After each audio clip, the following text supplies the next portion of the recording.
whole game. They pretty much had to rat on LGD and break them in that way, because when it came to just like mono team fighting, it was never going to happen.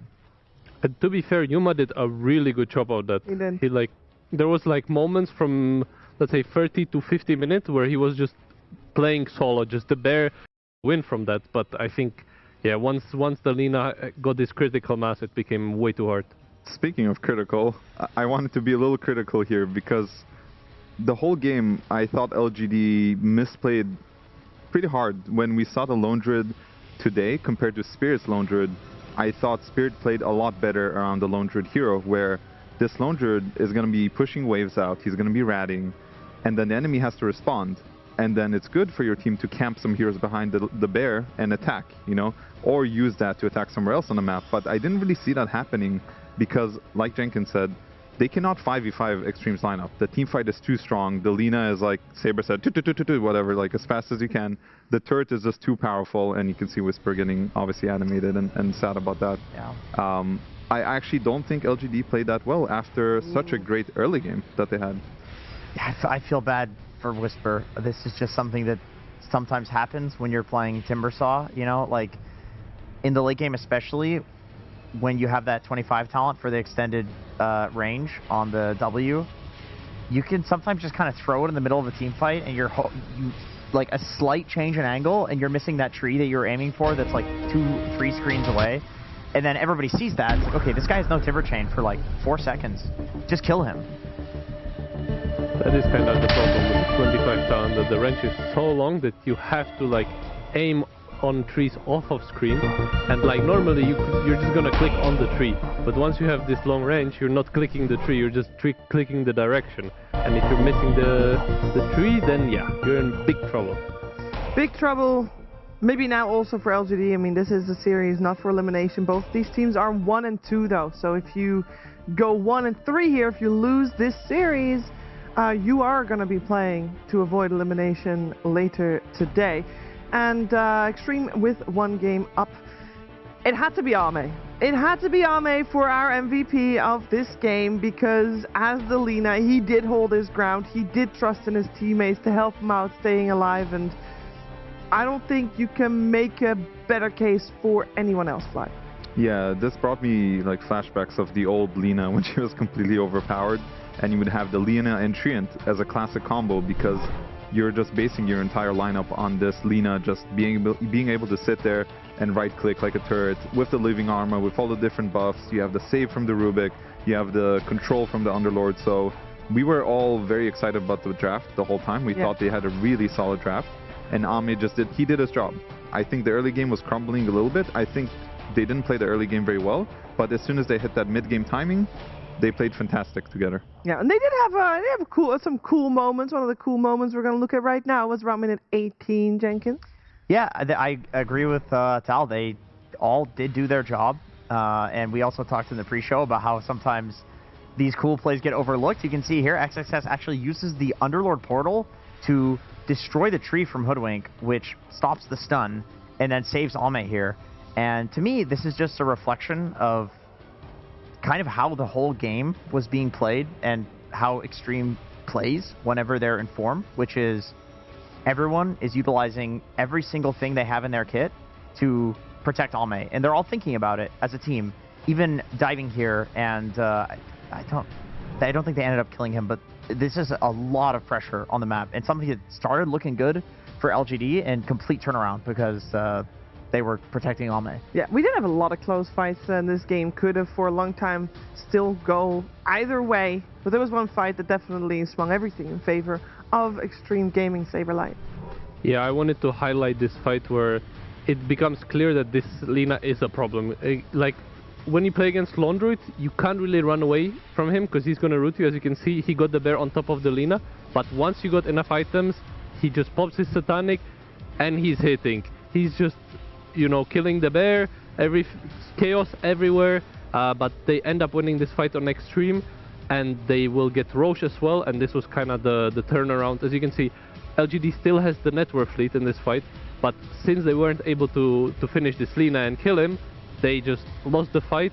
There was another sadly missed Timber Chain, but yeah, they lose the fight, they lose Roche, and the game becomes really difficult. Because if you can't kill Lina without the Aegis, then you're not killing her with the Aegis. Yeah, this was rough from there on out for LGD, but they did do a good job throughout the game on trying to create space, and a large portion of that space came from the Lone Druid. It was a very oppressive Lone Druid coming out from Yuma, and to look a little bit closer onto that, we are heading over to Purge. Thank you, Shira. Yeah, there's been a lot of talk about Lone Druid in the last couple months, actually, about how strong this hero is, but I just wanted to show you some examples about how dominant his laning stage can be, because this game he laned against an Underlord, which isn't exactly the best matchup there for XXS. Basically what he does is he runs at his opponent pretty much consistently. We're only a minute into the game, and he's preventing his opponent from getting close to last hitting. And while Yuma misses some of these last hits, the pressure that he's putting on his enemies are relatively high. And kind of a cool thing here is he ended up coming to lane with the teleport scroll already on his bear. So even though he took a bunch of damage, he can actually teleport him back to base to effectively buy him an extra summon. So he basically has 3 bears for the cost of 100 gold. And if you think about how much regen that is, it's like a 1300 HP healing salve for 100 gold, which is super, super value there. So when he ends up teleporting back into lane, the same thing's going to happen. He's going to go back to zoning XXS, who now says, okay, that's a full HP bear. I can't TP back to base and get fully healed like my opponent can. And they get to run him down, and they get the first blood as a result of this. So even though there were some good last hits by XSS in the previous portion, it ended up getting a little spooky. Yuma does survive this chase down here, and what ends up happening afterwards, you might think, okay, well, Yuma lost HP finally. He's going to get out harassed. He's going to have to buy regen. Nah, he's got to heal from Undying, and every single time that his bear attacks, his main hero is getting regen. So he basically gets all of the sustain while harassing his opponent, while zoning his opponent. And even at one point, we do see like more rundown here. XSS is again getting zoned. He just harasses him, zones him away, comes back, get a last hit. Harasses him, zones him, runs back, gets a last hit. And all this time, anytime these Radiant creeps are dying, the Underlord isn't even remotely close to it, so he doesn't get full experience advantage, which is really rough for him here. And then finally, they do get a little good harassing on the Lone Druid here, throwing him back into the Pit of Malice, getting a lot of right clicks, but the lane is just not enough. The Lone Druid survives again, and once again doesn't have to regen up because he's got Lone Druid Bear. No support has to come. He just gets the lane stabilized. He's still really, really high up on net worth if we take a look at the totals here. Let's compare them. Here's Lone Druid at 3,000. Down here, Underlord 2,000 gold. So big advantage for the Lone Druid, and this is something that a lot of players have to deal with in their games. Lone Druid's hard to lane against, and his resummon stuff capabilities later on are really tough to deal with. So further impressive that Extreme Gaming beat it with the Lina. It wasn't an easy beat. This game was 59 minutes, which you might think like, wow, that was very long. Thank you, Purge, by the way. Appreciate it. Thank you, Purge. Thank you, Purge. You don't have to say it every time. We will say it every time. Thank you, Purge. But 59 minutes, you know, we get, I don't know how you guys at home are watching, but we at here rather, get the luxury of watching all streams at the same time. And we were the first game to finish.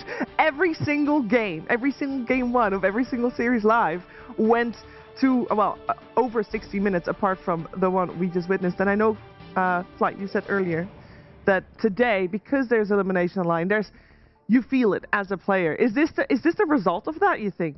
Oh, for sure. There are a lot of nerves on, for everybody here. There's a lot of like thoughts going on through players' head, and I think one of the series was Yandex. Am I allowed to spoil? Yes, you are. I think yes, Yandex lost game 1 to Team Resilience in a 60-minute game or something. This is an upset I would never have imagined when I came here. I was like, this is never going to happen. But it's happening. Yandex is looking, a little not so good as we were used to them, and Resilience is actually like taking games off good teams. So some of these upsets are really cool to see. So I was watching our game, and I also had to watch the other game on the other side. It was just too good. Yeah, and we know that that Gamer Legion versus Falcons was super close as well. Falcons in the end winning, but Gamer Legion they were ahead. We were pretty hyped about that. We were like, okay, well, Falcons, this happens, and then they win.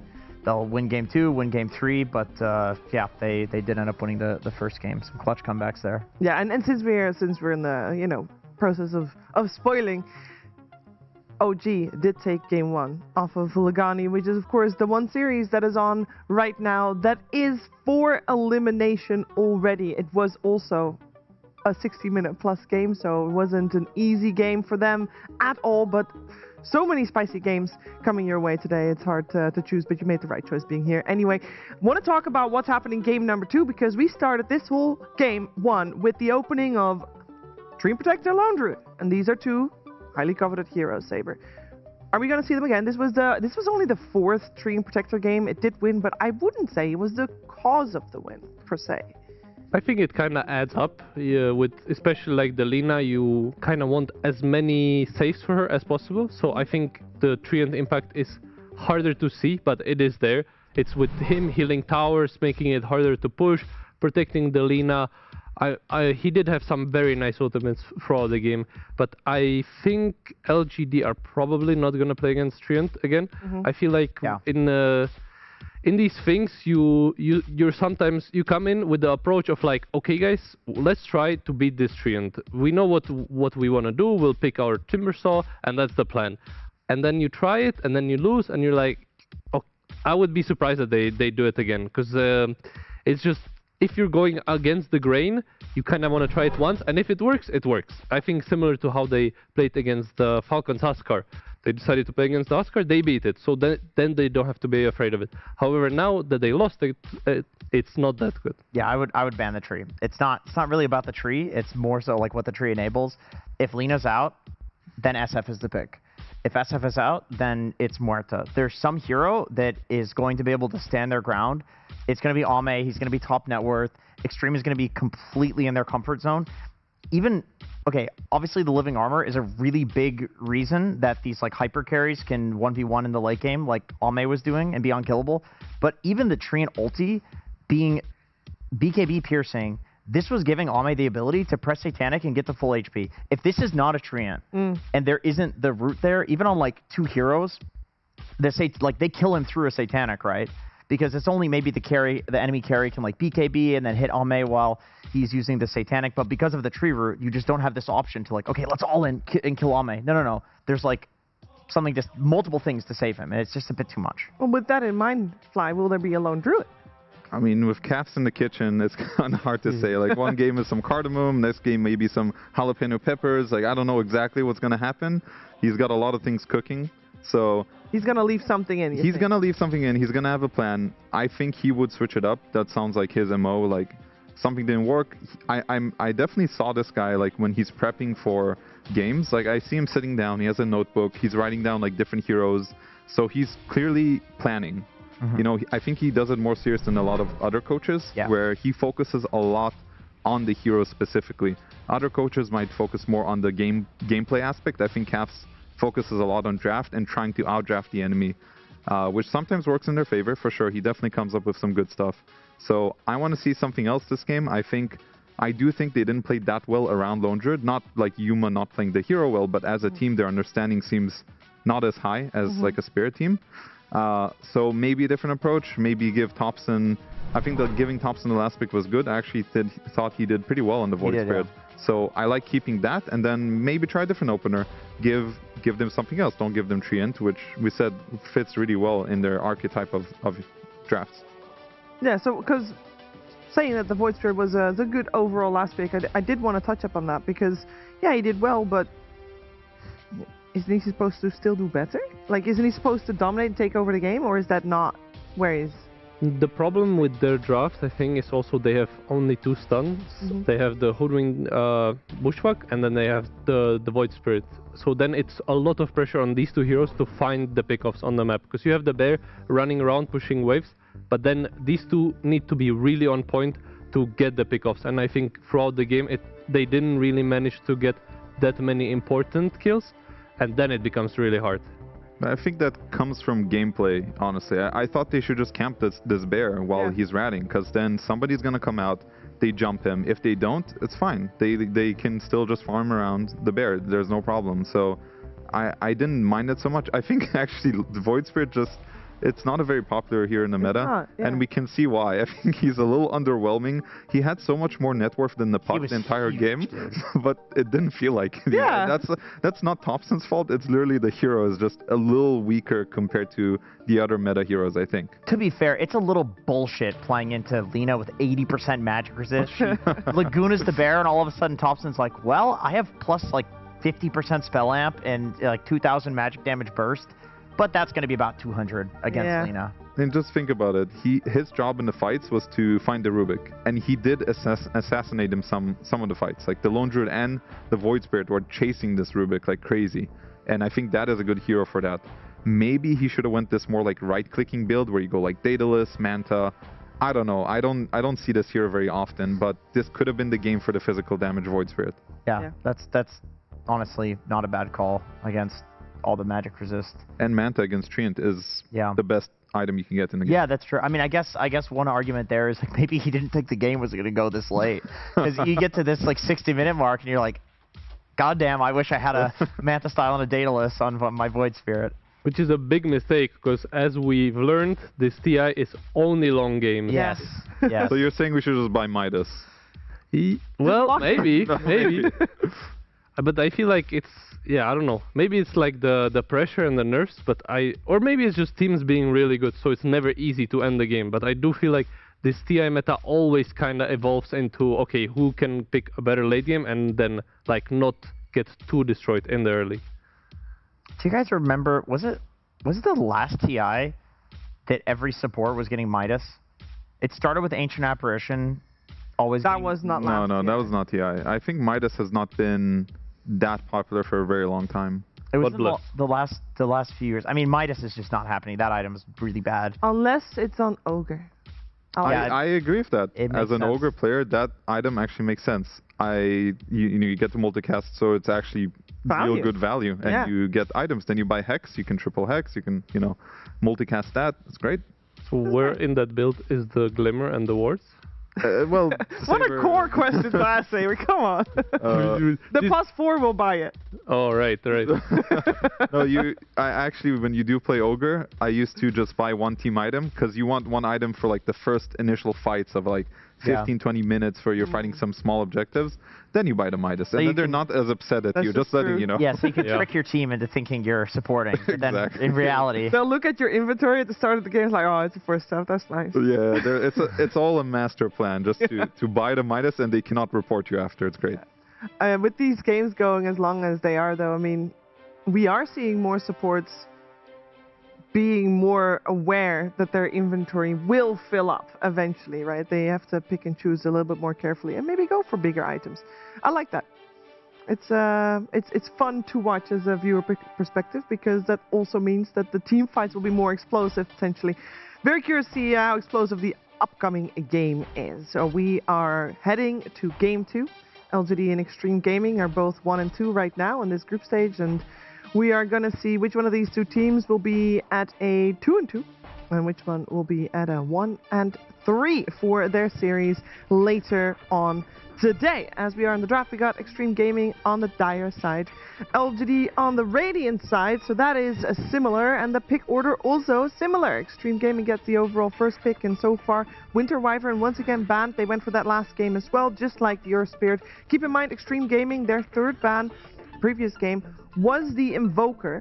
They can choose to leave that in or still ban out the Lone Druid, or whichever one is of course being left in the pool. And the Sand King and the Ember were also two bans that were similar. The only one that we were critical of, we saw LGD ban out the Huskar in the first phase, previous game. Same bans for Extreme here, by the way. We'll see if they still ban out the Huskar. They will have to change it up, because they ban both out. That's cool. That means that the Drow Ranger and Huskar are in. Okay, Fly is happy. No more Huskar ban. Yeah, I think that was, the soup was not right for that one of the Salt. So let's see if this time they're going to actually take the Drow Ranger, which I think would be really fun. I would like to see it. I think the time Extreme picked it, they did not first pick it. Yeah, they actually went for a similar draft where they first picked the Mirana, and then the Drow came in a second phase. I'm not sure about the Mirana first pick. I think she's a solid support, but she hasn't looked as good as we thought she would. I think it was like around 40-45% win rate, right? Not super hot or anything. It was a bit rough. Okay, we got an exact 50%. So okay, 50% chance they're gonna win this one. I will inhale some copium a little bit and say that the teams that are really good with Mirana, such as Falcons, they're really good at like drafting around it as well. They'll have multiple stuns in the different lanes that can set up for it if it does rotate. Like they'll run some, ST plus Mirana and then like Tiny on Skeeter, something like that. And I do feel like some of these other teams are just kind of whipping out the Mirana rather than like drafting around it too much. It is true. You do need stuns to set up for the arrow, and then the hero becomes properly powerful. Yeah, I think the first picks of the draft are usually like the building blocks. So you get a Mirana, you get a Treant Protector, you're going to build around that. The Treant, you're going to get this range archetype hero. As a carry, you're going to build around that. Mirana, you're going to get setup stuns. Could be an Ember Spirit mid, for example. I know it's banned this game, but some hero like that where it sets up for the arrow, Shadow Demon, etc. You're going to build around it. Centaur, generically a strong hero. I think it is pretty flexible in what it can do. It scales really well into the game. You have great item builds. You can play with a lot of different carries. They do give Ame a counter pick now, so I'm curious to see what they're going to leave in the pool, because I think Ame does have a lot of good heroes against Centaur. Is it Ame though? Because the originator of the Centaur mid was Thompson. People copied this. They copied this from his stream. It made its way into pro level pubs, and then this is when you had the Malorines and other people experimenting with it. So I could absolutely see LGD flexing this to potentially be mid. 3 out of the 4 games live right now went for, in the first phase, pick Centaur. It's just interesting to note that this hero, yesterday, I thought this was cause for maybe moving this hero's priority up to the ban list, because he looked unstoppable, unkillable at a certain, especially if games go late. You want a Centaur, because he's gonna be at some point turning into this monster that's literally more than a raid boss. He's unkillable, and then he gets an Aghanim Scepter, and then he makes the hyper carry, whatever it is, SF Lina unkillable. So yeah, it's very good. Basically, heart is a broken item, and this is the best hero in the game to have a heart.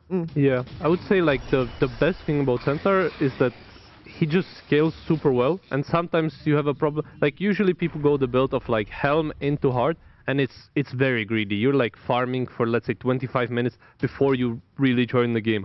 But if these games are going late, and the Centaurs have the opportunity to just farm and farm, they will eventually get super fed, and you're not killing them. So perhaps that's why it's becoming way more popular and feels really strong in every single game. I think they're gonna... So we see the Altered Titan come out, which I think it's a cool combo with Mirana, because you get a Stomp in the team fight, you get a arrow follow-up. It's very... it's a solid combo. Slardar, I guess they just like it as an answer to Centaur, because Centaur usually doesn't buy armor items. He buys, for example, the Heart, he buys the Helmet of the Dummy. He will probably need to buy Lotus this game. So now Yuma kind of has to pick his hero against Slardar, because they want to hide the Centaur, like Jenkins was saying. I didn't realize he plays it mid, but it makes perfect sense. They picked the Wind Ranger, which can also go mid, as we saw Thompson play it. So this is like a good calf's situation here, where he has these flexible heroes. Actually, Wind can also play as a support. I think Theolicor also plays He does. it. So this is like some crazy soup right now. The ultimate flex, and even though we saw Lina see mostly on the carry, another flex. So that is potentially 3 cores there flexed out, and Wind Ranger can then also still go support. So that's a very cool one, and it is LGD that has overall last pick, so they're not going to need to reveal anything from this point onwards. So Extreme got their work cut out for them. Yeah, the world is their oyster on this one. And to be fair, Extreme can run mid Slardar as well for nothing to say, and I'm not sure how that would do against a Centaur mid. I know Slardar like dumpsters most melee heroes, but maybe Centaur is different, and this is where the Lina also comes in for LGD, is that if they were to run the Lina mid against Slardar, then I think Lina should do very well against a Slardar, who will just constantly get harassed. Yeah, it becomes really hard to figure out how to do it with Extreme, because I think the Slardar against Centaur matchup is pretty good for Slardar. Centaur doesn't have much armor, as Fly said. However, it is hard for you to decide, right? Because you don't have last pick. You need to commit with this next pick on Extreme. Is this Slardar mid or is it carry? And then LGD can decide, okay, if it is Slardar mid, we don't need to put the Centaur there. It would make sense to put the Centaur against draw, and then you can just decide, okay, we put the Wind wherever the Slardar is going, that's where this Wind is going. Or the Lina, I guess. I think now it's pretty clear from LGD's perspective, for sure. I think now Centaur should go offlane. Yeah. I think the Wind Ranger should match up against the Elder Titan, because it's a good support matchup, because you can just wind run away from the ET who's trying to hit you. I think the Hoodwink is a good support matchup against Mirana in a 1-to-1. The Hoodwink will usually beat out the Mirana. The Lina can still go either safe lane or mid lane. I guess that's the last thing to decide, but they will see everything. So it should be pretty easy for LGD from this point on. I think now Extreme just has to make sure their draft is cohesive to enable the Drow Ranger to do what she does best, which is to right-click in fights and destroy everyone. So I would like another initiator type hero, whether it's mid or off lane. I think both can work. I think XXS is more likely to play the Slardar, but otherwise maybe there's something I'm missing that NTS could play mid as like a stunner. Does he play Ember? Because I believe it is a very... oh, it's banned in the first phase. Never mind. Because, yeah, I do think they need some kind of initiation before the Slardar goes online. Pango now also banned. Pango's banned, okay. Pango would be... We've seen this as the answer to Lina. I mean, Puck is... Yeah, Puck is still in the pool. Yeah. Puck can work, it's similar. Yeah. But then... doesn't seem excited about it. But I know that people pick Centaur as an answer to Puck, so maybe some lane shenanigans can happen there. I think it's hard to answer every single thing. As long as your draft makes sense from this point on, I think it's good enough for Extreme to have a shot at winning this. So whether it's the Puck, maybe there's something, if they want to get really creative, maybe there's like a Brewmaster angle, not the best against Centaur, but it will also be like some pseudo initiation that is good against like a Lina in the early game. Otherwise, I like the Puck idea. I think there's nothing wrong with that one. Yeah, I think drafting against Cavs, it's kind of hard to not get outdrafted with this last pick, considering how many flexes they have.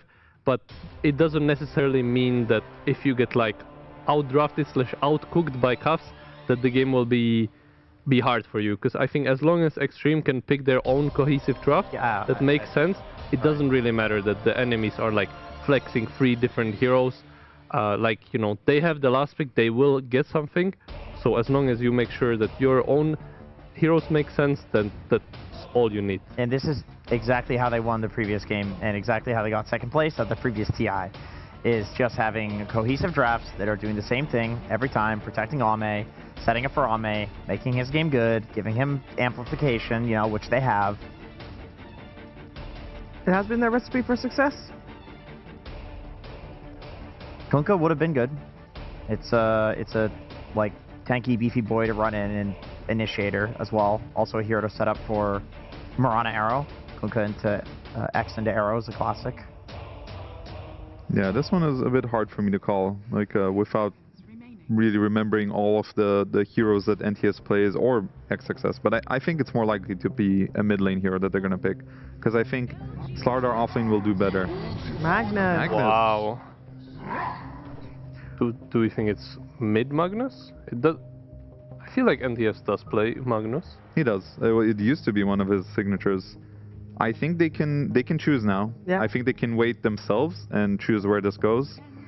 I think the idea is once it is an initiating type hero, so it's what we were kind of thinking they should do, and it's also a hero that can bring Lina or Wind Ranger or whoever is like a core out of position in the fights, which is always a good thing against these range carries. So I think it's cool. I like their draft. It makes sense together. It's got a very clear path to winning, and I think LGD has some pressure on them with this last pick to really pop off against this Extreme lineup. And to be fair, I think this last pick is very important, because LGD, they've been salting their soup this entire draft, but now if you oversalt it with this last pick, it becomes a problem. What about something like a Viper that just like demolishes both of these heroes mid? Because what about Monkey King? A Thompson Classic? Yeah. Something, I think they need something punishing, because I think if they go toe-to-toe again, like a 5v5, it's going to be really hard for them to beat this And the Centaur mid is no longer an option for you guys. Never mind, it will be an option, maybe, depending. I mean, there's definitely not going to be Spectre mid, is it? No, it's Lina mid. Okay, they're going to go with Lina mid. I mean, Lina does very well against melee heroes mid in general. I think Magnus versus Lina it's probably okay for Mag, right? You just shove the lane and go jungle. It should be Lina favored, but not like some crazy stomp. Yeah. It should be Lina favored. I mean, Spectre's good against Drow in a nutshell. Like you want heroes that get on top of Drow, like gap close, but Also, the Drow lineups are usually very grouped together, so Spectre will have a harder time finding that opening when she's alone outside of like some early game skirmishes. So he may have oversalted this one. Ooh. I I think. think he oversold it. I think it becomes like it's very dependent on how Extreme plays. When the Magnus gets his blink, if he's able to find kills with it and like set up the tempo going, because I feel like once Spectre hits his items, it becomes a really hard draw ranger games. You have the Stampede, you have Spectre that's gonna be on top of you. Then it gets a bit scary for Ame. And a hard mag game too. Like I think Spectre is one of the highest win rates on Dota buff, like of all Dota games against Magnus, because you just can never hit a good RP because of Haunt. But Slardar against Spectre and Lane should be pretty good for Slardar, right? Yeah, I feel like you think just so. run them down. Yeah, it should be pretty chill. What do we feel about the support duo? Because Wind Ranger and Hoodwink often are considered to be heroes that do kind of the same. They also are very elusive, so it'll be hard to get potentially kills on them, pickups on them, because they are just gonna run and you're gonna miss. That's why I was a bit confused by the Spectre, because I think their heroes don't make that much sense together to me. They all rely on the Centaur, who doesn't even buy Blink until very much later. Like, they want to shoot their spells. They need a stun for it. So LGD has this like ratty game going on where they're going to have to outplay the opponents. And again, Extreme is going to be this grouped up gameplay of like sticking together and going together. So I prefer Extreme this game. Okay, let's see who comes out on top from this game number 2. We're heading over to OD Pixel and Funked. Thank you very much, GVS. Game 2 time here, ready to go. And some exciting drafts, some different heroes coming into play, coming in with that Magnus as the last pick, and indeed you're going to get to see some ET. What do you sort of think of the two approaches here? Last pick coming in from LGD, going with the Spectre. Solid hero right now, but is this the sort of draft and position to pick it in? Hey, you can see why, right? Just gap closer versus the Drow, like Jenkins was alluding to as well. Versus the Magnus, you can give information in a lot of ways, but the lane definitely doesn't look the easiest, right? Versus the Slardar Mirana, it's one of the better ones versus a lot of these melees, so can get punished.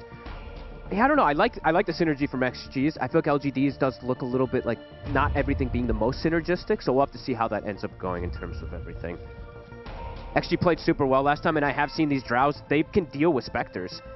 It was Ame last time on the Spectre versus Yatoro on the Drow Ranger the other day that we saw, and Yatoro was outplaying the hell out of him, honestly. So we'll see if Ame can do a similar thing this game, because also this is going to be a slowed down Spectre again, and that's what happened to Ame the other day, where he was like 0-3 on the Spectre versus this super farm Drow Ranger. It was a full recovery game for him. So we'll have to see how these lanes end up going down as well, because I do have some worries for the Spectre. And yeah, my boy, ET. Hell yeah. I mean, does it look like a good ET game? He's one of the better ET players, and it's about, you know, having this secondary combo, sure, with the Mirana, but it's also just this protection and the eventual. Earth Splitter is amazing for Centaur, because nowadays these Centaurs, like they always talk about, they go hard. Earth Splitter is a percent damage max HP ability, which is actually super good. And they finish off this. Heroes. They might be able to. Oh, well, Ame dies. Yeah, Lacor actually kills off Ame for the first blood there. So, they'll slowly but surely get Whisper. They didn't get it before LGD got the first blood themselves, with Theo Lacor and King Jungles catching Ame out on top. Two supports. Able to blast him down. I think he might have been getting baited in a little bit by Theo Lacor, because he did get Theo Lacor relatively low, so probably tried to push for the kill, and suddenly a Hoodwink turns up and surprises him. And let's see how this mid matchup goes, right? Thompson should have quite a bit of an edge versus Nothing to Say, but Nothing to Say can start to get some recovery points later on, but Thompson's going to have a very good start and good opening into this one.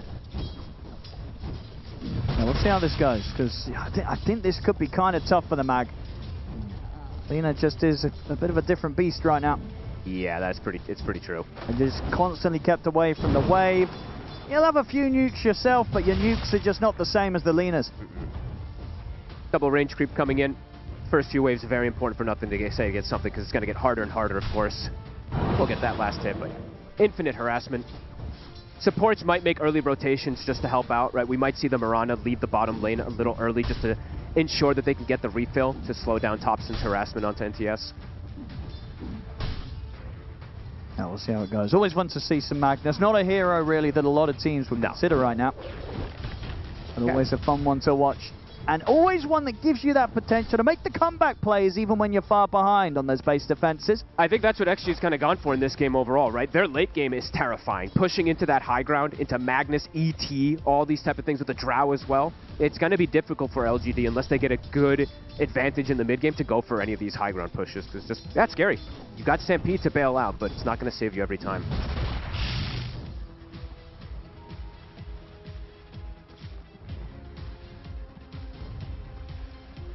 Well, at least have the bottle out and the water rune, and we're getting too far behind on CS. Nothing to say. We'll see if he is able to try and hold as close as he can to Topson's Lina in the CS. Once he's got boots as well too, he can start like dragging a little, right? You can start avoiding the Lina, but until that point, it's going to be very difficult for him to get any of those extra last hits. Yeah, Topson just literally nuking him, not even nuking the wave. Yeah, the nukes are just a little bit too much for the mag. Extra denies coming out because of it. And do you like sort of the way that they went with sort of having the Lina in the mid and going for something different with the carry pick? Whoa, whoa, whoa, nothing Can't get it this time. He has to skewer away. I mean, he tried to go for a play to skewer him under tower perhaps, but yeah, not going to be the case. I think it was just a last second kind of pivot that they went for here. They wanted to have this Slardar in this matchup. Sure. So far in the lane, I mean, Yuma not getting pressure too much on these first levels. Not at all, actually. I thought it was going to be a little harder in the first few, especially, so very nicely done. On the flip side, though, Ame, same, even though he died at the start. This is a pretty free lane for him. He's got the ET to back him up always. Looking forward to see what Xnova does, because I've seen more of these ETs than I anticipated. A lot more Clockwork's kind of just been disappearing, and people are finding a replacement for it. And yeah, the Wombo combo, right? The eventual, they do get some good RPs. Eventually, too, that splitter, that stomp, very threatening. It's just going to be a complete free farm for Topson on the mid lane up. And they're not even swinging over support as well, too, which is a bit interesting. Okay, now they are. They bring in the ET, TPing toward the mid lane, but they're actually going to be able to do much with this. He cancelled. Yeah, it's getting the jump on Topson as this Lina is looking pretty unlikely. Yeah. Whisper is going to just have to start jungling a bit here, being kept low, going to back up. Now he can come back toward the top lane afterwards, but yeah, it's a free farm Spectre and actually a free farm Drow. Pretty important for Yuma.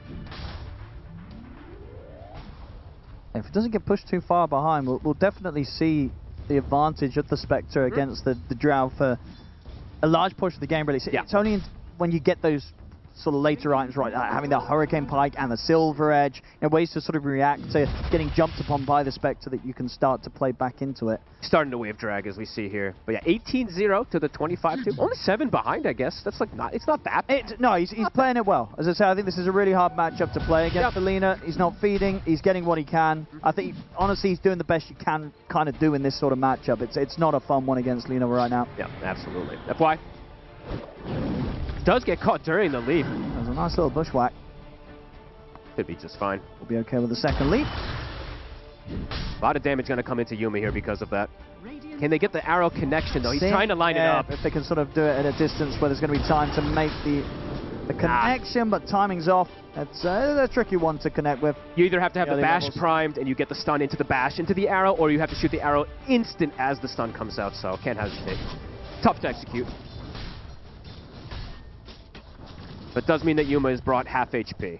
So now has to be a little careful how he steps up in these next few moments, because the harassment will add up. Power Rune, looks like they are starting to set up for it, both sides. Support's starting to swing toward the mid lane.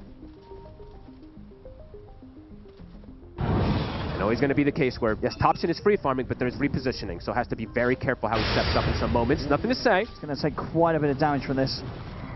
He'll live, but have to fully back up. Over the river. This time around, they do get FY. It's interesting movements from Yuma, right? He's like, I'm just not going to play the lane in a 1v1 for the Slardar. I'm going to join my support. Xnova. He should be able to play himself out of this. Too speedy.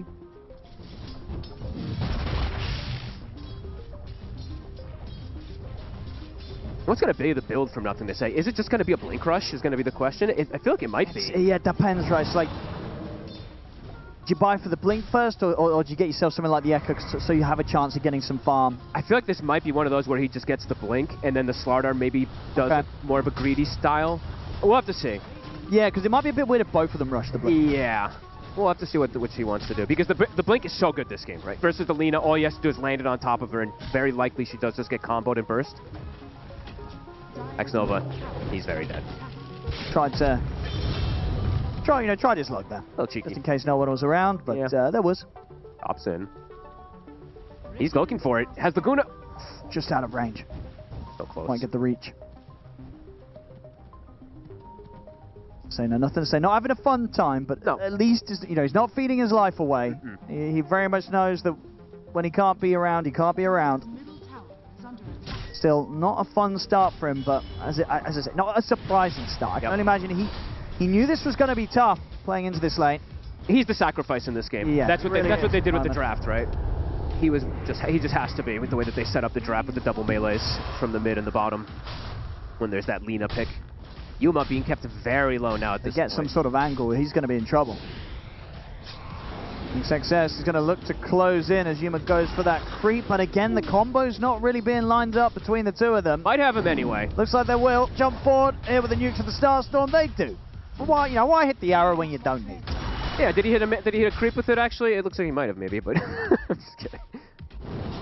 Oh, he might have. Well, for the I think he did actually hit it behind it. Efficiency from FY. Yeah, he's like, I don't need a hit. I'm going to farm a creep and still get the kill. Definitely not. All right, let's see what help comes toward this mid lane. They're starting to put more and more attention on it. LGD, they want to take out this tower early, limit the Magnus' space to farm. Reactions coming in, though. I mean, is this everybody on LGD? They're bringing, 4 or 5 heroes. Centaur a little bit close. Even Yuma swinging over. They really want to get this early tower. They're on track to do so. Yeah. Pre 9 minutes here. Getting a lot of damage onto the tier 1 mid. He's got the regen, so he can just tank it.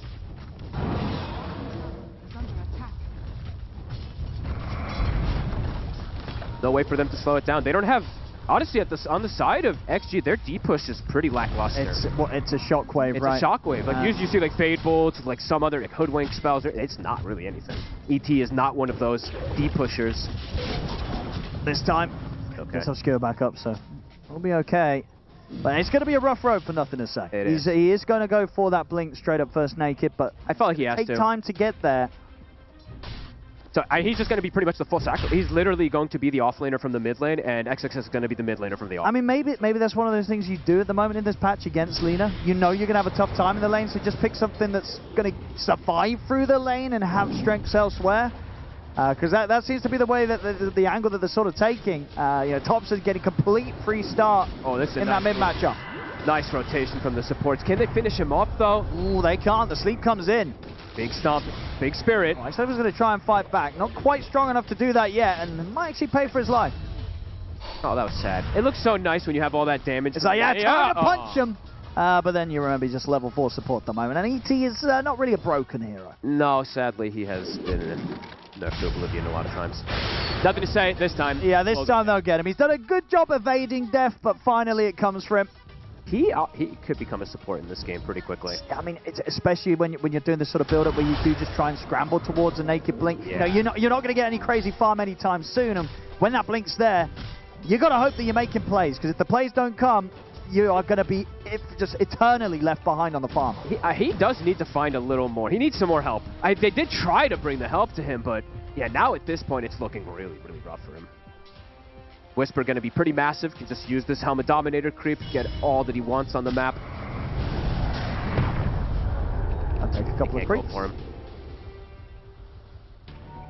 Yeah, not really the best things to rally around now at this point for XG. They're going to have to just rely on the Slardar in the early game to make all that space until the Magnus does have that Blink Dagger, it feels like. Yeah, I mean, that's sort of the best thing that they have going for them right now, is that they did slow down Yuma a little bit, but it's just a question if that was even as much as they would have hoped to with their lane setup. Because LGD taking towers here, 11 minutes in, they're looking to take another tier 1 and they're getting away with it.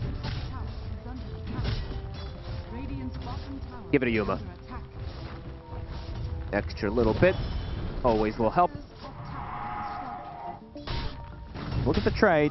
on the other side. XXS still will go Blink. I mean, he's playing versus pretty fragile heroes, so it's still super valuable. It's actually a very squishy lineup when you look at it from the side of LGD till the later stages. Yeah. Sure, Centaur is tanky, but he doesn't really build armor. Not any of these really build armor. Yeah, Spectre, sure, innately is tanky because of it, but that's going to be pretty strong, this Corrosive Haze early on. But they have to make stuff happen with these Blinks. They do. You go all in on this Blink purchase first up on the Magnus and the Slardar. The plays don't start rolling in, or if you start jumping in and dying, the game can fall apart super quickly and to a point where it might just be too much for Arme to carry alone as the Drow.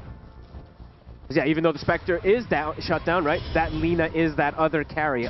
Pretty hardcore from the mid lane. And Thompson is having quite the game with the fact that he had a completely free lane. And he's even going the Greed build. He's going the Kaya in between, going for this Ag. Bot Sags, yeah. He's going to be very dangerous. And overall for the Drow, I was talking about this during the draft. The Drow is very squishy, and there's a lot of burst damage on the side of LGD. So Ame can just get popped in a lot of these fights just from, honestly, a Laguna plus a Sharpshooter even, and like a random power shot in the early game. All right, nothing to say. The Blink, it's going to be coming out. All right. All he really needs to do is catch one big kill. Oh, yeah. If you get out with this smoke, Blink reveal, jump the Lina with the RP, get the kill, things can be rectified very, very quickly after a rough laning phase. Good awareness here from LGD, expecting the move. They also have that Ob Sentry on the north side, so they did see it. Very deep wards. They put a lot of attention onto the mid lane, and it's working well for them here right now. Do they have a smoke? Yeah, they got the double Blinks ready. Now an XG. See where they go with this. And how much, I mean, where is nothing? Nothing to say doesn't really want to leave the mid lane. Like, he doesn't want to go bottom and look for a play. He wants to catch this Lina. You want Thompson. Yeah. Absolutely, top of the list here. What XG's going to be looking for. It's actually LGD now making the move themselves. Leap FY. Got a secondary one if he needs to use it. He will. I'm not seeing them, quickly try and do anything with the Blinks, and they do just show them. Gets the skewer. Say, they've got the Stampede. Gonna try and run, but they're on top of him. He's dead. And X-Nova as well. I get the Sharpshooter coming in. XXS is going to try and jump Thompson, but King Jungles is here ready to help out with the Bushwhack into the Light Strike Array. Arme turns up, but won't have the reach to get any sort of damage onto Thompson. Has to be careful himself here with 2 dead on XG. Awkward for them. LGD very ready for the move. Well, they were. I mean, the 2 Blinks come out, but nothing really happens, and they lose 2 lives themselves. Oh, this is cool. And it's a bit of a different build that we see from Whisper than we've seen usually here. It's a really good Crimson game versus the Slardar and the Drow. The damage is very limited on the side of XG in terms of magical. Yeah, it makes it even less likely that they get kills with this Blink. Yeah, and even Thompson might even survive kills. if he gets Crimson. Here we go. I get something here. Just a support, though. They want the bigger targets. Yuma is starting to get that recovery. He is. He's crawling closer and closer towards that relic. They need so much more here, XG. This is looking much more disciplined this time around from LGD than last time. Arme's farm is still good. It is. This, he had to carry relatively hard in game 1. He's going to have to carry much harder here in game 2. And he doesn't have like the broken tree next to him this time either. Sure, you've got ET for some protection, but you don't have this tree overgrowth plus this living armor that's always going to be there to bail you out in a lot of scenarios. Much more difficult lineup to execute on the side of XG than the last time to protect Ame. And it's at the Stampede too, so have to be ready to protect him, otherwise they will just close that gap. I have nothing to say. See if you can find a setup here off the back of the Moonlight Shadow, but the tower, does he want to jump Whisper? Probably not. Super tanky. They'd have to do the full chain stun onto him. I really like this Crimson pickup, I gotta say. It does, I said it really kind of just stops them from being able to make these sort of jumps. Yeah, because Panel was saying too, right? Centaurs usually, they don't build that armor. It's just the Dominator and it's the heart. This is going to completely shut down the aggressive potential from that Corrosive Haze type of play and that movement that they can make. Because it looks like, right, he's just not going to go for the heart at all with the build. Probably not. He's queuing up the Shivas next. Yep, just go for all that armor. Blink Shivas. Yeah. Sounds great. Yeah. So like the pivot. Just a straight change up to not only these Blink Rush plays, but also the fact there's an ET in the game. Yep. Yeah. Love it. Do love to see it. 4K lead here for LGD, and 4K lead for the lineup with a Spectre. Feels kind of good. Sure, Yuma's still not at the, he's at the bottom side of the cores, but He's getting space, he's getting time, and that relic's pretty much done. Spectre and Lina, right? Like we can never write off what Topsa can do. Well, any of these Linas can do, as we saw in that last game especially. I feel like it needs to be more kind of hastiness from XG. Well, if they try to move, they got a hoodwink. They're not trying for another move. Yep. Just a bit afraid to make these moves. The one thing they do have always is like their lineup eventually, like at some point, right? The high ground D is insane, so... But that's much later down the lines. They don't want to fall too far behind in terms of map control. And playing for that as your strong point is definitely a risk. Yeah. And we'll see what the plan is going to be from XG, but for now, things have seemed to slow down from them. And LGD farms very, very fast with their heroes, right? The Lina versus the Magnus is going to out-farm quite rapidly. The Centaur versus the Slardar. Centaur farms way faster. Whisper as well. I felt like Whisper on any of his offlane heroes. Yeah. He seems to always be in the top 2-3 net worth. And Centaur's just kind of busted with the way that he farms because he just has this Dominator. Never has to really... Well, he can join with this hero, but the creep just does enough when he just stampedes it. Another one of these games, though, that is not the highest kill count. Last game also, in the early game, a bit slow. Sure, you got Arme hitting the creeps, but as I said, I feel like any time that the game is this peaceful, the Spectre player's the happiest. They're the happiest. And look at the itemization that they're all going for on the side of LGD, right? They're like, okay, guys, there's not really the most magical damage on the side of XG's lineup. Sure, the splitter will be an issue, but they're going Solar Crest, starting to build more and more of these answers. They'll try and make the jump onto the core. Just hard for them to make any move. F1 nearly dying to the illusions. Managed to sneak away with a Moonlight Shadow. They just really don't have a mid laner to rally around because of how bad it went, and then he's unable to find anything with the Blink reveal so far. He's just going to have to take time here to try and get the BKB. Feels that he can't go for a fight before he has that. Nothing to say. It'll be a while away, though.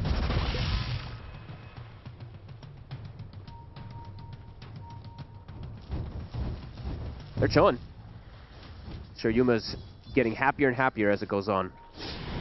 Not getting picked off. Let's see if they're going to try again here. They just don't have enough. They're even going to bring Ame down here, but it's already getting red. LGD, they see him. They do. So XXS ain't going to be able to get the jump. Nice out. They do get the sleep, but the splitter's not going to hit. They're going to be able to dodge it. Laguna comes in to take down XXS. Light Striker Raid down as well onto the ET. Oh, this is getting awkward. And Ame came down here too, so he's in trouble. There's a power shot slow. He'll put the Manta to try and run. And he's got FY with him. King Jungles is going to see if he can find the lockdown, and Gus will push him back, but the blink forwards there. I mean, you can feel how desperate they are, right? When they're bringing Arme in for that sort of play. Honestly, LGD is just playing this super nice. I really like the way that they've covered with wards as well, too. Most of the attention in the first 14 minutes was around that mid lane, right? Now, bottom, we're seeing them cover, protect Yuma so that he can ensure getting this timing of the Radiance. Everything's going their way now. It really is. This is, you know, it's early days, but it's already looking pretty impossible. I don't know, what do XG do? Nothing to say, he's got to get involved. That's the important thing. Like, Ame getting involved and the Magnus just hitting creeps, that feels pretty bad. Because sure, he wants his BKB, but it does feel like the game is in that sort of desperate position where you got to maybe just try for some sort of blink RP play before that. It's hard for them to find. It's hard for them to find these angles. Honestly, yeah. LGD, they're just playing the map really nicely. They're not having anyone too far pushed forward that's going to get caught and skewered away. So just, yeah, really liking the responses that we're seeing from LGD in this time. Tormentor time soon. XG has not really found much of anything in these last 10 minutes. Tormentor, though, looks like they should be able to ensure this one with the Corrosive Haze.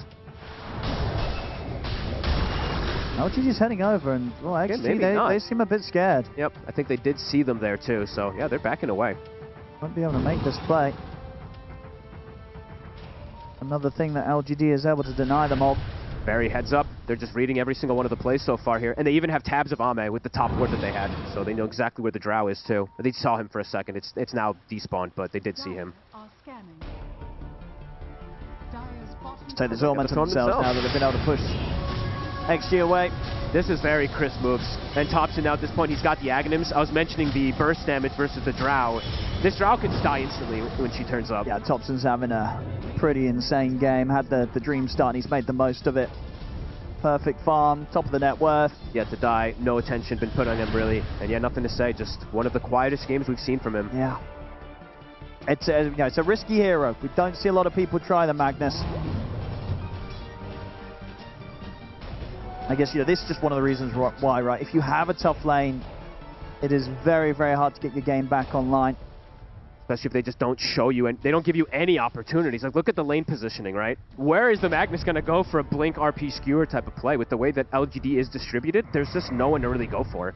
Topson's not pushing the lanes too far. They've already got all these early tier 1s. They don't want to hit tier 2s yet at this point with the Spectre lineup. Cleanly controlling the map here.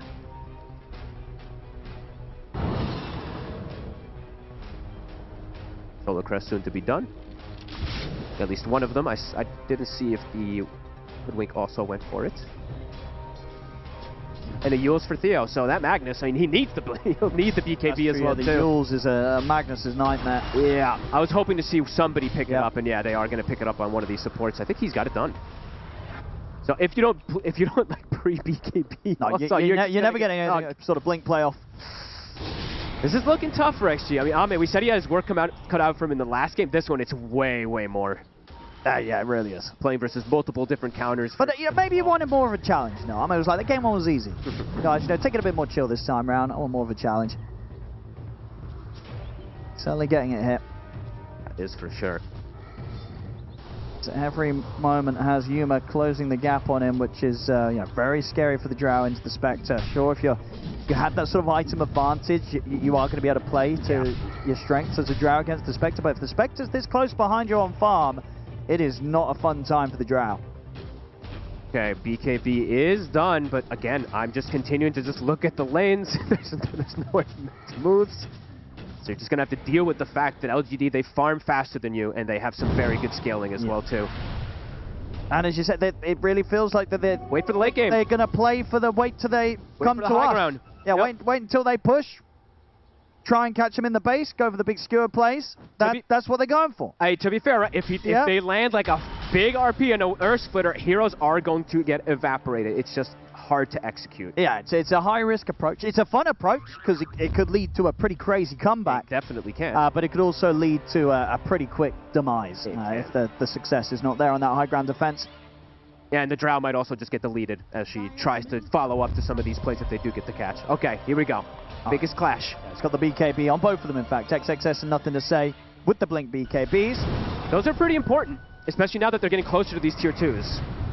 Illicor's going to scout them out, though, and a full Shivas is on the way out here for Whisper. I think for LGD, ideally, they want to just go for this Rosh now. You don't want to go near these super aggressive plays and get caught and pulled away. Do you go for Topson here? You do if you can. Too far now. Little too quick here on the Lina. Why trying to scout as well. Okay, he jumps in for this. Does manage to get the arrow. Nothing to say. We'll be able to capitalize on the RP. Get the skewer out of the two of them. They've caught Topson. Can they kill him off? No, they can't. He's way too fine. He's ready to turn. As they don't get the kill, XG, they're probably going to bail out of this. Ame's not going to get the chance to do so. Caught in the light strike. FY and Ame to fall. So desperate. Yeah, the desperation continuing here very visibly from XG's plays. That one's just way too... If you catch him earlier, right, in the water perhaps, and you can pull him back, then you can go. But that deep... I mean, yeah, FY really wanted to try and set that up with the Jules arrow play.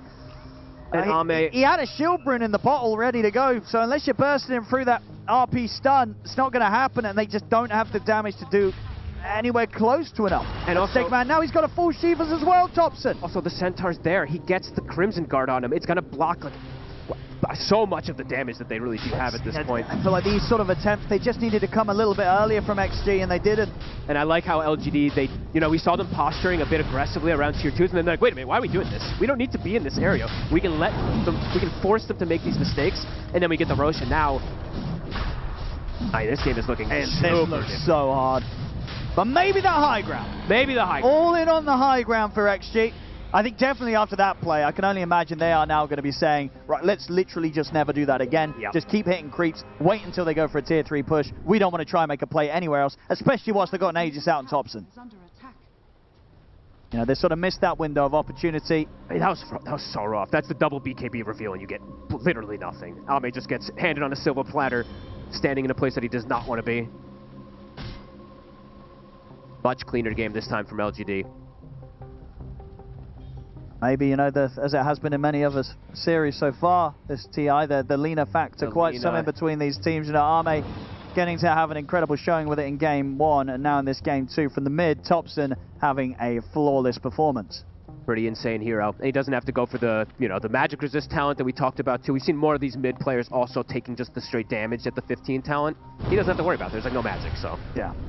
And overall, just what is pretty impressed with the itemization from LGD as a whole. Yep, love it.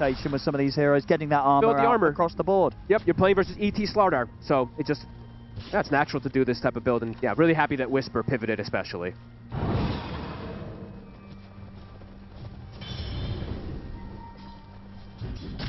GD, I have to say, just can start ticking off further boxes, get the tier 2s.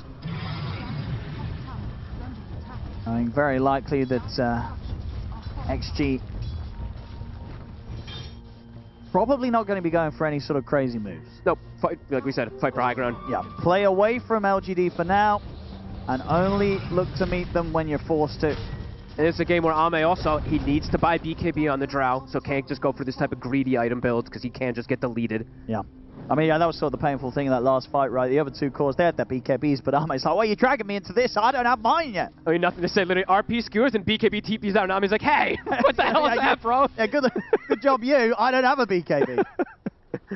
Oh, indeed, he's going to be quite happy when he has that online. Yeah, great control, LGD. Just disciplined gaming play there. Not really pushing the issue. They don't feel like they need to.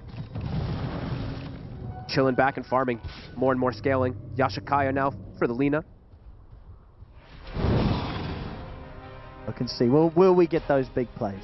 Now, will Nothing to Say be able to redeem what's been a pretty slow game where he's not been able to do a whole lot? It would be maybe. So impressive. There's still an option. There's still a chance for redemption here from the Mag. Okay, Whisper might, I was going to say, I think Whisper might just go for the Aghanims now at this point, because then if they are going for high ground push and someone does get, he can just save them as well, too. Yeah. I mean, Heart's fine anyway, too. Because then he can just stand there under the tower. Yeah, for sure. He's going to go up, stand there under the tower. They're going to have to decide, do they want to jump this Heart Shiva Centaur and try and put him out of position to kill him? Probably not. But when he's sort of sitting there under the tower, taking your tower, it might be the only option you have. Another tier 2 taking it. Clean pushing, TPing in. FY.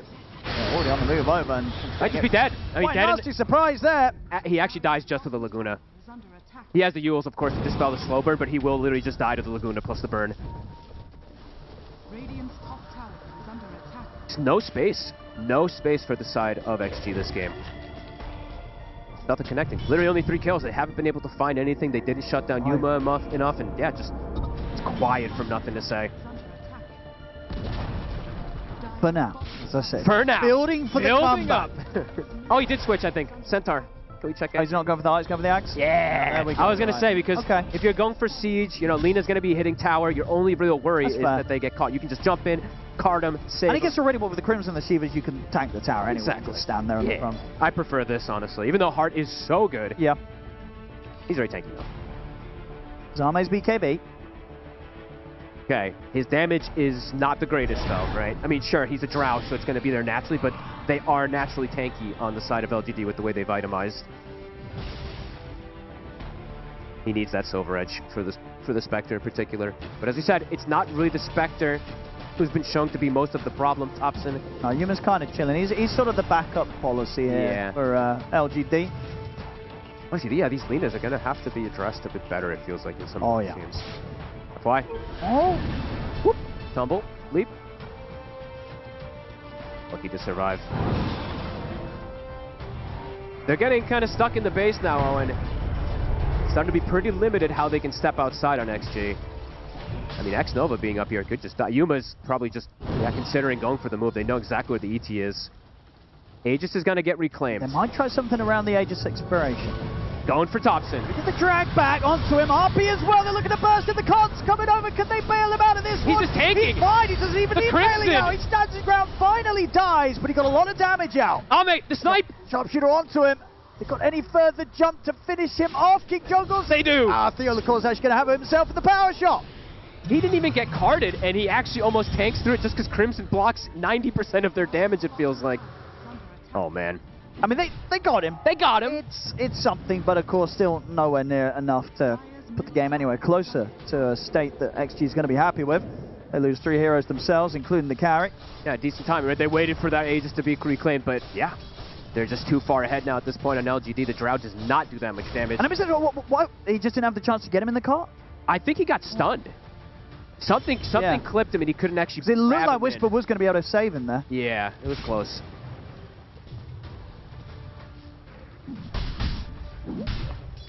Oh, LGD will take that all day. Yep. An attempt there from XG to try and work around that Aegis going away, but doesn't go as well as they nearly need it to. Full Scotty coming out for the Spectre soon as well. Another Tormentor here for LGD.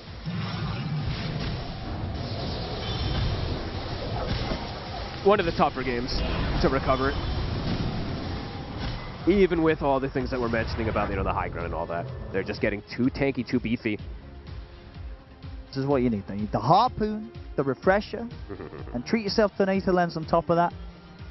And get them dragged back into the fountain. You need honestly, you need a multi-hero RP. But it's not really easy. It's not going to be given. It's not an easy lineup. It's not going to be given to you like ever.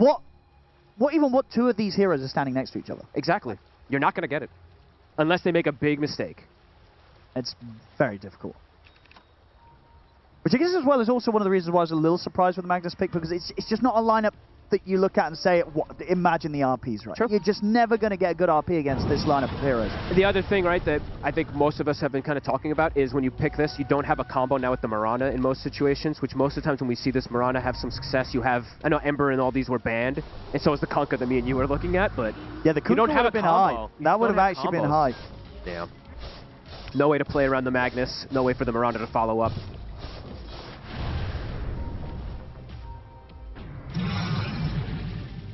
And yeah, just as you see, so much protection here for Topson, just solo crest Crimsons, even some neutral creep with some aura.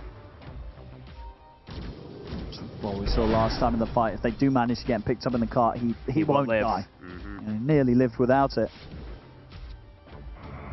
Silver Edge going to be that next big timing for Arme, but still a while away from it. Maybe with that, they can have some sort of chance of taking out the Spectre, but honestly, even with the break, because of how much Yuma's caught up and now taken the lead spot ahead of Arme, it's not an easy hero to kill. Never feel good. Doesn't feel really good to be that Drow an item behind versus the Spectre at any means. Yuma even going to go for the safe build next, going to queue up the BKB. They're hunting, looking for somebody here. If they get a kill, it's immediately into that Roche for the side of LGD. And when you look at the drafts too, right, XG, they're the draft that wants to be getting the Roshans constantly. They have the Haze, they have the Drow. It's just not able for them with the game state. AC for XXS, even more physical, but as we said, there's a lot of a lot of armor already built up on the side of LGD. They have the answers.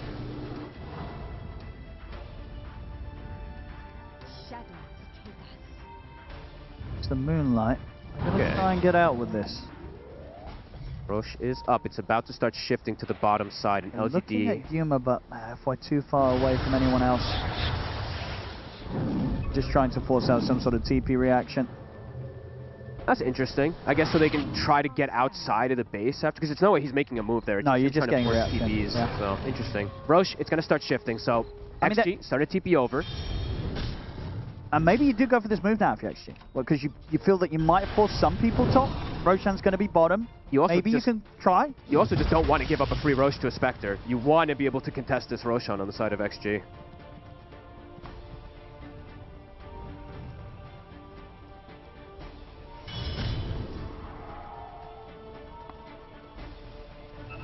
Time to start it. LGD. It's going to go down pretty quickly and very safely.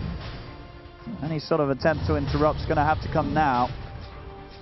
They're a bit far now at this point too. They forced the roar. LGD's anticipating a fight to come to them. They're playing it very safe, LGD, yeah, locking down the whole area before they go for the Roche. Maxi's just like, all right, maybe we just can't contest it seems, but that does not feel good.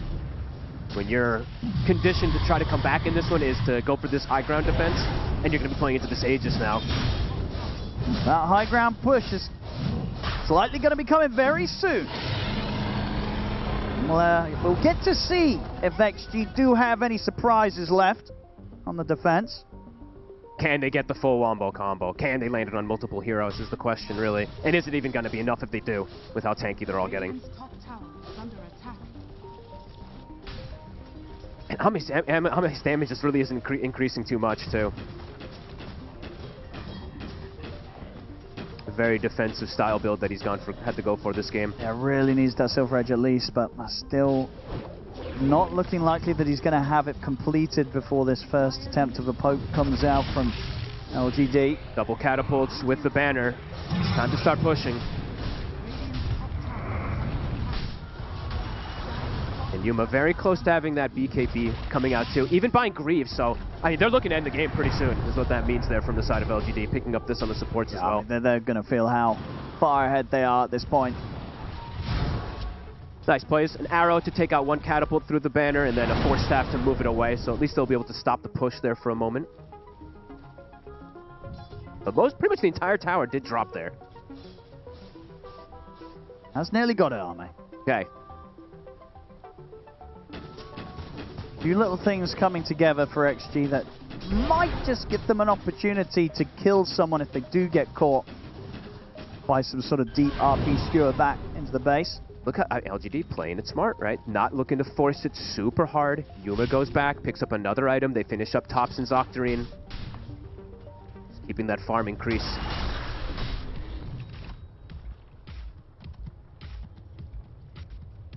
Yeah, it's difficult, as we said, for XG to step outside. Anybody shows can just die in an instant with a haunt, and they'll catch up there from Thompson with the bots.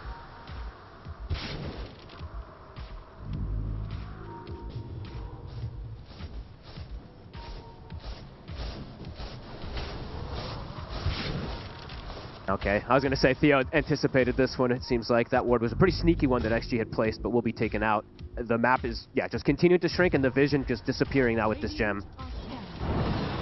FY. No, he's around here. Whoop. Whoop. Dangerous. Wants to get out and get his Ags purchased. Okay, he will be able to get it. Can he get himself back to the base is the question. He's setting up here. All right. And Thompson's around to try and fight back. King Jungle is back at a full HP, and now with the horn up, XG's got to run. They're fighting outside. They're trying to make this move outside of the base. It's going to cost them one of their lives. They're going to have to use the BKBs to run away with the rest of them. Oh, that's brutal. Trying to make this aggressive move outside. That's not something they want to do. It's going to cost them at least both supports. And it was the two BKB. Now they can't fight for the high ground push because the BKBs are just, I mean, they're feeling so desperate. And maybe just go for the backup plan. Let the barracks fall, let yourself get mega creeped, and then go for the defense around the tier 4s, because they're going to be that much closer to the fountain, and you're probably going to need to get them in the fountain if you want to kill anyone. They don't have their BKB. I don't even think they're going to be able to kill anybody even if they catch them now without the BKBs. Been a rough one here for XG. Yeah, one of the rougher ones. The plan did not work out this time, and now Lena. Nothing to say, can't even do anything. He's just having illusions thrown at him, power shots as well. Look at the damage. That's while he's broken. It does almost nothing to Yuma here.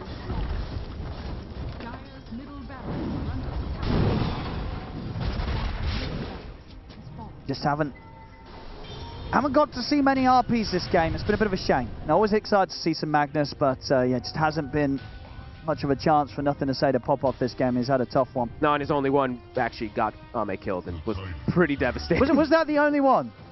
Well, no, there's two. Sorry, the other one as well too. My bad. Oh, that's true. We've had a couple. But yeah, not great.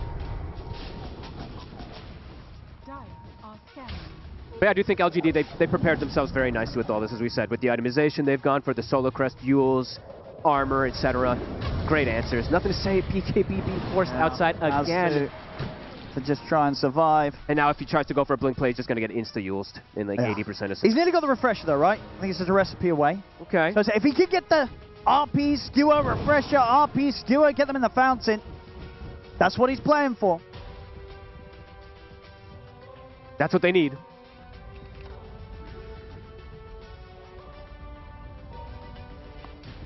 Be quite the comeback if they can execute such a play. Would be one of the bigger ones I think we'll see in this TI if it does happen. But yeah, with the way that LGD has been setting themselves up, they're not giving the opportunities. They're chilling. Yeah, what are we at? 93%. Feels like it's I mean, high. That's actually generous. I was going to think it's just bumped up to an 8%. You know, I said that systems believing in the refresher comeback potential of the Magnus. Wait, and that's actually strange because usually it loves Spectre. Usually it's like Spectre's in the game. So if I'm the Magnus, I'm telling the team this game ain't over until the throne falls. I'm getting my refresh out. We're going to get the entire team dragged back into the fountain. We're making a comeback. That's how they have. Nothing to say. He believes. What they got to do. Someone's got to cause some chaos, force them to all stack up, get that 4 or 5 man RP.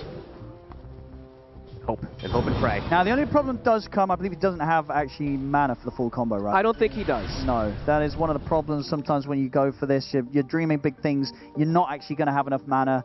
Actually, no, he will. No, he has Mystical. He got Mystical. Oh, he has got Mystical. He got Mystical. I was going to say, you've got to get something that's going to allow you to get the full combo off twice. I was going to say, wait, his mana cost, so he did get, the neutral item will be able to allow him to that'll do it. So there's the refresher. Okay.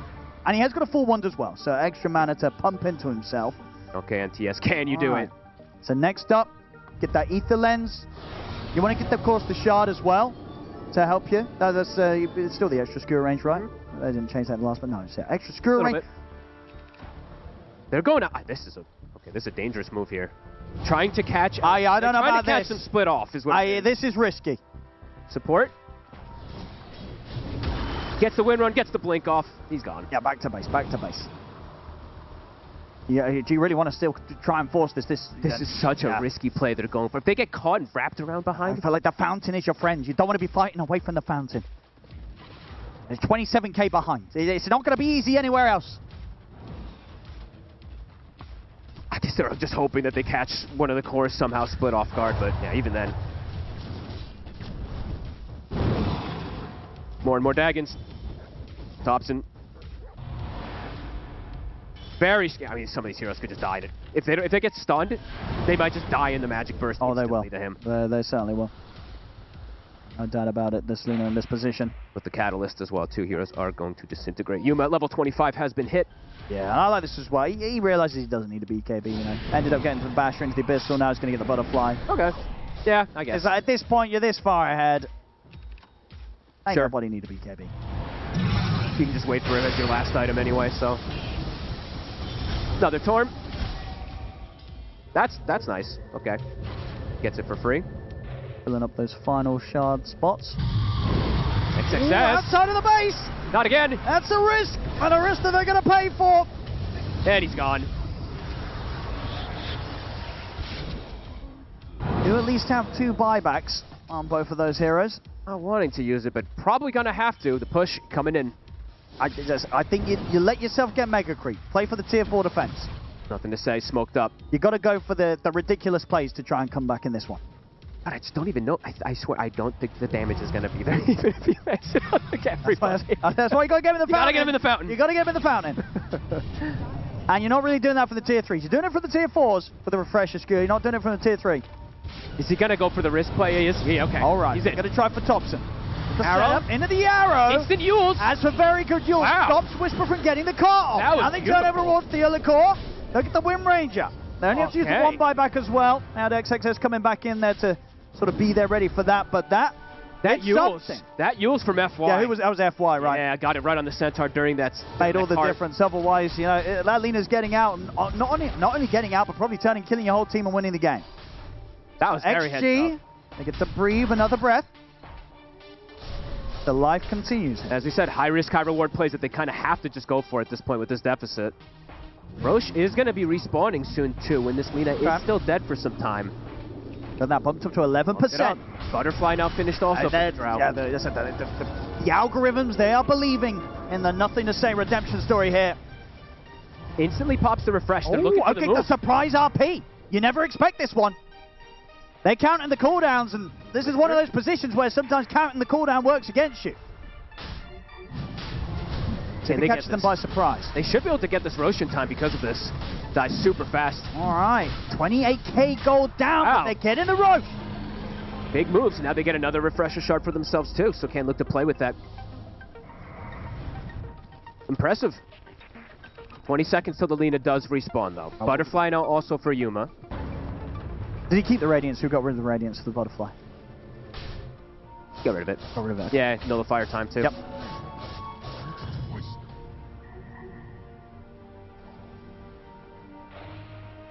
Right, a little bit of a shake-up. So for Whisper now, for the next times, he's going to pre-click BKB. If one of his cores, especially top. Oh, that's true, because he does have BKB. Yes. Yeah, that's easy. He has to learn from that last one. Yep. I think he just didn't anticipate it to happen that quickly. No. Very good play there from FY. And also an unexpected one, like we were saying, right? They were probably anticipating that it was going to come closer to the fountain as well.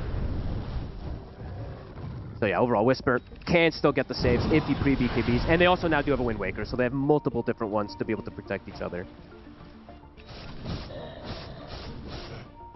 Oh, he's actually just going. Okay, no, he was just queuing it like that. Or is he actually going for this? Going for the what? Oh, he's just going to do like double disassemble plays and all that, or what? Because he's going for Radiance plus Nullifier. I think he's queued up the next Talisman for some reason, so a bit interesting. Maybe it was just to queue the item, but... I mean, there's not really... You don't want to rebuy the Radiance, right? I don't know. You just use a Nullifier. I don't know. It's just interesting to see what... Yeah, it's just queued up for whatever reason. Yeah. Nullifier was there for Yuma. 3 minutes on Aegis. They're smoking again. Ooh, okay. RP, second one, 60 seconds. Taking the big risks here, but you know, I'm all for it. Fun to see here from XG. You absolutely have to at this point on XG.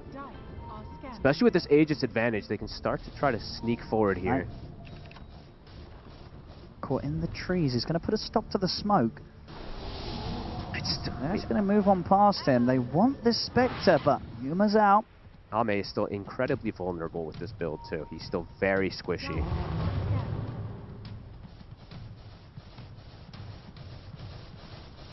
LGD can just wait. Wait for 2 minutes. Yeah, wait. Don't need to risk it. No.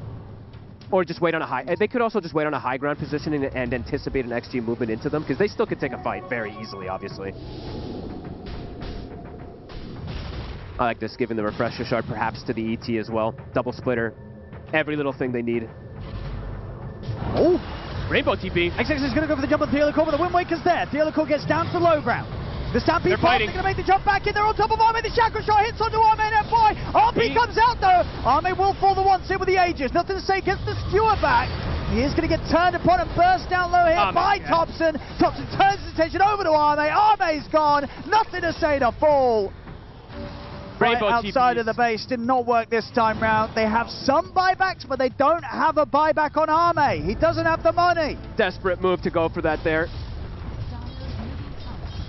Tier 4s going down. There's no Ame. That's game. They have a buyback on Nothing to Say, but I don't think he's got any RPs left, and he has. And GG's called. LGD will finally close this game up. XG, they couldn't find the insane comeback here today, folks. At least they got a rush. At least they got something out of how one-sided this game truly was. They did get a couple catches here. But yeah, LGD, one of the more disciplined games I think we've seen them, and I really like their itemization in particular, right? The way that they pivoted there for Whisper, even buying Solar Crest, every little thing to just protect.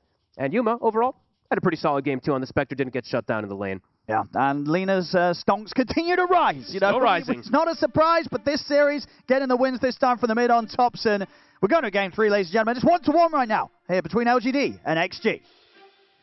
Thank you very much, gentlemen. 1-1, that means we get treated to a game number 3 between these two teams. I will say this game number 2, though, it was not the most active game that we've seen. And a large portion of that came from the strong control that LGD had. Fly, I feel like the whole game through, maybe at the end slightly faltering a little bit, but yeah, control was the name of the game. Yeah, I think LGD played a really good game. I think they did exactly what they should have. They pressured the Magnus mid heavily with, you know, Thompson on Lena. It was a winning matchup, and they brought both supports. They kept attacking. The Magnus was just out of the game for the longest time. He had a really rough one, so they used that, and then they slowly got their gold lead up. They got really good itemization on the offlane Centaur, where he bought this Crimson, so they could take the early fights, and Drow Ranger just couldn't deal any damage. So, good game from LGD. Yeah, this was like, it was like boringly flawless from them, to be honest. They won pretty much all of their lanes.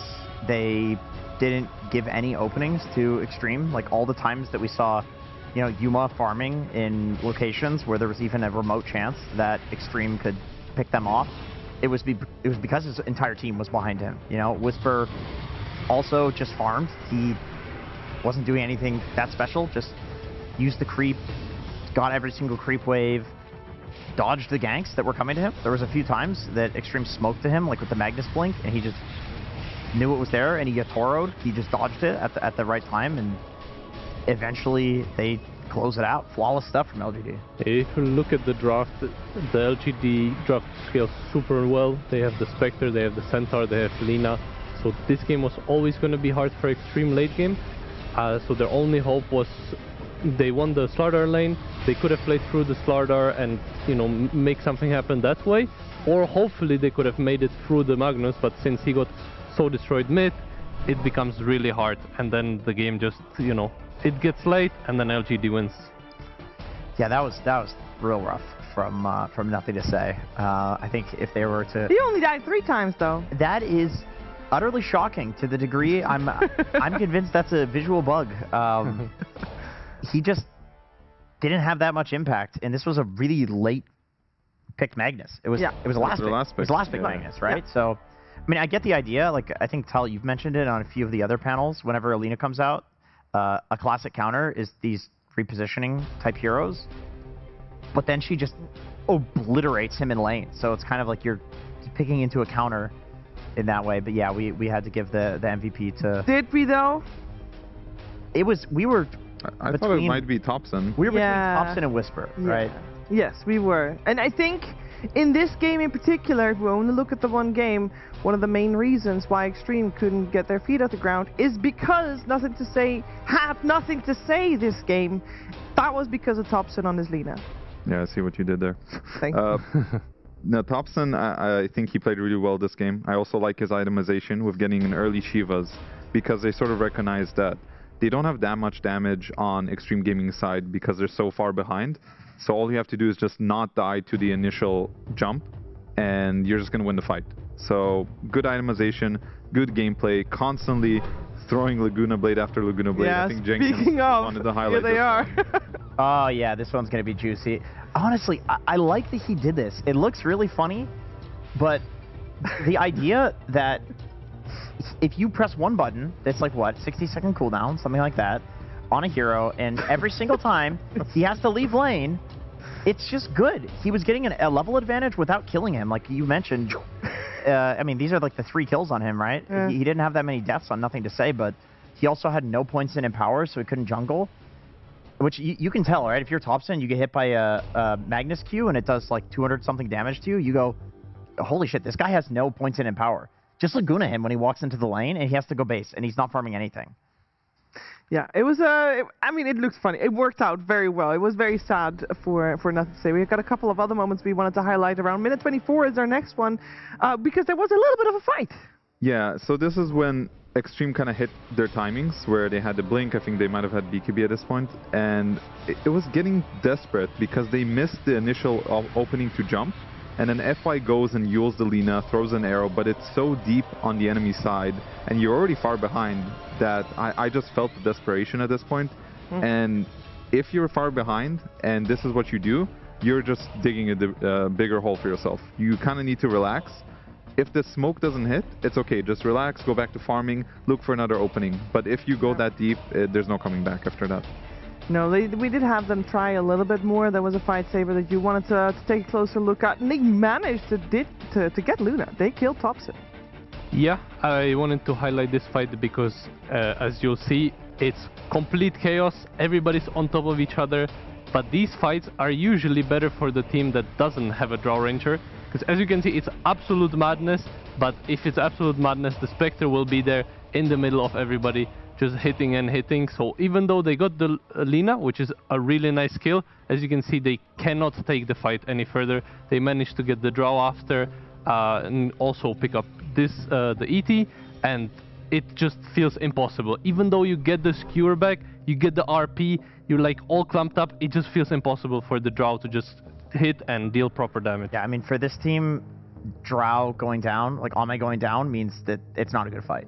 No. Because the other 2 cores are what Magnus Slardar, like, who cares if they survive? They're not the ones that are going to carry the game. Yeah, it makes me wonder, and seeing the clips that we had, all of them have one overarching problem, is there's not enough damage coming through when there is a moment where damage can be done. Is that just a result of the Magnus not being there? Should it have been a different hero in hindsight? It did feel like the gyro incident.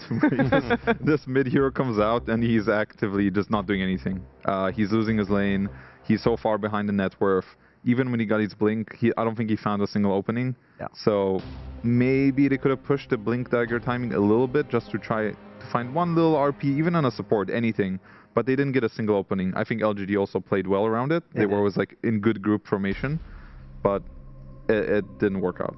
Now, I also like what Jenkins said at the start, that Magnus has a horrible win rate against Spectre. And I don't think it's necessarily only because you cancel the blink RP with the Haunt, but I also think even if you do get this RP into skewer back, the Spectre will always be able to Haunt on top of you, or like your backline. So even though you get this Lina and you skewer him back, he's not really away from his team. The Spectre is able to jump there as well, so you're never really putting anyone out of position. So then what's the point of the Magnus?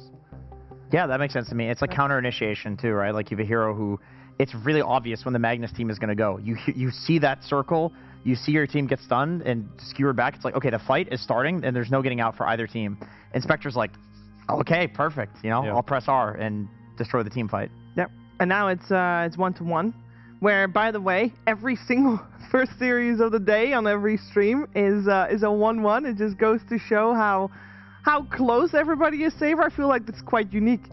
It just proves to show how incredible this TI is, how close the teams are, and you know, maybe it's some nerfs or maybe it's just great seeding, but it's just so impressive that all of these teams are so close, especially the Resilience Yandex. I'm very impressed by Resilience, and I'm hoping that this is not another moment of Resilience taking a game off of a super strong team and then losing the series afterwards. They did lose the second game in 18 minutes, so that was a little bit of a rough one, but of course that's happening on the D stream if you're interested in what's happening over there. We are of course getting ready for our game 3 here coming your way between LGD and Extreme Gaming. But before we get there, we are going to check in with Xnova and how he felt before coming into this international.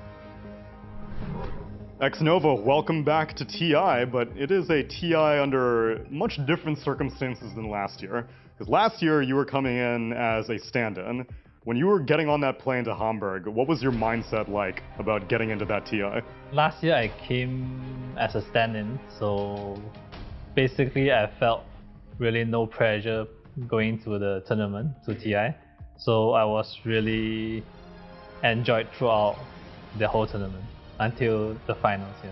The whole tournament, because that's what I was wondering is, at any point during the run, were you ever like, oh, this is getting kind of real now, like it's no longer just for fun, like we're going quite far, or you're saying the whole time you were like, whatever happens, happens? I felt the most nervous on the first game against Tundra at the playoff. Yeah, that was probably the only time I felt like not myself, but I immediately adjusted into it. Nice. I like that you're saying that you felt not yourself, because that to me sounds like you're usually quite easygoing. Like when you come to a tournament, you're not that nervous. Is that true? Not really. Sometimes you do feel nervous, you do feel pressured sometimes. But for me personally, I felt I played the best when I'm really calm and really like enjoying everything. The atmosphere, the vibes and everything in game.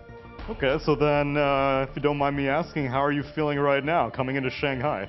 Right now, I think I'm actually adjusting into like trying to catch back up how I felt last year. I mean, it was a long season for this year for me compared to last year where I just played for 1 or 2 tournaments. So yeah, I'm slowly catching back up and I hope I can enjoy it like last year. So for you, when do you feel that rhythm? Like you were saying that you were nervous for the Tundra game last year. Yeah. After you beat them, you got back into it. What does that feel like for you? Like do your clicks feel better? Do you just know what to do? Can you even describe it?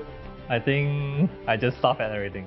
Okay. Like basically everything. Like I'm enjoying like what I'm doing. I'm so clear-headed and like every spell casting or predicting what the opponents are doing, like everything is on sync.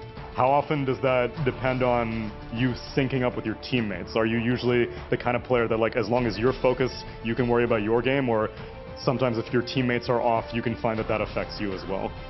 I think as long as I'm focused, the others doesn't matter. Like I can basically like control everything. Extreme Gaming has a lot of attention this TI. A lot of people are looking at you guys. does that pressure from the public, do you feel it at all, or does it do the opposite? Does it energize you? We are playing at home ground, for sure.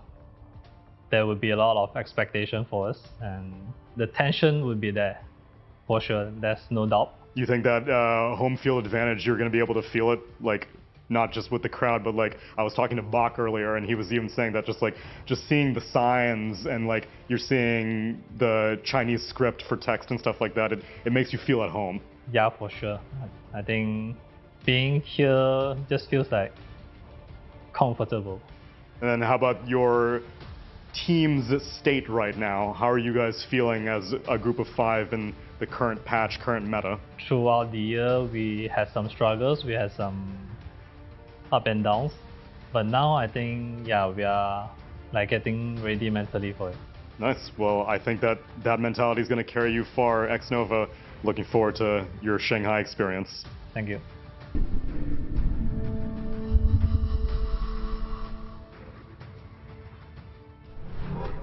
Let's see if that mentality can carry them into a 2-2 scoreline here in the Modified Swiss group stage, as we are heading into game number 3 momentarily between Extreme Gaming and LGD.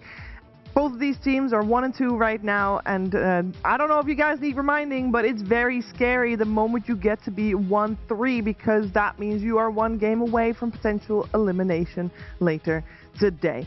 So we're going to attempt to break down what's going to happen next, because both of these games that we've had so far have been very different, not just from the gameplay perspective, but Fly also from the drafting perspective. So I'm curious how you feel the team should progress from here. Yeah, I think you just can't put yourself in a position that they did last game, where they kind of figured out that there's a chance that Selena goes mid, and I didn't realize how bad it's going to be. So in hindsight, when you see this Magnus, it was a trash pick. I'm not gonna lie. I don't know why they didn't just go for some casual puck that they already played, which is gonna do at least a little bit better, and it fit their lineup anyways. So just don't put yourself in that position. I like that Thompson ended up playing the Lina. It was I mean, he played it very well. He had good items, and that shows like he can also play like the more normal heroes. He doesn't always have to cheese you, which I'm happy to see. He has both sides. So I don't mind the start of the draft, but just make sure you don't ruin it later. I mean, I hate to say this, but LGD has looked a lot better when Thompson is playing normal stuff. When he's just Wind Ranger, Pangolier, like the guy won 2 TIs. You know, he's an extremely good player. You don't need to cheese with him, and it seems like it's fitting better. Maybe they need to figure out what cheese is actually working for him, but some of these heroes like Lina are just so broken. You gotta play it mid. And I think that's like the difference between game 1 and 2, is that I feel like Treant is an OP hero and Lina is an OP hero, and the OP heroes won both games. Yeah, I guess the elevation of Lina is probably what we're going to see in this game 3, because as the series progresses, you kind of can tell what heroes are going to be better for both teams, and both teams have won with Lina.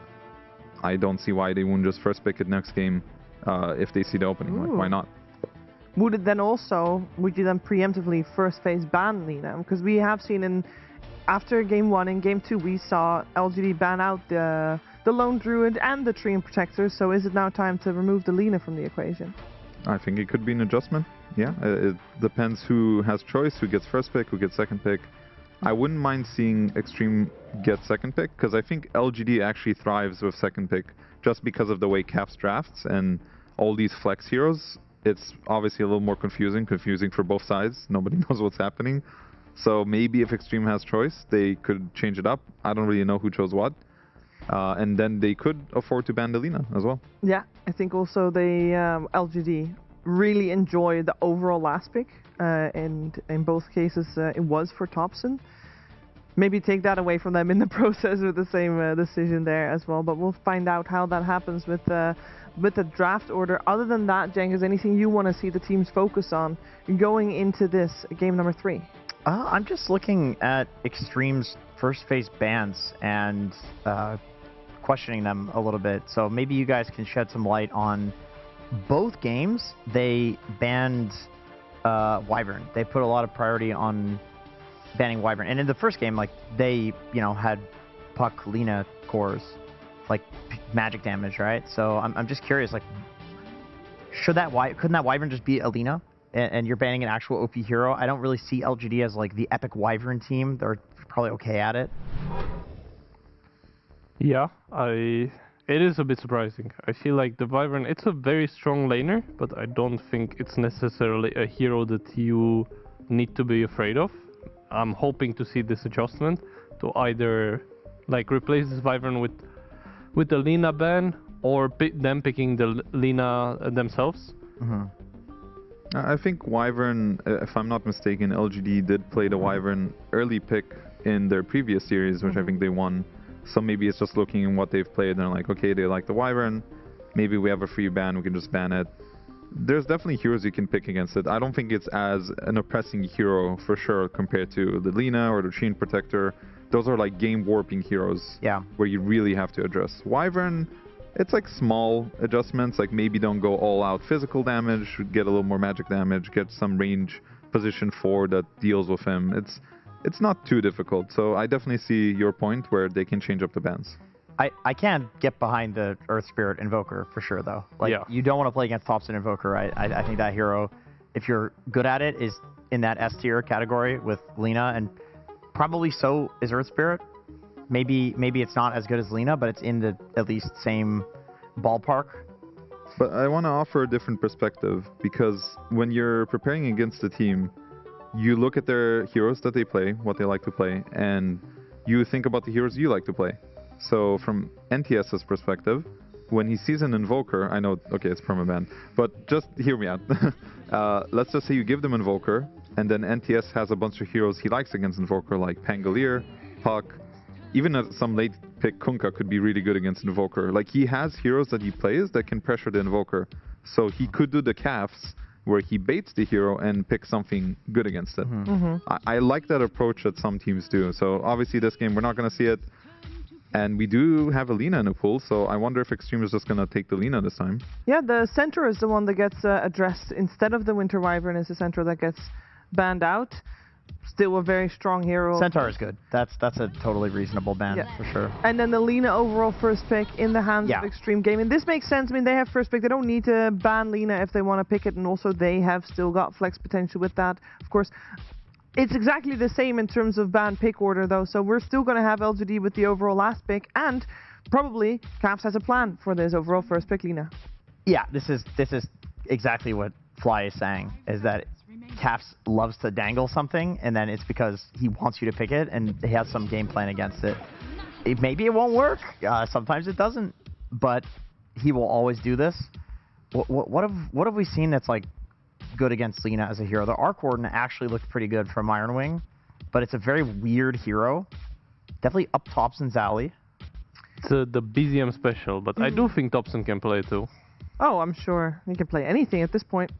An old school counter to Lina, and I don't know, I've not seen it that often. We've seen a couple times as the Tiny is still coming out here and there. I don't know if that's still very high on the priority list against Lina. Some players like it a lot. I think, for example, Skitter would probably pick it for sure. Yuma can play it too. He's a good Tiny. But in my mind, I don't know, this Lina hero is just so annoying to counterpick. It feels like with some heroes you pick damage to kill her, but once he hits his timing like he did in game 1, the hero is too tanky. So not only is he dishing out so much damage, but you also aren't able to just get on top of him and kill him. Well, kill her. So I think some classic counters could be like the Pangolier, where it's a physical damage hero that has gap close. Kind of fits the bill of what you want against Lina. You want a mix of things. You want initiation, you want physical damage, some way to catch her in the fights. I think that could be an okay second phase for LGD, but thinking that it's LGD, they will probably pick some flexible heroes. Could be another Wind Ranger game where they can put it as a core. They can actually play it on, I'm pretty sure, 4 positions. Mid, safe lane, off lane, and support. So I don't see why they won't just go down that route again. And then maybe it will be interesting to see if Whisper can find some sort of gap closing heroes. I was about to say Magnus, but it did get banned out because I thought maybe Whisper wants to pull it out again, because I think he played it in one of the other series, if I'm not mistaken, and he is a good Magnus.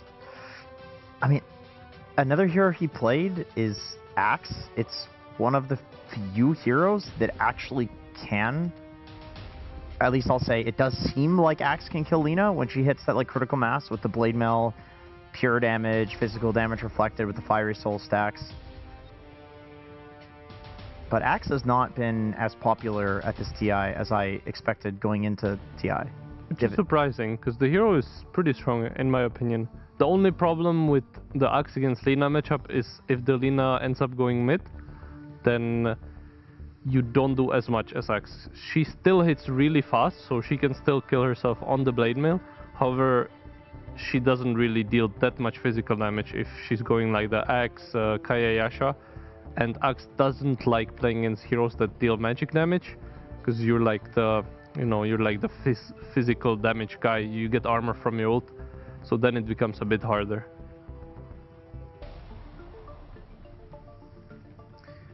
LGD still the team with the widest hero pool this international.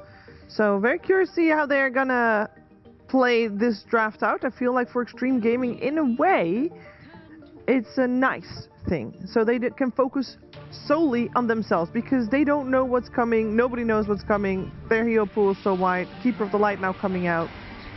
That's an unusual one. I think for Extreme Gaming, I'm happy that they, for this draft, for this series, can focus fully on themselves. I think that's actually a very good thing for them. Are they trying to like coddle Beastmaster or something like that? Like I'm looking at the Clinks ban and wondering why. Yeah, that is definitely a setup ban. Not for the coddle pick, but for the next pick. So the Beastmaster could be an interesting call because it does combo really well with coddle. You can just spam axes in lane. You will stack the triangle for him. Like they work well together. It is a healer core special. I'm surprised they haven't played it before, actually, because it's one of his favorite heroes. Every time you play against him in pubs, he will pick it, he will go mid, he will go offlane, he will play anything with coddle. So they do reveal the support duo. So now I think on extreme side, you want to answer the coddle. I think heroes that are good against coddle are either heroes that can chase him around the map. So for example, like a Bane Elemental that can just run at the coddle, sleep him out of position, follow him into the triangle if he wants to stack. That is one of the matchups I personally like against him. And against Hoodwink, not pretty sure what FY likes. Quick question though. Bane Marana? Could Keeper of the Light be for Topson? He's been playing different heroes every game, and we know that LGD does like the flex potentials. Is this still possible flex? We don't really see it that often anymore. It could be. I think that their idea is that they love to flex, but I do know what Tao said, that Theo loves this hero. Yeah. So I think mainly it's a support. However, they do have the last pick and they do have the ability to just flex it around and decide afterwards. Fair enough. They get the Marana out on the side of Extreme Gaming. I'm not feeling the Marana. I don't think it's that good against either of these supports. Again, I think Hoodwink is a good matchup against Marana 1-to-1. She just deals more damage than you. She has physical damage, she has catch. And I think Coddle also is able to run Marana down with his, when he has his ulti in the Solar Bind. So I'm not feeling the Marana. I think Tusk is okay. It's another hero that can catch the Coddle and kind of chase him around, so similar to a Bane. And now they're setting up this Lina for potentially being safe lane. And the Beast does come out, which was a great call by Jenkins. Yeah. I also, I'm thinking in terms of Coddle, like it's nice to have a hero in lane that's comboing with it, but it's also really cool when you have a mid laner that is comboing with it for the mid game when you're going to leave Beast to, his own devices. The Pango that you guys mentioned earlier, I think still fits. There's no real interaction. Marana, Tusk, I feel like Pango's fine against these heroes and still really good against Lina. I guess it's just a question of do you want to save last pick for Topson? Or do you think that these two bans are going to take out the good Coddle combos? So the way I see it is that by picking this Beast, I think they're trying to push the Lina into the mid lane, which is why they're also picking this Dragon Knight to sort of get two lanes that are good against Lina wherever she goes. If she goes mid, she faces the Dragon Knight, which we've seen before. I think they lost that game, but theoretically it can work. And Beastmaster, with the boars and the constant access spam, should be good against Lina, where you can push her out of the lane eventually. So they're trying to trap the Lina right now. I don't think it's too bad to just put Lina mid. Well, yeah, that's what they end up doing. I think Lina mid is going to be okay against Dragonite, from what I've seen. So I like addressing the Beastmaster lane a little bit with Tiny, but actually, is Tiny going to be fine in this lane? I'm not so sure. I feel like the extreme supports are just not that great against Beastmaster boars, which is usually what you want to concern yourself about, is do you have a way to kill the boars? Because if you don't, and the boars are just free to hit your carry, then these Beastmaster lanes become a problem. Because not only he's like winning the lane against you, but then the Kotla is stacking as well, so he's suddenly highest net worth from lane, and then he also gets the ancient stacks. What if you think the arrow is not good enough? Sorry. Well, you could arrow a boar, but not unreliable. Well, it is like, yeah, it's not that easy to hit, to be fair. Okay. I'm thinking, like, one thing you can do if you're extreme is have the Tusk mostly sitting bot and almost tri-lane the Beastmaster if you can get an offlaner that can be left alone in the early levels. I mean, unfortunately, there's no last pick for extreme, so they can't be sure of that, but one of the things I really hate when I'm playing Beastmaster is a 4 like Tusk just camping my lane. You can really just run away from people with boar slowing, and like Tusk shards plus 3 heroes hitting you can be pretty devastating. I'm feeling the pressure for extreme right now. I think they did not address this Beastmaster. I think the support duo they picked was bad to begin with, in my eyes. So I'm worried for them. I think this Beast is going to be off to an amazing game. I think XXS's hero has to address Beast in some way, maybe like a Dawnbreaker, Underlord type of hero that can help the other lanes when, you know, like when he needs to, or switch the lanes up eventually. Because I don't see how this Tiny is going to survive the constant spam with a Mirana, because they don't have sustain in the lane. They don't deal too well with boars. This is looking very good for LGD. Overall last pick for Yuma, obligatory. Is this a good Meepo game question? It's not that great against Tiny, I think. You could pick it, but I don't think you necessarily need to. I feel like your draft is already looking really strong with just these 4 heroes. So, well, we'll see what offlaner they pick, but I think as long as Yuma counters this offlane and is able to win his lane, then LGD is already set up for success. I like this a lot. They needed this, I think, to have a chance. This was a really good call. Now I'm thinking maybe something like a Sven for Yuma could be really nice. I think it lanes well into Dawnbreaker. I think he's going to have a free game. It's another jump for Lina. Something like that. It works really well with the supports. Maybe Sven, Alchemist type of hero could be nice. They got a full minute still left in their bonus time to think about what they're gonna do here. So that is quite the luxury position to be in for LGD. So what boxes do they need to tick? It obviously needs to lane well into the lane that is now known with the Dawnbreaker and the Tusk. I mean, he can even do another Spectre game. I think the lane is going to be okay because he's laning against double melee. I know like the Tusk Dawnbreaker does have like synergy together, but if he just has an okay lane, all he has to do later on is just find the Lina in the fights. So I'm fine with any of the Sven, Alk, Spectre. I see all of them work. 2 of them are more like jumpy, 1 is more like a later game type of hero. Is there a world they would put DK carry and pick commit? It's a good lane against Dawn. I could see it, yeah. I mean, I remember that was a counter to Dawn for a while. Ooh. Wow. Revenge carry. Okay. Spice is in. Oh, Yuma's gonna do it. Is this the right amount of spice, Saber? A little bit of chili powder? You do like that in your dish? That is spicy. Honestly, I don't mind it. I think it's very solid. Like, as I said, I really like the first 4 heroes.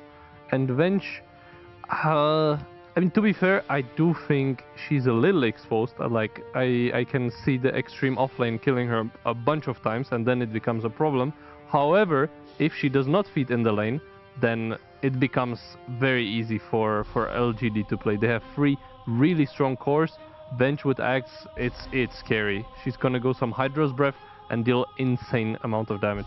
And we talked about repositioning as a concept versus Lina, just like getting her in there. I mean, Venge Swap is one of the best ways of doing this. It's just that Venge, other than LGD, there's not really a team that's like whipping out the Venge carry, so I totally forgot about it, but this honestly makes a lot of sense as a Lina answer, especially if you're getting it last pick like this. Yeah, I don't think necessarily they needed it, but I like the extra spice. I think their lineup was already great before that we could name a bunch of heroes they could pick, and it'll work. So I'm liking LGD for this. I think Lina can carry this game. I think if anyone's going to do it, it's going to be NTS for his team, because it is still a decent Lina game. But I am worried that this Beastmaster is going to be out of control. Saber, final thoughts on these drafts? Yeah, even though I am rooting for Extreme, I think LGD will take this game. Yeah, they have been playing maybe a little bit better throughout the entire series as well, which definitely game number 2 was very firmly in their hands. Keep in mind that this game is deciding if, well, the team that loses, if you have to play for elimination or to avoid elimination later on. And if you get yourselves a win here, then you make sure that you're just fighting to decide on which side of the elimination round you'll be at. So let's see who takes this third and deciding game of this series with ODPixel and Fogged.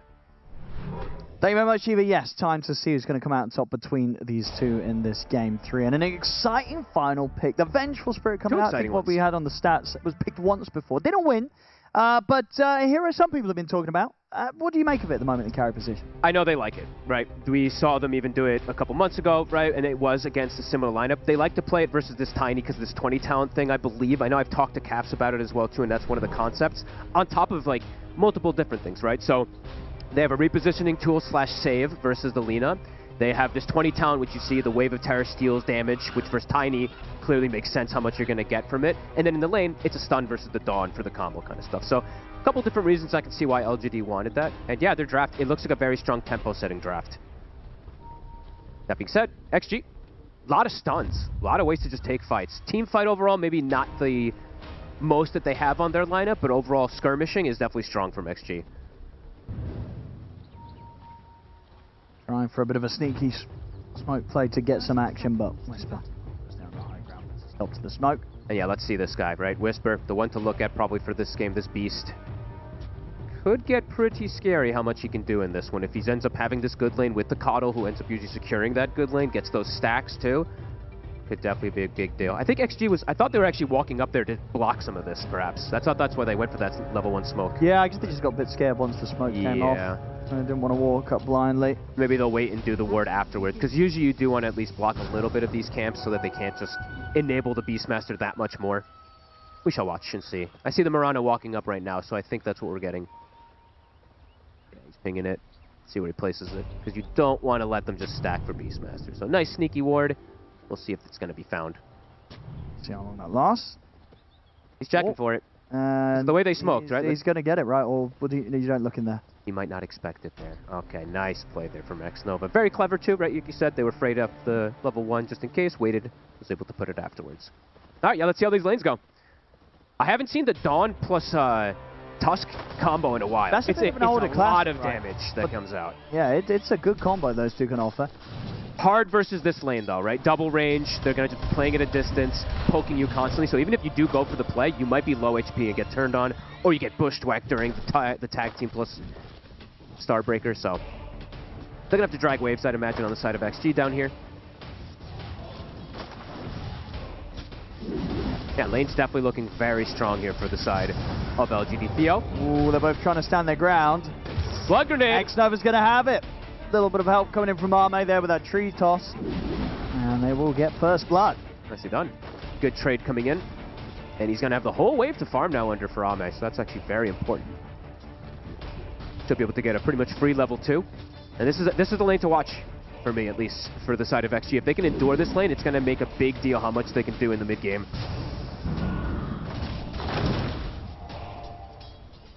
So good so far here on the first few waves. Mid lane as well too. We've seen, I think, once or twice now this DK versus Lina. The DK can withstand it, but at some point the Lina's actually, at least that we saw, right? The level 4 and 5, it started to be difficult Still for these DKs. Yeah, it's not quite the same as the matchup was in the past. It's not a Magnus. It's not as bad. It is but definitely still, one of the better melee heroes to put into the matchup to try and get out of the laning phase with some sort of farm. But there's definitely not a whole lot of fun against the Lina. So far, Ame, doing pretty solid up here. See, once those levels do come out for the Beast, how much it's going to start mattering because they don't deal with the board that well, and those axes are going to get refreshed constantly. But nice opener here for XG, blocking the camps. And overall, is there anything else really about the Dragon Knight that's caused it to sort of be looked towards again, or is it just the rise of Lina potentially turning up in the mid? You need to have a hero that gets through the lane. I think it's that, plus just your instant stun gap closer, right? So I think that's the other concept that some people are looking at here. And looking at it too, right? Breathe Fire actually versus Tiny as well, right? It's pretty effective since you're all that base damage. Breathe Fire reducing quite a lot of the damage. Can definitely see more merits for it than usual. What is Breathe Fire nowadays? I actually don't even remember what the percentage is. 35% or 20? 32 at max, okay. Still a lot, for sure, especially versus Tiny.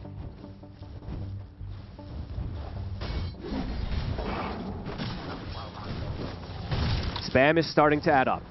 See how much regen they're going to be able to bring to this top lane on the side of XG, because this is where the power really comes in. The axes plus the chakra. Gonna have to bring that extra regen for Ame. It's going to get trickier and trickier, but it's done really well on the first few waves. He has. Excellent. CS. Getting that first blood, definitely very important for them as well, too, for X-Nova. Allows him to have that little bit of an edge, so he's doing great. It's easy for Theolocore to trade with him. Yeah, this lane actually, I mean, this is very important for Ame. Walking up to see if they can find something. Might just have it. Launch into the arrow. And a few right clicks, they'll get the kill. This also is get the courier there, Ame, so a very, very good start here for the safe lane Tiny. So important for their draft to have this start here for Ame. And just slowing down Whisper a little bit is very important too. Bottom, we are seeing the effect of the double melee versus that Venge and the Hoodwink, but either way, not dying, which is important. Nice play there from FY too, sneaking away with the snowball.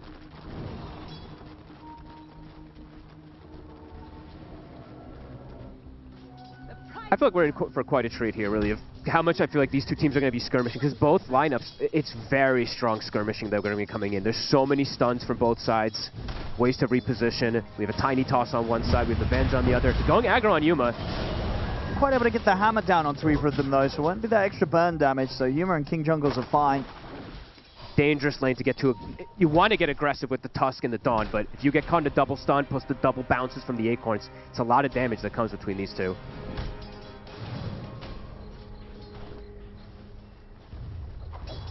And Thompson has been kept low in the mid, but he's doing very well on the CS. Yeah, not too far behind the Lina at all. So absolutely getting done what you need to into a matchup that nobody really wants to play into right now. The Lina being that annoying with the constant Dragon Slave spams. But here's the DK, Thompson. Third hero, Yuma now. It's too much for him. Nice bushwhack there, but not enough to hold him away. Might be able to go for King Jungles on top of that. He's got a little bit of a chance to juke around the trees. He's got a couple of fairy fires if he wants to. He'll pop one, get another bushwhack off.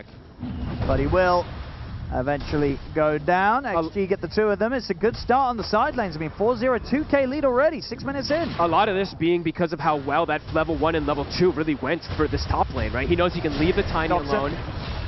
We'll be losing FY. Yeah, makes a quick rotation to try and find something from the side lanes. Realizes they're not going too hot right now. I really like that move there from X-Nova, just moving with the Mirana, shutting down this Venge, who was having a better time than the Dawn. Really good preparation in this early moves from XG. The wards, though, it was taken out, so the camps, they are starting to get stacked. Starting to see that there around the triangle for the Beastmaster. So Whisper is going to be enabled. He is still going to get boosted forward a lot.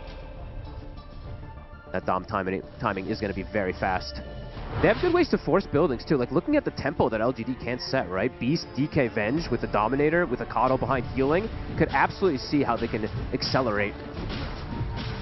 Whisper. Whisper. He does have the Roar for a potential escape attempt. He can get it off. He hasn't got the mana for it, and not enough even with the one charge as we pressed it. So he goes down. Ame's doing excellent. Yeah, continuing to just thrive in this top lane. They're enabling him. 7 minutes. Theo will be able to secure it. Nova doesn't make it there in time. Time to scout the stacks. Thompson won't be able to go for either of these. XG, though, now aware of the stacks. They might rotate the Tiny and the Lina over to at least try to contest it. You bring any of the cores over. You know, all three of them are good at stealing the stack. How close to 6 on the Dawn as well, too, right? Because they could have Solar Guardian as well very soon. Super close. I mean, when that's up, they're definitely flying around. Yeah, I think area. they're going to run in. They better keep tabs with that on the side of LGD. I was just going to try and start clearing, but it won't be quick. Solar Guardian's up. A little rough here. Indeed, the timing hit. Got stopped. Going to get put to an end, in fact, and that allows LGD to turn and get the kill. Our main X-Nova still going to try and fight on forwards. They haven't got much left in the tank. They've got to run. Nothing to say is going down. Dragon Tail's back up. He's gone. XXS ended up teeping over. He will now turn up, but not really a lot left for him to do to try and help out. XG's just got to run and get out of this. I think the ward that they have on the bottom side saw him maybe on like the tree line, because I think he was trying to hide from the Venge, but he gets stunned during the Solar. Yep. Yeah, you have to take Yuma. That's a big play. Honestly, they would have lost so much if they didn't get that. Instead, they killed Alina. Really nice play there from LGD. And keep their stacks safe. Yep. So they were keeping tabs of it very nicely there. And now the catch, too. Ame.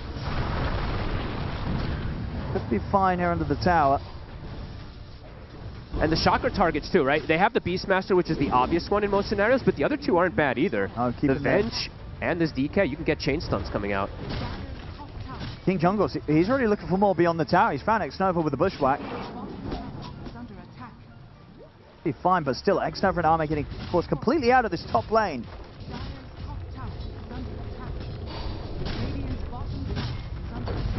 Pushing the top tower, also making the move back toward bottom. Yuma is level 6, has the swap ready. And try for this. Yeah, the swap into the King Jungle's combo. Nice synergy coming in from LGD this game.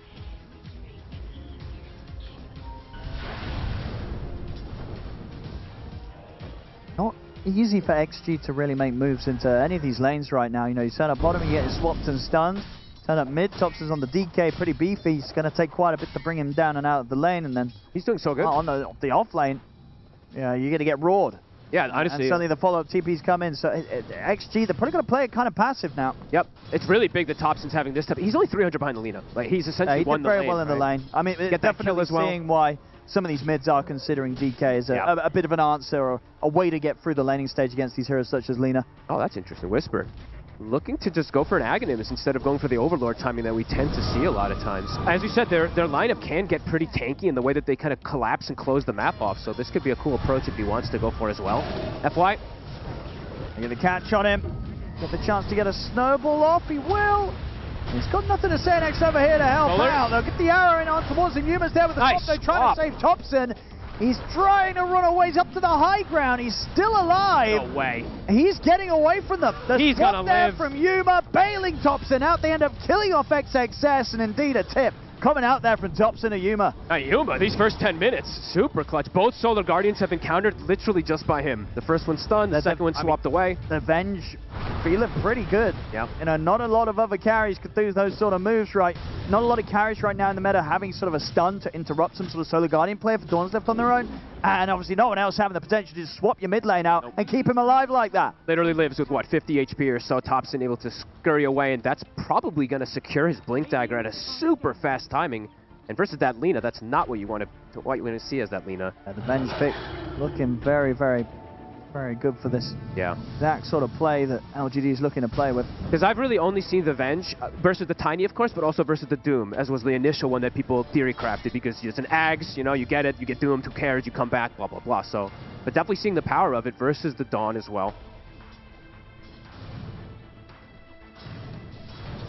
And this hero, once it gets to the point of it, once it has its items, it does absurd damage. It actually really does some of the craziest amounts. It doesn't look like you should, but yeah.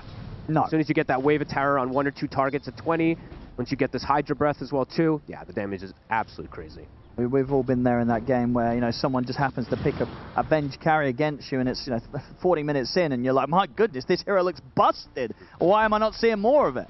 Yeah, it is a nice one to see at times if you do get away with getting that farm in the lane. If you're able to get that array at a good timing.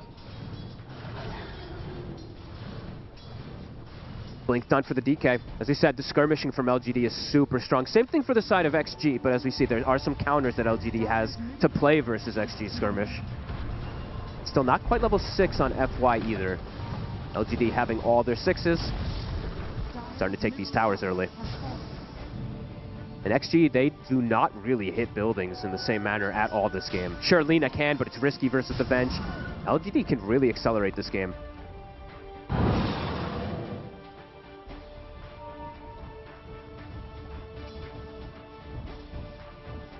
So XG, who are you looking to make the plays around? Are you expecting FY to sort of be the one to go in and set things up, or are you sort of looking to Ame to go in first as the carry? It's probably Ame, right? Which is usually not the case. Because Eudora and Orlina, they don't want to be starting things, right? They want to be reactive and sort of be able to sit back, react from a distance, or react with the Solar Guardian. So it has to be the Tiny or the Tusk to make those moves. It is. Or they just have to play like this reactive kind of Dota, which isn't usually the best thing to do. Sure, you've got... Didn't work out too hot for them last game. Like, you've got Snowball saves, you've got Solar Guardian, but playing fully reactive can be incredibly dangerous. Ame. With the avalanche into the arrow and the Solar Guardian, but Whisper's in with the swap.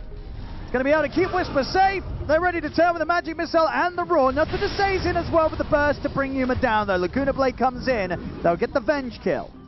XG's got the numbers for now. Does LGD want to push forward? It looks like they want to with Thompson. I mean, they'll take that. You know, they were sort of looking towards the Beastmaster. They end up getting Yuma instead. I mean, that's the carry. FY is going to get caught by surprise with the fact that LGD was still hanging around on the high ground. Who can actually get out now, especially nothing to say. He is very vulnerable right now. XXS is just out of there. They found him. They're caught. So whilst the initial move did sort of work out, they killed the carry, they do still end up losing a couple of heroes for it. Thompson making sure he gets the last hit on that one. And Yuma being, you know, sacrificial lamb. It's okay to do this sometimes as the Venge, even though if you're the quote-unquote carry, you'll get to that point as well, too, if you're enabling your other two cores. Yeah, that's fair. And these are two other cores that can also be carries. They can be carries themselves, right? yeah, absolutely. Beastmaster. These guys are going to scale. Especially with how Whisper's building, which is he still going for the Aghanims? I imagine he was. So yeah, he's going to have that absurd scaling. He's going to have it super fast this game.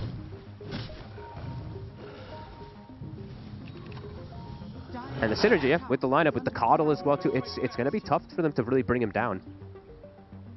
I don't think they can go for Vessel either on their team. Unless the Murano really wants to go for it, but that's just not the case anymore. We just see Distiller or Yules almost every single time.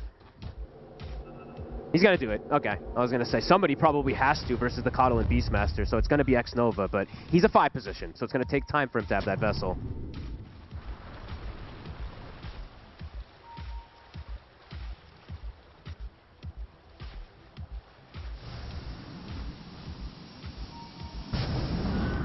Not the easiest move to make with just 2 when there's a Solar Guardian available, so looks like this was maybe just an attempt to catch a support.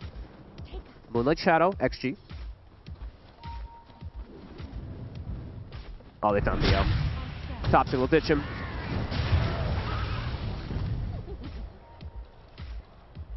It's actually not bad that X-Nova gets the kills, as we're mentioning, because he wants that Vessel early. I actually don't mind when he gets a couple of these extras. If he's able to find this Vessel at a good time, it's going to be a nice answer versus Beast, DK, and the Coddle even. It's getting pretty close. Yep. Thinking about a swap play, maybe. Bit too late there. Radiant's bottom tower is under attack. Still putting focus onto this bottom lane. Yeah, they're going to back off this. Fastest, 39 minutes faster than the... Since we don't really see too many of them building it, of course, so that's actually pretty cool. Level 12. Yeah, Whisper. The real carry at this point for his team. Yuma thinking about some sort of swap move as they're chasing onwards. Probably wants to save the swap, at least unless he gets the Lina, or if he's like saving for somebody. I think swapping on a support's just kind of crazy. Quick little pause we got coming out. They want here. LGD could look to try and push that final tier 1. How's Ame's timing looking? Does he have the Shadow Blade finished up just yet? I did see that he was going that instead of the Blink, so that kind of indicates more farmy kind of style from XG, rather than looking for the fights, more reactive style. Yeah. So he will have that. He will have it. And along with the TP if there's a situation where he can come in and try and look to sneak into the fight. I'm queuing up the BKB next. He is playing it to Roar, so it's not going to be an end-all be-all answer, but... Now Whisper's going he's going like actual semi-carry, Like full right build, yeah. He's not even queuing up the Overlord afterwards. Why has this sort of been strayed away from? It got nerfed. It's just that It got nerfed, a lot of players feel that the nerf was enough, that it was just no longer the strongest way to play the hero. How many consecutive nerfs was it? I think it was like 3, 4, I don't even remember over the year, right? Because it was so OP for a while. They also made it so it didn't work on the Roche. They changed the Shard. They made so many different kind of changes to ensure that this Aghanim's wasn't as busted as it once was. Yeah. That's when he added when you could just like hit them and apply all these. It was pretty nuts, like how much you were doing. You were literally a carry. Like they were actually picking it as one position in a lot of games. So even on the numbers, pretty close here. It's a lot more threat from LGD though when it comes to taking these objectives. Absolutely. XG, as we say, it's going to be a question of when they want to get Arme involved. Just as, I mean, yeah, sure. Yeah, XG has a lot of stun, but same thing for the side of LGD. Great ways to just skirmish and fight. And catching backline, that's the big thing, right? For XG, initiating fights, catching backline a bit difficult. For LGD, it's very easy for them to jump these backlines right now at this moment. Eventually, we're going to have these 2 blinks on the DK and the Beastmaster. And when you're playing versus Coddle especially, right? Like, you need to catch this backline. If Coddle just free casts in a team fight, it's usually your demise. Hopefully everything's all right with the headset. That's true. This is a decent amount of time for a headset. Just get things checked out.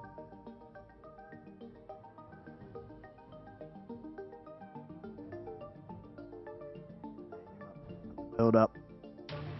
Standard. Into the Asher, into the Ags. Yep.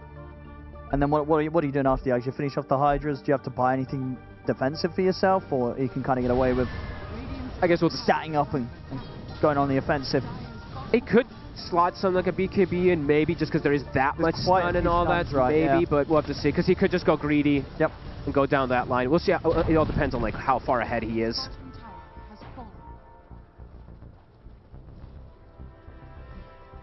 Oh, so good. All 3 tier 1s taken here, 16 minutes in by LGD. Oh, XXS.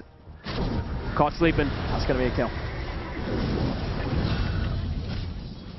Steps up just a bit too far. For LGD, it's just easier for them to make plays across the map. For XG, it's just hard, as we're saying. It's Ame. It's all on Ame's decision on when to, you know, where the value is in spending his time. Whether it is going to be to continue to play on his own, hit the creeps, farm it up, or if there's going to be more value in him turning up and trying to get involved. Vessel. You have both of those options as a Tiny.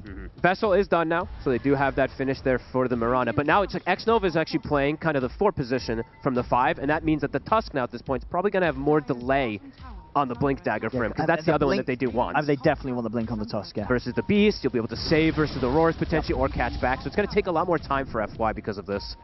Theo does have a Vessel himself, which it's also a good Vessel game for LGD. Yeah, always. Tiny and Dawn, fantastic. Yeah, exactly. It completely ruins what you want to do with the Solar Guardian. And Tiny is very high HP, so with that plus the Solar Bind, it takes like 50% of HP almost. Pretty absurd how much it can actually do.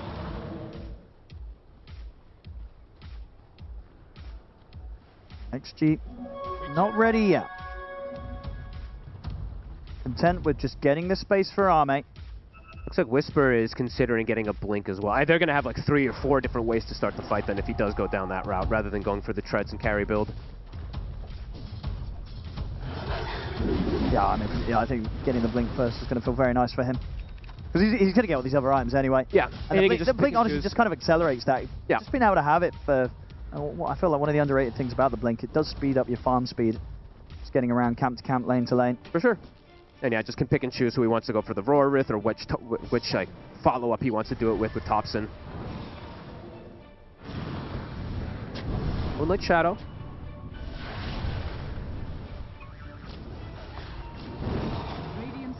X-Nova still not having the Vessel, right? He's getting close, though. And this might be the move they're looking for. Arme's joined the team. Okay, Whisper, he gets the Blink off. I think he just picked it up off of that Courier. Arme's coming over, though. So Whisper has to roar and run. The Avalanche is going to catch him. He's going to just kill the Tusk. He is. XXS also. Off the mark with the Starbreaker. So he's going to be fine, and that's probably Arme's sort of ticket to sort of say, well, that's the last time I turn up. I'm back to the creeps, you know. He tried to turn up and get involved. There was nothing to get involved in. Yeah, Arme's probably going to be back to hitting the creeps after that one. And that's the most value pickup of a Blink almost ever, right? He literally picks it up and ends up saving him, and he gets a kill because of it afterwards as well. So nicely done there from Whisper. All right, I mean, I actually like this. I saw that he did have the BKB queued up, but I think they need something. They've got to be do able to something. Start. Right? Shadow Blade's not enough. You're going to run into some Sentry or whatever here. So here we go. So let's see. Shadow Blade blink on Arme's Tiny. Let's see. That last attempt didn't go too hot, but now that he does have the blink on top, he can be the one to get in and get that reliable catch. Top tower is under attack. If LGD are caught by surprise. Thompson is around. XG, what are they looking for? Scared to run directly into them still at this point. We know how LGD just quite a bit stronger right now still as the group up. Smoke up though. They're going to look for the angle. It is going to be around this Tormentor. If they can find Whisper, that's probably primary target number 1 right now. Playing it safe though. He's hiding away. Ame. Looking for him. He knew. DP's now coming in. LGD ready for the fight down here.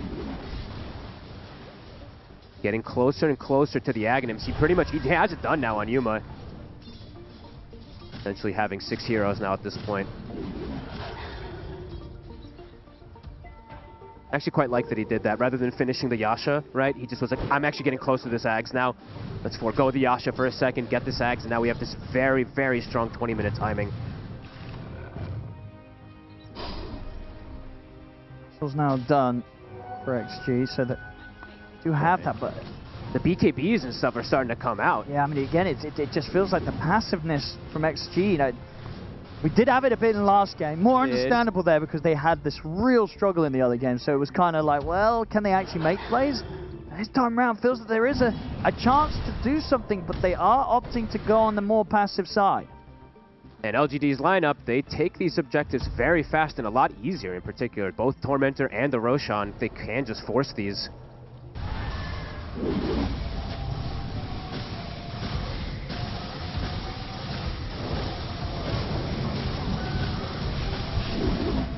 LGD even themselves, they can just smoke and look for a fight themselves pretty much at any point if they feel like they want to. They have the BK, yeah, with the BKB from Thompson for sure, they could look for any of these fights now. Thompson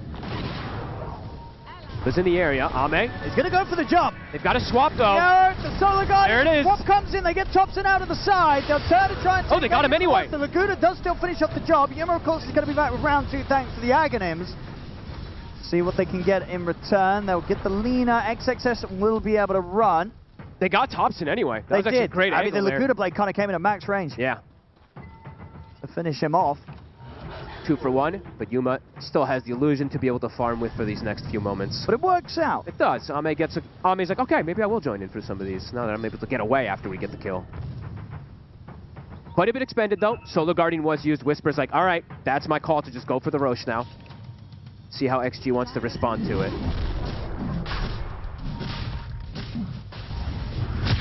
Blink is finished for FY now, too, so they're going to get this further catch. I mean, Theo, very far forward. Getting punished. Trying to keep them away from the Roche, maybe. Yeah. See if that is going to be enough, though, or if actually do still come looking. Nah, they got it. So Blink on FY, that's actually pretty important. Now they do have double Blinks to be able to follow up and even potentially save versus some of these stuns, the Roar in particular. Radiant's bottom tower is under attack. Ame should have the BKB for the next fight. Still pretty solid farm. Level 18. Yep, keeping toe-to-toe there with Whisper.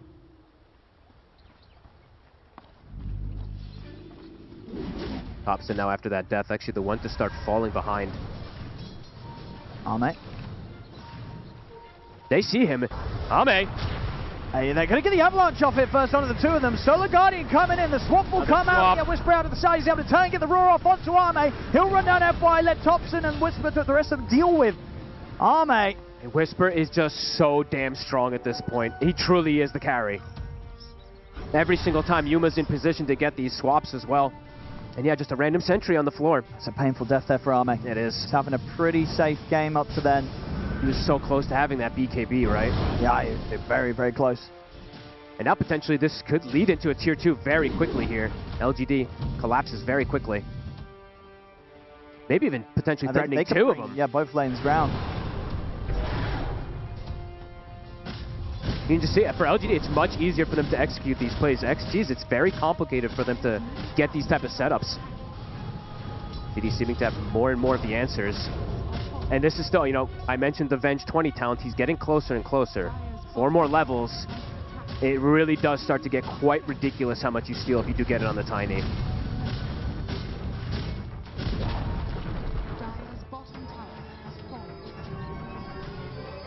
Nice aggressive ward they've got to LGD. So scouting both the Lina and the Tusk at the moment.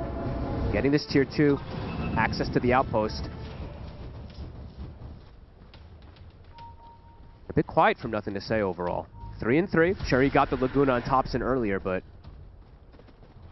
not the easiest game for him as we're seeing. Another tier 2.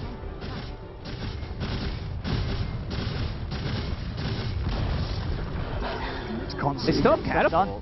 They might like just, maybe they'll just poke with some creeps there, but nope, they'll back away, maybe go for a kill. I think they... Oh, they expect Army to head out and farm these camps. Oh, no way. If they get him here... But how did they know? Did they just... Because they didn't have just knew. They just knew. Roar, he's gone. I mean, they read him perfectly there. They knew exactly that he was coming out of the base and going to those camps. I guess it's Yuma who made the call. I mean, Yuma's getting a lot of tips from his team this game, and now the push. Ame just died, respawned, died immediately. That's rough. And he was, pretty much up there as the top net worth of the team before that. Great shot calling. Whoever got that read. Yeah, said we got to go check those camps. That's a Rex. Full set. 26 minutes in. They might even get the second set. They pushed 30 seconds without the carry. And as we've seen, they haven't been doing anything much without the carry. No. They might even not even get to the 20 talent for the Venge. It's pretty crazy to see, especially in a meta, right, where we've had so many long games. 26 minutes in, taking 2 sets of racks. We just haven't been seeing that this TI. Honestly, breath of fresh air, Owen. Gotta say, we might have a half duration game here this time compared to most of them. Lincoln's now finished up for the Lina, so I mean, versus the individual like single target abilities is going to be good, but there's not just these single targets. It's a lot that they have on the side of LGD. Well, that is a pretty monstrous advantage they've gotten now. 2 full sets. Probably one of the best Aegis usages we've seen. Yeah, I mean, just you didn't have to use it. In both of these games, it does just feel like LGD, they have just a bit stronger of a game plan, right, when it comes to what to get done on the map. XG looking a little lost. For sure. Just not able to really rally around, Nothing to Say, right? Even in that last game, too, on the Magnus, he had a quiet one to be anticipated, but this one on the Lina, it's incredibly quiet. Oh, my goodness, look at this one. The algorithm's giving this one much less of a chance than last game. It's getting pretty out of hand. Feels like they have every answer. It really, truly does on the other side of LGD. And as I said, it's all before even the 20 town, which is when the Venge just actually rips everyone to shred with that Tiny. So. I mean, I guess this is the question as well. You know, you're talking about obviously how it did have a lot of nerfs, but now after this game, are people going to be looking at Whispered Beastmaster and be like, you know what, maybe the Axe Beastmaster is going to come back in and play this TI? It was a pretty dream beast game overall, though, with the lane that he's up again. Even though he didn't dominate the lane in particular, it was enough. And I love that he did go for the Axe this game. Trying to turn with the fight here, the solo guy, but the Bushwhack's out on the 2 of them. They will take out Yuma the once. You get a follow-up stun on him, they'll get him a second time. Aegis is getting reclaimed. Won't be able to chase, though. Nice reaction. A little bit of something there from XG, yeah. Taking Yuma properly out of the game twice. This time, Nothing to Say, actually be able to get involved as well, too.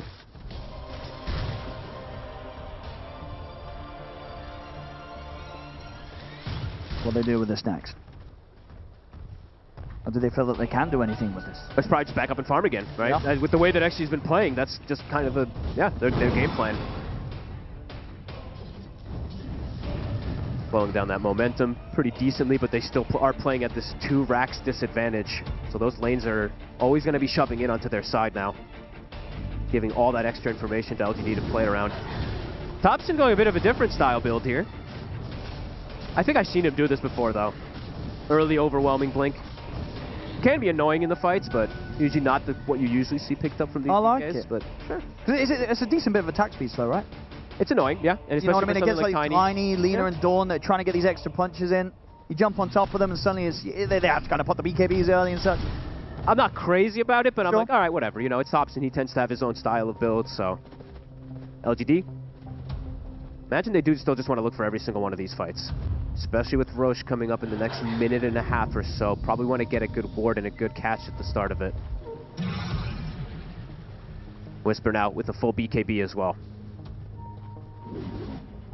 See the courier. Or they can jump the Murano if they read position. I mean, well, XG are going to try and react. Got the whole squad.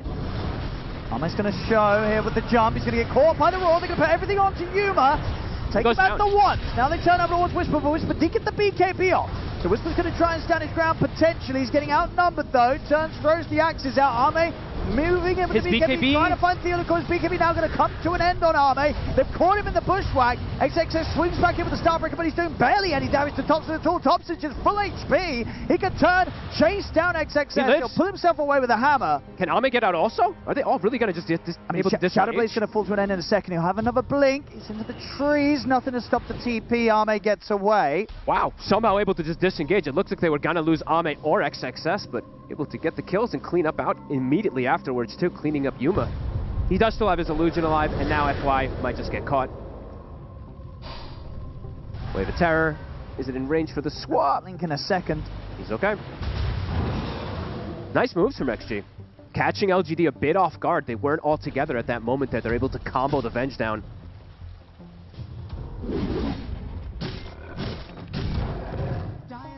That is the name of the game. If they can get the Venge at the start of things, then there's no swap out of that Solar Guardian a couple of times here, as we've seen.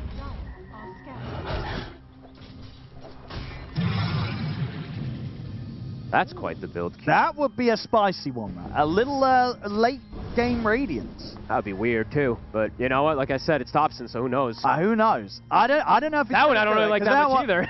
Getting the Radiance slate that's definitely a move. I mean, I'm all for the crazy stuff. Yes, why not? But you wouldn't see anyone else do this. Gold lead has completely dropped down. All three cores now on this side. He's changing it up. He's doing up Octrine. Thompson's still considering his options. Yuma's going to get dropped. Again, caught first. Get him the once. They do turn for the stun over towards X-Nova. X-Nova gets the leap off. The Roar's there to finish him off. Solar Guardian comes in, but they're able to kite it out. Ame pops pretty early now, so it's going to come to an end. He's going to try and run away from this, but Whisper and Theolicor are on top of him. They take Ame down. They're going to see the attempted BKB TP out from XXS. It will succeed. That's Ame gone. Can get Yuma losing their own Tiny. Get him the once, but he just comes back and ends up getting the swap off anyway. I couldn't kill him a second time this time round.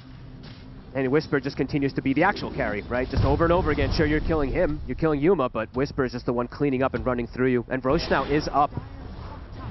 Thompson, he's looking for all the fun stuff. I think it's going to have like a Radiance, an Octarine, a Diffusal Blade, a Shiva's Guard. You know, he's going for them all. I like this. I'm okay with the Shivas. I mean, that actually sounds nice. Almost certainly the most likely. Actually, sorry, his Whisper, of course, going for the Diffusal. He's looking for the Disperser.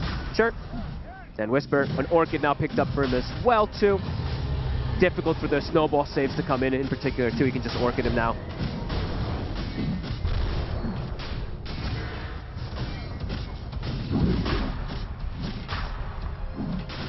Not looking like they can get out here. To have anything to say about this Roshan? Give it to Yuma. Whisper has yet to really be threatened in most of these fights, so if Yuma just wants to play with that. He's level 19, Owen. Almost 20 now.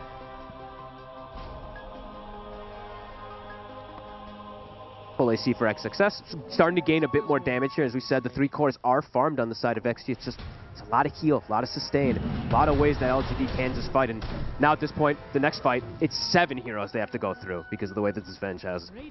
And maybe even more if he buys back in between the two. So there's a lot of different, a lot of different things that LGD can do.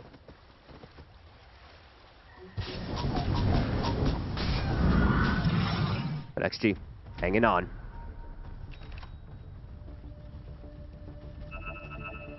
Full Octarine for nothing to say. Alrighty, Venge 20. See how much he actually gets from Wave of Terroring on that Tiny. Those numbers are going to go up pretty high. Really, really high.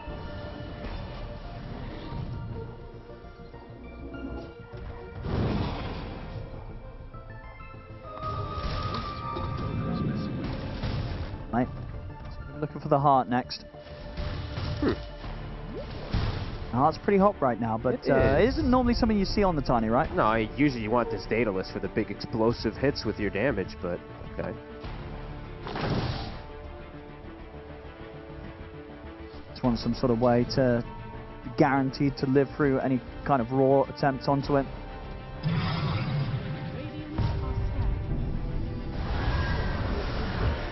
I'm surprised because it feels like the long fights don't work that. I'm like trying to think about the reasoning because like I feel like they want more explosive damage rather than going for the long fights because I feel like LGD and the long fights are just better. I mean, it's your Beastmaster, DK, and Venge. They do all sound like 3 cores that don't mind a long fight. Yeah, and with the Coddle as well too, blasting the heals. I thought that Ame would just go for more explosive. He might change it. I think he's not spent up into any bit of it, but. I mean, it's hard either way, right? It is difficult to itemize at this point.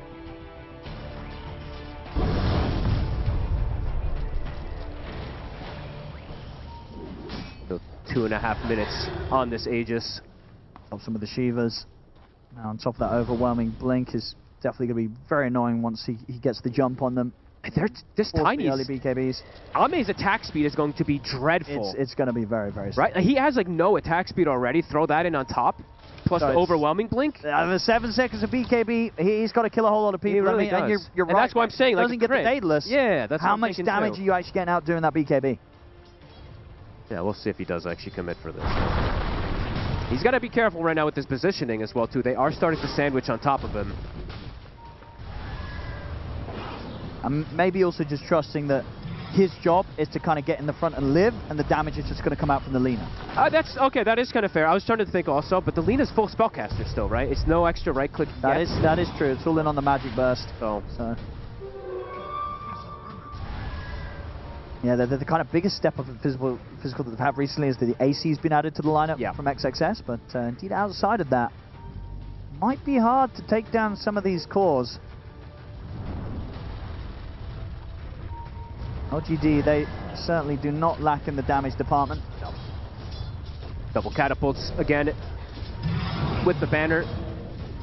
They have an arrow to deal with. One, if they want to do the same thing, they have a force staff like they did last time. Last time they force staffed it out of the banner range as well. Not the case this time. Second arrow going to be up soon though for X-Nova to take out the next catapult. And it looks like LGD just a bit hesitant to just force the issue here.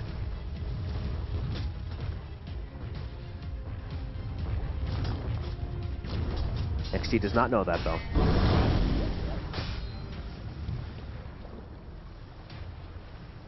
Alright, really nice neutral items. The Prophet Pendulum, one of the best. Especially when you're playing versus this high burst damage, Yuma's going to have that to be able to play with as well. Can back up, get Tormentor. They're just being efficient on the map now at this point. Again, it just XG, they're literally so passive in the barracks. Yeah, they're very passive. All 5 of them, they don't want to leave the base. They're terrified. Not a whole lot happening really from XG's side of things. They probably just feel, they're feeling that pressure, especially with the Aegis still on the side of LGD. And yeah, LGD, they just back up and they're like, all right, guys, let's just maximize efficiency. Gold lead jumps by like 4K in just a couple of seconds here.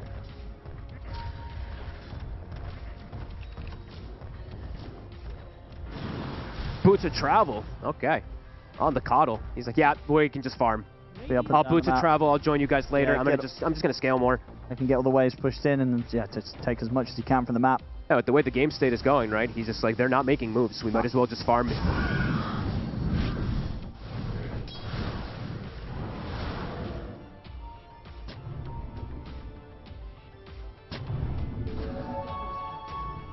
I like this for KJ. I was hoping somebody would buy the Vlads for the team. He's going to be the one that goes in on the Hoodwink. Yeah, I feel like we're starting to see that bit more from teams right now. Like, it used to be one of those times that just got ignored completely, right? Yeah, but now nice. Teams are starting to pick up a Vlads here and there again. Yeah, really nice when you have just multiple different right clickers. It's going to synergize beautifully with the Venge.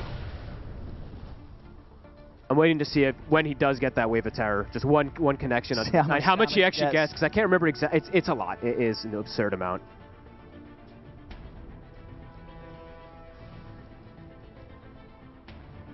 And the reduced damage for Wave of Terror, is their entire damage or is their base damage? Base damage. Wait, actually, I think it is entire. Yeah, it's total. Yeah, it's total. Yeah. It is total, yeah. So. Because I remember with the it's enchant totems as well, right? If you catch a shake. Maybe that's why he doesn't want to get dateless then. Because then his total attack damage is higher than if he has a heart. So he doesn't want it to get stolen. I mean, you know? Yeah, okay, I guess, but yeah. Then you still don't have any yourself. Then you don't have any damage yourself, exactly, so. Lead growing dramatically. I mean, they've still got more to grow, right? Whisper can get this disperser. I mean, Thompson has an insane amount to grow because he just got, like, he's got this, like, anti-carry build rather than a carry build. Having a lot of fun. And yeah, they're just not really able to step outside too safely now at this point.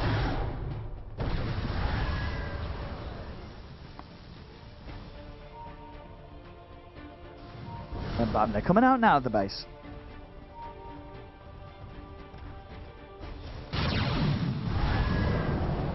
Doesn't hit the Tiny. Hits the Dawn. Gets plus like 100 damage.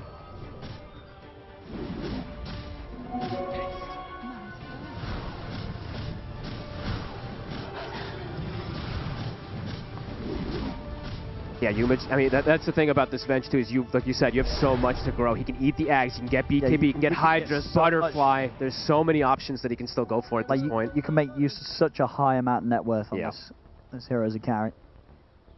And he isn't even the true carry in this game, right? As we've said, it's been Whisper the whole time.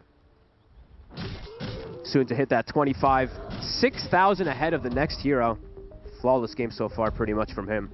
Yeah, I think more teams might start looking at the Beastmaster with the Ags again, despite the fact that it fell out of favor. If Whisper can find a way to make it work this game, I'm sure there's other games as well where it can. XG wanting to get outside. They've been stuck in the base for a very long time, trying to probably prepare for the Roche. I guess that's the risky thing as well, right, for Ame going for this heart. It does mean they're also making these plays where he has 4k gold not spent. True. As opposed to where he might have felt that he could get like the small crit and still have money for a potential buyback. Saving for something a bit bigger means that he doesn't have to play with here, unless he wants to sell that one to get the Reaver. Does not at the moment. KJ. He has an Aeon Disc. And he's got backup. They're going to turn with the stun, take out FY. It's going to be a get out of here, you know, for XG. They don't want to be around. Oh, Ame's been found. He's stunned. And he's been left behind because the rest of the team have already bailed out. Look at the damage on the bench. 349 plus 225 when he retires the Tiny. Oh my god. Actually doubles his damage let's do the math. So 349 plus 225 is like 574. And then let's click on the Venge now. 574, and then 190 plus 172. 362. It's like 360. It's like plus 200 damage or something. He literally had over 200 more damage. Yeah. Off a good wave of Terror. It is pretty crazy. It's one of their strategies. I think I've only seen LGD be the team that does it versus that Tiny, so it's been some time. 17k lead now. Yeah, it's looking pretty comfortable here for LGD. Yeah, XG perhaps feeling a bit desperate with that move. The arrow. Many ways to protect Yuma. Still 30 seconds without Ame. Good Lotus. He was about to get swapped. I'm going to say that swap would have had him.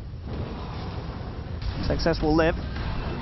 We'll be able to hold, at least by time, for Ame to respawn. LGD just playing it very safe. They're going to back away, wait for the Roche themselves again here. And Ame, he just has not, honestly, he hasn't increased at all. It feels like in the last 10 minutes or more. It does feel indeed he's sort of been stuck in this state of the game where he's just kind of walking around with these big dreams of items queued up, but yeah, I mean, look, not quite able to build into them. Literally only gotten 1,000 gold in the last 5 minutes as the carry, which is never what you want to see. It's a tough one here for XG. They are struggling. Like I said, it just feels like LGD, they've had all the answers for quite some time in this game, and yeah, just blowing open the game with those double Raxus has just had them, giving them so much extra freedom. XG, like I said, this is desperate, but they got seen. That ward did see the smoke. LGD claiming the high ground position.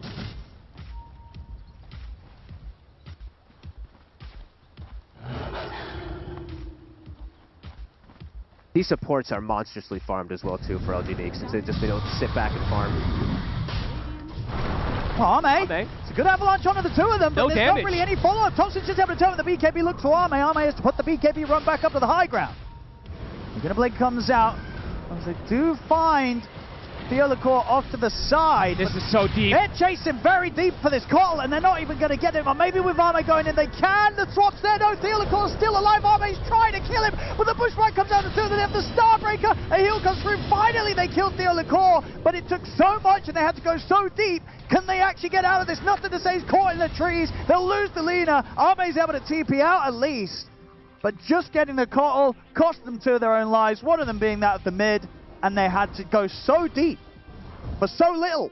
It's like screaming frustration and desperation, just trying to get any of these catches, but they just cannot. But so if he crits on Yuma with the Wave of Terror, by the way, is a 1600 crit that I saw there. After those Wave of Terrors, yeah. Now the Roche will go down, and yeah, the damage from Ame, it's just not there. It's not by any means at this point. Did he spend up on anything? Not before that move. Oh. So still no.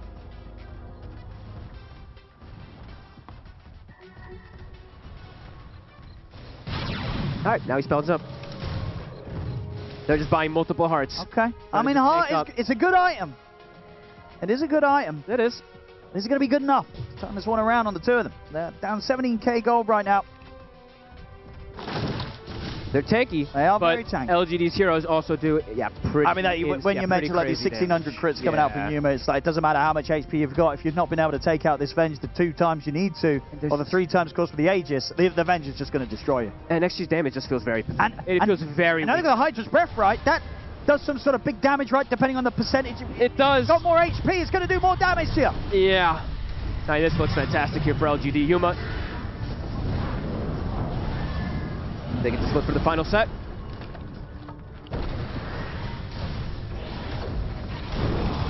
Ame? Oh my god, that was insanely risky.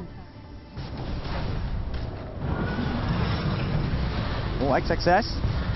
Gonna swing in. We're gonna see Thompson make the jump over the walls. Swapped out. Back onto XXS. They'll put the BKB. Try and get away, but the roll comes in. They'll pull him off the side. They've got the snowball to bail XXS out for now. XXS will live thanks to the save of FY. But the racks. And Ame jumps back in, trying to finish off Yuma, but Yuma just turns. They've got the stone control. Ame is locked down, finally gets the BKB off, but he's so low. The jump comes in from FY Solar Guardian as well. They'll take Yuma out the once. That's the Aegis gone. So they can go for round 2. Thompson back in with the jump. Look how slow they are. Away. XXS tripped up by the stun into the hook wing pushwhack. He's out for good. 90 seconds, no buyback on him. The mega creeps are out. Oh man, this Thompson build too, it's very annoying versus this team. Look at Ame. He can't move.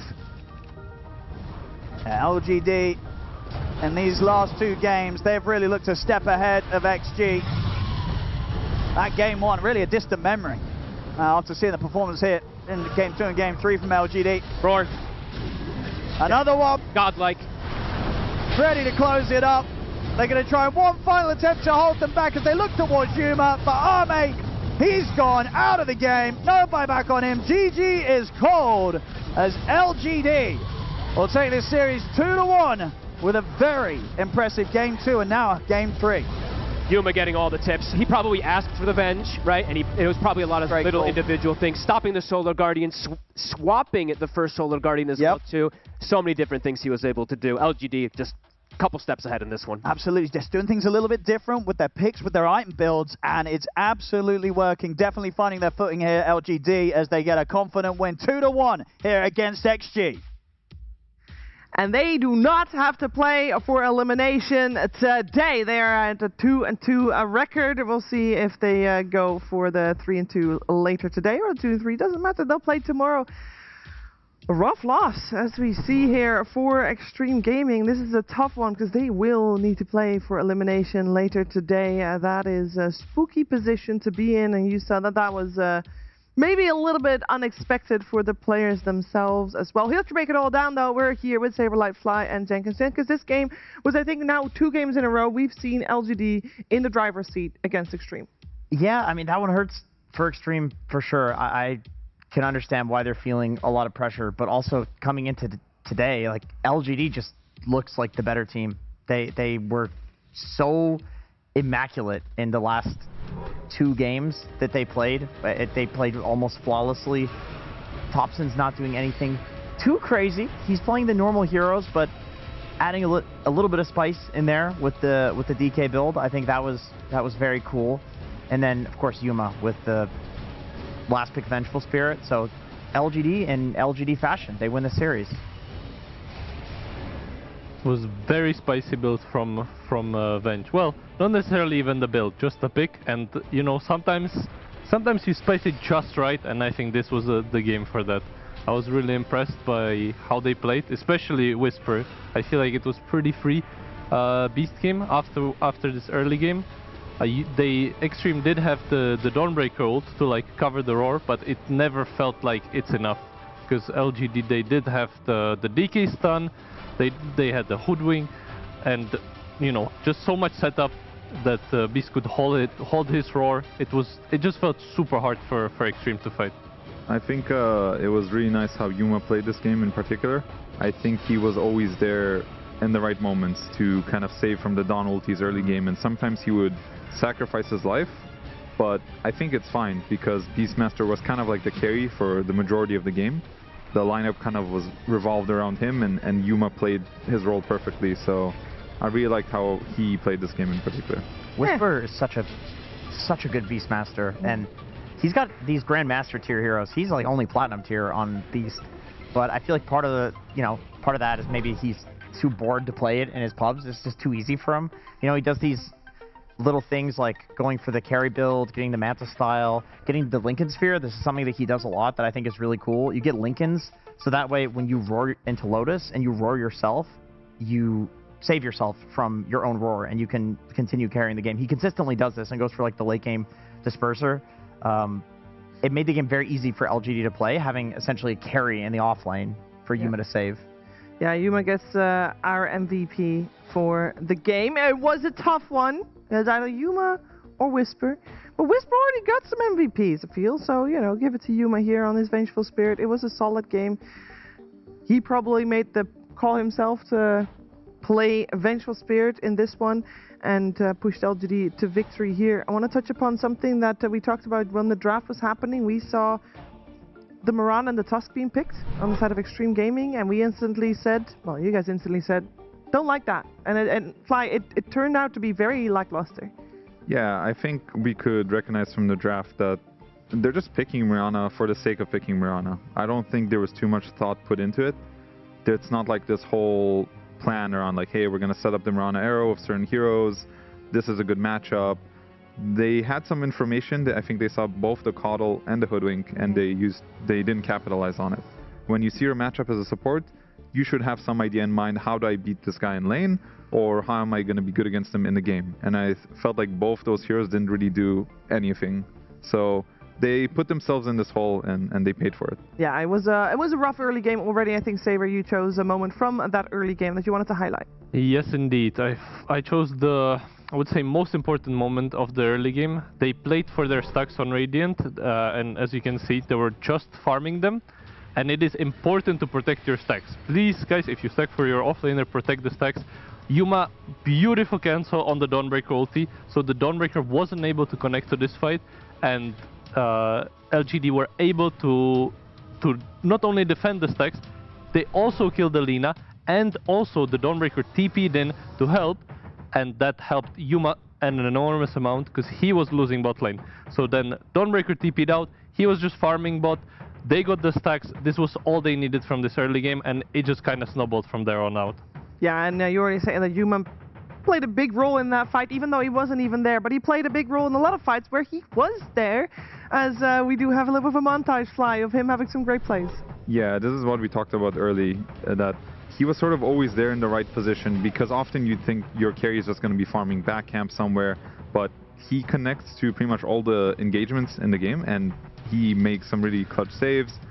The Dawnbreaker ulti doesn't hit a lot of the times because Yuma was just there in the right moment, so it was just really nice to see, and you can see why he wanted the Venge. He had this idea in mind. I don't think we saw it in this particular clip, but I think we're going to see it in this one. Yeah. Here we go. This is going to be the one. Gets his clutch save. Beautiful. Saving Private Thompson. Saving Private Thompson. And always waiting until the full committal is there too from Extreme, where they're like over committed. LGD definitely in this game, actually previous two games, the way that they played fights looked beautiful, which it's a really difficult thing to do against a team like Extreme. There are very few teams in Dota that can team fight like this one. When they got second place at TI, this is what we were always talking about. The way that they fight is flawless. Maybe like Spirit Falcons are up there in contention. So to beat them in this way is very impressive. Yeah, and it looks good for them for the longest time already. But of course, you will have to have a moment in that game where it was really cemented that they were the better team here. And one of those moments, Purge, is going to break down. Thank you, Cheever. It's always a big moment for teams when they can take those small advantages and compound them and turn them into bigger wins that ultimately win them the game. And the first one that was really significant, other than those early clips that we just saw, we'll see this team fight one more time here. 23 minutes in, this is that great team fight where they barely keep King Jungles alive. They're able to kill both the Tusk as well as the Tiny. This is a nice team move. This was good for them. It gave them a little bit of a 2K advantage, but what they did after with it was the most important part of the game here. They end up pushing, taking the tier 2 towers. Glyph gets popped. Whisper's going to cut the next creep wave as well, while they also rotate over to kill the mid tower as well. So take a look at this, killing the tier 2 mid tower. So now they won that team fight. They got 2 tier 2s. And look what happened on the map really quick. It's a little bit hard to spot, but I'm going to zoom in here. Look at this. So you're going to see on... Oop, no, never mind. Sorry, 1 second. I'm going to fix this here. I've changed my tool. There we go. Okay. Ame just cleared this creep wave here, basically, and they were going to see a little lingering vision of him going this way. And what happens is Yuma pings saying, he's over here. Look how fast they smoke. They were mid just now. They're instantly going this way. They're going to cross past this creep wave here because they know that Tiny was over here. And they got here before he kills both camps. This wave of terror is really important because it interrupts the blink dagger. So then he can't blink away. They manage to roar him before he gets BKB off, and they get this kill. And what do they get out of this? 2 sets of racks just because Yuma made this call and they had a smoke ready to go. These are the crucial moments that happen in these games to make the game much easier. Once they're up 2 racks, much easier game for them to play. So very clutch that he was able to spot that and they were able to get there in time. I need an honest take here from the 2 pro players on my panel. Is this a blunder from Ame? Like, was this LGD? Thanks, Purge. Thank you, Purge. Thank you, Purge. Thank you very much, Purge. Extreme thanks. I'm just watching that and I'm thinking, like, surely he can farm somewhere else, right? He sees the Caudal using spells on the creep wave from the high ground. Does that give him like this false sense of, oh, they're up on the high ground, they're not smoking to kill me here? Well, I would say Dota map, it's a little bit like a pendulum. Like, it goes this way. Well, you could also do it like this, basically. Like, you push one wave, and then the other wave gets pushed into you. So then the wave that's pushed into your base, you suddenly want to outpush it because the enemies are not going to stay there, and the other wave gets pushed. And you kind of just keep doing this the entire game. But the problem is that at some point, these guys, they get too smart, and they camp the wave that's pushed up here, right? So this was one of those cases, and he got caught with his pants down. Gentlemen, it's a 6-7 thing, but that was a real analysis. Actually. It was I appreciate real analysis. that. Gentlemen, I need you guys to all look at your watch. What time is it? It is advancement time.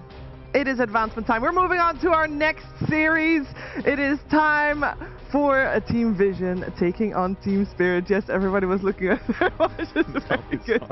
Is it working, Sabre? It's 2:15. Mine just says Hello Kitty. Mine says Hello Kitty 2:15. Is it 2 already? Doesn't matter. We have got ourselves 2 teams that are 3-0 right now. So one of these teams, guaranteed after this one series, will be the #1 of the entire group stage and make it to main event. We got Vision, we got Team Spirit, Sabre. These are 2 top-tier world-class teams. I can't wait. I feel like we've had so many good games this TI, and I feel like these 2 teams, they just seem unstoppable, especially Satanic, but also Yatoro. I feel like they're both playing out of their minds, and seeing them against each other, one of these teams finally being a 4-0 team, is extremely exciting. I can't wait to watch this. Yeah, focusing our attention first on Team Spirit. Fly, I'm going to put you on the spot that you have them in the top of your predictions. I think I put them as the... Is it the 4-1 team? Okay. I think I put them as 4-1. Oh, there's still chance, I have Vision as 4-0. Ah, so okay, okay. We kind of had an appetizer, a great appetizer. Yeah. This is kind of like a main course right now. That's how it feels like to me. That's fair enough. Team Spirit has been on fire. A lot of people have been calling them, you know, back in Team Spirit form. They are also the overall youngest team here at the International, which is mind-boggling that 3 of these guys have 2 rings under their belt already, even though they're only like 23, 24, 23 for the guy that you see on your screen right now. So super impressive. And I think the most impressive guy though on the team, it has to be not me, Jenkins. Well, you're not on the team, Shiver, so it doesn't make any sense. Just going to keep doing that joke for another few years here. While Not Me is, yeah, I mean, every tournament he shows up to, he's been absolutely popping off. I think people kind of questioned, is the pressure of TI going to get to the guy? It's his, you know, first TI ever, the Dream Leagues and these online tournaments. It's whatever, you know, you're playing in a boot camp scenario with your team. You can have that comfort. Nah, the guy just loves Dota. Like, he's just super into Dota. He can make these clutch plays that is kind of part of the Team Spirit identity. And this is something that I'm very excited about when it comes to this matchup, is that you have a team, Vision, who is kind of crushing people and just, they look like these giants. And Spirit, on the other hand, they're winning a lot, but their games look hard. Like, they're stressing themselves out. I saw Mapochka and Milan in the hallway in the hotel, and these guys are like, they got more gray hairs than I've ever seen before. They're losing their hair because they're watching their team, and it's so stressful, you know. But the players, they just don't buckle under stress. They don't. Focusing our attention on Vision, they also indeed don't. They don't care about this pressure. They're performing at the top level regardless of where they are, and maybe even more so with the pressure. I feel like, Fly, the guy that we just saw a moment ago, we have to start by highlighting him because he's been around forever, and we mentioned him earlier today because he is the oldest mid laner here in Shanghai for TI. He has been on top of his game. Or he's back on top of his game, even. For sure. So, I mean, I just realized we have No One versus Not Me, which is 2 of the greatest names. This is going to be great for the casters. This is an epic battle for the casters. Enjoy. No One has been... He's had such a cool story, I think, because he's been, you know, at the top of the Dota chain, really. He's won a bunch of events. He has not won TI, but he has won a bunch of other big tournaments. He sort of goes under the radar, disappears for a while, and now he's back with Vision, and he's been looking amazing. It never looked like he was not one of the best mid laners in the world. He's just up there. I think a lot of mid laners will say that No One is one of the players that puts the most pressure on them.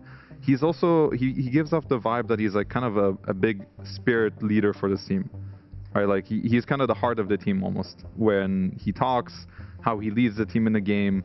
When I play pubs with this guy, you can tell, like, this guy is a leader. He for sure is. I have had the fortunate privilege of, you know, getting to know this guy better, and he is just a through and through philosopher, psychologist. He loves life. Yeah, and from the oldest player on Vision, we go to the younger Sultan, very ready for this upcoming best of 3, of course.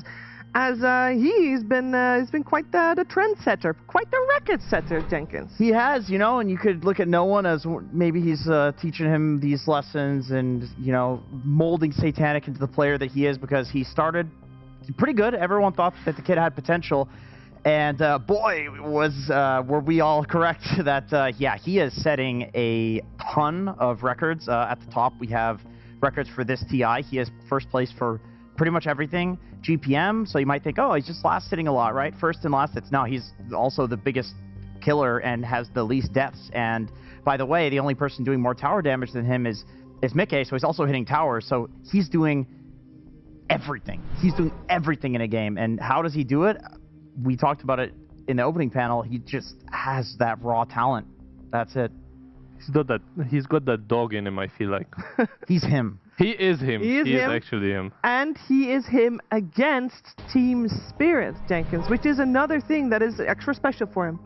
Yeah, this was from Fissure Playground. Satanic was notoriously, I'm just going to say it out loud, I mean, everybody knows it, really hard to interview. The kid, we would get nothing from him. You would ask him some long question, set it up for him. It was like 16, 17. You would get a yes or you would get a no. But basically, this was the one time he grabbed the microphone and just said to the crowd, like, I'm so happy to be here. I'm so happy to have beaten these guys. But also, he puts that respect on them and says, I would not be where I'm at without these legends on stage. So he has that respect. I don't want to set up the story like, oh, will that pressure get to him? I don't think it will. I don't think this kid feels pressure anymore, but it is really cool to see this clash because you have the team that kind of put him in the spot that he's at the biggest tournament in the world. Yeah, and we are in the draft for game one of this best of three. Let's see which one of these two teams can, for now, call themselves the best team in the world. We'll see if that changes, of course, by the end of next week. But for now, both of these teams 3-0, and one of these teams instantly making it to the main event. We got Team Spirit on the Radiant side, Vision on the Dire side. First pick going the way of Vision as well. And in terms of bans, definitely a bit of change of pace compared to what we have been seeing. Still on Druid Treant banned out. Yeah, I know that. But Bane Undying Wind Ranger banned out by Vision. So they're going the support route, I'd say, in terms of bans. Fly, are you happy to see that? I think it's an interesting approach. You know, Puppy is kind of notorious as trying to also break metas. I think he's done this historically as a drafter for, you know, who knows how long at this point. He always wants to test ideas. He does this a lot in practice games against him. He would always leave a bunch of different heroes, try different ideas. In some ways, we saw cast drafts, and I think Puppy is a bit similar, maybe like a little more restraint in terms of how many heroes he's going to pick, but the idea of trying to bait people into stuff. So it's good to see that he has some approach with these bans, and then I think they were like, it's interesting to see that we have Lina in the pool, but this game they're going to prioritize something else with their Earth Spirit, which I think no one has looked really good on. It's a hero that he can control the tempo of the game, he can scale into the game, and I'm sure they had a plan on Spirit side as to what they're going to respond to each of these picks. If there was a Lina, I'm sure they had an idea in mind, but they see an Earth Spirit, they take the Slardar. Slardar is just a good matchup against Earth Spirit in the mid lane, because Slardar is good against other melee heroes. And he can if he can shut down the Earth Spirit, he can control the early game himself, because it's a hero that can get faster on the map, he can take the runes, and he scales well as well. Yeah, at the start of Puppy taking the seat for Drafter, which was like about 4-ish months ago, one of the things that he was doing, and they were open about it, is putting 9 class in a box of, you know, in cage. No more weird heroes for you, only playing normal heroes. One of the quote-unquote normal heroes he got to play was Earth Spirit, and we have seen him play it quite a few times. So is that still an open option for them, or is that kind of no longer worth because he's just so strong as a mid laner? I mean, yeah, go ahead. I think so. I think the Blink Aether Earth Spirit is really good. It's just that it's so good on mid that's why we see it. But if there's some awesome mid pick for our boy, then yeah, I think they could swap it up. I mean, I know when we played with the Hellscream, he also likes playing Earth Spirit 4, and his idol for as far as Earth Spirit is concerned was always 9 class. He would always use him as an excuse, like, Wobab, bro, 9 class is playing it, please let me also pick some Earth Spirit. So I'm sure they could do it, but yeah, the mid Earth Spirit just seems super strong. Especially now that we have the draw picked as well. I think mid Earth is very powerful. You can get on top of her. I am expecting Cruella's Crozier, perhaps even first item. Well, okay, maybe not first, maybe after Vessel, but it is already a really nice Ghost Scepter games. Team Spirit have 2 heroes that deal a lot of physical damage, so you already have Wyvern on Vision, which is extremely good against physical damage. You have your Cold Embrace heal. Very, very nice drafts from both teams.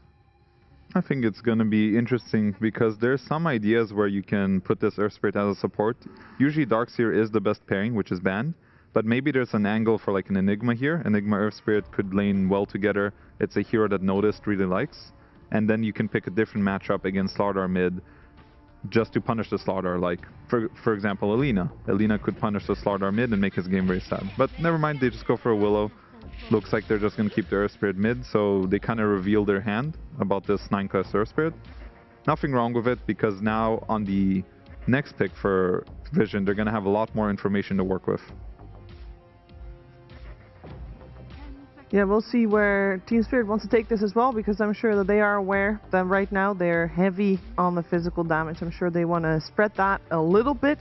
It will be Team Spirit with overall last pick at the end of this all, so they will be able to find the missing puzzle piece.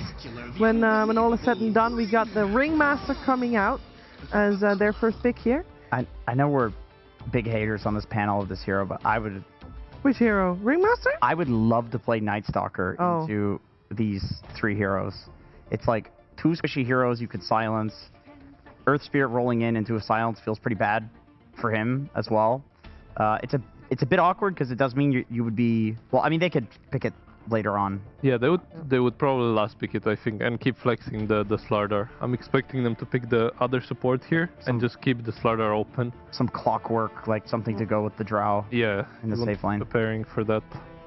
Yeah, that would make sense. Just a melee hero for Rue to play with the Drow Ranger. Not that much left. Yeah, Clock is probably the next in line. Maybe there's something we're missing for melee heroes, but Undying and Treant are both out, so... Yeah. Tusk feels kind of bad to play into like all the AoE. Maybe Ogre Magi? It's your time to shine. That would be fun. I'm wondering if you will go Midas. I would love to see it if they do that. It's a very good Bloodlust game for both Slardar and Drow. Just saying. Just giving it out, laying it out there. Channeling the Ogre right now. Yeah, manifesting. Let's go. They are not having a lot of time left. This is already their bonus time, which is unusual to see for a team in this position to only have 10 seconds left. So a lot of thought, and maybe then also Vision maybe posing a little bit more problems for them than they thought they would need to solve at this point. But they'll just go with the stable, tried and tested true Clockwork. Yeah, it's a classic. You basically just need a melee hero that will protect the draw. It's nice to have a second form of initiation. They have the Slardar Blink eventually, but it's also good to have Clockwork that can set up with the hook shot. I'm thinking, what does Satanic want to play here? Because they're not going to have the last pick of the draft, so you kind of want to pick the best possible hero here, like your win condition, because you see everything. I feel like it's a really nice Spectre game once again. I feel like whenever we see this draw, then the other team ends up picking Spectre. I know there's two range supports already, but why are these teams not going for Lina? Like, it's completely ignored, and we've seen it be so dominant in so many other games. It's got to be something like both teams are dangling it, you know? And they just... or they expected it to be banned, but they don't want to change the prep that they have. Like, they planned on going with something else. But I don't think it's a bad hero, or either team thinks it's a bad hero by any means. Yeah, I also feel like these teams, they have, like, their own meta, kinda. Like, in the previous series, I feel like both LGD and Extreme liked the Lina a lot, and also the Lina won the first game. So then it kind of just becomes the meta of the series. Whereas for these teams, they have their own ideas, and you know, I'm sure it will develop from this game onward. Are we happy with the Nature's Prophet? It's is it a flax to offlane? No, really.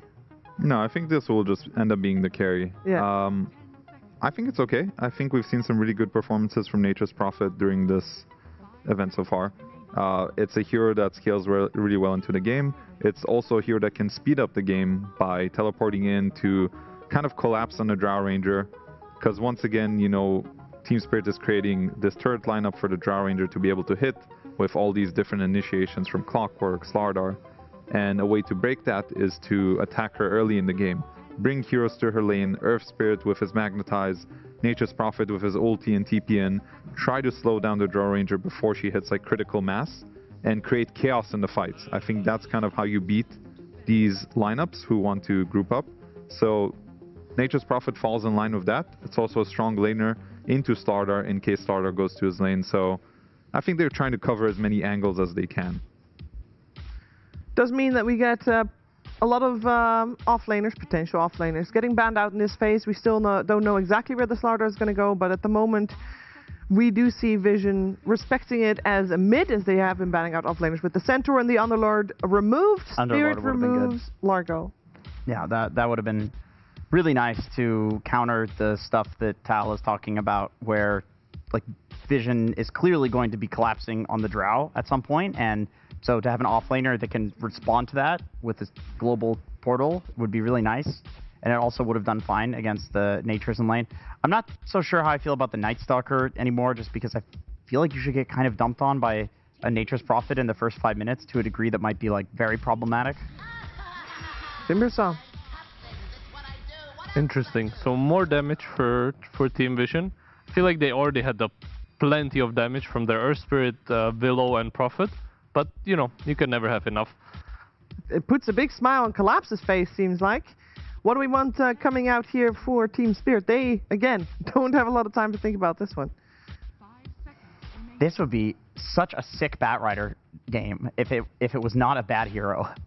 It is a Bat hero. That's true. Sorry. Can't help myself. It's a Doom at the end of it all. And yeah, that one's going in the hands of Collapse on the offlane. It is a good matchup against Prophet. You have your Scorched Earth that kills the Treants, so he should be able to just free farm in the lane. It scales very well. So, you know, as we said, if this game goes long, I would say the Team Spirit is slightly favored. So they already drafted for it, and it's like set up very nicely. Yeah, I think I like the Doom. I think it's one of the offlaners that is also good against Timbersaw in the game, because you can always Doom him in the fights. You don't have to worry about him killing you as like a strength hero killer. So I think overall I'm liking Spirit a bit more. I think both teams have definitely good drafts. It's not like one is completely like outdrafted the opponent. But I do like Spirit more, and a lot of it's going to come down to the Stroud lane and how it's going to work out. Is she going to get collapsed on? Even though Collapse is another team, but... We're really on a roll today. He can't help himself. Unintentional, I swear. Good. Do you agree with that? Yeah, I mean, both teams definitely have options. When you have these like master tier drafters against each other, you often have situations like this. Like Timber 1-to-1, very good against Ringmaster. He can put somebody in a box, but all of the pure damage is going through the box. But then on the flip side, Doom can take off Timber, Aghanim Scepter. Doom can counter Timber's, you know, healing. So both teams have options. It just depends on how the early to mid game rotations go. What are you going to look at this game, Saber? I'm gonna be looking at how amazing these teams are. I am so excited for this. I feel like no matter like how this game will look, even if Vision is winning, I'm sure Spirit will be able to claw their way back in. I'm expecting like a 60-minute absolutely epic monstrous game. Oh, I think you and me and everybody at home is hoping for that one to come to fruition here in game number 1, coming your way with ODPixel and Fogged. Yeah, absolutely. It's going to be a real treat to see these two teams go head-to-head, Team Vision and Spirit. Two teams I think a lot of people at home are expected to see make the whole way to the grand finals here, the International. Let's see how they go when they go head-to-head here, when it matters the most to secure that first spot straight through to the next stage out of this group stage. Drafts in hand, what do you make of this? I mean, nothing too sort of surprising, right? No. Both teams having some pretty solid stuff. Nothing really that kind of sticks out as a question mark. Everything kind of makes sense. It all makes sense, yeah. And when you have these two coaches, right, that's going to happen. You've got Pupan on one side, you've got Baposhka on the other. They're going to give themselves the best opportunity for these games. I'm not sure whose I like better. I'm pretty 50-50 kind of broken with it because there's a lot of counters on one side with this like Cold Embrace. They get this Timber Saw too, so they're trying to counter that minus armor, that physical damage that's coming from Spirit. But yeah, this is a really, really fun matchup. I think everybody's been waiting to see these two teams, so I just want to get into it. Because out of the two teams, from the wins that you've seen so far, is there a team of the two that you feel is playing on that slightly higher level? Like, how evenly matched are they? Who's looked the hotter out of the wins so far? I would say Vision a bit more hot, but I'd say Spirit, they have that clutch factor where you really can never count them out. They have always ways to catch back up in these games. They have, honestly, some of these like next level new players, not me. We've seen him do some insane plays, stealing that Aegis. He's making a name for himself so many different ways, and he's playing a super high impact hero. Hard to execute sometimes, but if he is playing that ring, he can do so much with it. He's getting counterpicked. We did see that Timber. Sure, they've got ways to get damage in. The box isn't necessarily going to always be that saving grace, but against a lot of the other stuff, it does have the potential to come in for some pretty clutch plays. Looks like we are just waiting for the game to start, so apologies, ladies and gentlemen, as we do have a little bit of a pause. Oh, there's just so many different things to look at in this game, right? Because we've now seen these teams a lot throughout the year, and we're seeing more and more teams with like the first pick Drows. Sure, this one wasn't first pick, but the way teams answer versus it. So now they have multiple different ways to close on top of him with all three cores, right?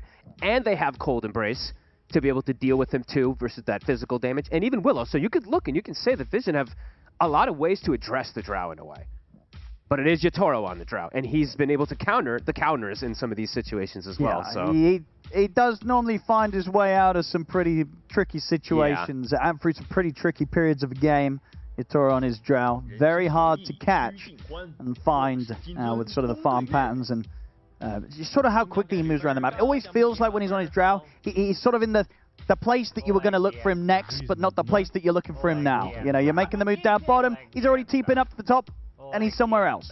His mobility is excellent. And he's one of the, I mean, not the only player, but he's, you know, when he gets that Gus talent, he spams it like crazy. His mobility is fantastic on it, so yeah, we're in for an absolute treat. And we'll see how much he struggles in terms of the early game, how much they do collapse on him, because Nature's Prophet, this is the one a lot of the teams theory crafted of level 2, level 3, you TP down, you bring that 3rd, 4th hero, you just kill the Drow, you shut down, you get that momentum going, you take towers. No, I think it's one of the best against the Drow. It's obviously going to be a lot of fun to see here because this is a scenario where we're going to have both carries bumping into each other pretty early in the game, you know, if things go the way that Satanic wants them to. You know, he is going to be looking to turn up and get involved if there's any early opportunities to dive in against Yatoro. And we got to say it for Satanic again too, right? How many more records is this guy going to break? Because his Nature's Prophet... Yeah, we saw the stars like first on everything, pretty much, when it came to the different stats that we've had across all the games so far. I know a lot of people at home are very happy to have him as part of their fantasy team, getting a lot of points from this lad. That's me. Oh, there you Yeah, he's been absolutely incredible. And yeah, his Nature's Prophet is probably one of his best as well too. Sometimes I have seen him a couple times, like he has died a lot on this hero if they are able to get aggressive onto him early, so that's where I'm looking at this Slardar ring, or sorry, the Doom plus ring. So you would say out the carries that we've seen him on, it's not, you wouldn't say it's the most stable. Not the carry. Stable, yes, but just not the safest always. I've seen him die more on this hero than others, which he usually averages. It makes sense, right, when you're playing a Nature's Prophet, because some of those aggressive TPs might just not work out. Yeah, it is one of those carries that you can, even the best in the world, can start feeding on with the TP placed the wrong. Whoa! My goodness, I mean, it's I know over. Satanic's been playing well, but 100% for Team Vision here. I don't know about that. It'll update after. Yeah. Oh yeah, there's going to be so many fun things to keep track of. And yeah, how much is this Ringmaster actually going to be able to do to save targets? It definitely doesn't look like the easiest. No, but this... why do some teams not play that? Is it just some teams just don't have a Ringmaster player? I would say, yeah. I think like, this is a hard hero. There's a lot of supports that just didn't touch it or like touched it and they just never wanted to put sort of the effort into mastering it because they felt that it wouldn't be relevant. Super hard. When you see the good Ringmasters play, it looks great. What we had so far in all these games, only the 8 picks, but it's been good. Yeah. It has been good, and 100% win rate on the Radiant side. And well, look what side he's on here. He's on the Radiant side. So as the stats go, things look pretty good for Not Me on his Ringmaster. So as you say, very much one to watch in this game for the saves. And good to see they're going to have clutch saves from both sides, right? Ducals 100%. Also with the Cold Embrace. You've got to look out for that when it comes to making big counter plays. So honestly, yeah, both of those supports could be having some pretty huge impact in this game. There's so many things to look forward in this one, like we were saying. Yeah. I mean, you talk about the teams, you say overall you feel that Vision, their wins have been a bit more convincing than that of Spirits from their run so far. This game, though, with the drafts, if you're kind of just looking at the heroes in particular, is there a style that you think has been working out better for teams in this international group stage? Like, are you going with this Drow, or are you going with this kind of Drow response that Vision have when it comes to drafts? I'm not sure, honestly, because I feel like Vision, I would say Vision counterpicked more than the opposite side. Sure. Right? Spirit, they just got heroes that they wanted, so yeah. Not sure. I mean, both teams very happy probably with what they've gotten. We're just going to have to see how these executions come into play. And whoa! That's not good. So we're just still getting things set up. You know, it's a big game. Got to make sure that everything is all working and in place. Great voice line, by the way. I bought that one as well, the Chinese DOTA baby. That is a nice one. I like that one a lot. He says go! Go! All 5 disconnected. S9, S9, S9, S9, S9. Ready to play or not me? S9. Good little collapse supporting everybody. Not me as well. You've of course got that Quelling Blade. They've got to get the Quelling Blades out. You don't want to get caught up by these early Satanic Sprout plays. So this is actually really interesting to point out also for a collapse. I think this is the, I want to say 2nd or 3rd time I see him do this exact item build. Right? I think he did this the other day when he was playing the Night Stalker. The 3 gauntlets of the ring. Yeah, which is pretty cool. He's an avid fan of backpacking the gauntlets and then like eating a tango and walking back in the lane, so he maximizes as much as possible. So yeah, cool to see that he goes this build. And as it goes for heroes that we've seen have pretty crazy games, obviously having the Earth Spirit Team Vision, how are things going to look from that mid lane? Is this one of the answers that you feel is one that we'll see come back against the Earth Spirit, going for something like the Slider to try and punish the fact that you're playing against this melee matchup? I like it quite a lot. It's one of the better ones for melee, and then in the mid game too, you have so much control for him and so much extra damage. These Earth Spirits, yes, they build armor, but it comes later, so you can be a bit fragile. So can absolutely see Laurel have a good time versus him there, but that's where the Cold Embrace comes in, right? Lots of these counter picks. So yeah, this is super interesting to see what's going to end up happening in this mid game in particular. Still just getting things set up. Sounds like we have minor tech issues. We're starting to see some of Team Vision come back into the game.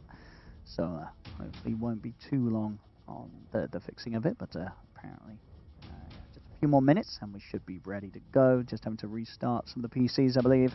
I think we're all okay with waiting a little bit for this. Honestly, this is the series that we've all been waiting for, to see these two teams matching up against each other. So, and probably one that was in a lot of people's predictions, right, when it came to before the group stage. Do you think a lot of people were anticipating these to be the two teams to come out with the sort of the trio so far to get to this point? Maybe Spirit a little more surprising, but I think people, like, as soon as you see like their first few win with Poshka here, sure, that you're starting to see how powerhouse they really are. So they were going to go kind of this win-win-win and get to this point without any hiccups. And they have looked very good. Something else I'm happy to see too is, I think for me and you, we started to see a bit of a disappearance of this clockwork, right? Some teams are just like slotting in other heroes to try to substitute, even like these bounty hunters and ETs and things. I'm happy to see the clock back. I still think this hero is super strong, still does the similar job. Of course, not as busted as it once was, but very disruptive, and it's a great protecting hero for something like Drow. Looks like we're going to get into this. Those nerfs, but indeed, maybe the nerf's not enough. Well, clearly, apparently for some of the players it is, right? Yeah, I guess so. People are staying away from it, but... Okay, so he switches it up a little. He's going to get the Quelling Blade. Yeah, gets the Quelling. So he's playing against the Nature's Prophet, right? Yeah, you don't want to turn up and get sprouted. Never feels too good, but here we go, ladies and gentlemen. Thank you very much for your patience. We're ready to start off with the action here in this game one between Team Vision and Team Spirit to see which of these winners so far are going to be able to come out on top. And looking at, well, like, both teams having a similar, I mean, pretty much even of who has longer cooldowns, who has better skirmishing, small skirmishing, right? It's pretty even across the board here. Both teams very good at skirmishing, both teams very good at sieging and taking objectives, so ticking all the boxes in both of their drafts. Another pause we've got going on. Uh-oh. What happened? The jig is up. Look. Maybe the old turn it off and turn it on again didn't quite do the job here for no one's PC. Be a hotkey issue as well, though, you never know. So it could be a quick, easy fix.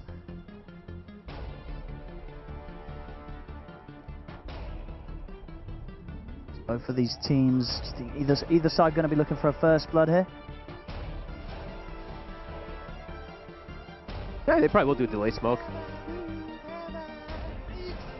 Is that is that Ducalis, right, putting down Not Me's face? I think it is too. Oh, I thought you were going to say the 6-7s as well. Oh, no, Ducalis said that he loves those. He's got the Spirits pack here as he's putting down Not Me's face. That is a nice one, I will say.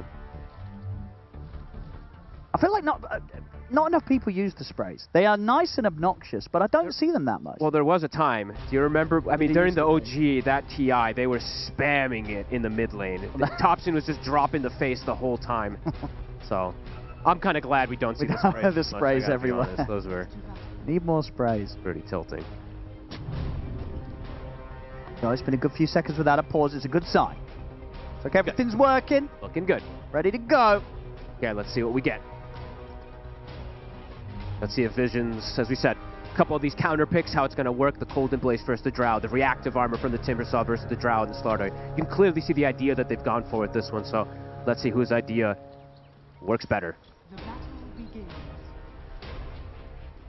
2 for 2 on the bounties to start things off. Balance in all things. Collab switched it again. He changed it again. He bought tangos. Yeah, entering the lane with the tangos, but he does have the Quelling Blade coming out on the courier after those bounties. Nice body blocks. This is beautiful. Keep it up. The I don't wanna look whole away. world's watching it. I don't want to look away. This Don't is, let this one is through. nice. Do you still let the range through at the front? Is that the strat? Or does it Depends. matter? Depends on how much you want to fight in the lane. Usually not the case anymore. That is a beautiful body block. It's a nice positioning of the lane there for Collapse. Not going to be the easiest lane for him. Sure, he's got the Scorched Earth to deal with these treants, and even the Ringmaster E does a decent job of killing them at times, but shouldn't be the easiest one for him. Rare to see these Ringmasters using their impalement art to hit some of these units, but it's actually not bad versus the treants by any means. Yeah, you don't mind it? Nope. Usually it feels terrible because you hit a creep and you're like, damn it, I'm pushing. But this is fine. Might do that little bit extra to just sort of give Collapse that better chance in the CS again. Satanic with the treants. Nice last hit there on the range creep too. And he's got the camp open. So very nice there for not me to have it available for Collapse. Bottom, root, cogs of course have been nerfed quite a bit. They don't travel as far. Still does get connection on 2. Yeah, right on the edge, that one.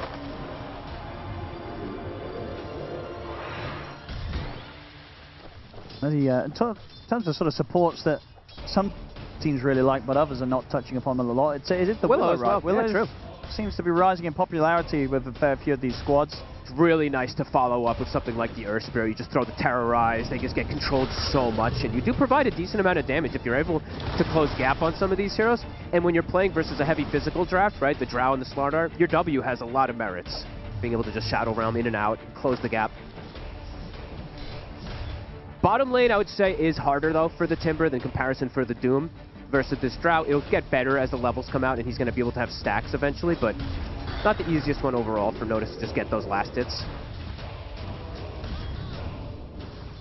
Well, the Doom, he'll just have extra because he's killing treants. He has, Devour as well, too, eventually at some point.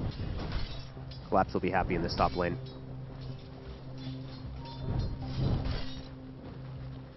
Or happier, sorry. Which sort of lane do you sort of see the chance to try and force for a kill first? Good question, actually. Maybe it is just going to be Collapse because he is being kept just that much lower, but it also could be like the Drow random lane if the NP TP's over, right? If they do just bring that's true. It might be actually down to Satanic's first move. Yeah, it could be something like that. They kind of had the firepower to take down a First Blood. But hard for them to harass Yatoro into a position where he does get brought down because of the lane setup that they have with the Willow and the Timber. We'll keep eyes on where the lane position. Yatoro's pretty much having a flawless starter on the CS. 19 and 6 on his first few waves. Dream starter here is the Drow. Needs to not slow him down at all. If the wave pushes up too much, right, that's where the risk is for Yatoro. If he's too close to the tower, that's when they can bring the numbers in and just try to take advantage of him. So far, not the case, and that's stacked camp. If Rue's able to get the pull-off, that's going to deny even more away from the Timber.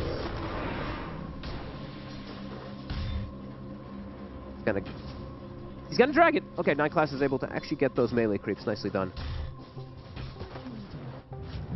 Yeah, full free farm for the Drow. Bit of pressure on Collapse, but not quite as much as going down on the other side of the map. They're killing so many of those treants. Every time that he summons them, every single one of them just get cleared out. Even throwing a blood grenade to just get the extra bit. Not me. I mean, they should be able to, what's about like 21 gold or so per treant, right? It adds up. TP's out, wants to just... It doesn't want to risk, doesn't want to waste his salve or anything, wants to come back with full HP and full mana. Doesn't mean he'll have to play careful a little bit, but at least has the wave pushed under the tower, so we'll push back into him. Collapse. Hey, right, look at top. They have 33 last hits between the two of them compared to the 12 of the Timber in the bottom. Sure, as you said, a lot of it is trees, but notice, they're definitely going to have the slower start and slower entry into this game. That's just crazy, really, how close things are between the two carriers, right? You see both Yatoro and Satanic getting literally the exact same CS out of the lane. 26 and 8 on both of them. 4 minutes in. These guys, they're that evenly matched on their laning skills. Mid lane too, right? Look at that. 25-4. That's kind of crazy. This is why we're both so excited of the 2 mids and the 2 carries, they are on exactly the same level. You don't see that. You don't see that, but these, these two teams having very, very similar skill level. Yeah, just the difference with this top lane, right? Just Collapse getting that much more, and he's safe. He's actually pretty safe here with this build. Extra tanky, keeps eating the creeps. They keep cleaning out all those trains, so it means Satanic. Maybe he's like, I don't even want to spawn too many more trains if they're just going to clear them every time. I mean, that's honestly, that's probably going to get to that point, right? Because he hasn't used them in a while. Yeah. Now he's got the TP at the ready. But you know Spirit, they're going to be ready for him to make a move. Yes, you're unlikely to catch Spirit by surprise when you look for that sort of early TP play. Laurel's got the 6 a bit faster here than the Earth Spirit now at the moment. Power Rune is going to be that big point of contention.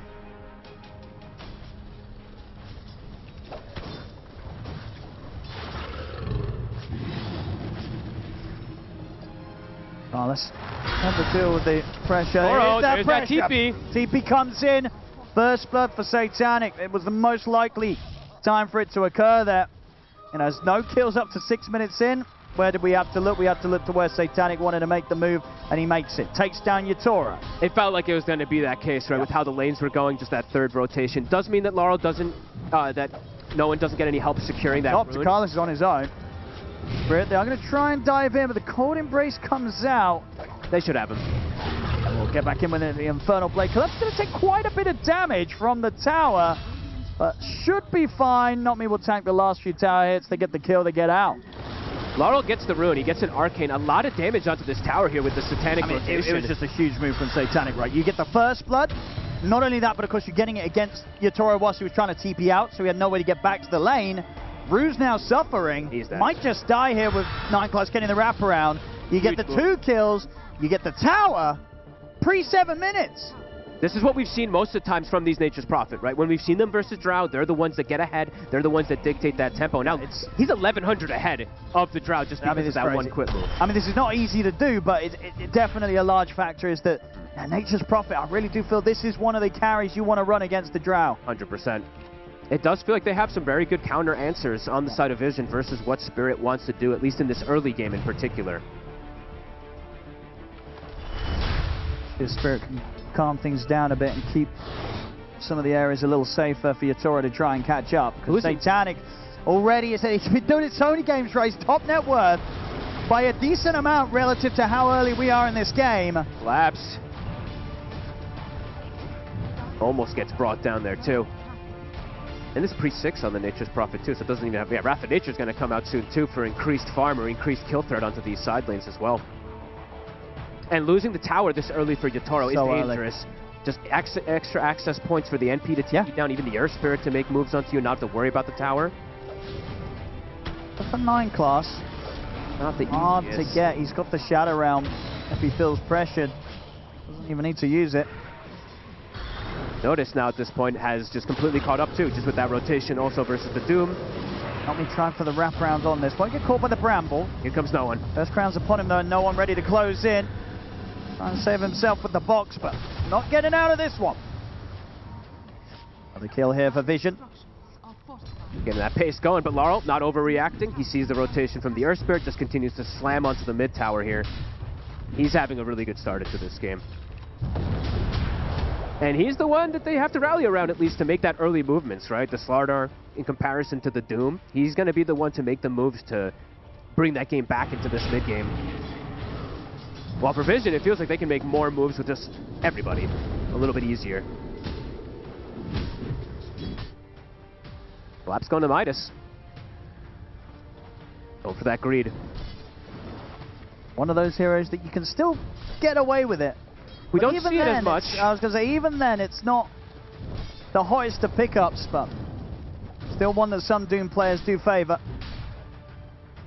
Maybe indicative of how Spirit wants to play toward, like they want this one late game, right? They just, for sure. Okay. And normally they're able to get the game to that point, right? Especially when Yatora's on his Drow. You know, sure, they're able to punish him with that early play, but beyond that, it's hard to catch him again. Yatora... They probably also feel like they do at some point, like maybe not drastically, but they can outscale in a way. It is tight though, because Vision also does scale very hard with the Earth Spirit and the Nature's Prophet, but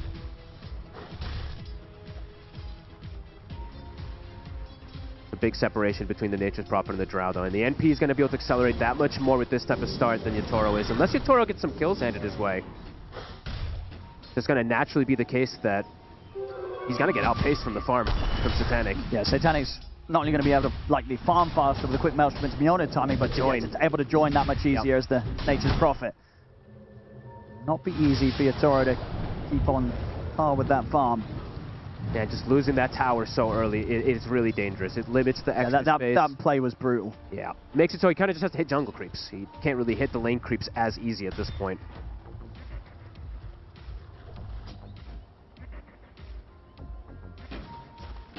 And it'll be quiet, as we said, from Spirit for the most part until Laurel has the Blink Dagger. Not many moves will probably happen for them. Well, for Vision, yeah, they can make all the moves. Satanic Maelstrom stun.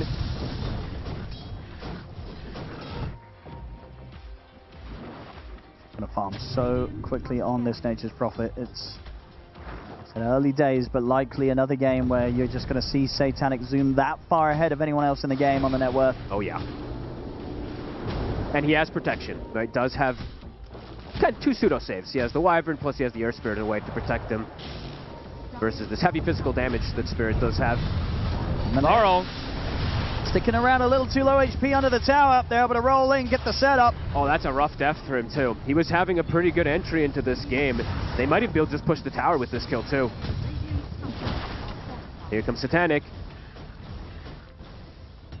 Got Treants. This tower is likely just dead. This is going to be a challenge here for Spirit. That's for sure. Especially since they're going the greedy route, right? Yep. He is committing for the Midas and all. Can they live through this stage of the game? Going to be the question. And is Yotaro going to get... Is he going to be protected enough to get any of this farm too? Because as we said, there's 2 to 3 different things that are going to be gap closing onto him to constrict the farm. That death for Laurel just hurt. I mean, that one really, really does hurt. Losing the tower as well. Losing the momentum to get that Blink Dagger, which he probably would have been finishing the next 30 seconds or so. Gonna get delayed a lot more here. When they have Rue level 6, they can start to make more of these aggressive moves without Laurel, but he's still just level 5. Nice juke. Nami does have the 6.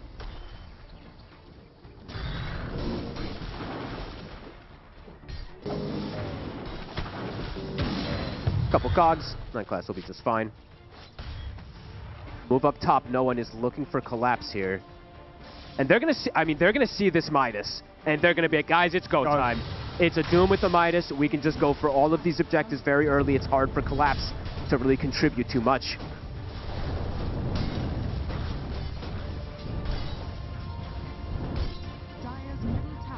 Satanic trying to make sure that not too many of those Treants get fed away. Bottom lane. That's a solo kill. Satanic's ready to TP over towards Yotaro. Oh, he's in trouble. The sprouts out. Yotaro got no way to cut out of this. Oh man, things accelerating quick. 9 Class gets he's a still solo alive. kill and he's living. He's getting away. They will get the setup here with the Wheel of Wonder on towards Notice. They'll have to drop the Doom down to ensure the kill. They get something, but it's an expensive one. Laurel gets the last hit, so he does have the Blink Dagger now, but Yotaro again getting gone on, trying to help his buddy. 9 Class literally just solo killed the Clockwork. Baited Yotaro to show for the TP for Satanic to come forward. Oh. Little pause, okay, we'll see. AC. Okay. And 9 Class back to full HP with the urns that he has down here. These are very good aggressive plays. And Vision, they're not slowing down. Laurel does have Blink Dagger finish, so Spirit can react a bit better here at this point, but they did use their Doom. They did use the Ring ulti to finish off that Timber. And Vision, they've got their ults. They got everything. They're ready with the Fear on the Willow, the Curse, Magnetize. They've also got this Vessel picked up. Early timing for it all. 9 Class again, getting the catch. Looking for Not Me. Gonna try and push him back with the whip. Nice cogs. Let's have Lale ready with the counterplay. Make the jump over towards 9 Class. 9 Class, he'll get the Shadow Realm off. He's living. Alive. Finally he falls, but they've already lost 2 themselves, Spirit. They're likely to lose Rue on top of that. As noticed and no one chasing him down. He has got a hookshot to maybe break himself away. And at this point, maybe it's not even worth the chase. No one wants to go for this. He'll get him. Oh my God, juking, kick, He's juking the pole. For it. Yeah, he tipped him for sure. That was some nice moves, but he will go down. Nice kick there from no one at the end. They're trying to react to these plays, but it's just too hard, especially when Satanic turns up as farmed as he is. He's so big, already about 50% more farmed than your Toro. And we're only 15 minutes in. It's been such a good answer for the Drow Rangers in so many games, and this one's looking like another one of those. I don't think we're going to see Vision get the chance to get the Nature's Prophet if Spirit are going to want to run back the Drow this series. This is just... It's looking pretty unplayable into Satanic's Nature's Prophet. He's literally just... Look at that. It's everybody else is kind of even across the board, and they're just Satanic. And 9 class, of course, too, having a very excellent opening into this game on this Willow.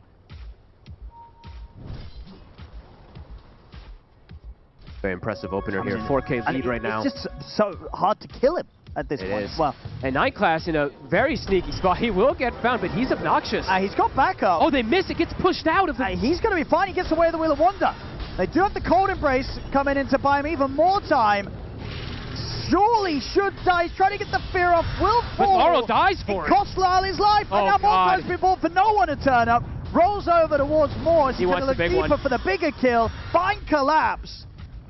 Oh, boy. Poor Laurel. He got the Blink Dagger, turns up, dies. His game has been completely shut down. I mean, not me. They're kind of like, well, where do we go? Yep. They're kind of stuck in this corner of the map. Oh, a bit unlucky there with the combo, with the ring ult and the cog pushing him onto the low ground. Gets super awkward there. Yatoro will say, guys, thanks for the space, I guess, but hemorrhaging more and more kills, and this time it's the 2 cores.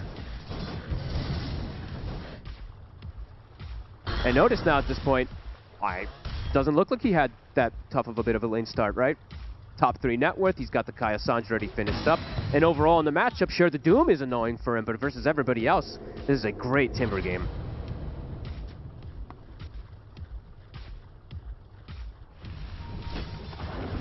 Spirit, let's see what they want to do next.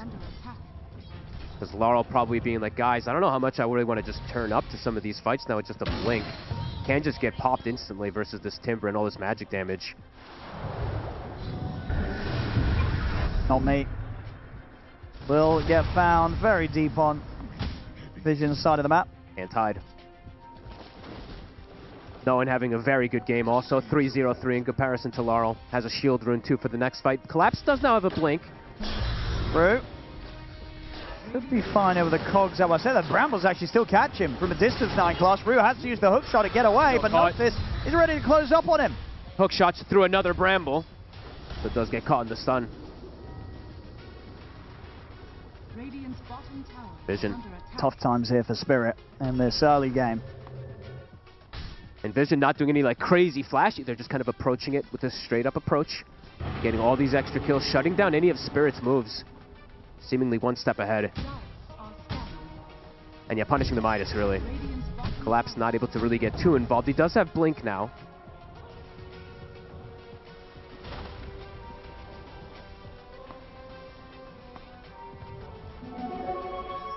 Yatoro not falling too much further behind, though. It's been stuck at that 3K now for some time.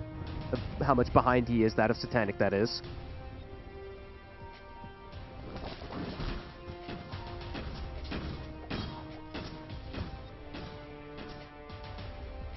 Very difficult to sort of take away that lead. Yeah, and Satanic, he's going to have the Pike finished up before they've able to make any type of aggressive move on him with either the Doom or the Slaughter, so he has a way to just distance himself now as well. Laurel, Shard is done. He does have Medallion, so this is actually really nice that he's been able to get these 2 pickups here. But again, there is a lot of answers for this minus armor and for this physical damage. With the Timber, with the Shadow Realm, with the Wyvern. Not easy for Laurel to find the moves. So Collapse, he's looking for something. That's a very early Blink Dagger. 9 class also having an excellent entry into this game. He's got it done already.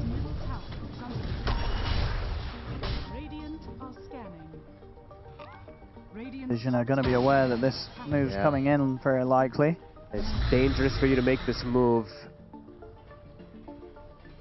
You have to, I mean, if you go for notice, you have to throw so much onto him to kill him at this point. And if the Wyvern's behind him, he might just save him as well. Not able to make that play. Have to just hit the creeps, try and get these BKBs online. 7K lead though. 20 minutes soon approaching. Nice little deny. no signs of them being able to find any way out on the map to catch this Nature's Prophet. Satanic, he's in the safest place possible. All the space in the world, and almost impossible really for Team Spirit to get anywhere close to it. Yep, and they can't even hit the tier 1s either is the problem, right? Being able to take any of these objectives to get access to go for this Nature's Prophet just isn't easy for them at this point. They do not really hit the buildings in the same manner. It's got to be the Drow to do so, and Yatoro, no way he's going to look to hit buildings for, I mean, probably next, I don't know how long, depending on if they get a fight win or not. Yeah, at this point, Satanic's just going to start popping the ult off cooldown, right? Just to get that extra farm, so we will see that separation start to increase. It went from 3k lead on him over Yatoro, now it's up to the 4k. He's going to go for the BKB. If he's able to just get BKB and AC, I mean, the AC kind of hard counters the idea of Spirit's draft as well, too. Because what does Spirit do in this position? So they want farm to the BKBs themselves and farm their own BKBs. I think that's the case. And then what, you immediately have to try and look for a play? I guess so, but they're hemorrhaging a lot on the map. Another one there. And he's just finding them. Yeah. I guess they're trying to find like any type of ways to put any wards out here to get some vision of them, but... Down bottom. Okay, they will let the backup coming in. Laurel. They can't save him. Larl's gone. Rue, can he get away from this Timbersaw? He can. They will at least bring down 9 class in return, but they've got no chance of killing off Notice. Support for a core. Vision will take that all day. 21 minutes, they can keep pressuring down in this bottom side to ensure that they can't set up for that Tormentor whenever they do want to. BKB now done at a very early time, also for no one. They're going to have to commit so much to kill just one of these cores, it feels like. It's looking like a pretty difficult task. Right, because you're gonna have to Doom and Ringmaster. You're gonna have to throw like double ultis on either the Earth Spirit or the Timbersaw to bring them down, which just means that Satanic is just gonna have free reign.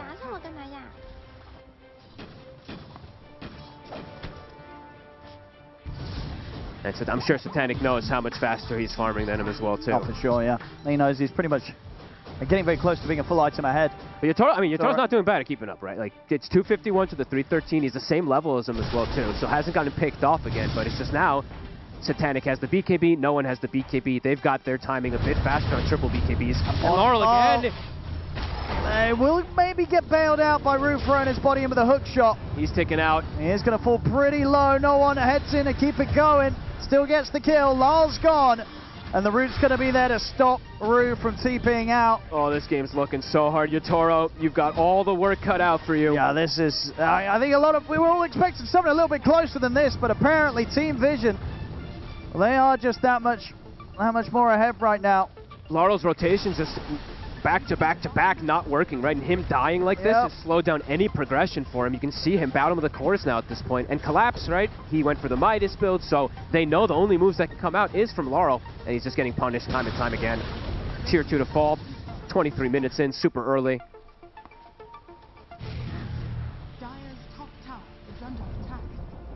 Making it look super clean so far here, Vision. Not really any mistakes. Satanic has not been letting these sort of leads slip away. Nope. And they're maximizing as much as possible. They're not even going for the Tormentor yet. You see Rue, he's rocketing it, expecting them to go for it, but instead they're actually making the move again to look for more kills on the side of Vision, looking to keep constricting that map. The two supports on the side of Vision also both level 12, so both of them having access to level 2 ults now at this point before the opposing supports do. Yeah, everything's just going their way. Rue. He's found again. Not an easy life for the supports in this game on Team Spirit. Not for anybody except for Yatoro, it seems like. He's the only one having some fun right now.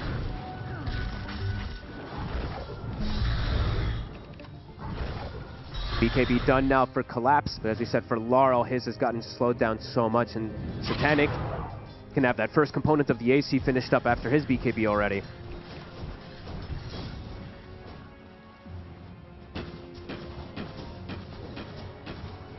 And yeah, I don't blame Yatoro. Has to go for BKB in between versus the Timber, versus the Earth Spirit, even versus the Willow. Collapse.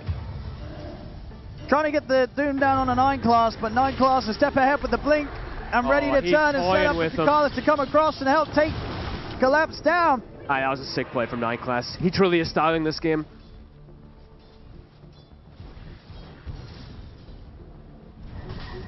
kills all over the place. Said it's just Yatoro having any type of game right now for the side of Spirit. It looks like Collapse kind of is too, but that's just, you know, that's Midas farming. That's why his looks so good. No one? He's got BKB. He's insanely tanky. Taking a lot to bring him down. He's going to be fine. He's even ready to just roll in aggressively. Ready to get in there. I mean, Satanic is in a bit of an awkward spot at this moment, but honestly, with as much farm as he has, it doesn't matter. He's just able to casually walk away from them.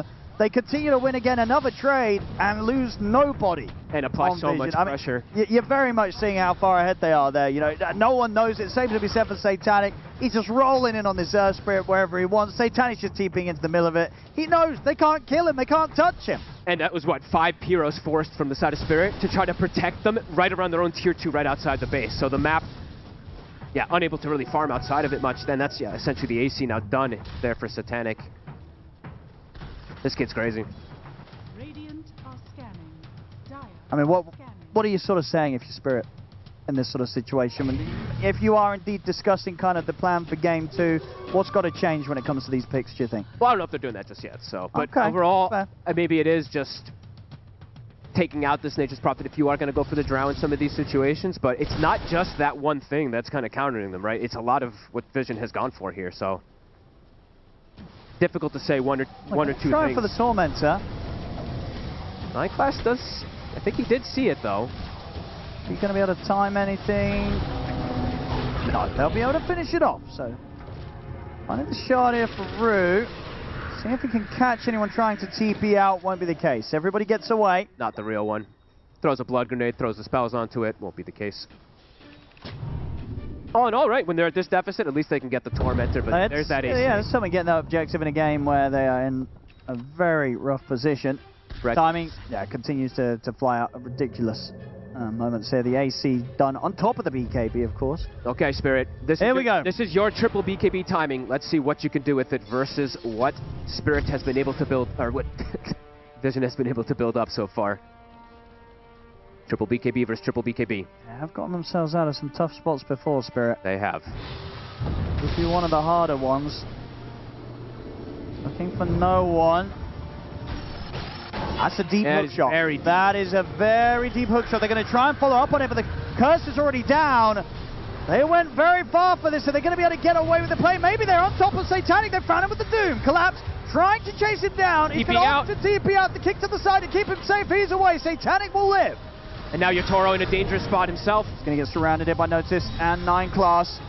Rue and Lyle, can they provide any sort of safety to allow Yatoro to live? They will bully back Notice, but Collapse is dead. Satanic's going to come back soon. Yeah, Yatoro can't finish Notice off, and here's Satanic returning to the fight. Yatoro will put the BKB, try and slide away, but Notice and Satanic are chasing after him. Jukes the kick. Lyle comes back in, but the blink forward's there. Notice finishes off the kill. They get Lyle on top of it, and they're ready to move straight into the Roshan pit here, Team Vision. They gave it a shot, Spirit. They went pretty deep there, right up until the tier 2. And they still couldn't do it, even though they find that kind of perfect target prioritization. They get Collapse and Yatoro on top of Satanic, but they couldn't kill him off. They get the Doom down onto him, doesn't matter. He's able to back off. I think he got an extra sort of kick from no one to get him a little further away so he could TP out, reset, get back into the fight. It's all Team Vision again. If they weren't so far behind, right, you could see that could probably have been their fight, but the fact that they are this far behind and how deep it truly was. Yeah, Satanic also very heads-up call, just BKB, TPing out, resetting, come back in. You could see it coming there for Yatoro as the time went on. These guys are good at fighting. They know how to protect each other as well, as we've seen, and no one, as you said, that nice little kick distance away perhaps being the exact thing to keep Satanic alive, because he did drop to like 2% or 3% HP. It was, you know, as close as they've got so far this game to killing him. Yep. 24,000 net worth for him. Notice the full Shivas, as we saw, was revealed in that fight too. So it's not just, of course, Satanic. It's also this Timber Saw that is a huge problem. 8-1-4 this game. Collapse. Rambles it down, he's got a BKB, but even with that, he's not getting away. Way too much damage now at this point. Small crit has been picked up for Satanic. Yeah, the GPM is just out of control, really. Getting those early kills onto Yotaro, truly setting the pace for this game. 18k lead. As you said, we've seen Spirit do some magic, but this is going to be one of those just extra difficult. Rue? Gonna try and get away, but Satanic's found him. The last bounce. With a vision to set up for the last bounce of the Nature's Wrath. And the curse. Another catch. Gonna stop the TP out for Not Me. Feels like they just do have too many of these answers, right? Just too many in combination of what they're playing against. The counter picks absolutely working for Vision.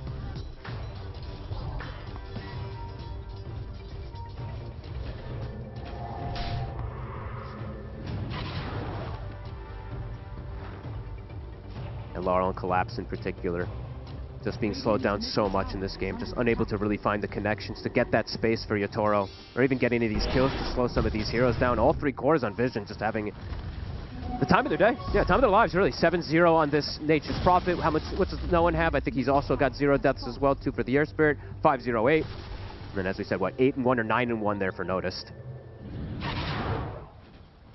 Oh, on. Heading over, maybe seeing if they can find Collapse up here on this top lane. They know he's out, and in fact, he lands the silence straight on top of him. What's with the BKB? He can't go anywhere. There's nowhere to go. Looking tougher and tougher.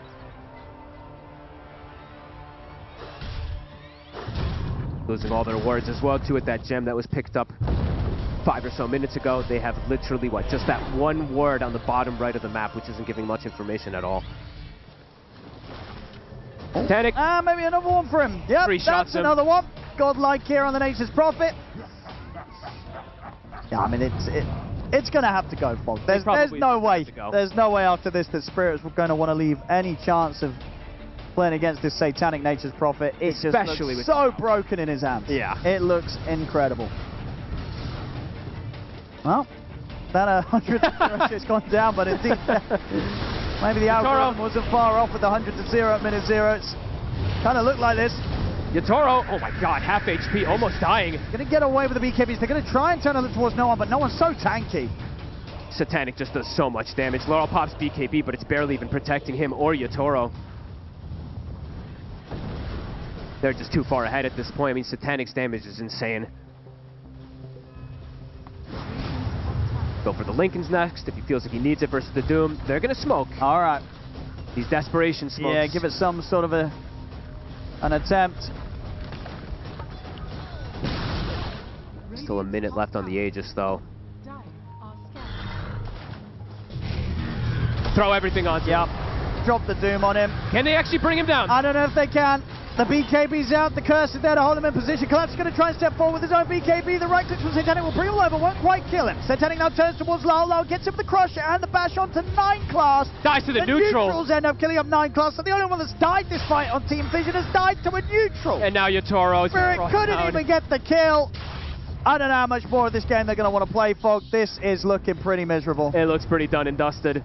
The target that they full commit on, he's now hitting their buildings. Notice, still alive. Just beautiful gameplay from Vision. Yeah, this is... I know we all hoped for a closer game in this one, but it'll have to be game 2. We've got more games to go through. Spirit, I'm sure they're going to come back super hard in game 2, but this game 1, they have been absolutely destroyed by Team Vision. Yeah, fully answered. And a lot of it, right? Not just the farming from Satanic, right? It's the movements that he's been able to do. The pressure on the bottom lane, getting the tower. This hero is just incredible in his hands. This really is. I don't know how you destroy. How do you beat this? How do you defeat this? Maybe not giving that and the Earth Spirit as well too, which we've seen no one. It's one of his best heroes as well too. So yeah, there's gonna have to be some adjustments that come out from Spirit in this next one. Spirit. I'll give it one final shot. And the 5 of them are back up. Maybe Team Vision make a mistake. It's unlikely, considering what we've seen so far this game and so far this group stage. Was a chance. They're gonna have to make more than they're gonna make like 10 mistakes, like 10 pretty big ones. The way this game state has been. And yeah, they've really made none. Truly have made none in this game. Super disciplined play.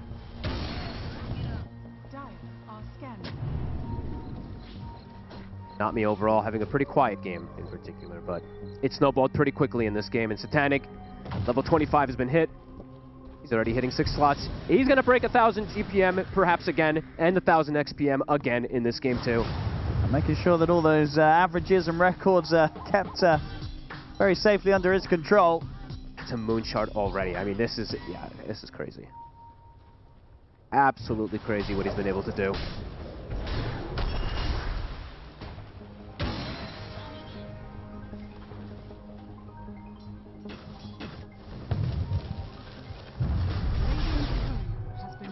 Oh, Laurel's Curry even dies as he gets his relic towards the nullifier. Laurel might have to BKB-TP, he does. Okay, I was about to say Wyvern's getting close, but not close enough to stop him. It's almost at that 1K per minute lead, Owen. I don't think we've seen, at least I haven't seen that yet in this tournament. I'm not sure. We did have a quick game earlier today. There was Yandex got like a 19-minute victory. Okay, so maybe that one. But honestly, in a game that short, you're probably not even getting that much of a gold lead. So the 1K a minute, this might be the only one that's getting close and probably will achieve that. Buildings are dropping. These trees hurt. Well, trying to take their attention away from the barracks. It's just the barracks are gone. Level 25. Out. Yatoro? Uh-oh. He is caught. He's speedy. He is. And he's got Rue by his side. He might just be able to run away from this. Meanwhile, back in the base, though, they've lost Not Me. They've lost Lyle. Lyle doesn't have the buyback available. They'll drop a Doom down onto Notice. I don't really think he cares too much. Or maybe he does care now that Yatoro's turning up, providing a little bit of damage. Not that much damage. It's not enough, though. Collap's gone. Triple kill for no one. They'll tap out. They've had enough. Wow. Incredibly one-sided. Vision just putting on a display. This was beautiful gameplay from everybody, not just one player in particular, right? This was all of Vision just styling. Yeah, one of the biggest stomps that we've seen in probably the matchup that you would least expect to see it. Why does this happen? At this level. Why does this happen sometimes when everybody's like, man, this is going to be the matchup to watch, and then wow, okay. We just curse it. Yeah, that was quite something there from Team Vision.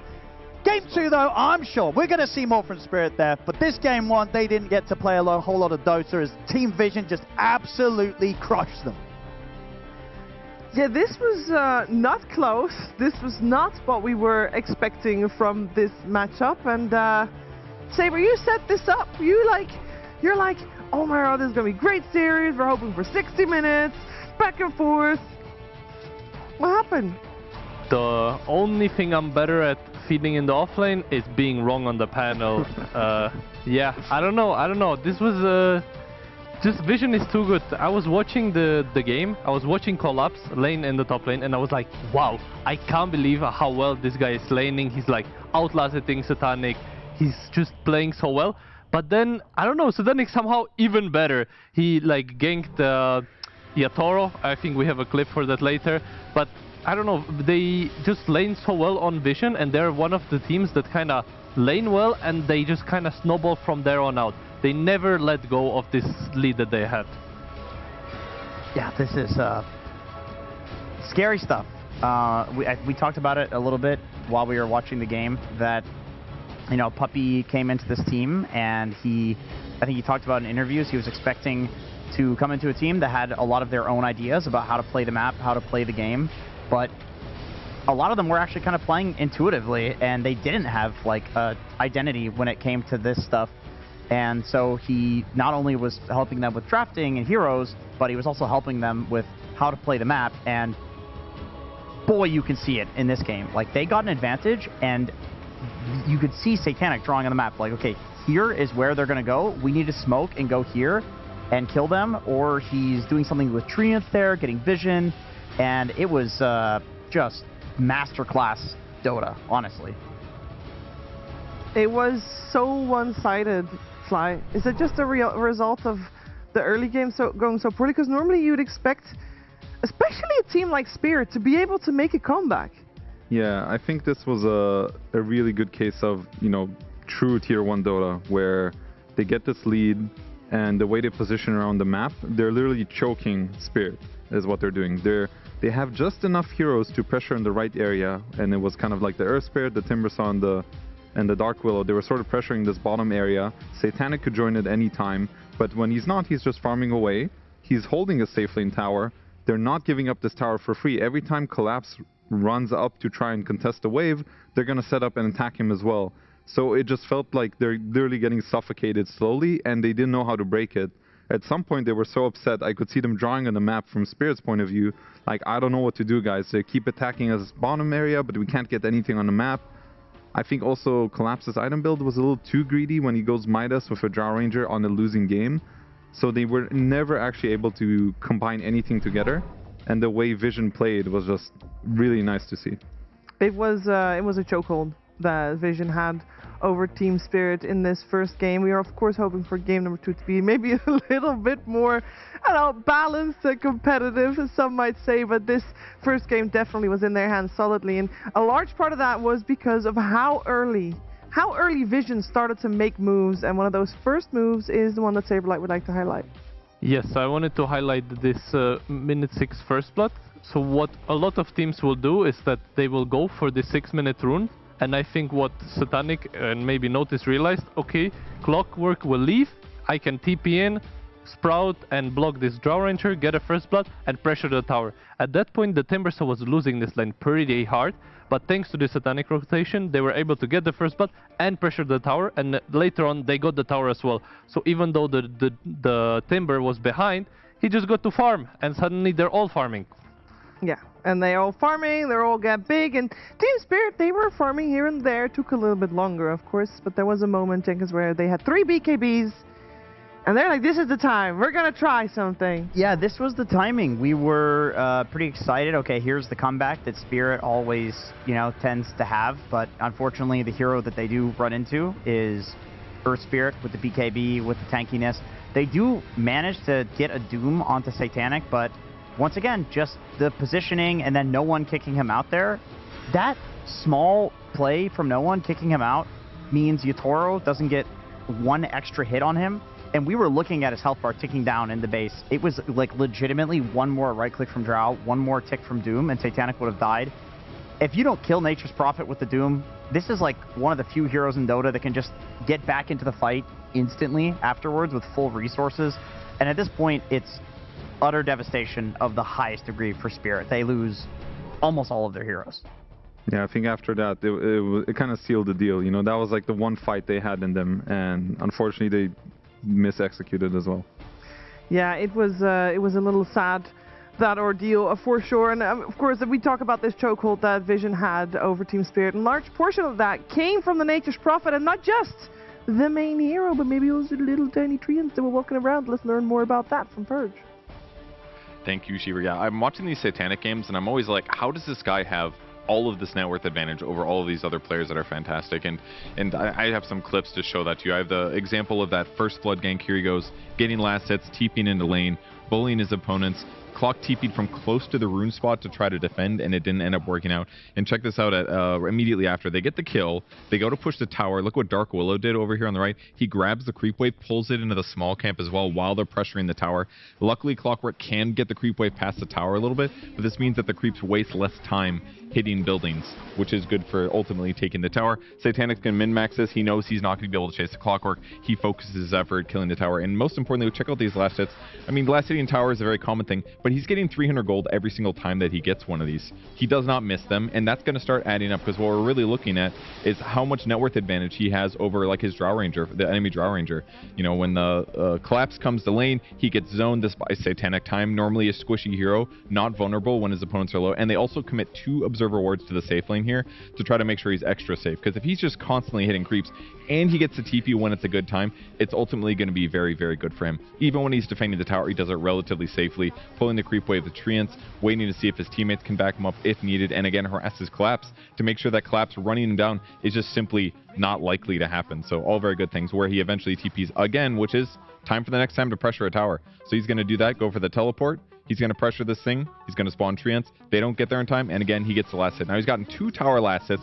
He's now got 2,000 gold, 1,500 gold over his opponent, and Jenkins caught this. Check this out here. 17 minutes in, and he's spawning treants, and he's sending these guys across the map for the goal of blocking enemy camps. And this first one he did, look at this, the exact same time Yatoro comes here to farm, and look where he put these little cheeky guys here. He put this treant down here in the bottom left corner and this one in the upper left, and even with Yatoro looking for them, he didn't spot them in time. As a result, both of these camps get blocked, and that's less gold and a lot of time wasted for Yatoro. These are the reasons that he's getting ahead, staying ahead of his opponents, and making the game easier for his team.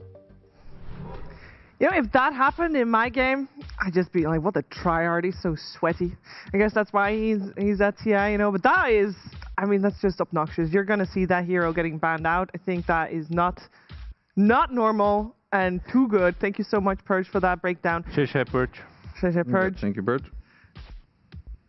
There is one other hero that we didn't really touch upon too much, because a lot of attention in this game is taken away by Sultan, because he is playing a very flash and Age Prophet, but we also have to highlight no one. In the mid lane, he had a fantastic time. He's the only other core that did not die, I believe, on the side of Vision, and Fly, he made it work so well. Yeah, I think it kind of is a testament where you just first pick the Air Spirit.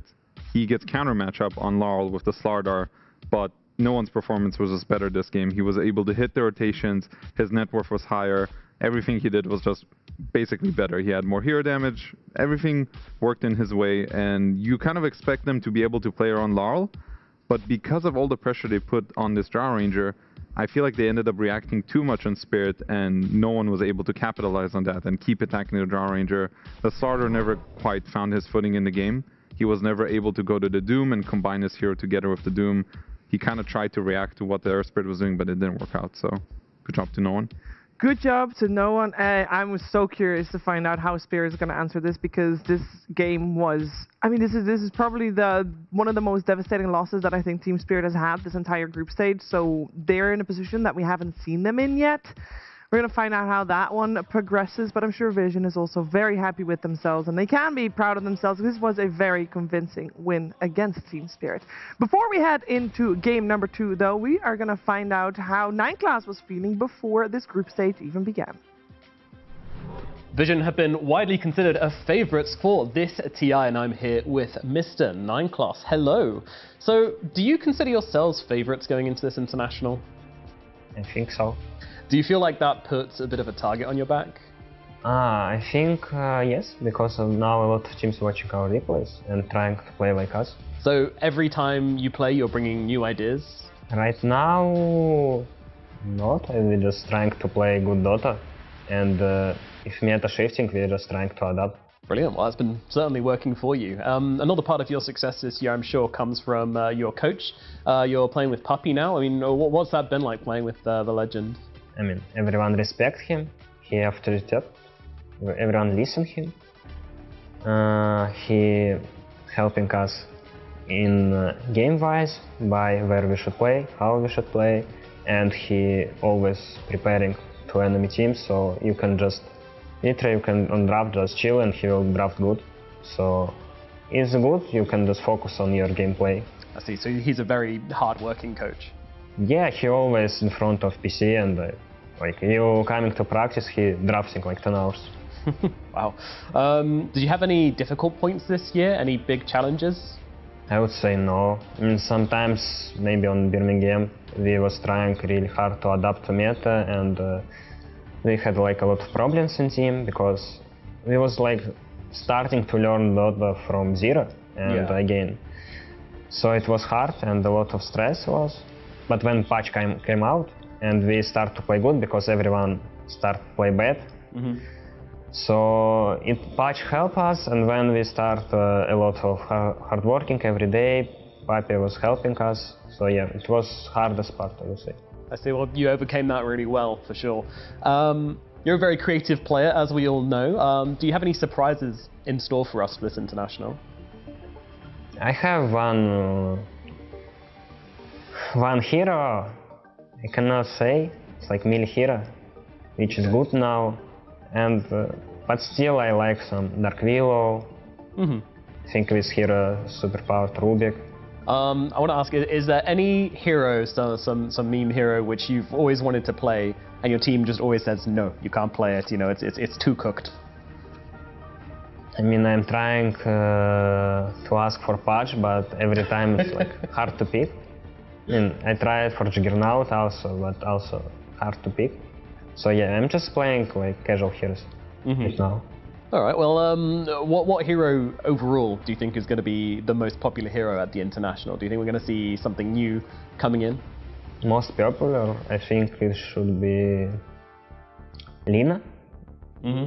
But it's not support. From supports, I think some Hoodwink and Rubik maybe. Hoodwink, Rubik, Dakil with heroes. All right. With the International, would anything other than first place be, you know, acceptable, be okay for you, or is that the only goal? Like last time I was okay to not be first, but now I want to win TI. I think I'm ready. All right. Well, Mineclass, thank you very much for coming to talk to me. Good luck at the International. Thank you. Thank you.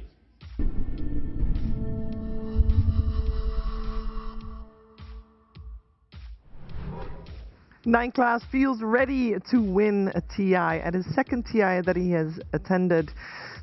Maybe with a Juggernaut. That would be fun. That's crazy. I am so down for that. He did get to play the Pudge in one of the earlier games, so he got his wish there. And I feel like the melee hero that he's referring to, that he thinks will be good, you guys think that's the Bounty Hunter, or was that the Pudge?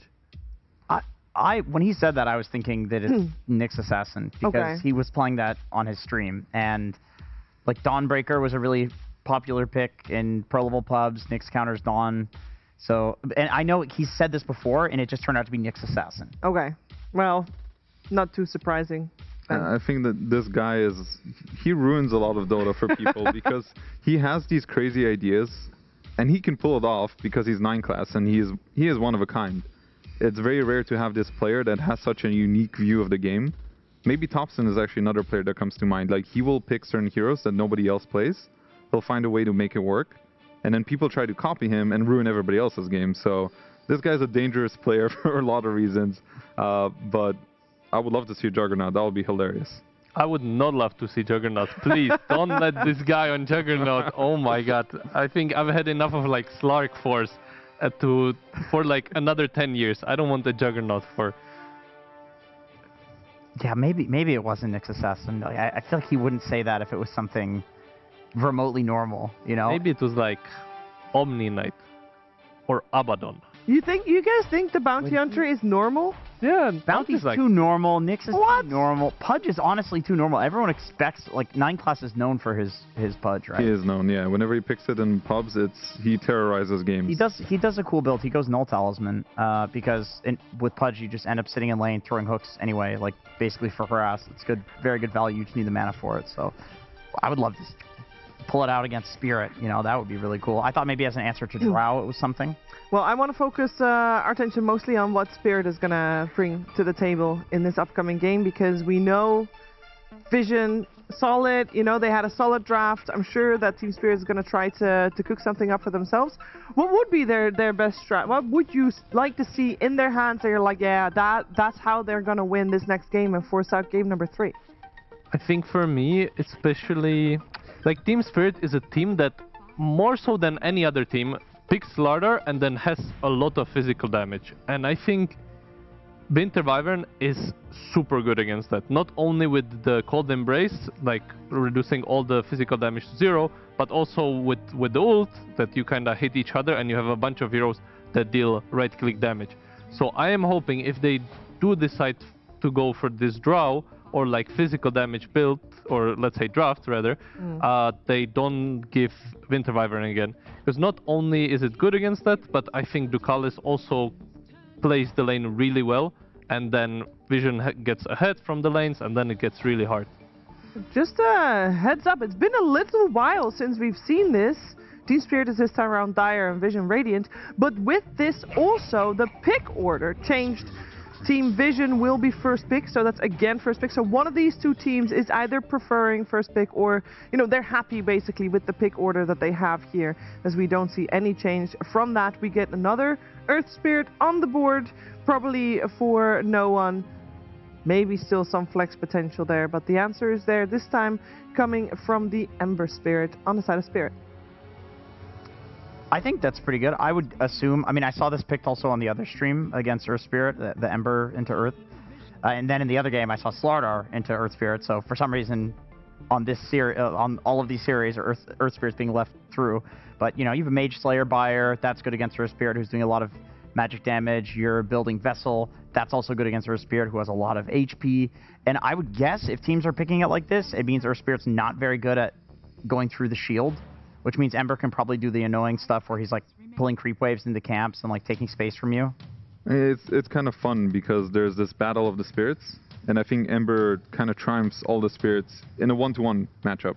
So when you see Storm, Earth Spirit, Storm Spirit, you can pick Ember, and usually the Ember will be the strongest in the mid lane. He'll be the strongest at contesting the runes and thus like getting ahead. So I like this more than the Slardar because I think this is just easier to execute. I think the Slardar requires a little more niche things to make it work. So right now, I think they should get strong supports on Spirit side, supports that play with the Ember, and their plan should be to constantly control the mid wave, attack the Earth Spirit, don't let him get runes, and that way you're going to be able to control the tempo of the game. So could be a good time for like Hoodwinks, like follow-up, any sort of follow-up damage, I think would be good. Well, I was just about to say, I feel like with Ember Spirit, I don't mind Emirana. That is like the good old combo chains into arrow. They did ban it, however, that's a very good ban from Vision. They'll have to do with something like Talset, some Hoodwink, some nice follow-up for the Ember. Willow's not bad either to throw in there. Pretty much all the heroes that 9class mentioned in the interview as the top 4 positions. Yep. One ban is what Team Spirit gets. The Nature's Prophet, of course, was removed. Any other heroes in the previous game that you'd like to see taken out, or was it just the Nature's Prophet that was like the main instigator here? I'm thinking of the Winter Wyvern that we have seen first phase banned a lot today. I don't know how important we felt like the Zero was. It's gaining a lot of popularity. I think Wyvern is the support that kind of blackmails you into picking certain heroes. So you pick Wyvern, and now you're thinking, okay, they're not going to pick these heavy physical damage heroes. They have to go for all these magic damage heroes, and it's just a little annoying. That's what it is. So you have to just think about all these factors that go into the game. And we instead see the Largo, which is a very popular hero against Ember Spirit. So maybe this was more of like a, let's just deny pick this. It is a good combo with Ember because you can amplify his magic, and you can also dispel spells from Earth Spirit, so it's not necessarily bad. Yeah, good against Vessel, good against Silence, Earth Spirit ulti. Pretty nice. Banning Satanic's Kez in the process there as well, as we get an Enchantress on the board. Ench is kind of nice against Largo. I'm wondering, do they play Largo on support on Team Spirit, or is it just Collapse Largo at this point? I think it's going to be Collapse Largo, because they also banned the Kez, which is one of the carries that people like against Largo, as far as I understand. So I think they just revealed what they're doing, and I don't think it's anything wrong with that. I think now Spirit has the information about what Vision is doing. Vision is picking these supports that can actually contest the Ember in the mid lane, because the Ench can come mid, she can take off the Flame Guard, and if she takes off the Flame Guard, then the Earth Spirit can actually fight the Ember. So I would like to see some kind of response to the Enchantress in particular, so they can fight in the mid lane. I think Hoodwink is still not bad, because it's a hero that can kill Enchantress with her ultimate. And then I'm trying to think what else. Maybe... Actually, never mind. I was going to say Pudge, but it's the wrong team. I was like, that would be cool. It would be nice. We do get the Hoodwink now. We just need one more that makes sense. Maybe even a Crystal Maiden could be okay. You want a support that will rotate mid to help out with this brawl that might occur. Exactly. I was thinking about Maiden. I just don't know if Rue really plays that hero or likes it. Yeah, usually when you have like this Spirit against Spirit matchup, then the early game becomes a lot about runes, like the 6, 8 and 10 minute runes. So you just want to pick supports that complement your Spirit. Why don't you just go for an Oracle then? Then you know where the rune is. True. Well, you already have a perch from Largo though. That's fair. Then you're just kind of... Oracle kind of suffers against Ench as well, running the creeps at you. And Earth Spirit backline silence. Well, if you really want to win the rune skirmish, you get Arc Warden and then steal the rune with the magnetic The ultimate, field. yeah. I think it's a bit too late for that in the draft, with having the Ember locked in, but who knows? Who knows? Maybe it's the secret 9 class hero. He said it's melee, but it's actually just ranged, because it's Arc Warden. I think 9 class might be playing the Willow. But we got a Ringmaster. Does the Ringmaster rotate? I think he's another follow-up for Ember.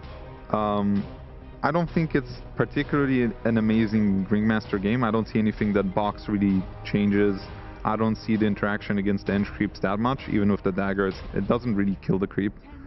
I think it's okay. I think they just went for comfort.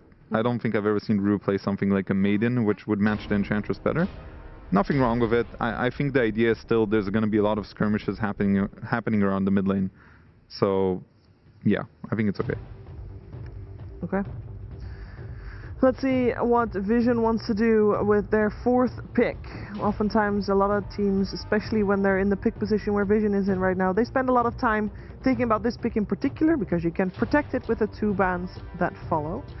So, Satanic's hero, probably? Yeah. Yeah, I wonder if he's gonna go for the Drow Ranger. It's a very nice matchup against Largo, and honestly, it's pretty good against the other heroes too. You have your Silence, you have Ench and Earth Spirit that protect you, and you also steal it from Team Spirit, who like Drow themselves. What about like a Nake's Juggernaut type of hero? Because they cannot really kill Nake's or Juggernaut right now through the magic community.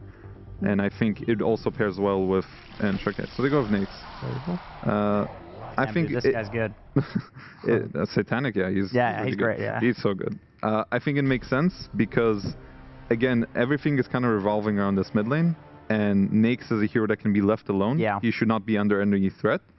And throughout the whole chaos that's going to happen around mid, that's what I'm predicting, the Nake's could maybe find openings to infest the creep, maybe gate on Yatoro if the matchup's so good, maybe he can join on mid. So he will have a lot of cool openings in this game that I want to look out for when we're going to watch the game. Yeah, I love this Lifestealer pick for all the reasons you mentioned. Like, he is just free, and this is where Satanic shines. If you give him a hero that is just totally uncountered and no, pressure on him whatsoever, he will farm the entire map and just be top net worth. So my question is, last pick, Yatoro sees he's playing against Satanic on Lifestealer. He sees that there's going to be all this pressure around the mid lane. Then what is the last pick? Void would have been pretty good. That would have been pretty nasty. Like ultimate carry. And so he does get the matchup, right? Like Vision's going to be picking first. Yes. Notice has to pick his hero blind. So Yatoro will definitely try to get some kind of good lane so he can also be left alone, and then ideally a carry matchup against Lifestealer. I'm just trying to think what Notice is going to want to play in this game. There's still quite a few offlaners in the pool that we saw banned out in the previous game. Big one coming to mind that has been highly contested is the Centaur. Yeah, I was thinking the same. I think like when you have a blind pick like this and you don't know what you're landing against, I think Centaur is always gonna be solid. They already have kind of everything they need from their draft. They have like a way to start a fight, they have scaling with the Lifestealer, they have plenty of damage. So he can kind of be anything. So in that scenario, I think you just want a hero that works in any scenario. And Centaur is probably the best for that. Darkseer would have been very nice as well. Yeah. Well, I was thinking a lot of the heroes that are like good against Lifestealer and fit Spirit's draft would be countered by Darkseer, right? Like Drow still in the pool. And if you want to have a lineup that is everywhere and is able to jump on people, then Underlord is still in the pool as well. I was thinking maybe Timbersaw could be good again, but okay, Doom. Timbersaw was already banned, so that was indeed, you're on the same line there as Team Spirit. They also thought Timber would be great. They end up going for Doom, different route there. What do we feel about it? It's good, it scales very nicely, very solid against Largo and Ember. The only thing I worry about is that it maybe gives Spirit a chance to pick the Drow Ranger. Yeah, that's what I was thinking. It's a very nice matchup against Doom.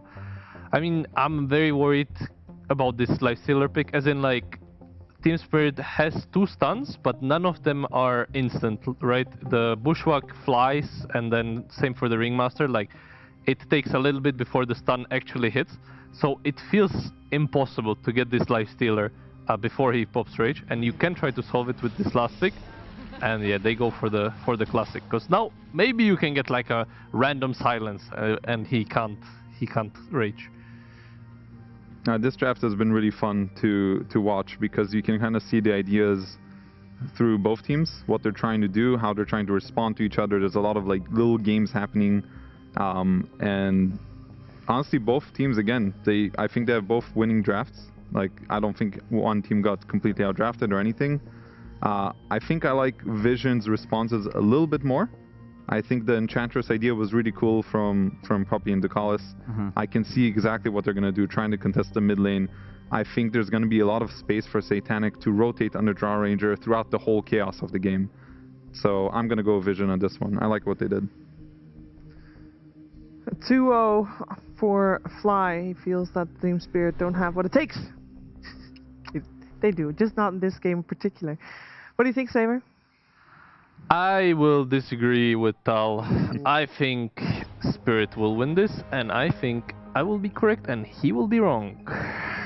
you wanna elaborate as to why Spirit is gonna do well? Of course. Yeah, I like the draw. I think it's very nice. It should be a good lane. Honestly, I think it's a lot on collapse. Like, theoretically, Largo against Snipes is a bad matchup during the game. However, in lane you have about 10 to 15 more damage, so you should be able to outlast hit him. And maybe if he's able to like snowball it from there, then I think Spirit can get a very nice game going. But yeah, you know, it is against Satanic, so it's not as easy as it seems. It's not easy. We talked about potentially a lot of rotations going mid, Jenkins. How do you see that going down? I think it's a really good Enchantress game. He's going to be the dominant one going mid, which should help out in the Earth Spirit matchup. I also think that Ducalis can go through the portal and pressure a Drow pretty hard. But Satanic's the one setting all the records. You know, he is. He was the guy that pressured Drow in the previous game. Yatoro versus Ducalis. Maybe it's a better Drow game for Yatoro because he's not countered by Satanic as much. Well, maybe this student surpasses the master. Who knows what's going to happen in game number 2 as we're heading over to ODPix and Fog to find out. Thank you very much, GVS. Game 2 ready to go pretty soon on your screens here between Spirit and Team Vision. Fogged, are we going to get closer to game 2? Some things have stayed the same. We can still get in the Drow coming out as the carry. Much better Drow game. That's the thing, right? That last game, it got hard. Really it was just a complete stomp, so I can totally understand why Yatoro's like, give me the Drow again.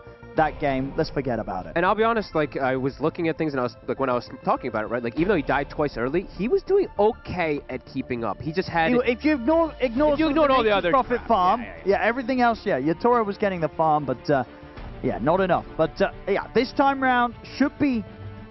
I mean, if it's a stomp at the same level, that's going to be quite something, but it's unlikely, right? Because Satanic playing a very different form of carry, this time on the Lifestealer. Even if they do dominate, you can't really dominate as quick and just masterfully as you can across the map as a Nature's Prophet. It's different. Also, I don't think that they're going to get into this case where they don't have this offlaner to play around either, because, you know, Collapse, he did go a very greedy build and it ended up hurting a lot. They didn't have that much to play around. It was just Largo who ended up sacrificing himself. This time it's a Largo, right? So he's going to be more involved. He's going to be pressuring a bit more. He's going to be playing with the Ember rotations too. So let's see what we do get. The Vision, of course, they do still have a very strong draft, right? They've got the Earth Spirit again, which I believe is 3-0 on now for no one. This Lifestealer pick also, not too many things that can threaten him besides the Drow Ranger in particular. And Noticed, I did want to talk about Noticed a lot because no one is so good, right? Satanic is so good. I feel like this guy goes under the radar of how good he truly is on so many of these heroes. So I'm looking forward to see his doom. He didn't have an easy lane, but he still popped off. He did. And I'm looking forward to see what build he goes. He's not going to go... You know, he's not going to go Midas. He's going to go much more aggressive type of style build. So let's see what we do get going out here. So this bottom lane, is there any pressure they can put on Satanic here to start things off? Because last game, obviously, his Nature's Prophet, he had a pretty much, you know, he had very good farm. Not the easiest to pressure by any means, no. And we're seeing them, they're cutting all the trees as well already, too. So having the preparation to not allow any of these bushwhacks, too. Collapse does have that base damage advantage, like they were mentioning, but Satanic, he's just very good at getting the CS. I don't think I've really seen too many games almost ever where I look and I'm like, man, he's missing last hits, right? He's always able to secure those. And this time they did switch, right? Now Rue is playing the Ringmaster. He's like, move over. Let me try it this time. See if he has more success with it overall with his team. He has easier ways to set up with it this game because they've got the Ember to play around. You know, we did talk about Laurel playing the Slardar, but it's a harder hero to play from the mid lane than any of the Spirits. See how much more impact he can have this time round. And I mean, overall, do Spirits line up their heroes deal a little better with an Earth Spirit that starts balling at them if he does start to get out of control early, no one? Yeah, a bit better. I would say they have the Ember that just has Flame Guard built in. They have the Lick in order to dispel the Magnetizer, protect some of their heroes. So I'm saying all this, but the thing is the mid lane, I don't know, I've just seen him dominate some of these Embers as well. Sure. With the Slardar, I feel like actually the matchup is maybe a little easier, at least for Laurel in particular. We'll have to see. Because level 2 Flame Guard, that's when you have that, you know, way to trade as Laurel. But I mean, no one is just going for almost the kill here. Yeah. Tower swaps onto him, though. Laurel? He might have a chance to... burning him. It's going to get him low. Won't quite be able to finish him. No one's fine. But now no one's going to be able to get that rune that Laurel did walk past. That's true. Laurel did focus on chasing rather than getting the refill. So both mids will be able to get a water rune. Top, Yatoro, he is set up for success, at least to farm up here, right? Playing versus the Doom should be pretty safe up here. The Ring, though, can absolutely get caught versus the Willow and the Doom. And if there is going to be that third rotation, you know, we could see that Enchantress send a creep. And that's where really the fear is for the Drow, if they do bring that creep and they bring like the third hero.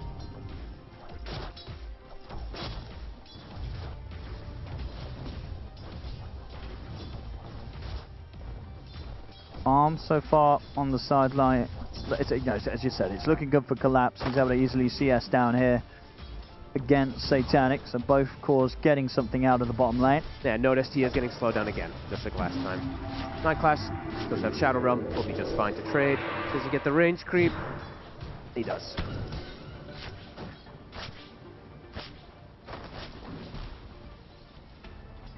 Mid disparity continuing to grow, 19-7. It is, it's certainly a little concerning considering how much no one did do with that early lead last game. Yep. He's going to get the chance to do it again. Catch on to Rue. Got to stand his ground with Yatoro. They've got the mana burn creep, so they're going to be spamming out.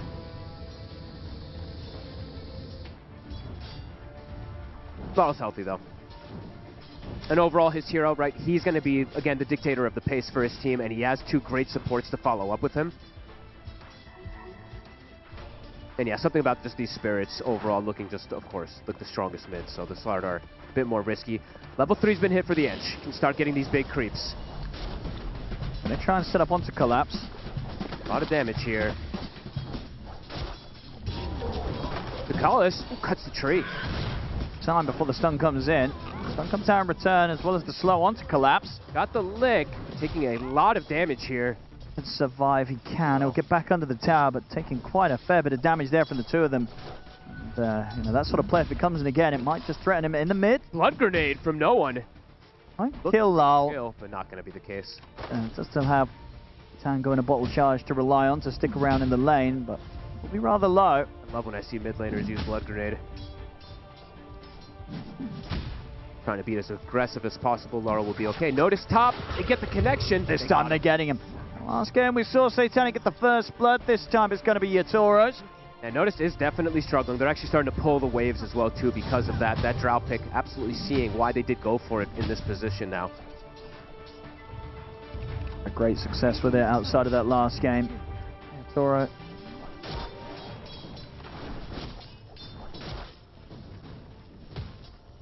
And Satanic's chilling. Sure, we did see that for the first few waves. It's collapsed with that base damage advantage, but now at this point, with the phase boots, Satanic under no threat whatsoever. Yeah, similar to last game though, like you mentioned. Look at the last hits across the board, right? Very one close. of them is left out. It's noticed again who is the one who is struggling.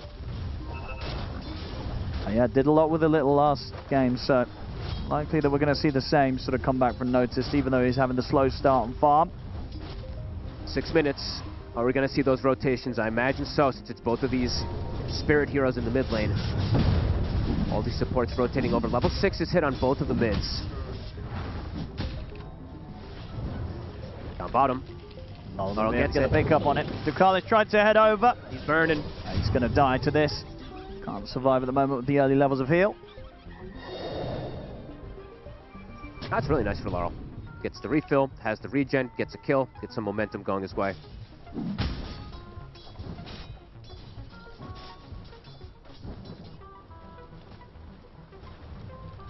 And yeah, notice, as we say, not going to go for the Midas build. Usually he does like the phase drum kind of style build. I thought that's honestly what we were going to see from Collapse in the last game too, but perhaps felt like he could go for the greed. Obviously got punished.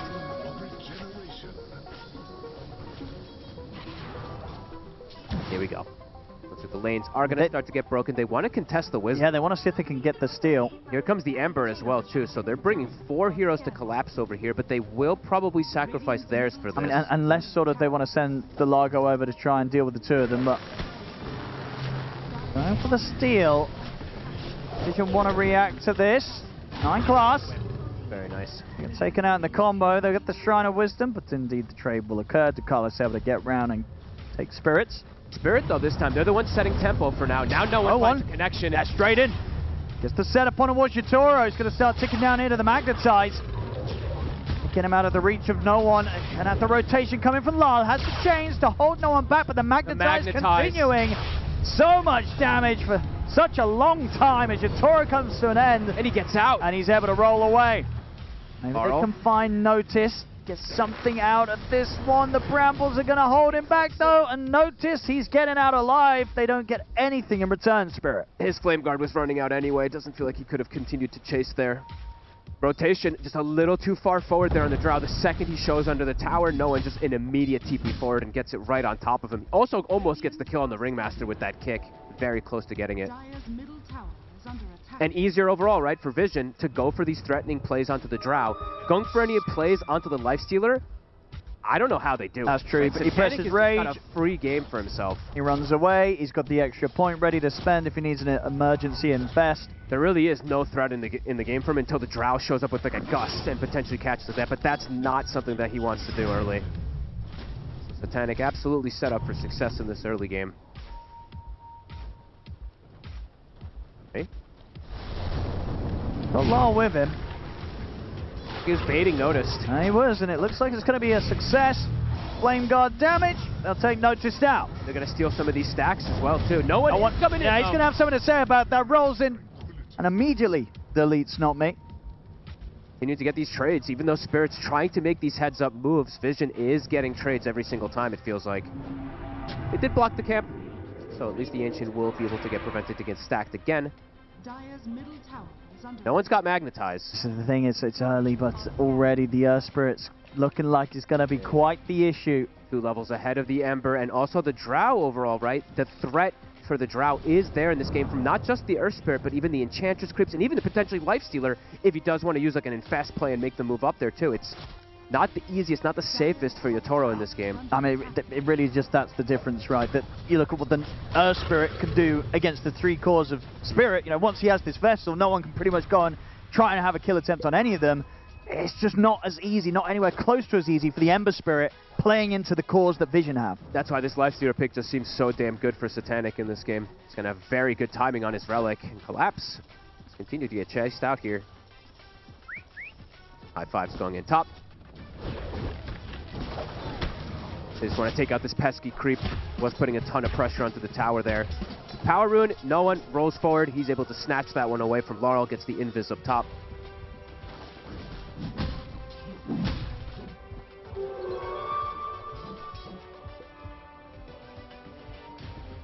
Toro is definitely going to have to give some of his best carry performance here to out-carry this Lifestealer as the Drought.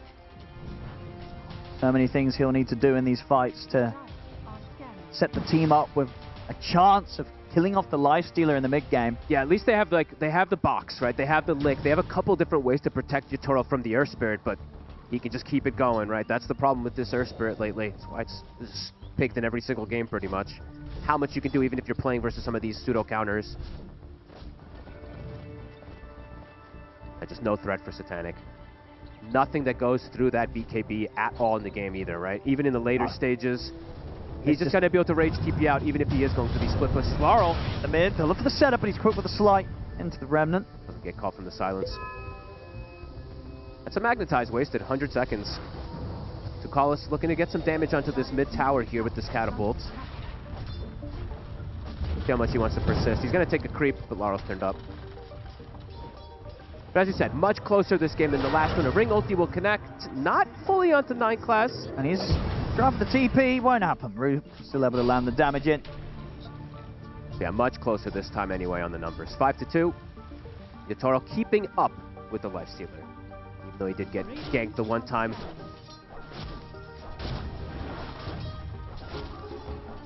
Well done. It's going to be a fast Radiance from Satanic. Oh yeah. He always gets the weighted dice as well. Extra little bit. It makes a difference. It really does. Look how, look, this is what it means, right? This is because of the rage. Look at how far forward he can play. There's just not really. What are they gonna do?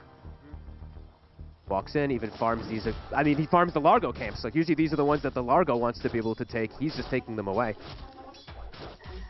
Radiance plus Magnetize. It's going to be a lot of damage in this mid game. Spirit have to be prepared for this. They do have ways to counteract it with the Largo with the extra heals. They won't find his courier as well.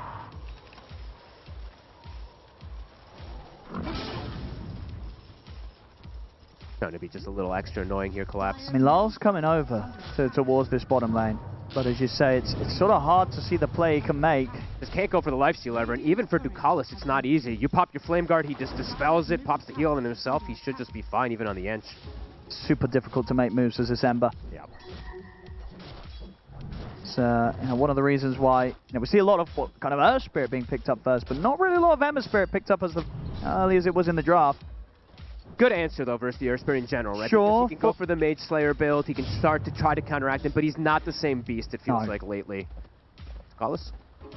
It's not the easiest for them to just combo down.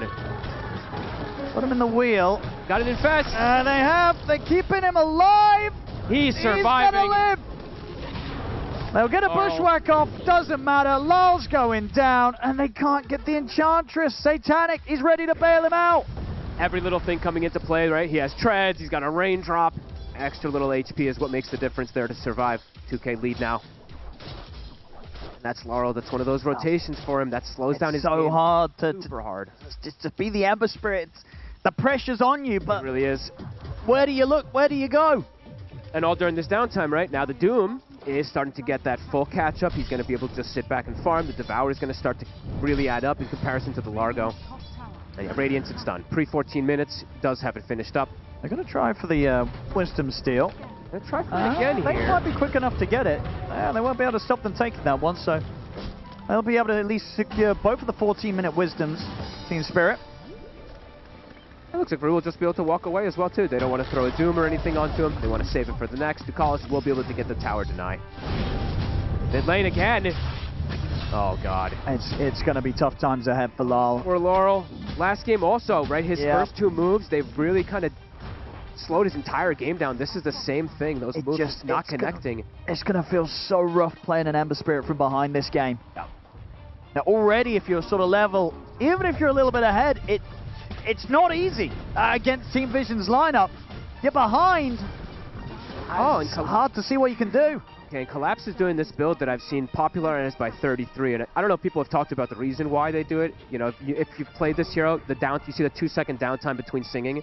It puts it down to 1.5 on top of course, your other abilities being faster. Okay, well, so you can quickly switch out, get your spells off, but it's a lot. It's a lot of money. Invested. So I mean, I heard the players talking about it. Sometimes I'm looking, I'm like, is that really that worth it for an Octarine? We'll have to see, especially in this game.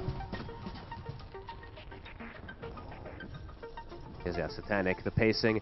And this is a game where you can go back for this armlet, of course. I mean, I like this. Lifestealer. I love it versus the Drow, too. This plus armor is super good when you're playing versus Drow.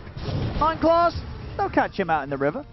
He's kind of the only one getting caught, though. Right, 3 deaths now for 9 class, but the lead, it is just continuing to grow here for Vision. Toro, he's hitting the creeps, keeping up on farm with Satanic, but again, as we alluded to earlier, it's going to be a heavy game for Yatoro to carry. And just for Laurel, right, there's just a lot of different ways that he can get caught still.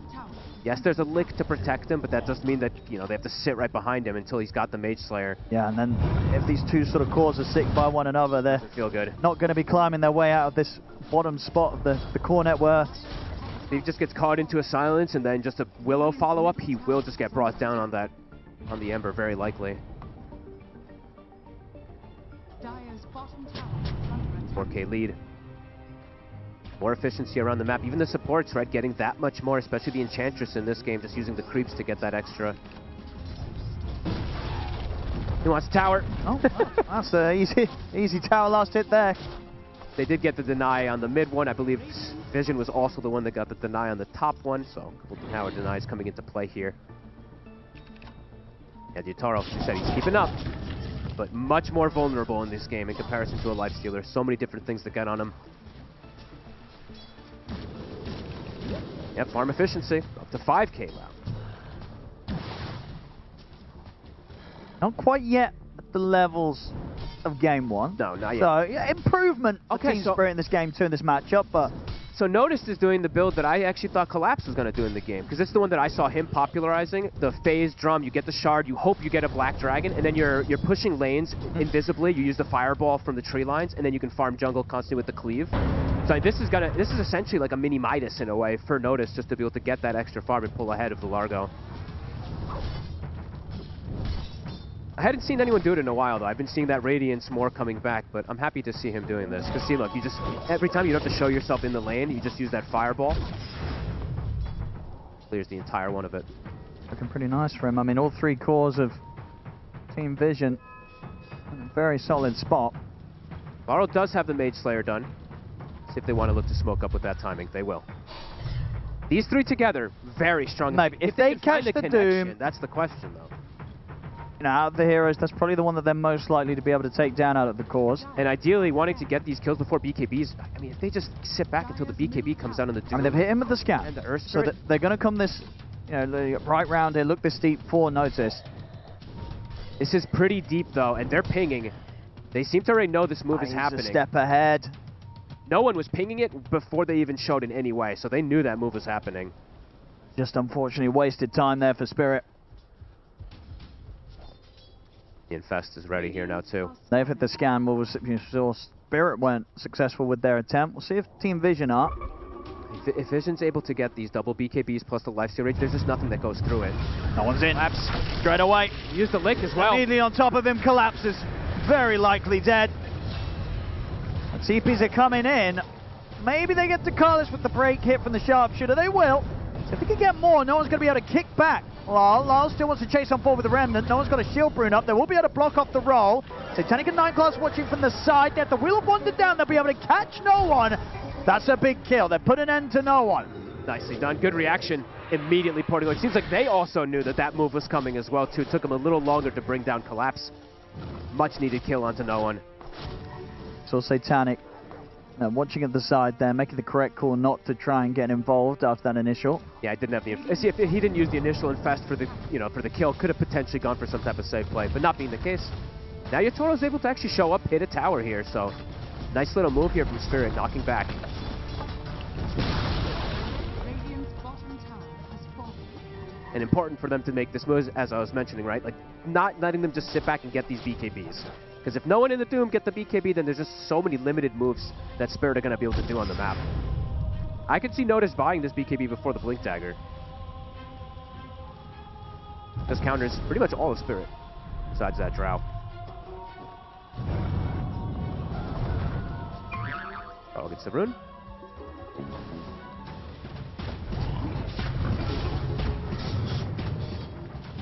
And the nice thing for Laurel also in this game, at least, right, he is going to have the Croak in a lot of situations in this game. Octarine is now finished up.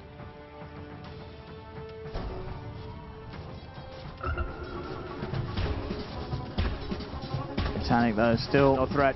This cannot be touched. Mantis going to come up pretty soon.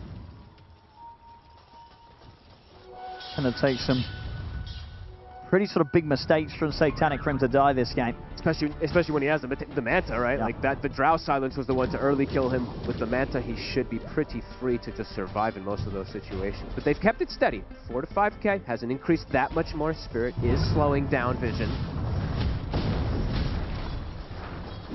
But there it is. That's that BKB for the Doom. BKB soon on the horizon for no one, too. And that feels like when it's going to be the case that they really accelerate on the side of Vision here. And Ducalis, as we said, he's been quietly farming. This Aghanim is very strong if you're able to get it. That undispellable grab onto a target. Super annoying for heroes like the Ember. Yeah. Also still allows you to have the second creep too, so you can even control the map as well too, so you can send creeps all over the place. This Ags is very powerful. Surprised we don't see it picked up in almost every one of these games on these Enchantresses, but I think we are starting to see it picked up. Yeah, there's a few players that do like to rush it. Yeah. It does two different things, right? That's the nice thing. Having the double creeps as well too, you're putting so much pressure on the map. Like attempt here from Spirit. They're ready to try and get Yatoro involved once more. Before the BKB on no one, it's definitely important. If they can kill no one once more here, could lead them into getting a Roche, because they do bring it down very quickly. Oh, that's a nice rune too. Able to find an amp damage for the next move. I mean, with that, maybe they can have a chance for Satanic. Perhaps. He's still not the easiest by any means, but if they do catch him off guard. A lot of time spent to look for this move, though. They need to find something with this. And especially before his BKB comes out. If he's able to get the... I mean, they're heading the opposite direction, unfortunately, for themselves. They'll settle for a Tormentor by the looks of it. They will find, nice and easily. At least something gained out of all that movement. Brew will get it. Not the best shard in particular, but at least it's something. Yeah, Satanic just going for that plus armor. Since he's playing versus the Drow, to get that AC online, it's going to be very beneficial for himself as in his team.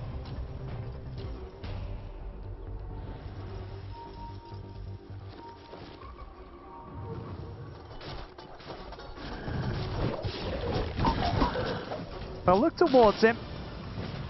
He doesn't even pop the rage. Pretty much all they can do. Just look at this Lifestealer right now. They can't go on him. And there's that BKB. So they've got built-in rage from the Lifestealer, double BKB on the cores, and there's just not that much that Spirit has that goes through it. It's just really the Drow's damage that's going to be going through. Yeah, any fight that Yatori gets jumped and taken out of, it's going to be a fight coming to a pretty rough end for Spirit. This could hit really hard here. Spirit, let's see if they can avoid the fight or just cut their losses as much as possible. Yeah, they've got to run. Just let Root die, get everyone else out of there. Nobody else wants to be a part of this if you're Spirit. Roche is going to start getting poked, though, and you do not want to give up Roche to Vision when you're the line. Might just have to, though. Can you really try and take the risk around the Roche pit? Definitely don't want to be giving it up to them, though, but with 20 seconds down still on the ring, they're positioning themselves as if they do want to contest. I mean, maybe Lal can go for some sort of crazy play. Not me. Caught immediately. As they're holding them away from the pit. There's the BKB picked up on Lal. Fight chains on a no one. They'll force the BKB out from the Earth Spirit pretty early. Good. That's pretty solid there, actually, from Spirit. That might give them the confidence to step up towards the Roche pit, and indeed for Vision, they are going to start to fall back a little bit after the BKB is used. Immediate smoke here from Spirit to look for the fight, forcing no one's BKB. They're pretty massive. No one. They nearly got him with the slight chains. Gets the disengage. Spirit. I don't know if you want to go for this. Yeah, that's a bit of an annoying one. Doom's on the Largo. Notice he's going to go straight over towards Collab. Satanic as well, pushing him with the rage. They'll have the box to bail him out a little bit, but as soon as he's out of it, they still take him down. The Brambles are going to catch on towards Rue. As Rue will try and hide here with the Invis. They turn with the Sharpshooter, able to shoot down 9 class. Both teams just very good at disengaging, as we see there. Immediate smoke, though. Vision's ready to go. No one. They're trying to get a positioning here since the Roche is shifting. How long on no one's BKB? Because he had an arcane rune when he used it, so it's going to come up pretty quick here. It might catch him off guard. Notice does have the blink. Oh, he does. You're right. So if they get on top of Yatoro... This could be so dangerous for me. They know he's around. They're going to see him. They're on top of him. They'll try and slide away, go for the TP out. Is there anything to stop it? There's not. He gets out alive. Yatoro survives. Lal's going to try and battle on. But he's surrounded by the 4 of them. He's going to have to put the BKB himself and start to back away. He cannot do the damage to get any of the kills. Rue's going to get picked off at the side by no one. Oh, heads up from Yatoro. At the least he survives, but they're just still having to just run away from Vision. Stalling out the Roche longer, though. Gonna be able to respawn with their heroes to try to contest it. Oh, that was mean. Grabs the creep, going to be able to take the secondary one. Bullying from Ducalis. Next fight round, Ducalis will have that Aghanims. He will. Under 700 gold off it.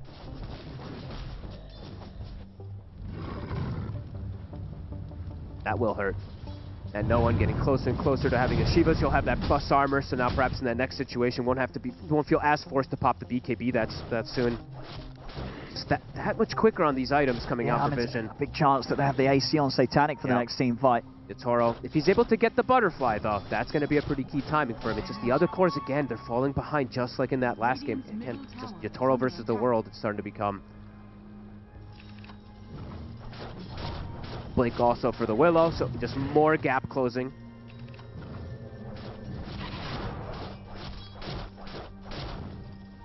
Looks like they're going to go again. Going to get the serrated Shiv as well, Satanic. Oh, he did. Right before they're going to go for this move as well. There we go. Spirit, are they ready for this? BKB is so powerful for Vision right now. Not much that Spirit has that bypasses them. Radiant are scanning. Oh, he saw him. They get the jump instant. Straight away on and on. They managed to get the Doom down on the Lal, so Lal's going to have to BKB and run.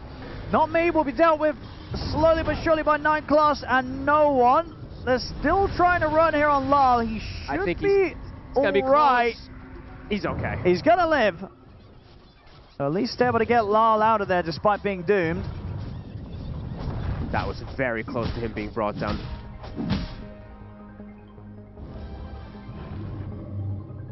Spirit looks like they are just going to wait for that butterfly, right? Not looking for the fight themselves. They weren't looking to react to it. They immediately just start to disengage as the fight does kick off.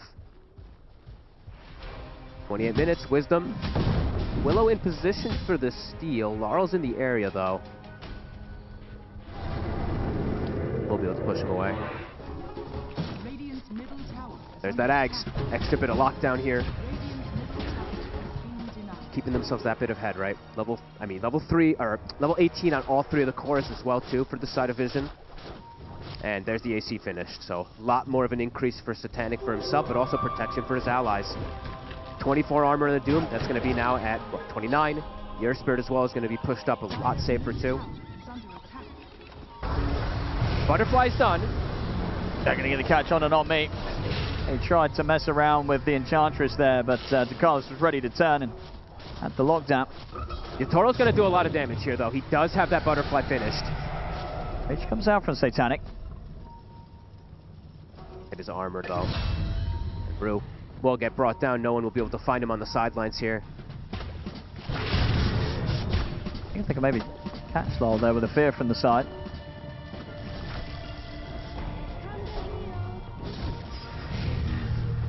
It really is just so much physical resistance that they're going to have here for Satanic. So the Butterfly, it's going to give him good damage, but more than that, it's going to give him some of that extra protection for the Lifestealer until that MKB does come out. Ducalis should have a good shot at taking him down with the 3 of them. Yatoro, the damage to take him out. So that's a nice kill. They can maybe start at least like poking at the Roche, perhaps, if they want to try to threaten it. It is 30 seconds until it's going to start shifting. It's risky, but this is because surely Team Vision are going to have something to say about this. Oh, for sure. I think you get away with this one for free if you're Spirit. They're definitely trying their best to. Yeah, 10 seconds until it moves. Toro's committing for it. And he's getting close. He's kind of doing it here with the damage that he has with the Butterfly, but Satanic's ready to move in. Roshan falls, but Yatoro gets the kill and he gets the Aegis. He'll succeed. Can they take the team fight though, Spirit? As Vision are ready to fight on, they commit with the BKBs. Doom's been dropped down onto Collapse, he'll back off. Spirit, they'll take that. They get the Roche, they get the Aegis, and they don't lose anyone. Super smart calls, right? They only have 30 seconds to do it. Well, that was gonna die to the last tick of the Doom. Actually does end up dying there. Very smart call, though, right? They get just a kill on Enchantress, and it's enough for them to go for this type of play. All right, yeah, Yatoro might just have it in him to make the calls to turn this game around. That was scary. Doesn't have the BKB up. If he gets hit from the roll, he might just die there. Much more of a chance here in Game 2, Team Spirit. Much more of an exciting game that we've got going on here. Ducalis. Feel good? Yeah, looks good. something it looked like there for a second here.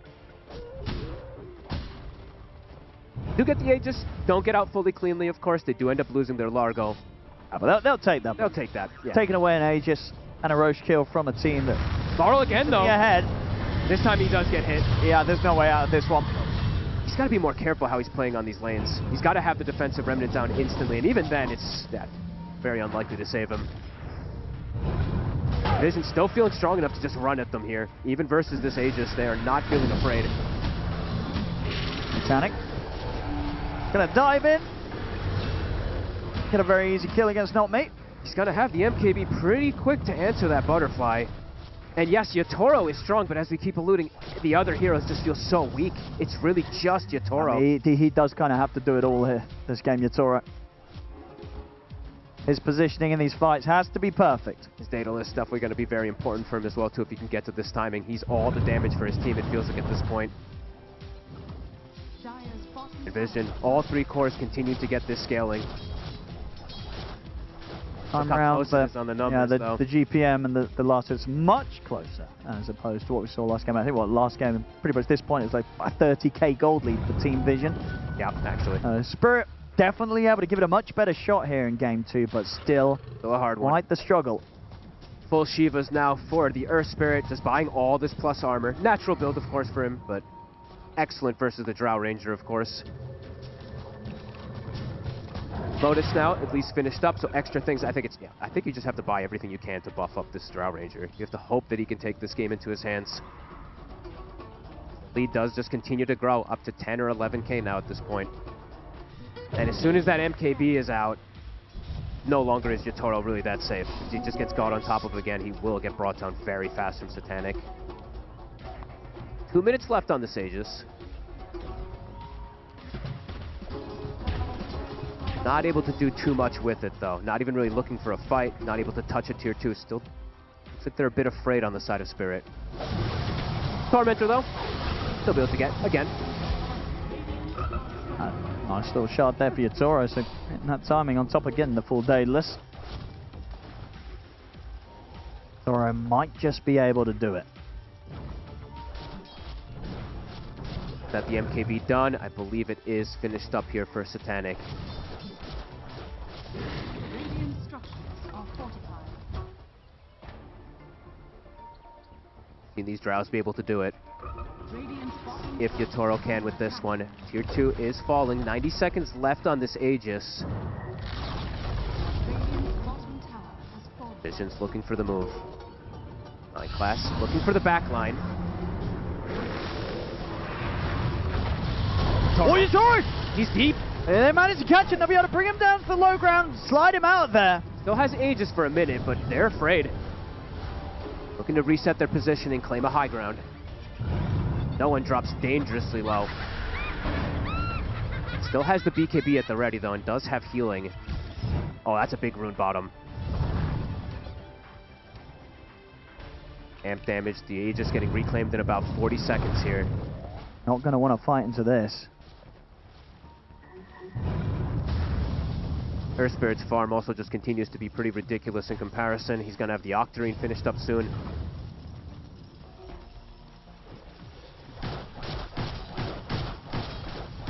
Satanic still yet to die. Yet to really feel that pressure. But both games, the carry pick they were able to get for Satanic seemed pretty spot on. And overall, the offlane position that they've put Spirit in both games too, right? Collapse having a pretty quiet series, I would say. Especially C9 class. Goes for the steel play, but dodges it with the illusion there, Rue. Nicely done. Will secure the wisdom. Might be able to secure a kill as well onto 9 class. True, he's got the control, and with the wheel down, 9 class. They caught him. Not going to be able to run. Nice play from Rue. Beautiful usage of the... I don't even remember what that one's called, the illusion thing, though. Funhouse Mirror, is that what it is? Yes, it is. It is, yeah, right? That is the one Damn, that I can't brings remember. out the funny illusions. Can't believe I remember that. Oh, Bloodstone. Sorry for the Earth Spirit. Apologies. That's the one that he's gone for. So extra sustain that he's going to have. He's got the Bloodstone. Satanic's got the Nullifier. Got the Cloak of Flames as well, too. He's going to be doing absurd damage in these fights and healing a lot, too. Aegis is gone, Vision. They're looking for the move here now. Laurel again, careful. Spirit do have the numbers. They're actually going to try and get aggressive on towards no one. Force the BKB, immediately reset. It's a pretty early BKB, so he'll back out now, no one. Very smart way that they're poking and prodding to get that BKB. Shield Rune also spawns bottom for Laurel. He'll be happy. They've got a gem on both sides, so not that much vision really on either of the sides.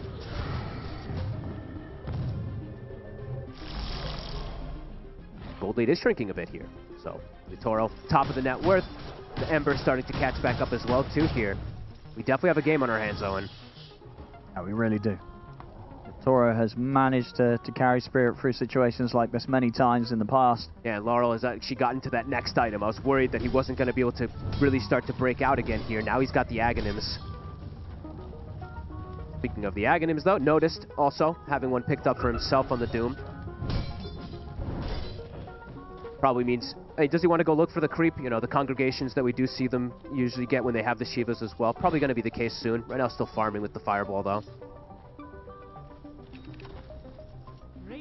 And there's Lincoln's, but yeah, he does have that Aghanims already for the Doom, so does have the way to go for him anyway. Not me. Dukin, hiding. That could be fine. Able to get away again. They're not hemorrhaging nearly as many kills as well, too. This time, Spirit, they were losing their supports all over the place the last game. This time, they're doing a good job of just being that much more elusive. Still want to try and chase on for Not Me this time. He looks pretty caught this time. He's not going to be able to hide. Make him work for it, though. This does get brought down, though.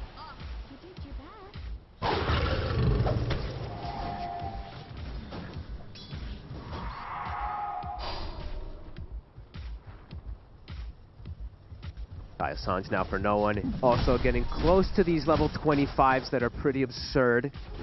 The Life Stealer and the Earth Spirit having some pretty strong ones, but also Yatoro getting close to his. Roche, perhaps that next point of contention, though. 40 seconds until we do find out for the spawn.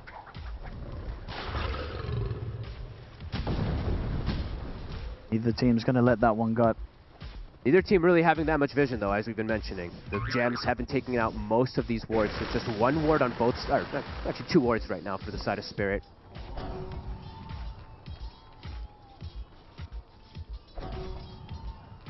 Tense game.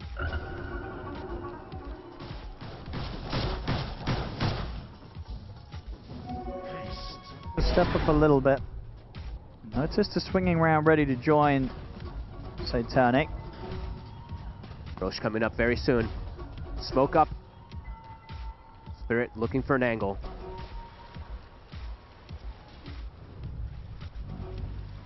Get a quick jump to start this one. Would be pretty, I mean, any kill, right? They're seeing Takalis.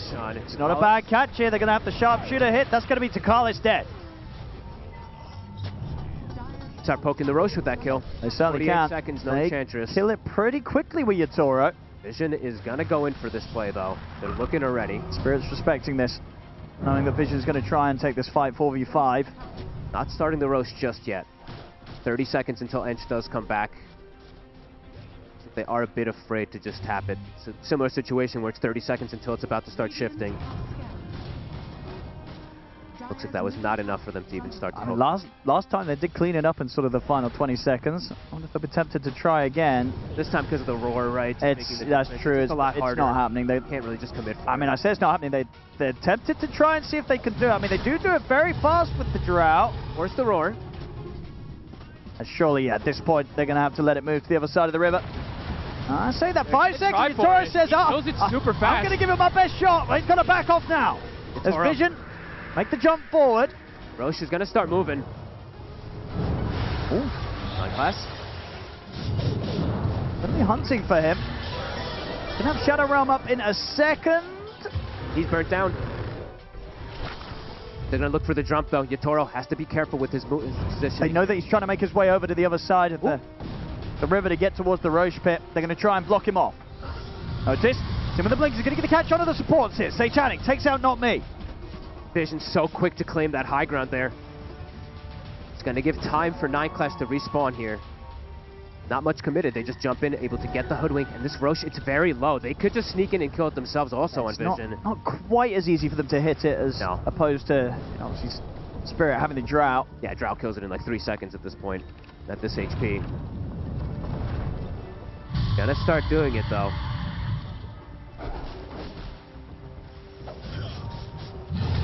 Force the roar. Full Abyssal coming on the Courier. Satanic has spent the gold. So somebody's able to get him in on the front lines, whether it be the Doom or the Earth Spirit. The Abyssal Nullifier, he's killing any of them. Any target that he gets on will die. Notice is in. He's in. Gonna look towards Lars, got the AoE Doom on. Gonna stay on top of the Ember. Satanic moves across, brings in the damage. That's gonna be Lyle gone. The buyback comes in from Rue. Lyle does have buyback available. He's gonna use it. Comes straight back in with the Remnant over towards him, but the Doom's still there. He's gotta be careful, Lyle. Yatoro can't run. And no one, and Satanic is bullying back the rest of Spirit. Yatoro's gone. Lyle will finish off. Notice. But the carry's dead. Collapse is going to try for the TP up, but the Abyssal's back up. Puts a stop to the TP. Satanic just too big, too many wins. And they could turn back over towards Lyle now. He bought back for this fight. Can he get out of the route? No, the silence is up for no one as a dieback on Lyle. Spirit, they tried to put so much into that, but they could not succeed. They lose Lyle twice, and they also lose Yatoro and Collapse on top of that. The fights for Spirit are just so complicated for them to do. They're trying to protect Yatoro, they're trying to protect Laurel, but it's just is he stuck? Doing so. It looked like he was, but no, I don't think so. Yeah, they're just sticking on. Yatoro can't get the liberty to attack targets. You can see he started for a second there, but then as soon as like his Lincolns gets popped, it's and just now, too much. I mean, no mid now for 90 seconds nearly. Team Vision know that they can do the damage. Coming down the mid lane. And we're truly seeing what the difference that we were saying, right? The Earth Spirit versus the Ember. This Earth Spirit is just running the train. He's getting on top of any targets, 9, 1, and 10. No risk for no one. And just the difference in vulnerabilities of the carries, right? You know, Yatoro, for all the farm that he's had and how carefully he's played this game, it's almost impossible in these team fights to avoid everything, whereas Satanic, with the build-up that he's had and as a lifestealer, they can't touch him. Just the dream pick, really. Sneaky spot here by the Hoodwink. He's still chilling it, not me. He's trying to steal this rush. That would be insane. Might be able to. There's no way. He's done it before. There's no way. He's done it before. Oh my goodness. Oh my God. He gets 9 class. I thought he got it. Oh, now if he got away with that one. There's something pretty crazy about this lad, but this time he won't quite do it. Great effort though. Great effort. This guy is making such a name for himself though. In just like half a year, everybody's gonna know him.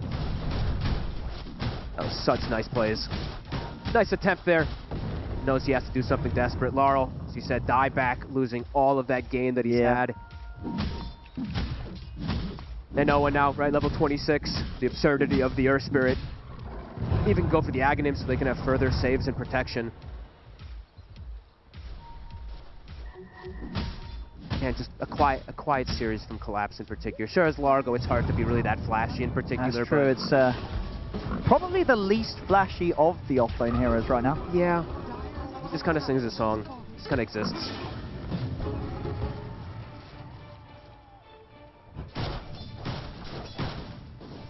This Lifestealer pick did just seem like the absolute perfect pick for them too, and he's played anything about it. He's played it to perfection as well too. 0 death so far, always getting on the right targets. Yeah, I mean, it does feel like both games, you know, we've pretty much seen one of the if not the best carry at the moment in the tournament, on the best hero for the moment, right? The last game on the Nature's Prophet seemed amazing. This game on the Lifestealer also seemed amazing. Just counters everything, right? You can't make moves to gank him at all with this Rage. He's got to break the 1000 XPM again. Not the 1000 ZPM, but the XPM for sure. And now he's got the Ags already consumed, so just harder and harder for Yatoro to be able to have the success. It's just Yatoro now at this point to be able to go for any type of kills here. Level 25 has been hit for him, but the base push is coming in. Can Yatoro somehow do it? They take down Satanic. That'll be quite the reward for it. That's the question. Are they even going to bring him down to once in the game? Doesn't look like it.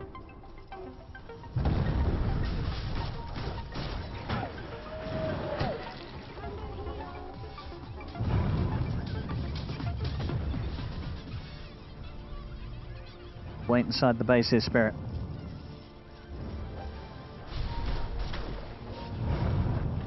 trying to think of these ways for them to go for these wrap. It's just, yeah, they're too tough to kill. They're very tanky on all 3 cores as well too, is the issue. And they have nothing that goes through BKB, and it's just the Drow. So they can pop those BKBs, disengage in most scenarios, as we've seen.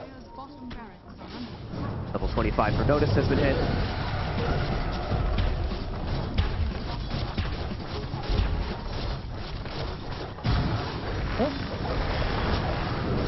And they just can't get him off the barracks. Quick little infest, able to disengage. No one even there, just in case. Looks like he was trying to bail out his buddy, if anything, but Satanic, more than safe enough.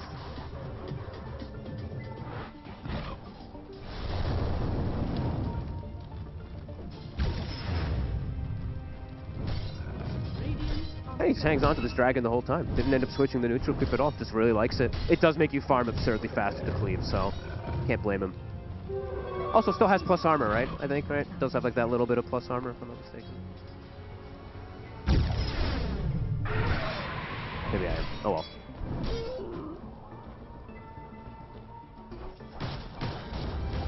Spirit. Trapped in the base. See if they can pull together some sort of defense here on the top side. Satanic just walking in. With a bushwhack onto him. With that Aegis, Satanic not breaking a sweat. Rage is just the answer to everything.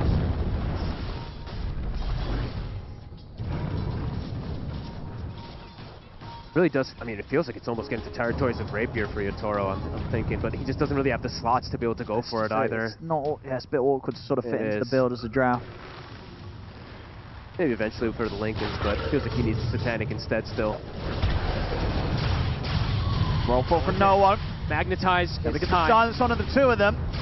Turn with the chains and the wheel, but he's still able to get the BKB and the Bloodstone off. No one's fine, and Spirit, they're just getting bullied back to the fountain. Be ready for the 1 minute duration Magnetize at the least. He's going to continue to keep it spreading.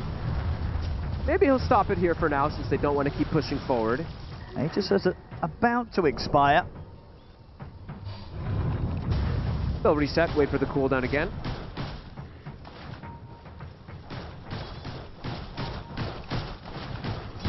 This guy's farm just continues to be absolutely crazy. He's getting tankier and tankier by the minute, right? Just getting all these extra last hits. 709 now at this point for that extra HP.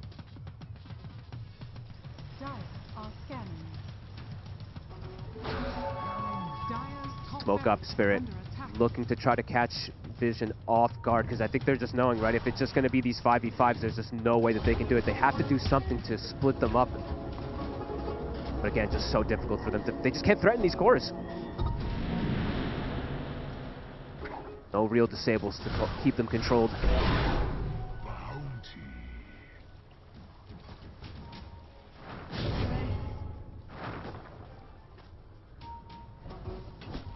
All starting to come out on the bottom lane. Nice one, not me. I want the silence and the kick.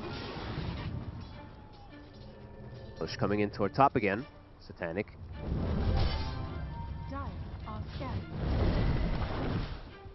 And they're just farming the whole map. Pretty much farming their sort of 7 items, really. Pretty much already at this point. Looks like they'll find the Enchantress. Taking them some time, but they will get him. Are getting punished a little bit for being fully split up here. Not me. Also gets caught.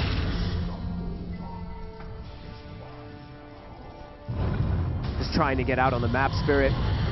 Trying to open up extra farm opportunities for their cores. No one did see Yatoro for a second there, but not going to be able to just push forward for him. Panic. Wants to look for the infest. Noticed a Wind Waker also picked up now at this point.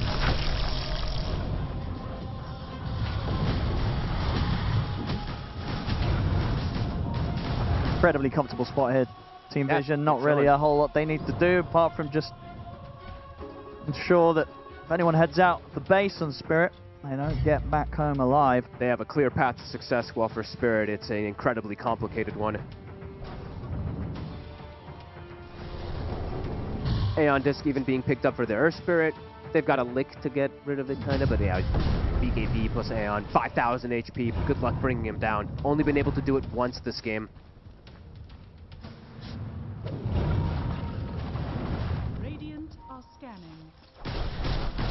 Alright, considering his next time, probably looking at the Satanic. Yeah, I guess that is going to be it. Will you just get rid of the Lincolns for the Satanic? I mean, it has to probably be that, but... Does he need a second life is the case, right? I just feel like they need more damage, but I don't know. There's still a chance. I mean, there's still a chance that that does get replaced with something else.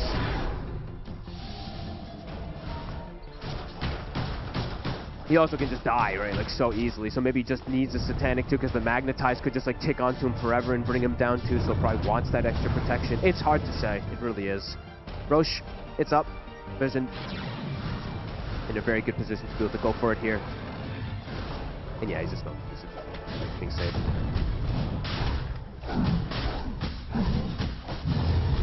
Satanic, though, as you said, his 7th item. The Daedalus. Yeah, Daedalus, he's ready to put the phase boots in the backpack. Yep. Now they actually have a way to catch. I was waiting until somebody bought it. They have a Hex now on the side of Spirit. Before this, they've had like no way to actually stun and lock down the target. Maybe this will be that extra thing that allows them to maybe go for one of these cores. Stopping this Aegis Lifestealer, though, from taking your base. Yeah, and there's only one Rax left.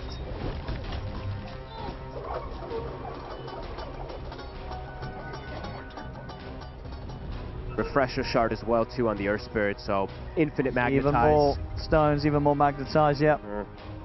It's going to go throughout the duration of the fight and more. Look at this wraparound they're looking for here.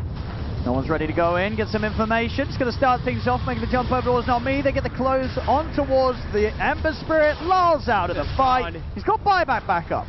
Wraparound. Indeed, they get the wraparound over towards 9 class. Will manage to take him out. Yatoro's in a pretty decent spot to start doing the damage. He's going to look over towards Satanic, but Satanic's able to jump in towards him with the Infest. The bashes come out. There's Yatoro surrounded and in trouble. The box comes in. They're trying to get Yatoro out of this, trying to keep him alive, but no one rolls in with the BKB. Yatoro's gone. He has got buyback. He's going to almost certainly have to use it here. Root dead outside of the base. Satanic back onto the barracks. It's just too much for them to They have got the Hex on a notice, but the Infest comes in, be able to heal him back up. Got the cheese as well, too, if he feels necessary to use it. Back up to full HP. The buybacks come out for Yatoro. Look at the Satanic. Satanic still with the Aegis. The Hex is there. They will take him out the once. No one's back in. They're up against the Mega Creeps now, Team Spirit.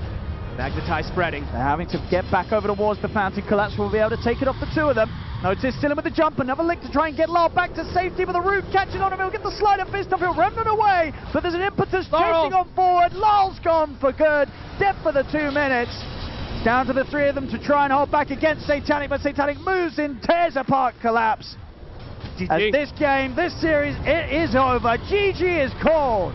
Team Vision today turning up and getting the 2-0 against Spirit. This game 2, Spirit able to give a little bit more of a punch back, but barely still. They drew it out to the 53 minutes, but my goodness, Team Vision, they knew exactly what to do against Spirit today. On top of just playing so perfectly, right, this pick for this Lifestealer is just so insane, and honestly, this Earth Spirit, it's got to go from no one. You can't be giving it to this guy.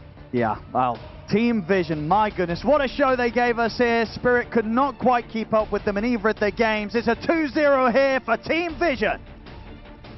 And with that, they are the first team to get their place in the main event of the International. Congratulations to them and to having such a clean road to make it there. This was spectacular stuff, and against Team Spirit to do it like this as well. Yes, Game 2 was more competitive than Game 1, but still very much in the hands of Vision for this one. Saber, what do you feel about Team Vision? This is, I mean, it's just, they're just a step above the rest, I feel. They are. I don't know.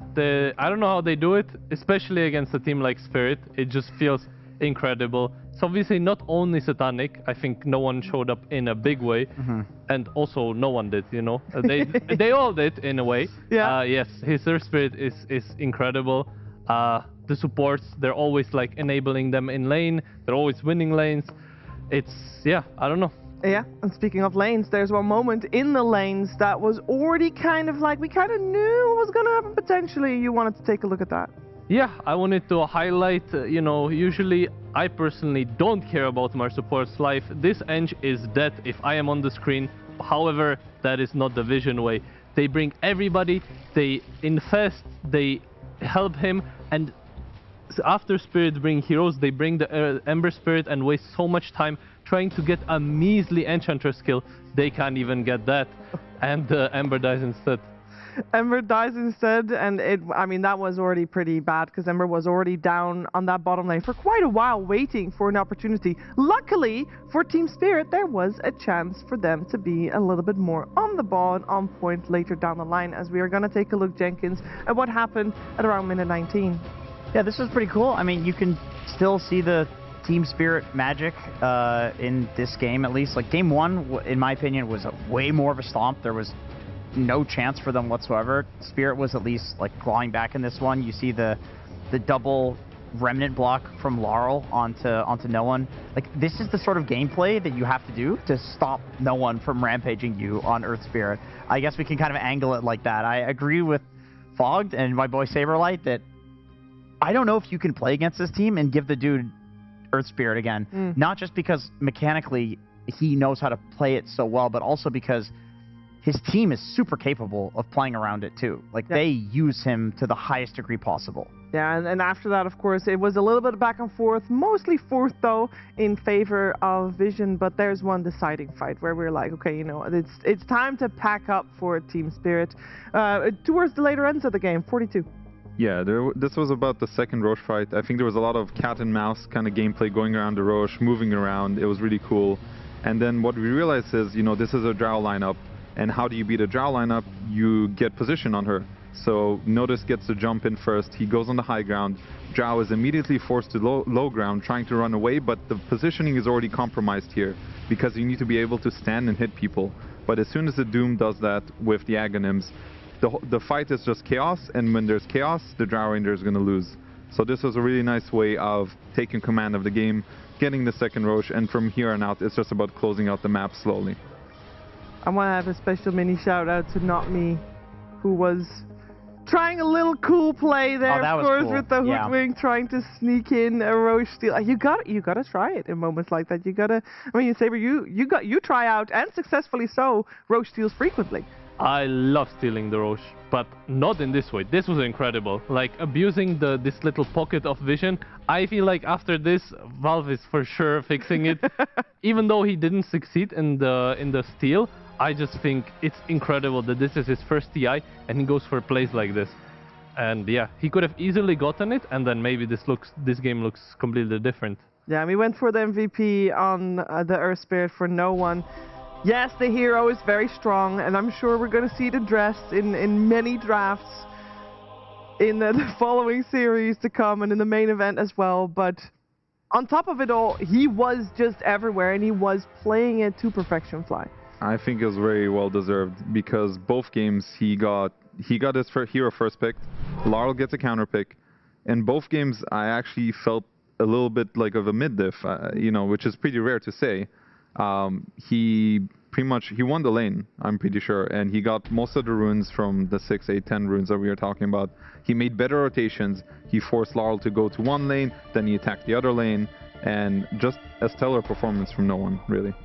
What is the counter to Earth Spirit? Because on all the streams we're seeing Slardar, we're seeing Ember, and watching these performances, I don't feel like these did enough. Is it really just mid-diff? Like, is it a skill thing between these two players right now? I mean, from my knowledge, this is supposed to be Ember favored. Maybe not a stomp, but just slightly Ember favored. It could be a lot of different things. We also saw the Ench rotating a lot, trying to help out. So maybe it came down to the supports. There was a lot happening in this game. So, you know, you'd really have to break it down. But I do think no one just overperformed today, for sure. Do we feel like there should have been more rotations going into the mid lane? Because we talked a lot during the draft about there needing to be rotations. More? I don't know. It's hard. It's hard to rotate against Ench. This hero is very strong on runes, and the problem with this Ember hero is that you have your E-spell, your Flame Shield, but you need to press it beforehand, and it's just gonna get purged. There is no point saving it like some other spell. Because sometimes, let's say like a Quap ulti, right? You'll just save it for the moment where it's needed. Whereas for a Flame Shield, you just you pop it and then it's dealing damage over time. However, then the Ench can just choose whenever to purge it and your entire kit is just gone. I do wish they played a little bit more around the Drow Ranger, because Yatoro won his lane really hard, which is what should happen against Doom. But as soon as they made that rotation to the Lifestealer and it failed with Floral when we saw the highlight, I think that actually completely cooked the game. It seems very minuscule, but those types of things actually matter so much in these high-level games. That gave Doom so much space, it made Lars' game really bad. All of these things combined, they did not recognize the correct pressure points for themselves. Yeah, and that's just slowly, it was Vision taking the lead, keeping the net worth game and lead the whole game through. And they take it and they get themselves to the main event. And we are going to find out how they're feeling right now as we head over to Nomad. I'm here with Ducalis from Team Vision, and you have just qualified to the main stage of the International with a 4-0 record. How do you feel? We are feeling good, but I think we still need to improve some stuff because we start playing better from start of the tournament because we was kind of jet-lagged and we was having really hard trip. But now we, I think, improving from day to day. I mean, if you're looking to improve from here, then, I mean, you're going to be unstoppable by the time the main stage comes. But I want to talk about the series versus Spirit. I mean, game one kind of looked like everything just went to plan for you guys. Yeah, I think game one was kind of easy because we got a Furion and he threatened them on map. Like minute 5 he TP kill draw tower, so they are a bit lower on map and we have like kind of unkillable heroes everywhere. I'm playing Wyvern, they have Slardar, so they doesn't have that much amplification for physical damage. And Edgar devoured all the vision, so yeah, I think we was just doing everything well. Yeah, we could like pressure more, but yeah, it just 5 or 10 more %. Yeah. For real, I mean, that first game was really, really solid. Game number 2, also very good. They pushed you a little bit later, though. How were they able to do that? I think we just didn't hit our smokes, and I think we was a bit as well not good on the buttons. Like, no one said after the game that he a bit mispressed BKB, so if he don't do it, we could kill them all and all the stuff. So I think yes, and I think also I died quite times, like 2 or 3 times on important objectives where my team could take fight if I'm alive. Like first rush, I think we lose because I died. So yeah, I think we just a little bit was not on the proper state to destroy the game, but we still win. Yeah. Still win. I mean, there were a few Roche moments that game. Also, when Not Me suddenly comes out of the cliff seemingly from nowhere and bushwhacks you and almost takes that Roshan, which would have been a disaster. Didn't quite get it, but what was the team's reaction when that happened? My reaction was like, oh fuck. Because against this team, if you're not ready, they will always try to steal Roche. They will I don't know, force stuff, steal with fist, steal with hiding in the broken spot, and it's insane to be true. I mean, they are good in it, but I think it's one of the key things. If they don't steal your edges, they are not that good on map. Yeah. Okay, well, I mean, there were some really interesting moments in this game, but also Satanic. I mean, this guy is just playing absolutely insane. Every single lane, it feels like he's coming out ahead. How are you managed to achieve that in every single match? I think it's because he's very young and very talented, and it's half of the thing why he's like this, and I think the other half is Papi, because he teach him a lot how to play Dota, how to play aggressively, and they are talking a lot, and I think that's why he also improved. And I think one more thing, it's the atmosphere that we try to all bring. Sometimes we don't do it, sometimes we have bad days. I mean, I think every team has a bad day, but basically I think when we coming to the official, we are all in good mood and we try to cheer up each other, and yeah. Certainly working out for you guys, absolutely. I mean, was there anything in this group stage which caught you guys off guard that you had to adapt to? I think first match was really hard because of jet lag, and I think Team Resilience is a really good team. I am waiting them to go to playoffs. And Falcons played well. I mean, I kind of fucked up third game with Falcons, and because I feed on Titan on lane. And first game we was also kind of winning. I think Team Resilience was a really hard opponent to be true. I believe they're a really good team. Yeah, I'm excited to see more from them as well, to be honest. But now we're through to the main stage. How does this change things for you guys going to play in that arena? I mean, we are really appreciated to have this opportunity to play in front of Chinese crowd. And I wanted to say sorry one more time, guys, about last year. And I'm waiting you to come, and I'm really sorry. So come, cheer for us. We will try to do our best. We love you. All right, and any word to your fans out there watching from home as well? Yeah, and I can say it like on my language. Спасибо большое за поддержку, друзья. Приходите болеть за нас. Я знаю, что здесь будет много русскоговорящих фанатов на стадионе. Мы будем стараться, ребят, для вас. Спасибо. Brilliant. Ducalis, thank you so much for coming to talk to me, and good luck at TI. Thank you. That was awesome. I loved hearing Ducalis talk about the atmosphere that his team is going through, and that is just a happy, positive atmosphere. And I think, Jenkins, we can feel that. They're just very comfortable playing in this group stage. Yeah, I'm glad he talked about it. This is something that I heard from no one, where he said that, Satanic in particular, this guy had a lot of like intuitive feelings on the game, and, would take a tower because he's just really good at last sitting, gets the advantage in lane, etc., etc.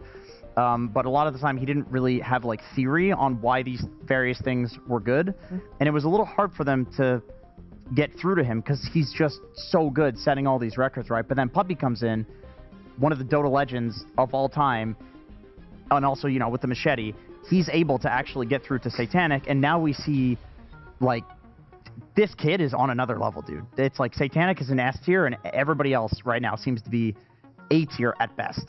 Yeah, it's super impressive. Also, already talking about, they just won. No one hasn't died a single time that game, Fly, and he's already, guys, I mispressed my buttons here. That also is, that's hallmark of a stellar player. I love the mentality, because even throughout this entire interview, Ducalis is just pointing out all the mistakes he's done. So they're just clearly just thinking about all the things they could do better, and they're not that satisfied with, what seems like kind of a really great win over Team Spirit. And I can definitely sense their expectations as a team. Like, he didn't seem overly excited or anything after, making it to the main event, but they're expecting more. They're expecting to win the whole thing, even from 9class's interview earlier, and it's cool to see that just resonate, within. Very true. There's, of course, a flip side to this story, because we knew that in this first half of the day, we would have one team making it to the main event. We also knew that during this time, there would be one team that would be eliminated, and that has happened. Huligani has taken leave of this group stage as the first team to be eliminated from the International. And for some final words, we're going to head over to Pyrian, who's talking to CU. I'm here with Sayush from Team Huligani, who've just been eliminated from TI-15, our first team eliminated. Sayush, commiserations. We're very sorry to see you guys go home. Talk me through that series. What went wrong from your perspective? Олег, выражаю тебе свое сочувствие в связи с вашим поражением. Расскажи, что не так произошло в этой серии. Да на самом деле, что разочаровываться? Впереди еще нас ждут очень много крутых игр, да, мы вылетели, но это еще не повод расстраиваться. Впереди еще целый сезон, этот сезон закончен. А в этих играх что там произошло не так? Первую нас закрыли на линиях, то есть у нас и по пику было плохо. Ну, то есть первую мы плохо сыграли команду. Вторую, как вы видели, мы победили, то есть мы там сыграли лучше линии, у нас лучшая стратегия.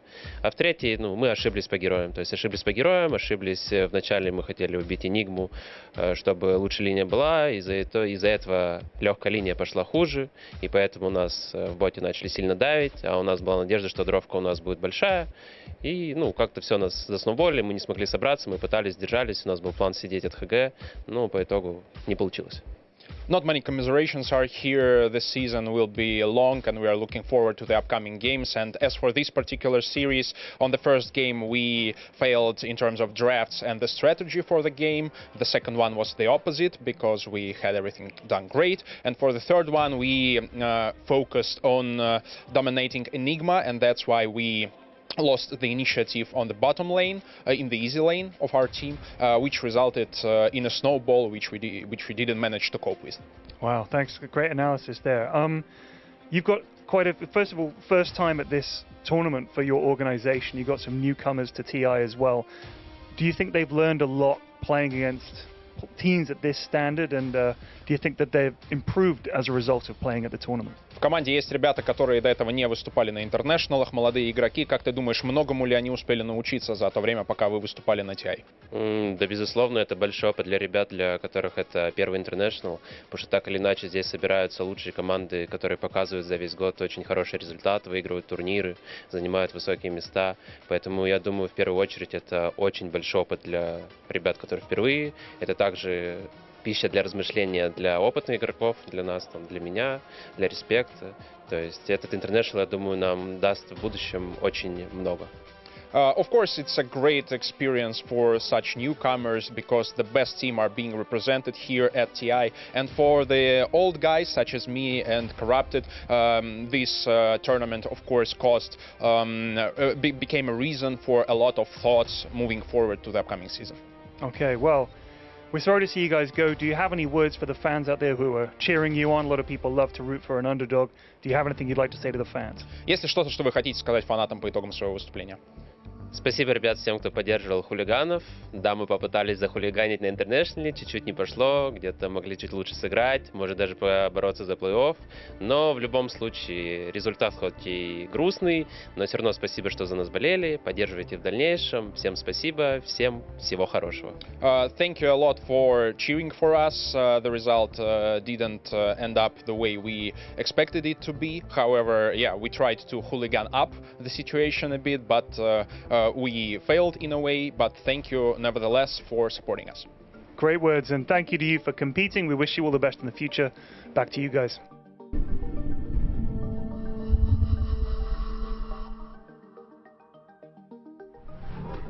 Thank you very much, Aperian and Sayush.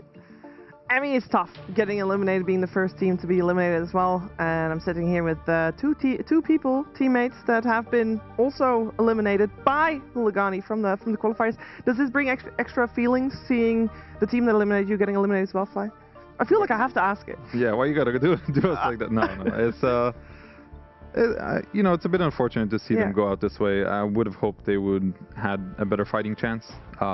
Reality is they did get outclassed, and it is devastating. You know, you put your entire season in hopes of making it here, which they did, but then you also want to perform. You don't just want to come here and end up losing. So hopefully it is a good experience for a lot of their players, since it was a lot of their first times at TI. So yeah, just use this and come back stronger in the future. Yeah, we talked a little bit about that, Saber, about how important it is to just...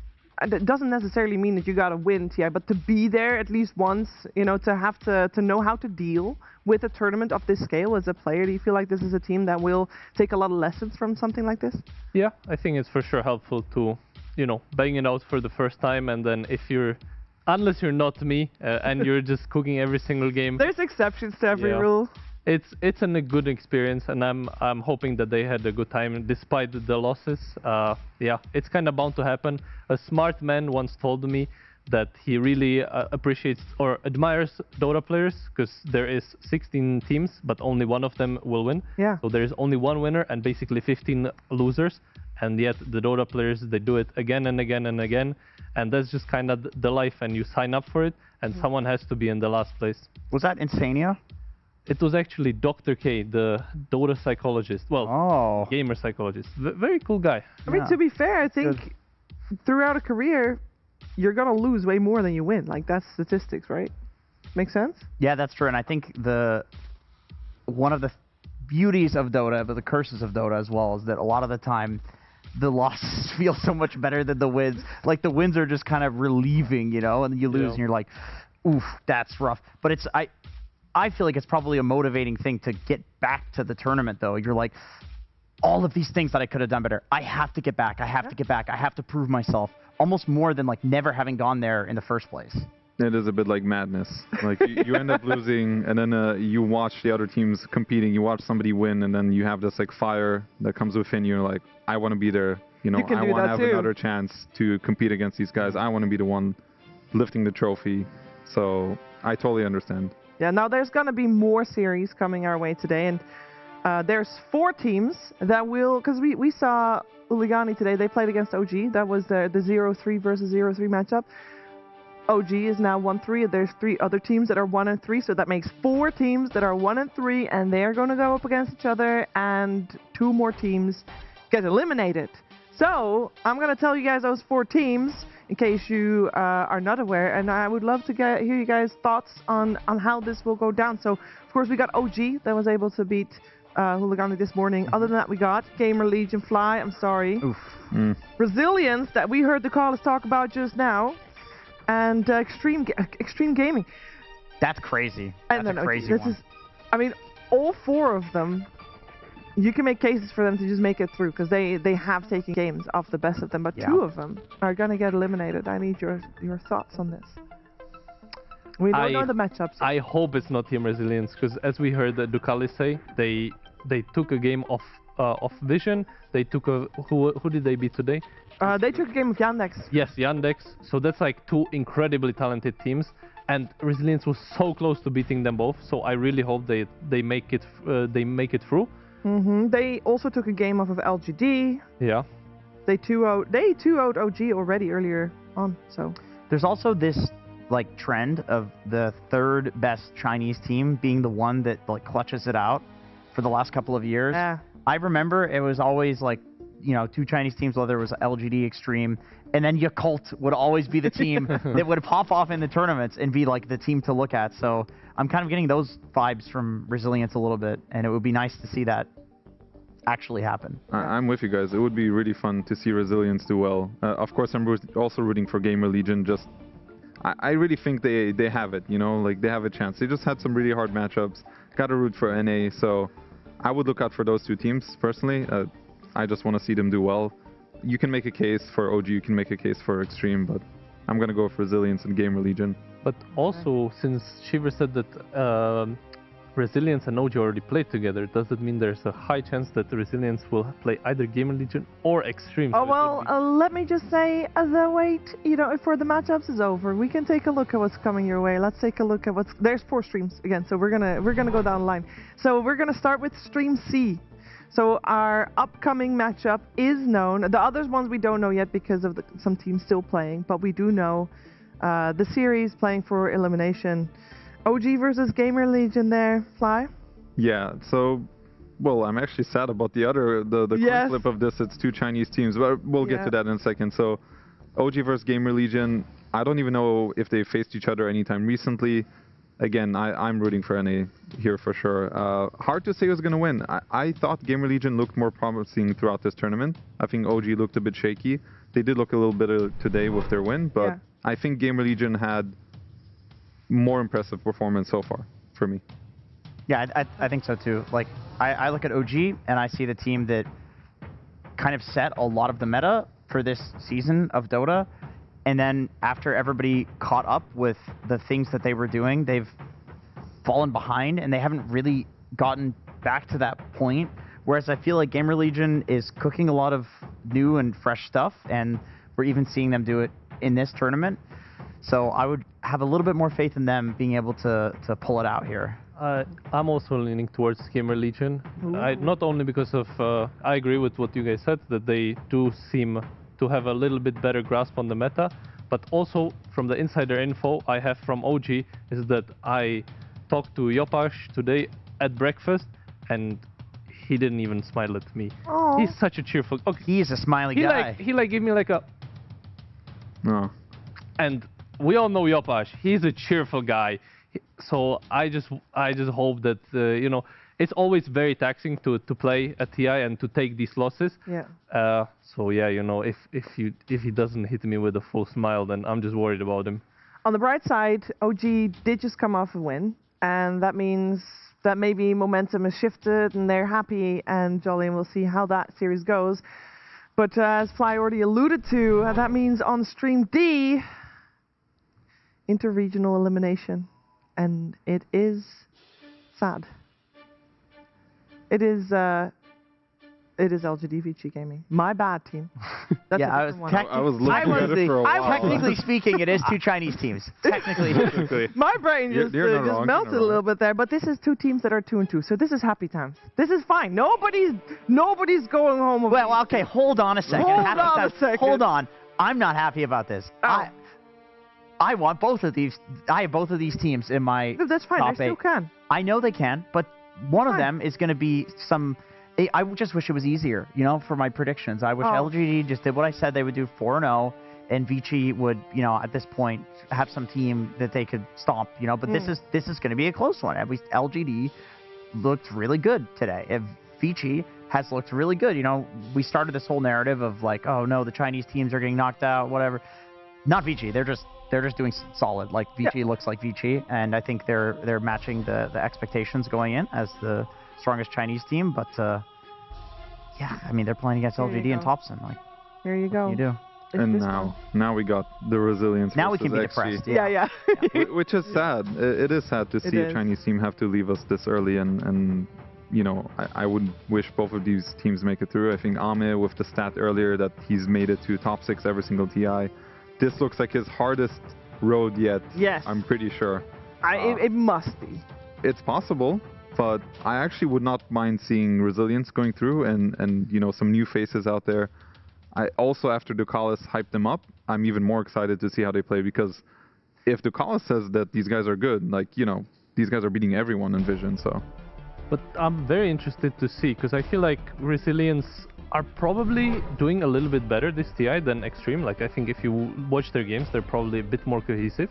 However, these like China against China matchups, it might be completely different. I think true. Extreme, they're probably much more confident in like their own play, especially against another China team. So I don't know, they might just be able to like roll them with their confidence. I think for the most part, interregionally in the tournaments throughout the year, that has been the case. Like, Extreme beats the Chinese teams for the most part, maybe barring the last part of the... I thought earlier this week, I've heard someone say that Extreme actually normally does better internationally, but not as good regionally. It's flipped. The curse has flipped then. I don't know who said that, and this could just straight be, you know, lies and all that. But I mean, we're going to find out. That's the thing, right? Yeah. That is the thing. Either way, heartbreaking for one of these two teams, but that's the way the cookie crumbles. I mean, 3 teams total have to be eliminated today. It also means 3 teams total have to advance today, and we already got 1 on board. We don't have the rest of the matchups yet. There's still a series going on as well. So I would like to speculate a little bit though on who we think is gonna make it through here, as there's still quite a few options. But we got 2 teams that we know guaranteed are 3-1, and that is well, 3 teams actually, because Spirit just joined them. Aurora, Enigma Galaxy, and then Spirit. NGX. That's cool.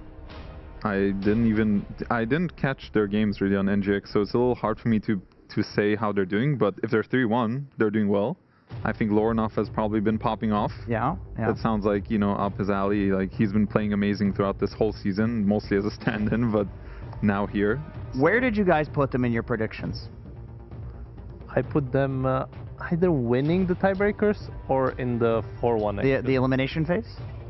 Yeah, like they would win the elimination phase, yeah. I had them in the 4-1s, but I was doing it like emotionally based on what I wanted. I wasn't doing it based on what I thought as an analyst, if I'm being completely honest. I think I put Liquid in the getting eliminated because I was like, well, to have NGX up there, I got to put one of the likely teams down, you know. So I was like, yeah, Liquid's going to choke, NGX, they're in. It's funny because Liquid is playing against Ironwing right now. I had Ironwing choking, but that was going to be my other choice for choking. That's funny because you have to put other teams down in order to push teams up. I had Vici Gaming up. Enigma Galaxy still had down though, so I was wrong on that. We'll have those series later. We'll have those matchups later. We'll get all the information to you when we have that. But of course, you now have seen what is coming your way. We are going to have Extreme Gaming taking on Team Resilience. Before we get there, we're going to hear from 2 separate players from those teams. We're going to have YSR, but first we are going to listen to FY, who's talking to Tsunami. FY, you're a legendary player, but we have not actually gotten to see you at TI in quite a while, not since your 4th place on Azure in Seattle in 2023, so I wanted to know, how does it feel to be back? 我觉得重回赛场和以前差不多吧，就是给我带来一种很熟悉的感觉。 So I know that in your past TI journeys, a lot of fans have looked at your path as coming close but not quite getting the Aegis, but I know there must be happiness in those tournament runs, so I'm wondering, what is your personal favorite moment from a TI? 对我来说最开心的 TI 应该是 TI 4吧，因为当时是我第一次去参加这么大型的一个比赛，就当时自己很兴奋吧，然后也很激动，就后面就还好。 Do you miss that feeling of the anxiety and the energy? Because now you've been to so many big lands, I'm sure it's not as intense as it once was. Or do you like that you are now more calm coming into events? 肯定会怀念以前的状态吧，就是我肯定希望我每一场比赛都会很兴奋，但是现在 DotA 和以前 DotA 不太一样，就是以前的变数很多，但是现在变数很少。Okay, so I guess the game has changed, but maybe your competitive spirit still remains strong. While you have been competing for many, many years, you have had the same teammates for quite a bit of that run. You've had history with Ame, Nothing to Say, X-Nova. I was wondering that over the years of playing with them, has your dynamic with them changed at all? 感觉我的队友都跟以前差不多吧，就大家可能几年没见，然后就再见的时候，还是会自动回到以前那个阶段，就回到当时的做队友啊或者做朋友那种阶段。So it's almost as much of a friendship as it is a teammate relationship. 对，朋友和队友5-5开吧，就是各占一半吧。Nice. Happy to hear it. My last question is, I saw that you got 16K MMR recently earlier this year. It is rare to see support players that high on the leaderboard. I wanted to know if you had any secrets or advice to give. 专注好每把天梯吧，然后其实比我高的辅助有很多啊，就感觉自己的分其实不是很高。秘密的话也没有吧，就是认真对待你的队友。Okay. That's something that most Dota players do not do, so it'll be a hard road for them to follow, but FY, hopefully that respect carries you far here in Shanghai. Best of luck to you and Extreme Gaming. Thank you.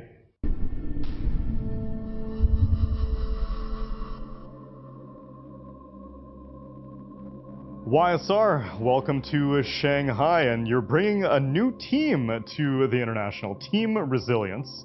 You guys found success quite quick. You guys formed, and then immediately reached the final of ESL ACL Challenger. Did you know, like, right away that this team was something special? 没有吧，就单纯大家在一起比较熟嘛，可能有点化学反应吧。How long have you known some of your teammates? 都大概长的可能4-5年了吧，短的2-3年吧。So you've known them for quite a while, but still in terms of TI attendances, you're the one with the most experience. Do you feel more responsibility being the biggest veteran of coming to TI? 不好说吧，主要现在确实那个国外队的水平普遍强一点吧，就还是多学习，自己肯定要多进步才能打得好一点吧。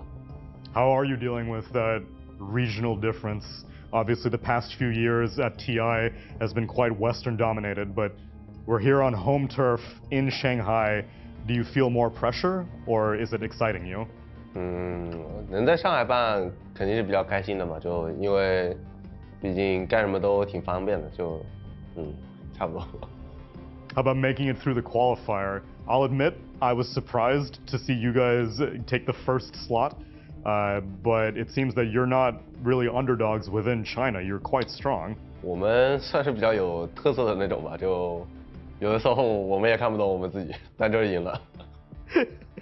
Wait, so are you saying that even like the heroes you're picking, the strategies you're running, you don't really pay attention to the details? You're just along for the ride?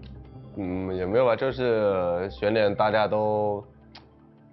打得好的吧。就是然后组在一起发现，哎，有点像国外阵容了，那就出发吧。Do you think part of it working out is this patch favors your team and your players especially? 也没有吧，感觉就是可能就在我和我兄弟不见得几年里面，大家的理解都进步了吧，然后就打到一起了呗。I was gonna ask, have you filled out your predictions in the game, and if so, where did you place Team Resilience in the group stage? 我填了，我填在那个淘汰赛胜出。Okay. Why not 4-0? 就是在这边被其他队虐了。Okay, taking a realistic approach. Well, I hope your prediction comes true, at least making it through to the playoffs. Erica, YSR 04E, thanks for joining me, and good luck here in Shanghai. Yeah, thank you.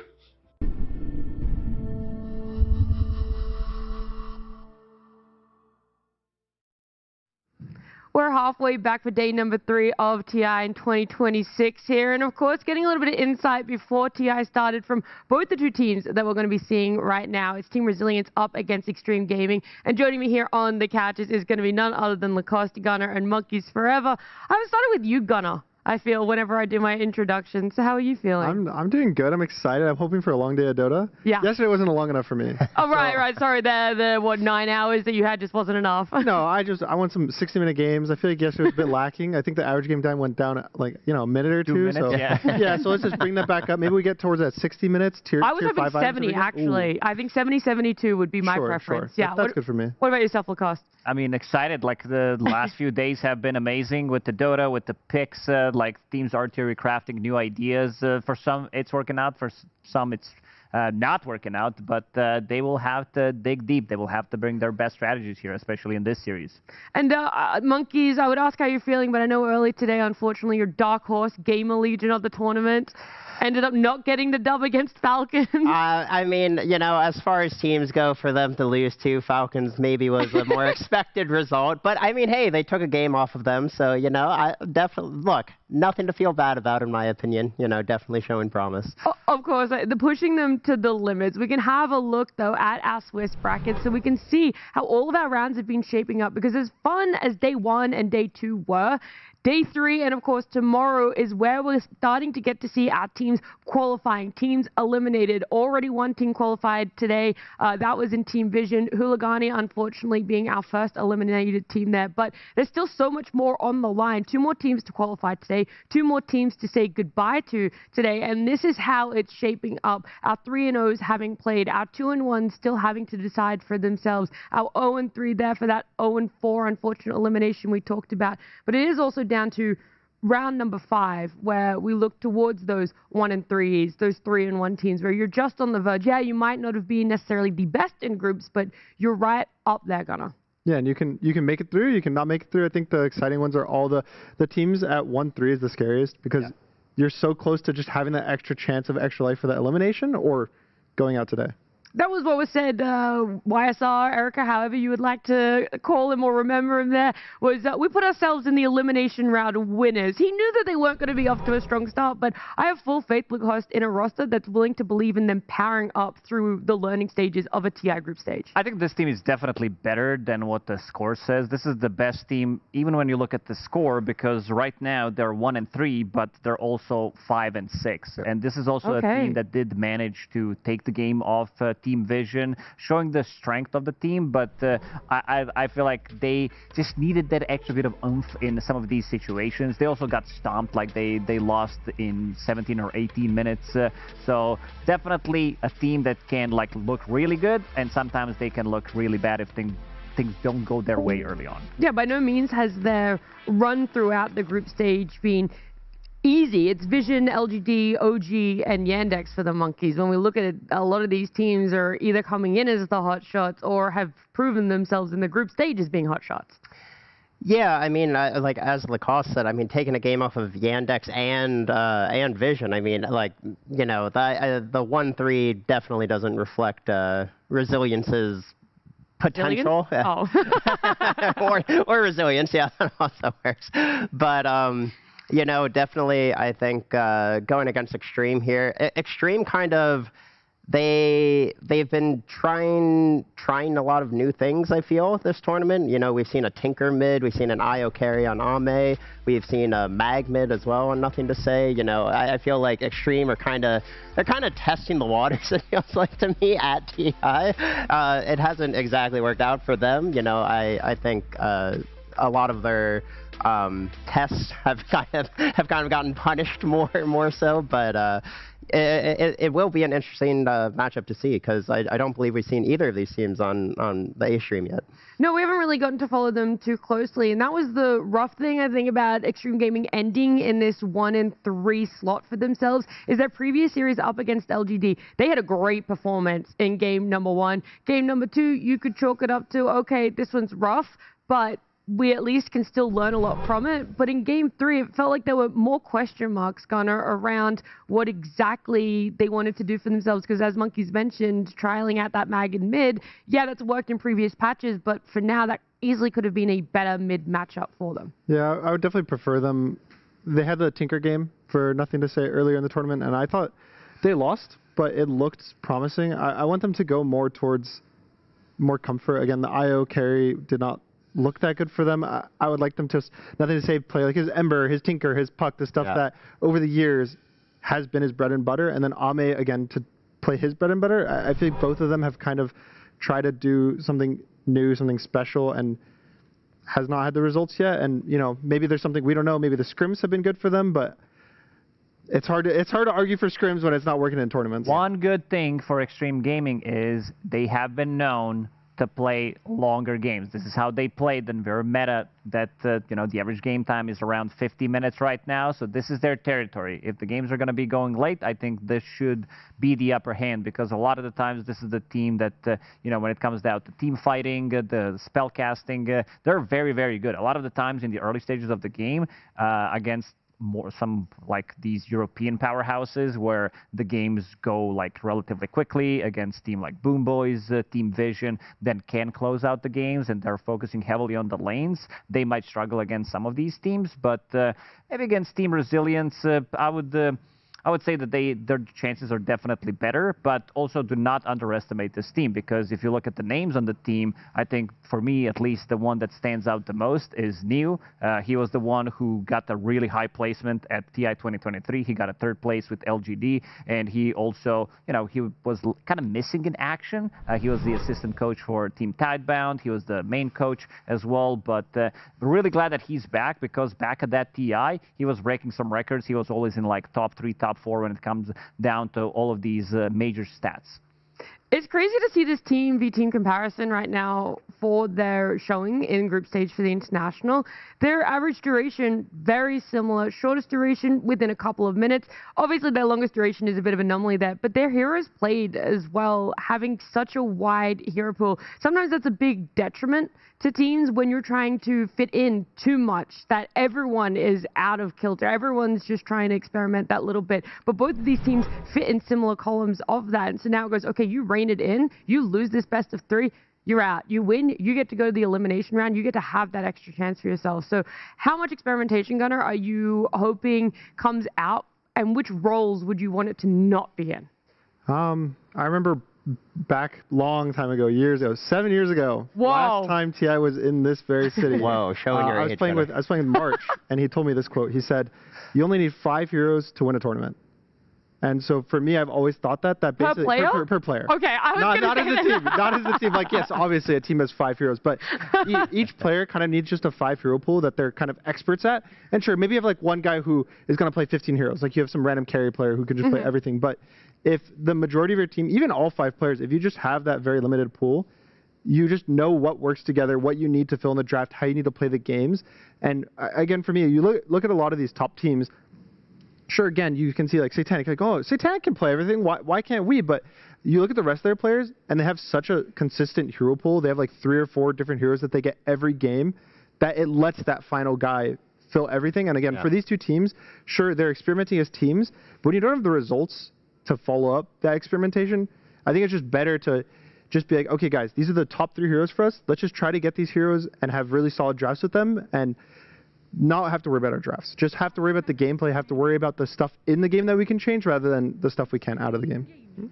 Yeah, that makes a lot of sense when you set of who they're bringing down, where the damage is going. They spent a lot of time hitting the Kez, and they gave up on that. They're trying to kill the Ranger. They gave up on that.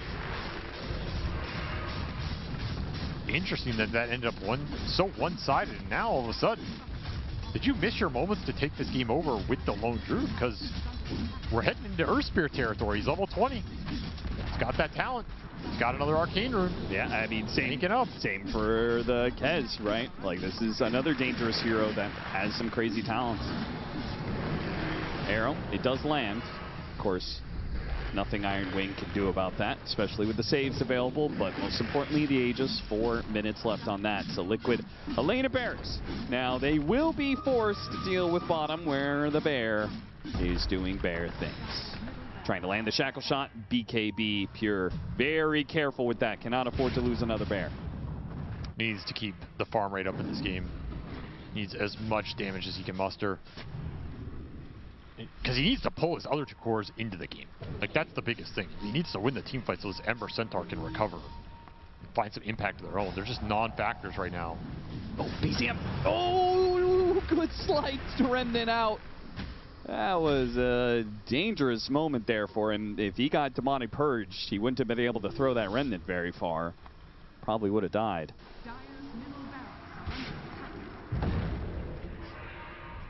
Oh, look at Ace.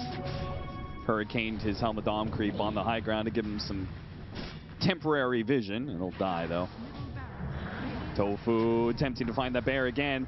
They do manage to get a vessel on it. Power shot, trying to stop it here. Ooh, the bear, gotta be careful of the bear, though. Putting damage on it, making sure that it can't get back to its owner.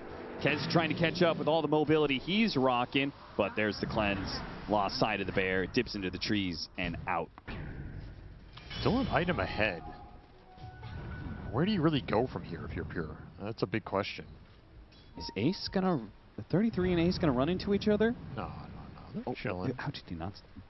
Okay. He doesn't like that trail, though. Something smells bad. Daedalus done for Mickey. This game is becoming scary for Iron Wing. I thought they were going to be able to strike... Oh, that's a nice arrow. I thought they were going to be able to take a more convincing fight with this Bears advantage. It's just not panned out. The 5-on-5 is just too difficult. You got the gem on Nisha. He's going to spot the bear. This is what they want. They want to kill this thing. Catches up to it. Pure fears him away, but he's going to run into the rest of the heroes. Got a dust on it. Shackle shot goes out, but he activated the BKB in just the nick of time. He's certainly creating some space. And he really is. And he's got the other bear off cooldown, so he's managed to wade through this dangerous period. Only up 7k. Liquid do have the lane of barracks, or not even the full lane, just the melee.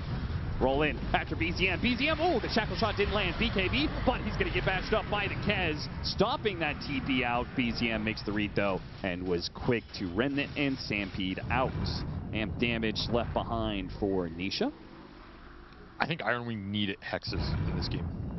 They need to have a situation where they can create an all-in threat on these cores. There's going to be disruption, sure, but it has to come from somewhere. And I just don't see these 3 cores doing it. I don't think the Ember Centaur are presenting enough of a damage threat. Way to punish heroes when they chase after this lone druid. Shackle shot does land. BKB is on cooldown. They know it. 2 for the arrow land. Mickey, he's got the Aegis, of course, so not something an Iron Wing can overextend on, but they can go for this kill on Boxy, that's for sure. Got it. Now the bear. There goes the Raptor Dance, killing 1 bear. Getting a little bit of damage onto 33. Disruption goes out. He turns around a lot of damage with that double edge. It's a big boy. 33 is not to be trifled with. Yeah, he'll take him out. The BKB TP away. Got the Aegis out of the equation. More TPs. They got to defend base right now. This tag team duo, Earth Spirit Darkseer, is just doing work in the base. Trying to stop him getting out. They're going in. Amp damage, roll back in. I mean, that's a crazy play when they only have the 2 of them here. Nisha's getting real strong, though. Yeah, he is. And he has BZM's number in this series, it seems. Or at least in this matchup of Earth Spirit versus Ember. Yeah, I don't know how it's him having BZM's number as much as, you know. Earth Spirit's a pro-cast hero. He's just on a different class of hero right here. Tier 3 soon to fall. Liquid putting Iron Wing under the pressure here, even though Iron Wing is not that far behind in net worth. They definitely feel like one bad team fight, the game is over. And there's nothing being ratted right now either. The Bears farming, but the base is safe, so Liquid just get a lane for free. You have to find a way to turn the momentum. Butterfly for the bear, maybe that's it. Yeah, with an Ag Synth, open up that slot, throw the butterfly in. Still gonna have to be some insane execution in terms of landing the control. Like, that's the biggest thing for Iron Wing. They just haven't been able to control some of these cores long enough for the bear to get the job done. You know the bear is here. See if they can get another BKB usage out of it. Vacuum's not gonna land. Roll up. They spot the bear. It's too far gone. You don't want to waste too much time with this. You just want to get the map control, fix the lanes, so you can take a heads-up fight. Yeah, I mean, they are getting to a position now with that top lane pushed in. Now Liquid can kind of live on the bottom side of the map, right? The bear can push out top and can go for the tier 3, but it'll just naturally push back anytime the bear isn't there. I'm just trying to figure out what another torment. What is going to change the power level for Iron Wing? Because the bear is capped. The Centaur, there's nothing to cart in this game. And this Ember is just like, he's going to go Lincolns. He's already kind of doing the damage he's doing. He has Ags. It just doesn't feel like enough. And now you have that Bloodstone coming out for the Earth Spirit. To me, this is the timing. You get to 25 and you have Bloodstone, I think you're favored against anything. It's just so stupid. Let's see if they funnel the Wisdom Shrines to Nisha in order to speed along that level. Oh, you do 25. for sure. You do for sure. Dire's bottom tower is under attack. Maybe that's a point of attack for Iron Wing. He smoked his Wisdom Shrine. Yeah, Iron Wing are going to go for the contest. The bear is not pushing out top lane right now. It's a Helmet Dom creep. Nisha gets it. He does. Push him to level 24. If he gets the Wisdom Shrine on the other side, He's going. This is almost level 25. This is the priority you want. Oof. They understand the timings on these heroes, what you're playing for. No need to rush things. Slow, methodical crawl to this point in the game where you become unstoppable. Because if you get that 25, you'll have a big advantage for the Roshan fight, which is coming up. But Iron Wing, he pushed out with the smoke, the first big smoke play from them in quite some time. And they didn't get anything. Liquid actually played it conservatively enough. They dodged at least the initial move. See if anybody stumbles into this trap that is currently set by them. They do have a ward in the triangle that's spotting some of Liquid right now, but I don't know if they want to smoke into that. Seems impossible to go into that area. You don't know what the buyback situation is. But I mean, if you want to contest Roshan, you got to get over there. Otherwise, you're giving up on yet another Aegis to them. Whitemon being chased down. Not much he could do about that one. Nope. Nisha has infinite mobility, and they see the big threat. That is, okay, that's a level 25 Earth Spirit. What do we do about that? Inevitability. That is the strength of this hero. I am inevitable. This is where this is what I was talking in the draft. I haven't seen anybody figure this part of the hero out. Like, what do you do when he gets to this point? Is it the answer you just can't let him get here? If your plan is you can't let him get here, then I think this game was a little flawed. Yeah, that's a hard to execute plan for sure. Otherwise, someone's got to come up with something, or you just ban it, because it's a problem. It's a really big problem. Time for Roche, and seemingly Iron Wing hear the roar and do not gun for the pit. So they are playing for a high ground defense. That is going to be one hell of a hold if they can pull it off. Again, not down in net worth. Like, they're only down by 6K, which is not very much in 44 minutes. It's just what we've seen from the strength of the heroes in the clash. Net worth is not the same. The impact from these heroes is way higher on the side of Liquid. Right. Is it possible to flip that script? I think hexes do. If you can somehow get to some hexes on the supports or something, it's so much net worth away, but that would change it a lot. A third bear helps. A refresher on the main Lone Druid. Tofu is a 15,000 net worth. He's got a Blink Dagger, Boots of Travels, Aghanim Scepter, Aeon Disc. Gonna give Refresher Shard to the Darkseer here. They're debating who wanted it. Double vacuum, double wall, pretty juicy. His level 20 talent is Demonic Purge cooldown, which I assume he's gonna get given how good Demonic Purge is in this game. You're definitely throwing one on the bear no matter what. You might throw both on the bear. You could definitely Purging Ember is nice too. And then Demonic Cleanse on the Kez. Because he gets that BKB. It'll help. He has Aegis right now. Just kind of make sure he gets off. the Raptor Dance no matter what. There's third bear. Third bear. Can 3 bears stop the bird?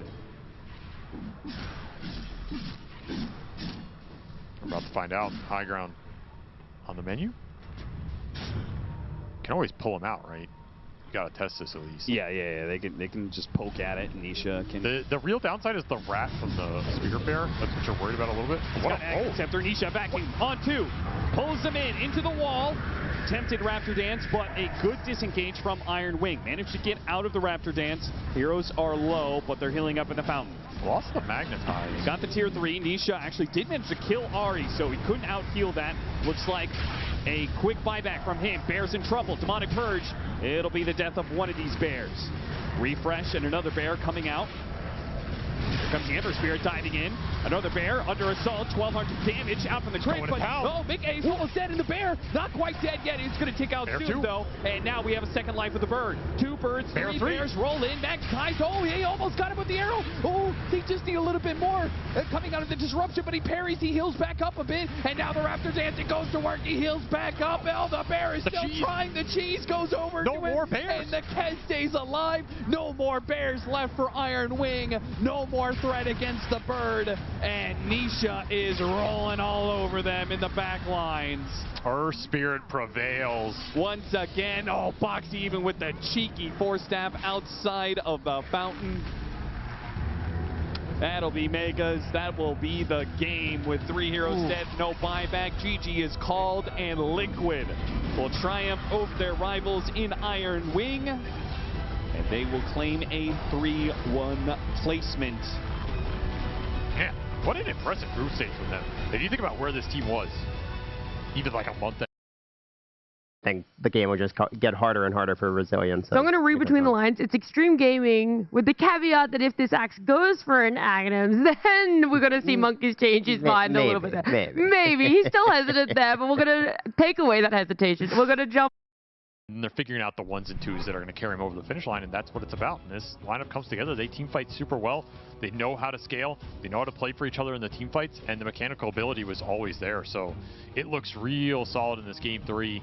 I think this game, if you're going to point to something in the draft, it is this Earth Spirit exchange. I don't think this Ember is a good enough response. Like, you would need a better answer to this hero because the clock's just ticking the whole time, and you can feel it.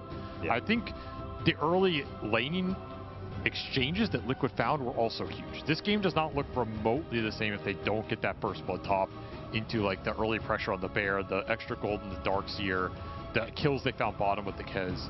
It changed this entire game trajectory by a huge degree because otherwise Pure is going to create a way larger deficit, and he can maybe use that to leverage his team back in the game. It just never happened. That's really the sign of a dangerous team, right? Yeah. The fact that they can win out in draft and make good, smart decisions there, but still be able to call an audible and change the matchup of certain lane configurations. Find solutions in real time. That's what makes a championship team, and we definitely saw it here from Liquid.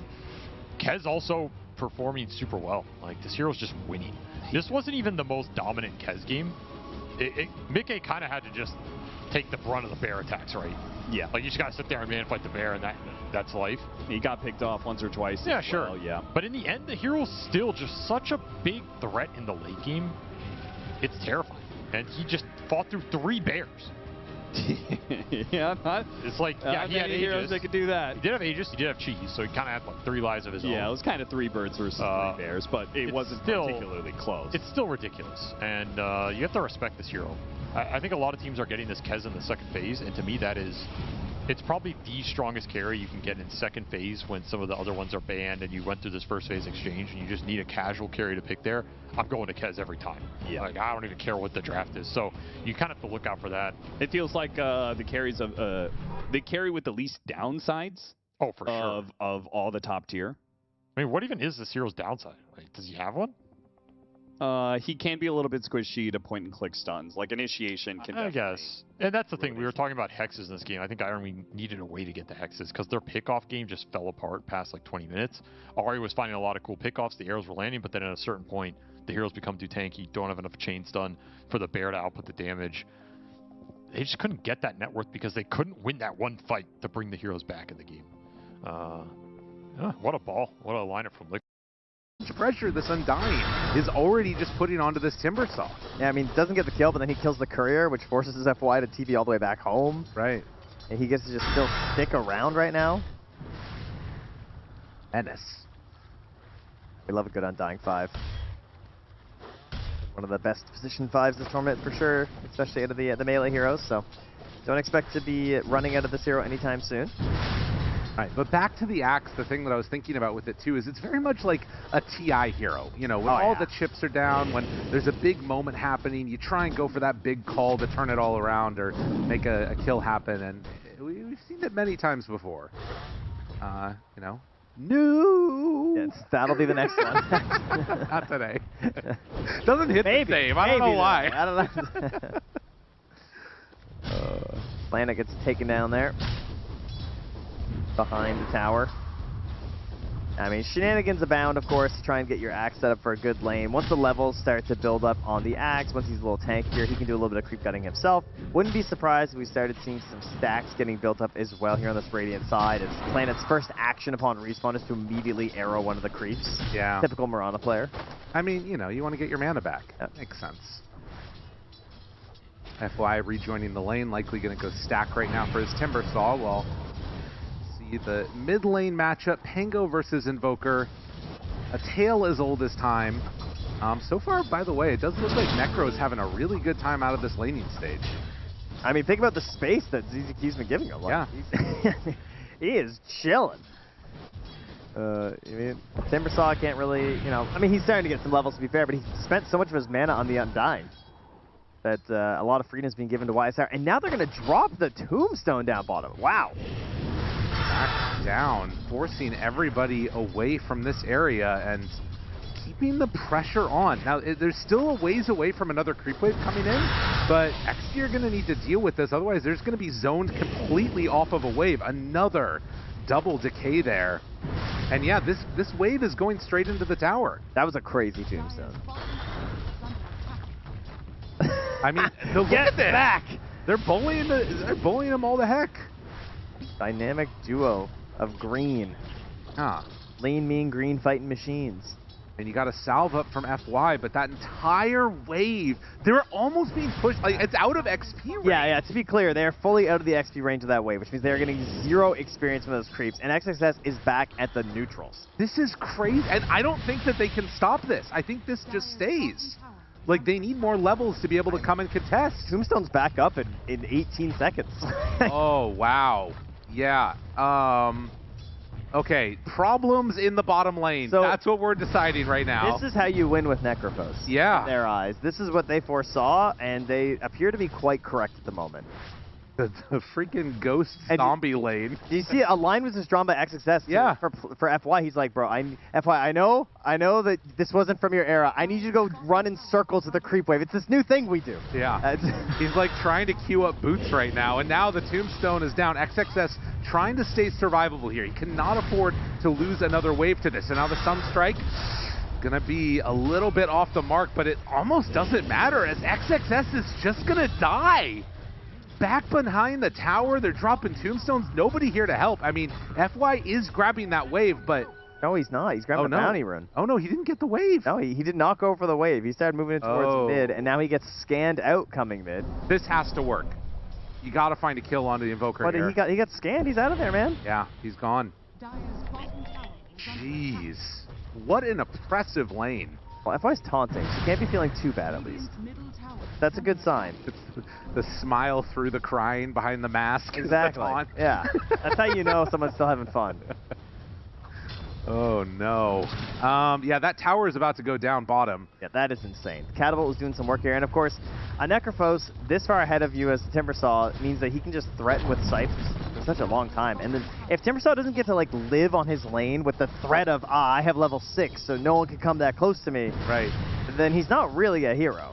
No, I mean, honestly, the tower going down now means that Timber can maybe have a little bit more of a lane. Necro is going to be incredibly farmed hitting jungle camps, but he'll at least be able to farm and get experience under his tier 2. Yeah, now the question becomes, what power do you have as Undying in terms of lane bleed? Where else can you go on the map now with this upset balance in the bottom lane that you can further improve your team's chances? And look at this now, going immediately onto mid, seeing if they can find that kill, and indeed, they will.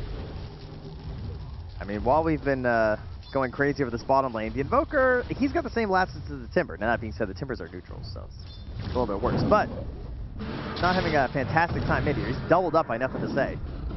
Second leap away, FY spots him out.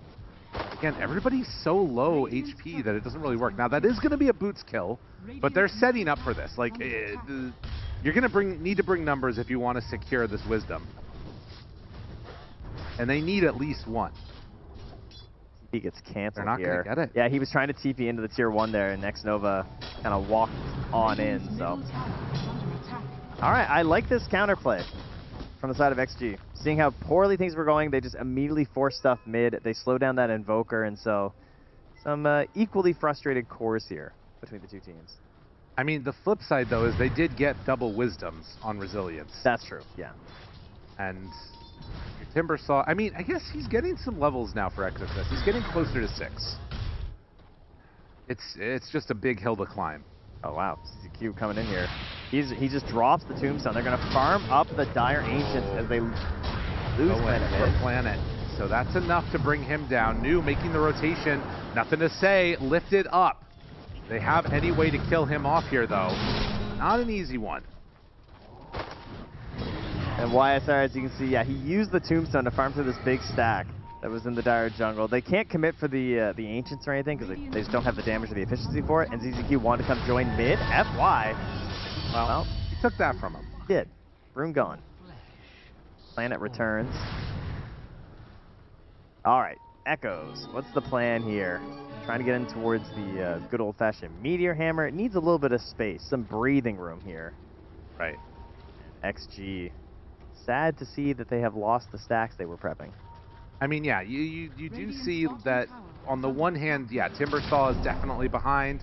Invoker also hurting, but it's just how far ahead the Necro is. The real story for me, at least. Like, yeah, EL Ame is going to come online, but if you see a Necrophos, YSR gets into like a Radiance early and starts keeping that pressure. I mean, he's already got the Talisman, 2,300 gold. Yeah, this might be the fastest Radiance for a Necrophos this tournament. I would not be surprised with how this is going. But, you know, typical XG fashion, we all know what we're waiting for. Yeah. You know, the big show, the ringmaster himself, Mr. Ame. You know, we gotta wait to see when the items come out for him, when he's gonna get to that big carry mode that they're so well known for. They're so very good at playing around, you know. They have two states in their game, getting Ame there, and then playing around Ame once he gets there, you know. I see, yeah. That's an interesting way to think about it, because it's definitely true. Like, if there's a hero that you would want to have him on, it's one of these like late game, carry the game type of heroes. The Phantom Lancer, if you can get to like 3 items or something, is going to be a menace to deal with. And probably you could end up seeing like a decent time Nullifier on one of these heroes. And this is another big kill to get. They try and bring down New, will manage to finish him off. XXS was so ready on that TP too. He really wanted to be a part of anything that went down near a tower to try and boost himself back up. So, I mean, he's now ahead of the Invoker. Yeah, no, it's true. Timbersaw playing catch-up. ISR very uncontested though. They are letting this last pick just sort of get what he gets, and I think that's the right decision because honestly there isn't another way to do it. Yeah, it would take too long to try and contest him. Obviously your position 1 can't do much, and nothing to say is not at the point yet to help out because he's gone for the 4-4 build on Pango, so he doesn't have the ultimate, and obviously Pangalayer's ultimate is not that effective versus Necrophos in general because he can just resist, or well, rather be immune to all physical damage. Right. Well, and I'm sure at some point in this game, they're going to try and go for an all-in play onto the Necro. Is FY in trouble, Sunstrike lands, the Zombie Man is going underneath the tower and will kill off the Rubik. Wow. Moonlight Shadow used here too. Start coming to finish these ones off. They're trying to moonlight their way over to Ame. This is a very hard move to make, though. All right. Hey, nothing to say. The hit isn't enough. Not quite. He manages to get out of there, and now maybe an overextension. Oh, wait. Oh, a chance. Ghost Dude. Shroud, fine for the moment. Ame, in the meantime, does die to the Sunstrike. Oh, yeah, dude. They were making plays up top. Can they get anything here? The follow-up, if they can bring him down to YSR falling. So it's a 1-for-1 exchange, and ZZQ going to be the last one down. XXS, a little bit of redemption. Yeah, so there was a lot happening here. So during the interview with YSR, he talked about how, like, sometimes we make these plays, we don't even know, like, how they're working or why they're working. I feel like this was kind of one of those moments, because they went for the Moonlight Shadow. While they were making that play down bottom, they were setting up on Ame in the top lane. They get on top of him with a bunch of illusions. They go, once he starts to TP to try and join that fight, New is already on top of him, invisible, calls.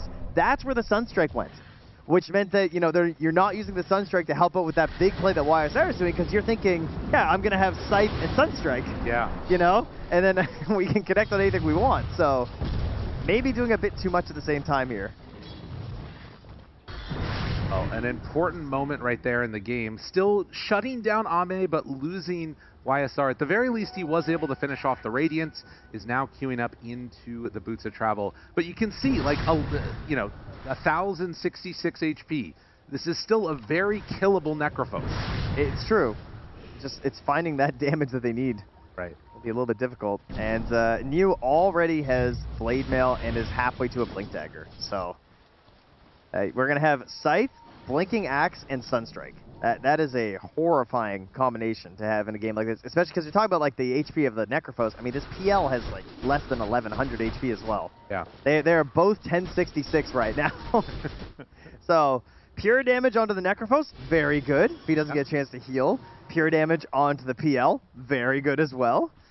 And we got our 2 pure damage heroes that are relevant right now. But I think it does speak to the thing you're talking about, which is that, like, for resilience, the Axe is the difference maker. Yeah. If he's able to get that Blink Dagger online, get into some early fights, there isn't sort of an equivalent hero for XG. You know, Timbersaw can run in and just sort of go ham, but oh my god. That's tough. Oh, that is frustrating. Where'd he go? And they're on Ame right now, too. Oh, this is the perfect Sheever line moment. Oh no. Ame running, will get away. Ame's farm, not bad. I mean, the hero that needs to make stuff happen, it's got to be nothing to say on the Pango. This is always one thing on Pango that I think is difficult, is when you feel like you're really forced to make a bunch of moves. It can feel very telegraphed, I feel like. You know? Like, a Pango who gets to follow someone, like, pushing a tower feels very good. You feel like a tower pusher in your lineup, and Pango just shows up. Like, towers feel like a great place to fight. Rolling around, the TPs are coming in, and they just can't contest you. Because everyone who TPs in just instantly gets rolled on top of. Trying to, like, find a random hero to go for a gank on this, on the Pangolier can feel pretty ugly sometimes. Like, he's just been walking back and forth down here by this tower. Yeah, he's hoping that somebody's going to make a move down because they saw the zombie man go through brutally. That's why Hoodwink is sort of posting guard over the gate. And now Hoodwink will go through as Ame pressures forward. New Blink Dagger, just a couple hundred gold away. And with bots, this could potentially be a moment. I mean, again, you really want the Blink Dagger for Axe before you go for that. But even starting a fight right here, XG is dangerous versus the Undying if he gets off the Tombstone. And in fact, and now he there's does no get it steal. off. And now the move, he steals Decay, not good enough. ZQ very low, ooh, burning down to the urn. He might be brought down eventually, but they will take down FY. Able to survive, it looks like, at the end. And that is Blink Dagger for New. Yeah, I mean, it's tough. It's very difficult to get the Tombstone from the Undying, because he can just, like, pop his ulti as well, you know? Like, he's going to play around that constantly. Yeah.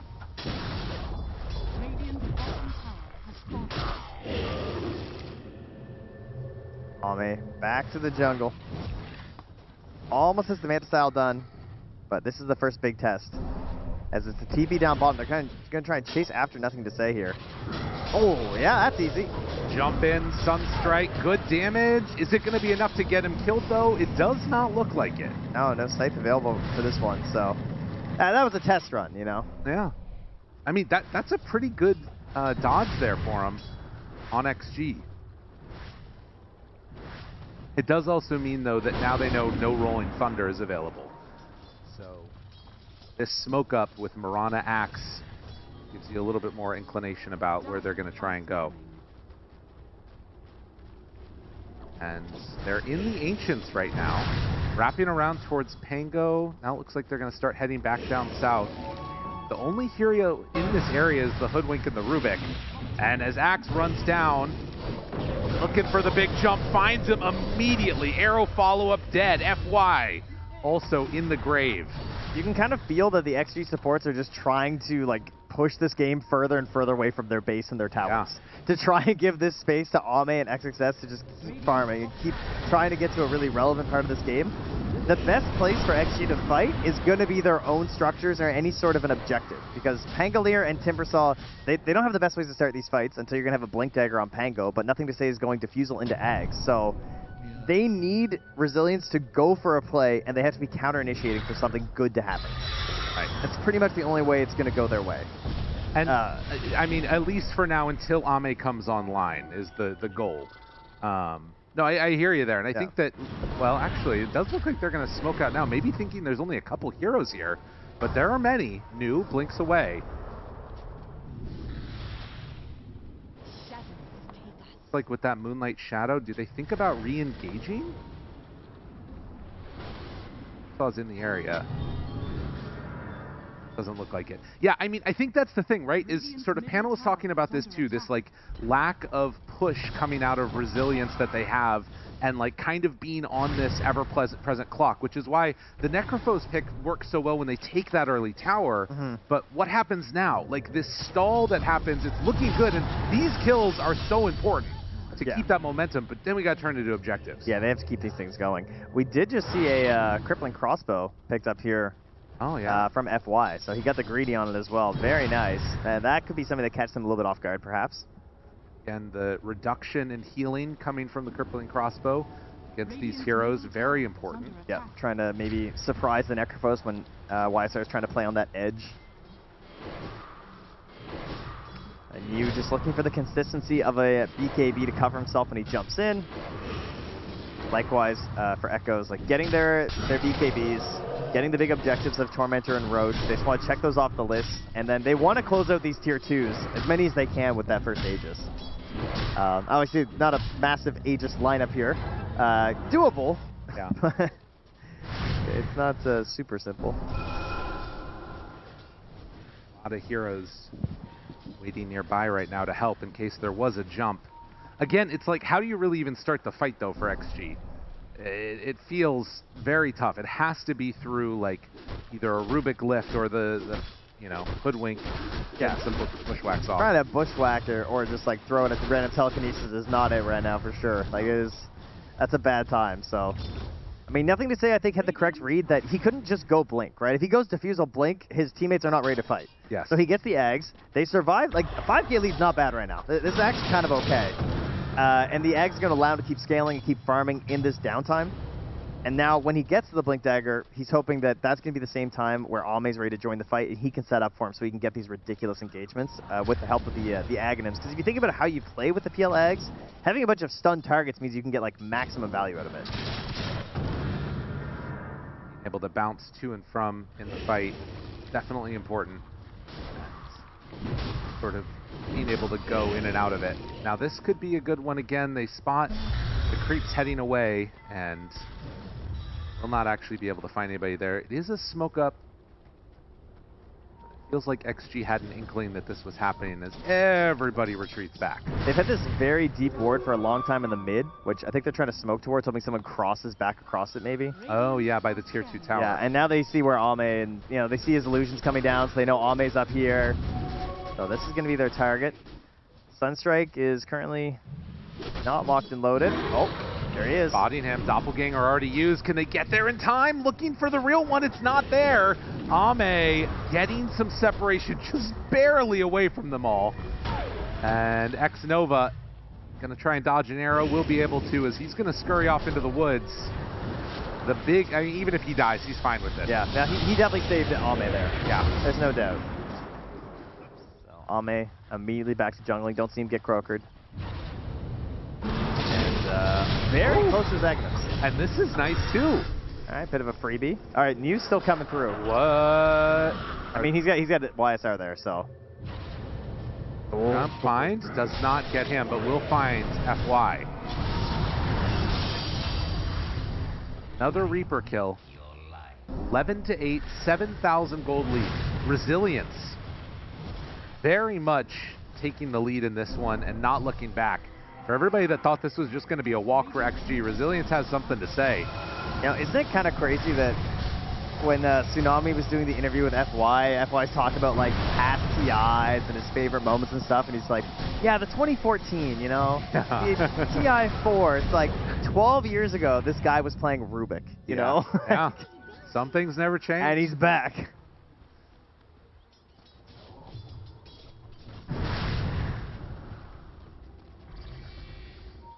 It is very much an interesting time seeing the younger squad come against the older squad, and at least for now, seeming to be on edge in this somewhat unorthodox draft.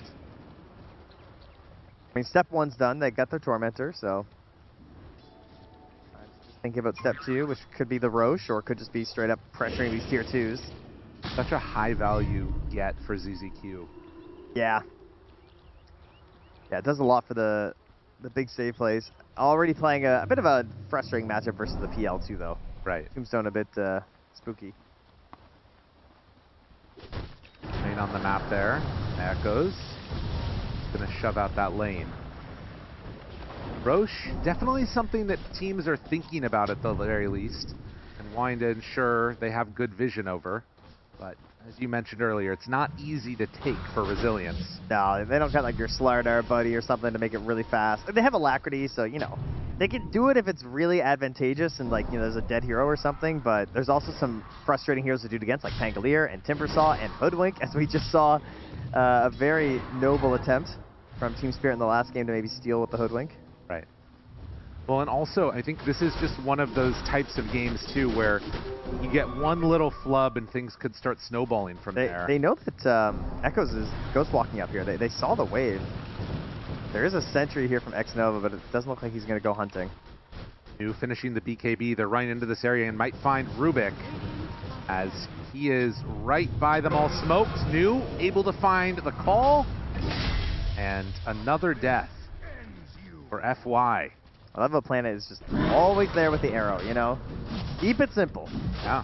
Just wait for the arrow to hit. And every Mirana player, by the way, they got to get it.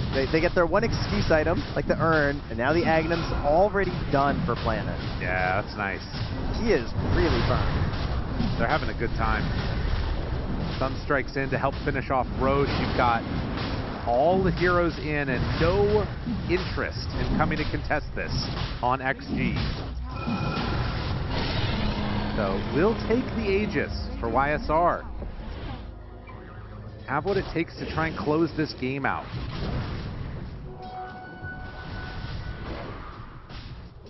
He got hit by the little guy.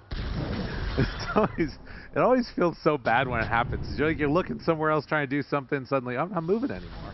Oh, yeah. The Ogre Club. Getting broken by one of them, too. That's always a random one. Just, oh, right, yeah. I wasn't paying attention. 1,000 gold lead smoke up. Both heroes that are not in the smoke have bots. Can join the fight very quickly. All right, here we go. Echoes walking through the wave. They see him. BKB used. Is that enough of a win? Do you run away now? I mean, they're looping in behind right now.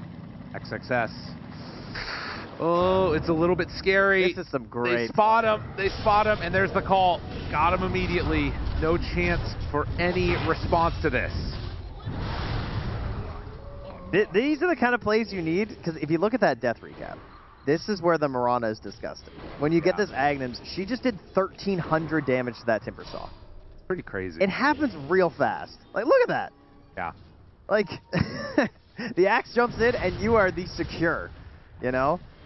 It is absolutely ridiculous what you can do if you have these guaranteed arrows that are going to hit when you have this Agnums, so that is the value. And it's not just that, though, right? It is the use of that Moonlight Shadow. It just boosted that smoke attempt. Like, you have to have the strategy and the macro to make the good value out of it, but the way they played that with that wraparound, like, this lineup, the reason why the panel and us questioned it at the start is you can't make any mistakes. Yeah. Things cannot go south when you are playing this strat. And not only did they absolutely obliterate that Necrophos lane, they haven't made any major mistakes since.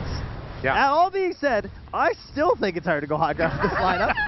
I don't know when they're going to do it.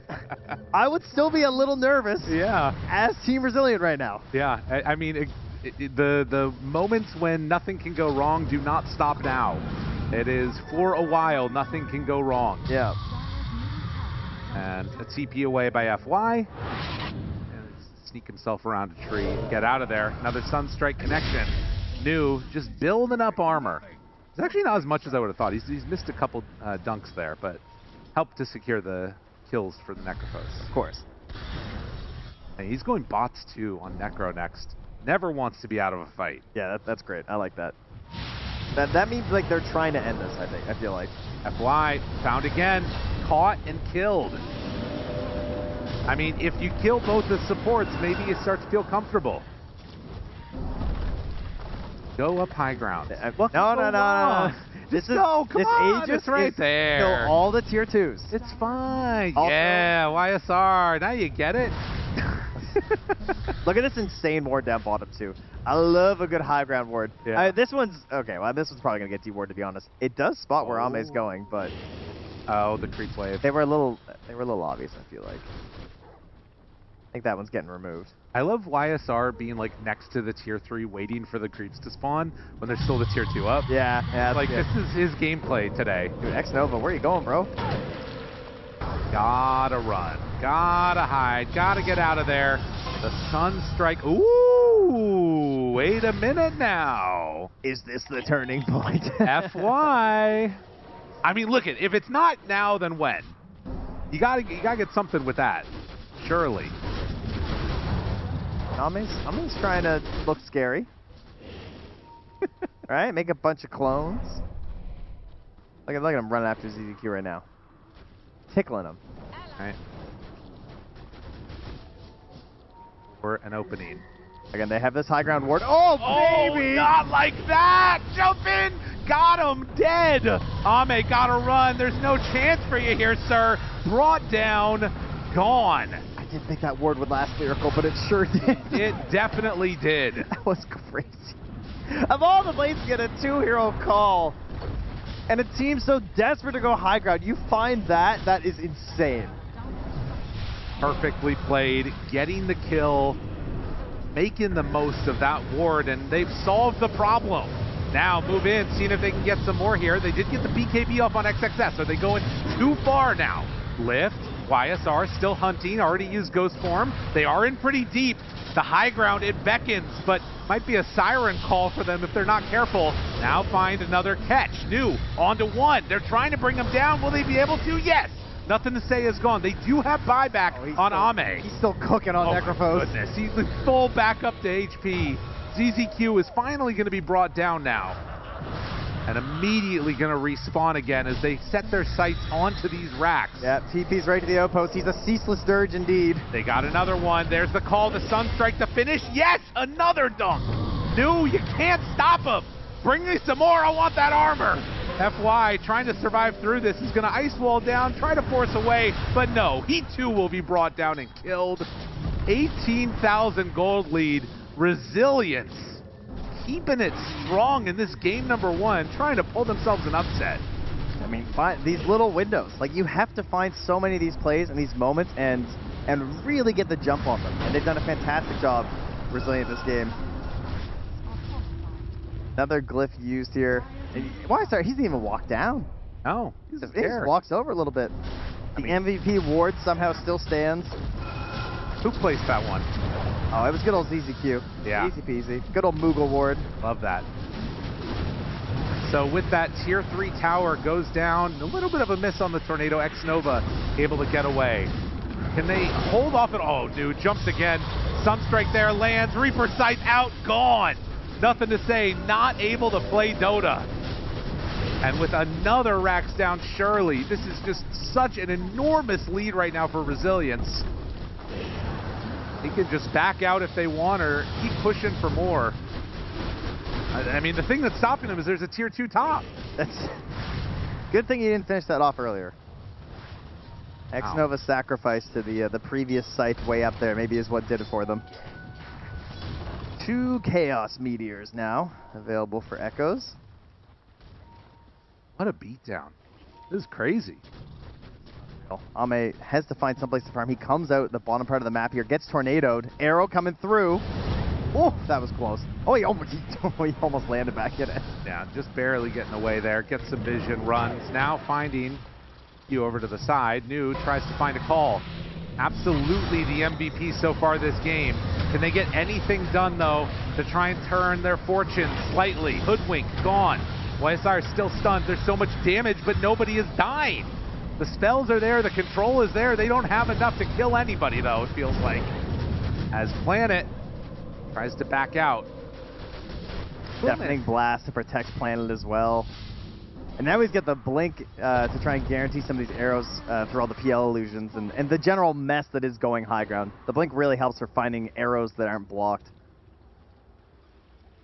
Resilience just taking the path forward, burning bridges behind them and saying, we're not crossing the river again.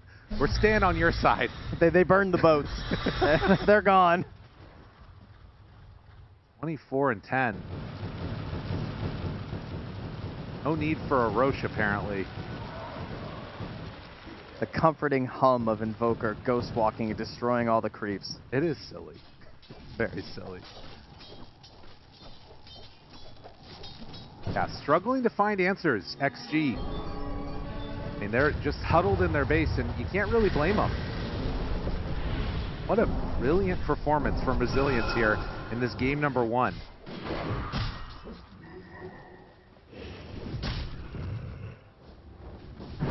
I mean, XG, they basically have to just look at this map right now and think, okay, what item can we get for Ame that maybe could win a fight? And they're thinking maybe get into the Orchid. Right. You know, the good news is that they've been fighting so much that the BKBs are getting somewhat low. Axe is at 7 seconds, so you know, maybe then he can find the Orchid. There you go. Yeah, finding the positives. I mean, they also have, like, no stuns. Yeah, There's a lot of them. Pango has twice as many stuns now. He's got Basher. Yeah. You know, he's got his Blink. True. He's got a little Lucky. So tough. I mean, again, like, so many of these games have been going to, like, 50 minutes or something like that. You imagine in your head, okay, PL, you're going to be so strong. But what happens? Try again. What happens if you don't get there? The arrow lands amongst all the illusions. Come on now, you got to be kidding me. It's crazy out here. The Blink Dagger, baby. Sometimes you're just not meant to win the game.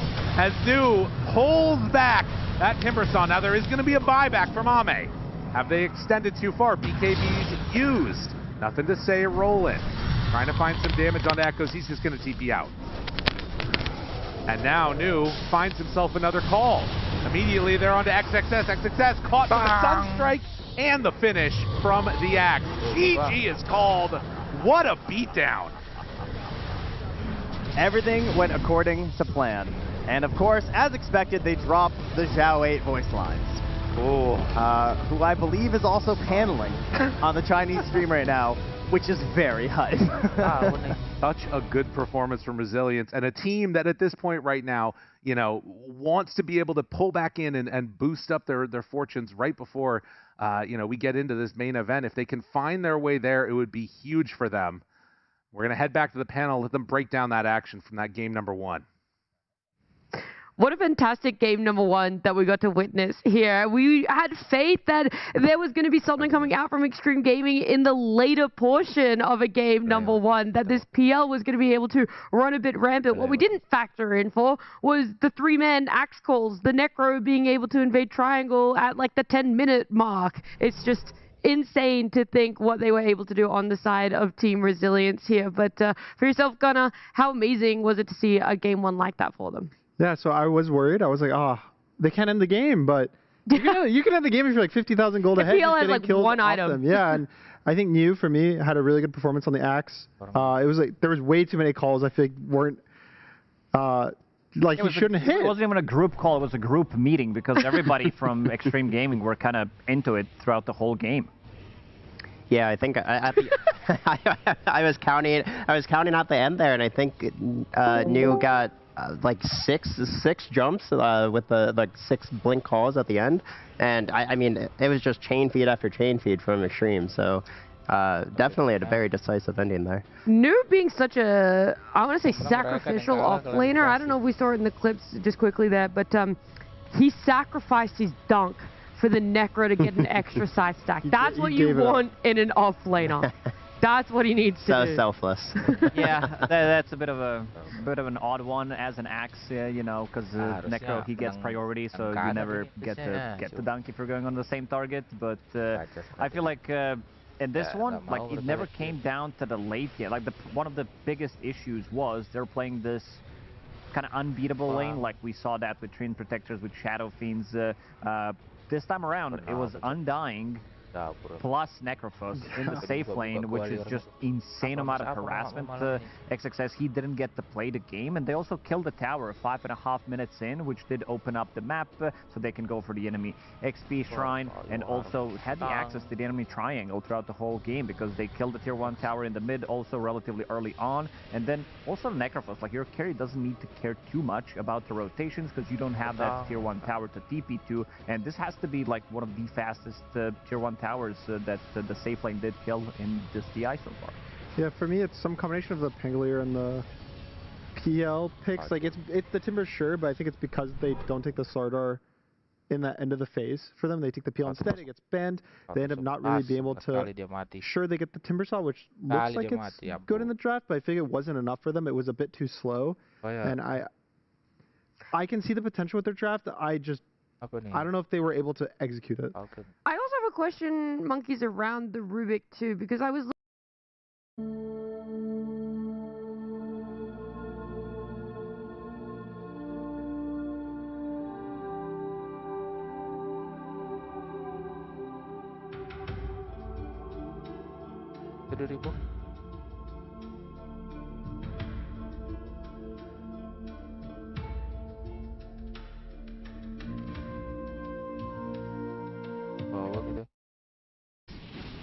I think it was probably better to just back out. They still are missing one very key item, and that's that Eye of Skadi. Lifesteer is trying to go Eye of Skadi with the combination of Nullifier on Ember. They'll have their Necro solutions, but with Aegis in hand, I think you still have to wait out 4 minutes as well. And that's 4 minutes that LGD are definitely going to look to press the advantage. But same ideas about yeah, exactly. No. Similar MMO. Similar to TI.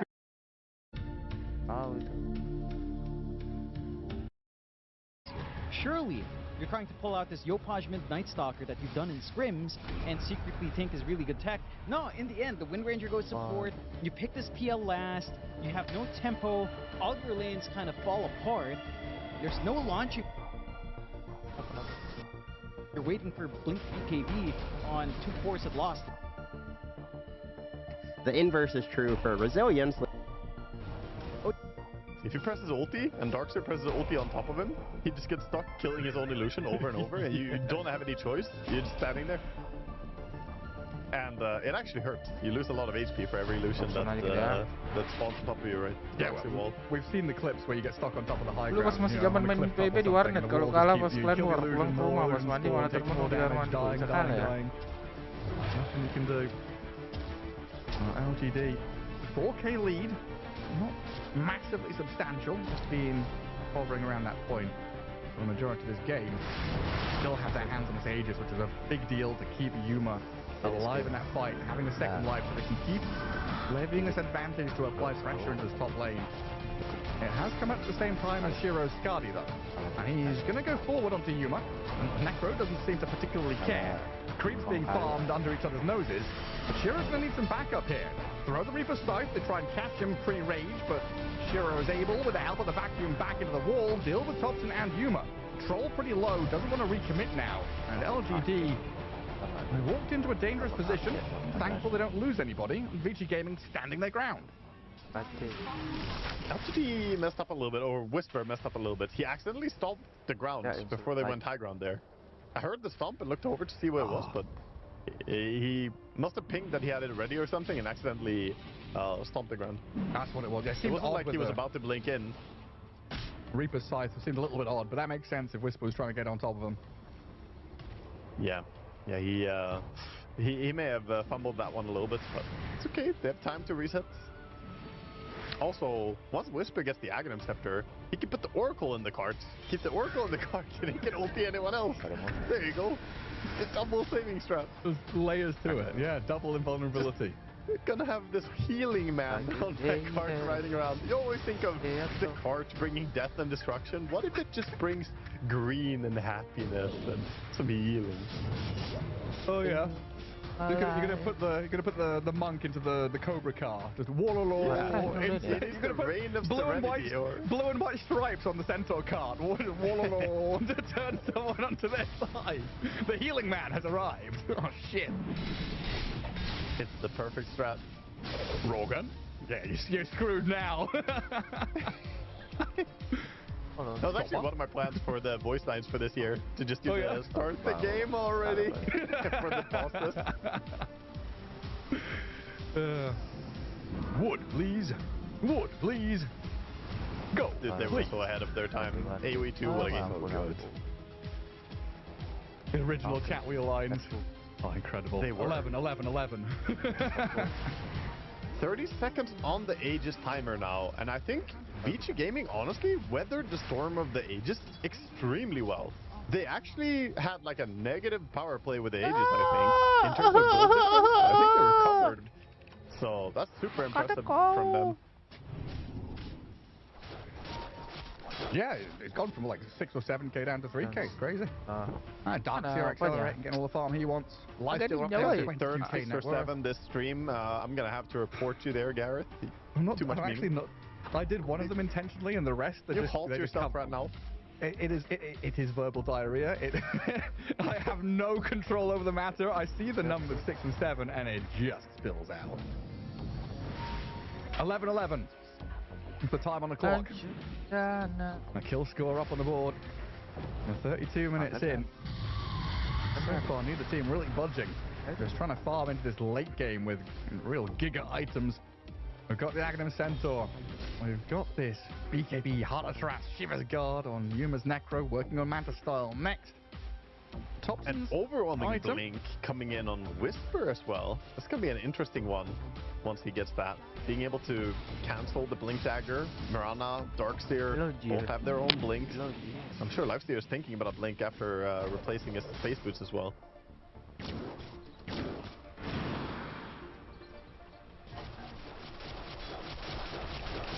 Does Topson have the full Mjolnir? Yeah. He does, yeah. Full double damage bottled up too.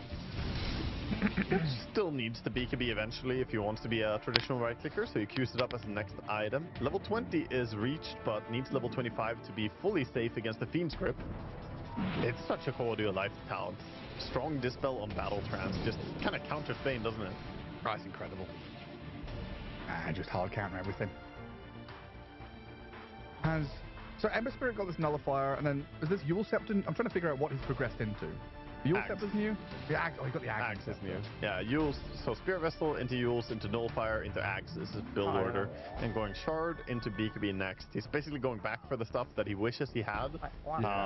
And so far, you could say that, oh, this Nullifier hasn't really achieved anything. They haven't gotten kills on Necro because of it or anything. But I feel like it was a deterring item. If he didn't go Nullifier, I think they may have gone run over earlier, and LGD have given respect to their fighting potential because he had Nullifier. Makes sense, yeah. Yeah, makes a lot of sense. Scythe of Ice up this Keeper of the Light, though. That's a big one if they can get that catch on Lifestealer pre-raid. This time they've got the disables to do it. And they're hunting. Moving into enemy ancients, smoke up, Bane in smoke break position, but they see the Lifestealer first. There's the Scythe of Ice, straight in with the damage, hexed up Shiro. He tries to come back out with the rage and the vacuum wall onto 3. There's just no follow-up, is there? That's a nifty little move, but it's Shiro and Y just dying. Such a clean rotation. Letting Kodo go early as well, make sure that he is one of the first ones to go up that ramp, so you have the hex to start. And they're cutting the side lanes now, putting all the pressure they can. With troll damage, you can actually push pretty fast despite having a Necro carry. True. One of the concerns of the Necro carry is you don't have building damage, but look at your mid laner. It's Thompson. It's incredible. Oh, it's glorious. backed up again. Oracle and Kotal, the perfect backline fog support, just waiting for their moment. Yeah, just try not to feed your buildings away to the troll who sits on your high ground. Chipping away at the bricks and mortar. You can vac back all you want, but there's 30 seconds with no life stealer. Fortunately, there are tier 2s on the side lanes, but that's just going to be another port of call for LGD to swing in there and kill off some more objectives. Very, very quick punish, and poor Shiro, man. He's had a really good game so far, but he gets caught out of position a little bit there, and the Hex just means that there's no chance he will live.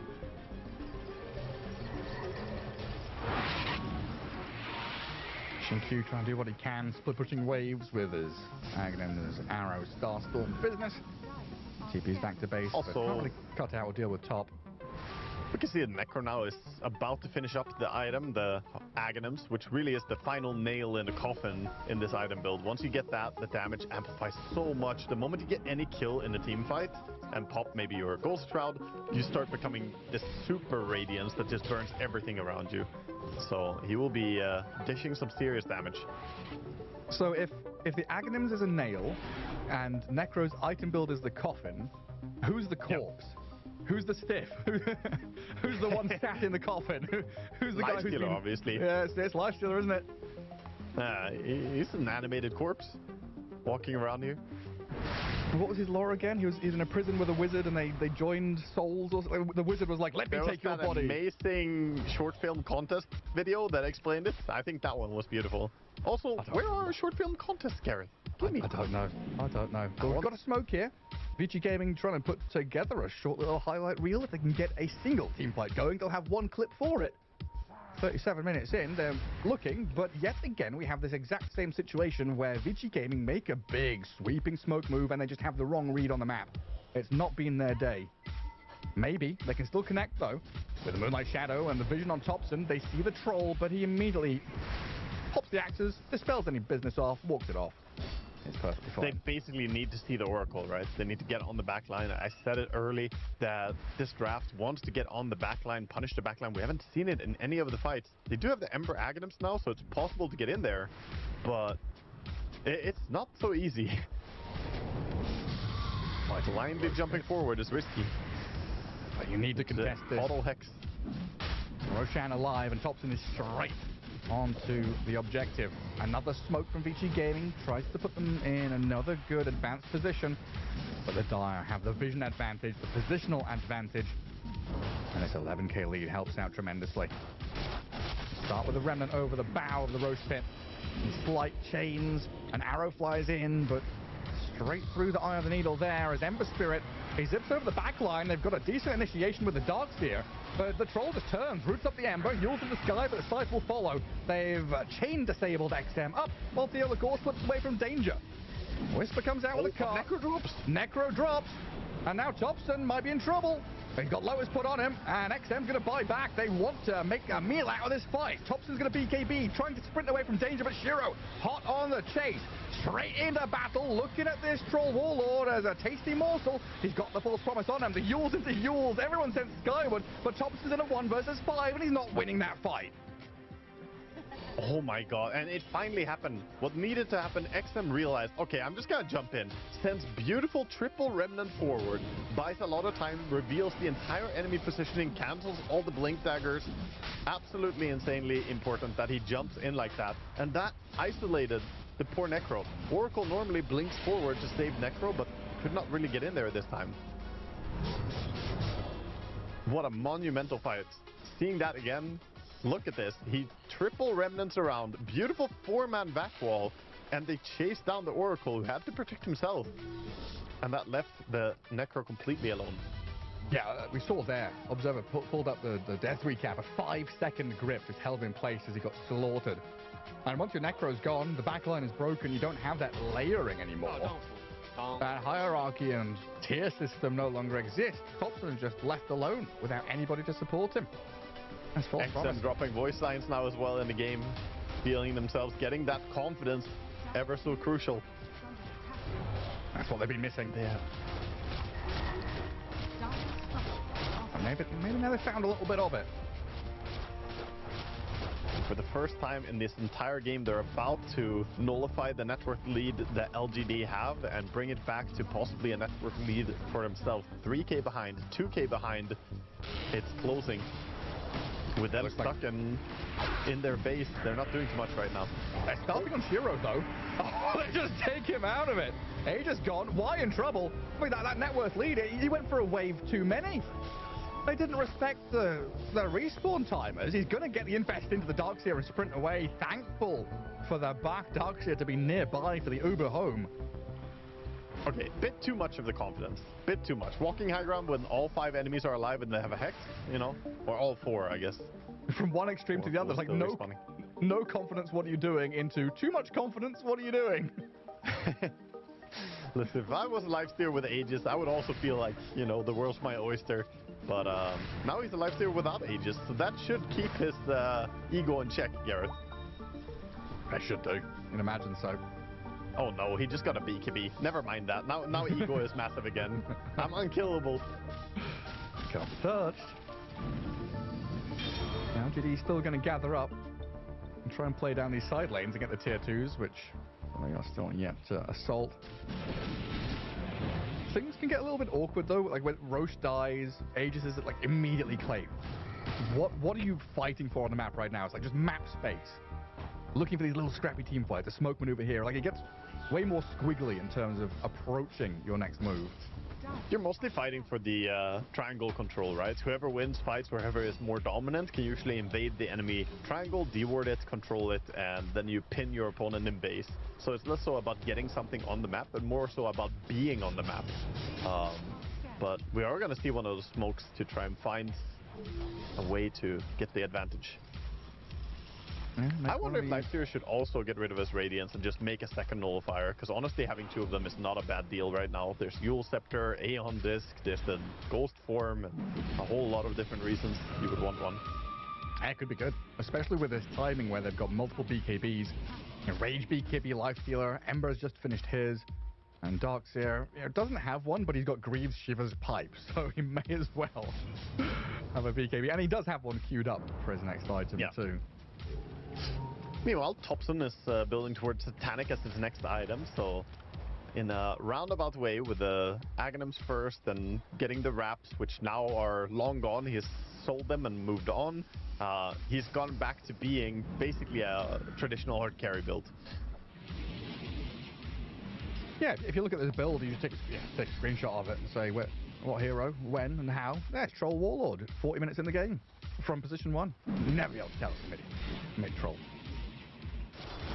Yeah, looks very normal. Gets level 25, and without a second of decision making, he picks the left talent. It's super obviously the better one here, even if you do have Aghanim Scepter. The other talent is kind of cute though. With the piercing talent, you can dispel the flame guard through the BKB of the Ember and stuff. There's some funny stuff you can do. Great, yeah. The dispel is just so high impact though. Yeah, Dispel is good, but Fiend's Grip is better. Yeah. Of course, Bane does have the Ether Lens and Aghanim Scepter. The cool thing about that is it pierces Lotus Orb. So Bane can ulti someone who's Lotus Orb. It's kind of weird. I don't feel like it should work that way, but last I tested at least. It's like 3 individual guys doing it? Yeah, but even if 3 individual guys do it, shouldn't it return the Fiend's Grip on every single one who casts a single target spell, you know? But the other ones don't cast the Fiend's Grip. They just exist and are gripping already when they spawn in. They don't actively cast it. I think they made it that way because they used to cast it and then Kanda was broken on Bane. People went Kanda and the illusions dealt the Kanda damage. God. So I think the janitor removed that coding, but that made it so that Lotus Orb also doesn't stop it. Yeah, it's complicated. It's a whole topic, but bottom line is he should be able to Fiend's Grip someone even if they have Lotus Orb on them. Good. His clones don't spawn in until after or something. There's some funny stuff going on there. Tormentor going to be an easy one As Thompson grabs the shard, but look at where VG Gaming are currently nestling.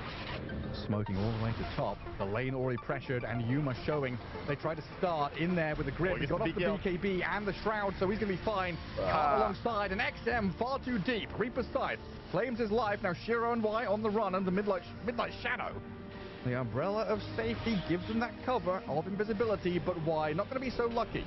Does get scouted, Cyclone and Slade. And 3 kills in a row there for LGD with 100 seconds, no Ember. A nice window opens for them to run down a lane. Teolicor is putting in some work with his Hex. It's just punishing the Ember over and over. Gets caught by the Hex. The follow-up is always there. They have good follow-up in the team. That was perhaps a little bit ambitious to kill the +1 carry Necro inside his own base when the enemy team has Oracle. Like, you know, I get trying to force the BKB out of Necro, but full committing to this fight is a bit insane. Wild. Yeah. Very eager to go and get some kills there. Is this potentially mega creep? Like 70 seconds still without this Ember Spirit. They have tier 2 bottom, so they're going to take top lane, and I think they will have to forfeit that. Then the question is, do they try and poke for the tier 4 damage as well? We'll see what Thompson is feeling like. And they don't have time to like cut bottom wave, set up the creeps. I guess it's a little bit too far out. Not for that time. They could backdoor it though. They could go and take the tier 2 tower, but they won't high ground before Ember respawns. That's a little rough. Instead, just go claim this top lane of barracks. Now 2 lanes ahead, and a long line is drawn there saying, yeah, cut and cover. Make sure you encircle that top area, and I'll shove in bot as the Necro. I like the choice of Centaur to go for the refresher as well.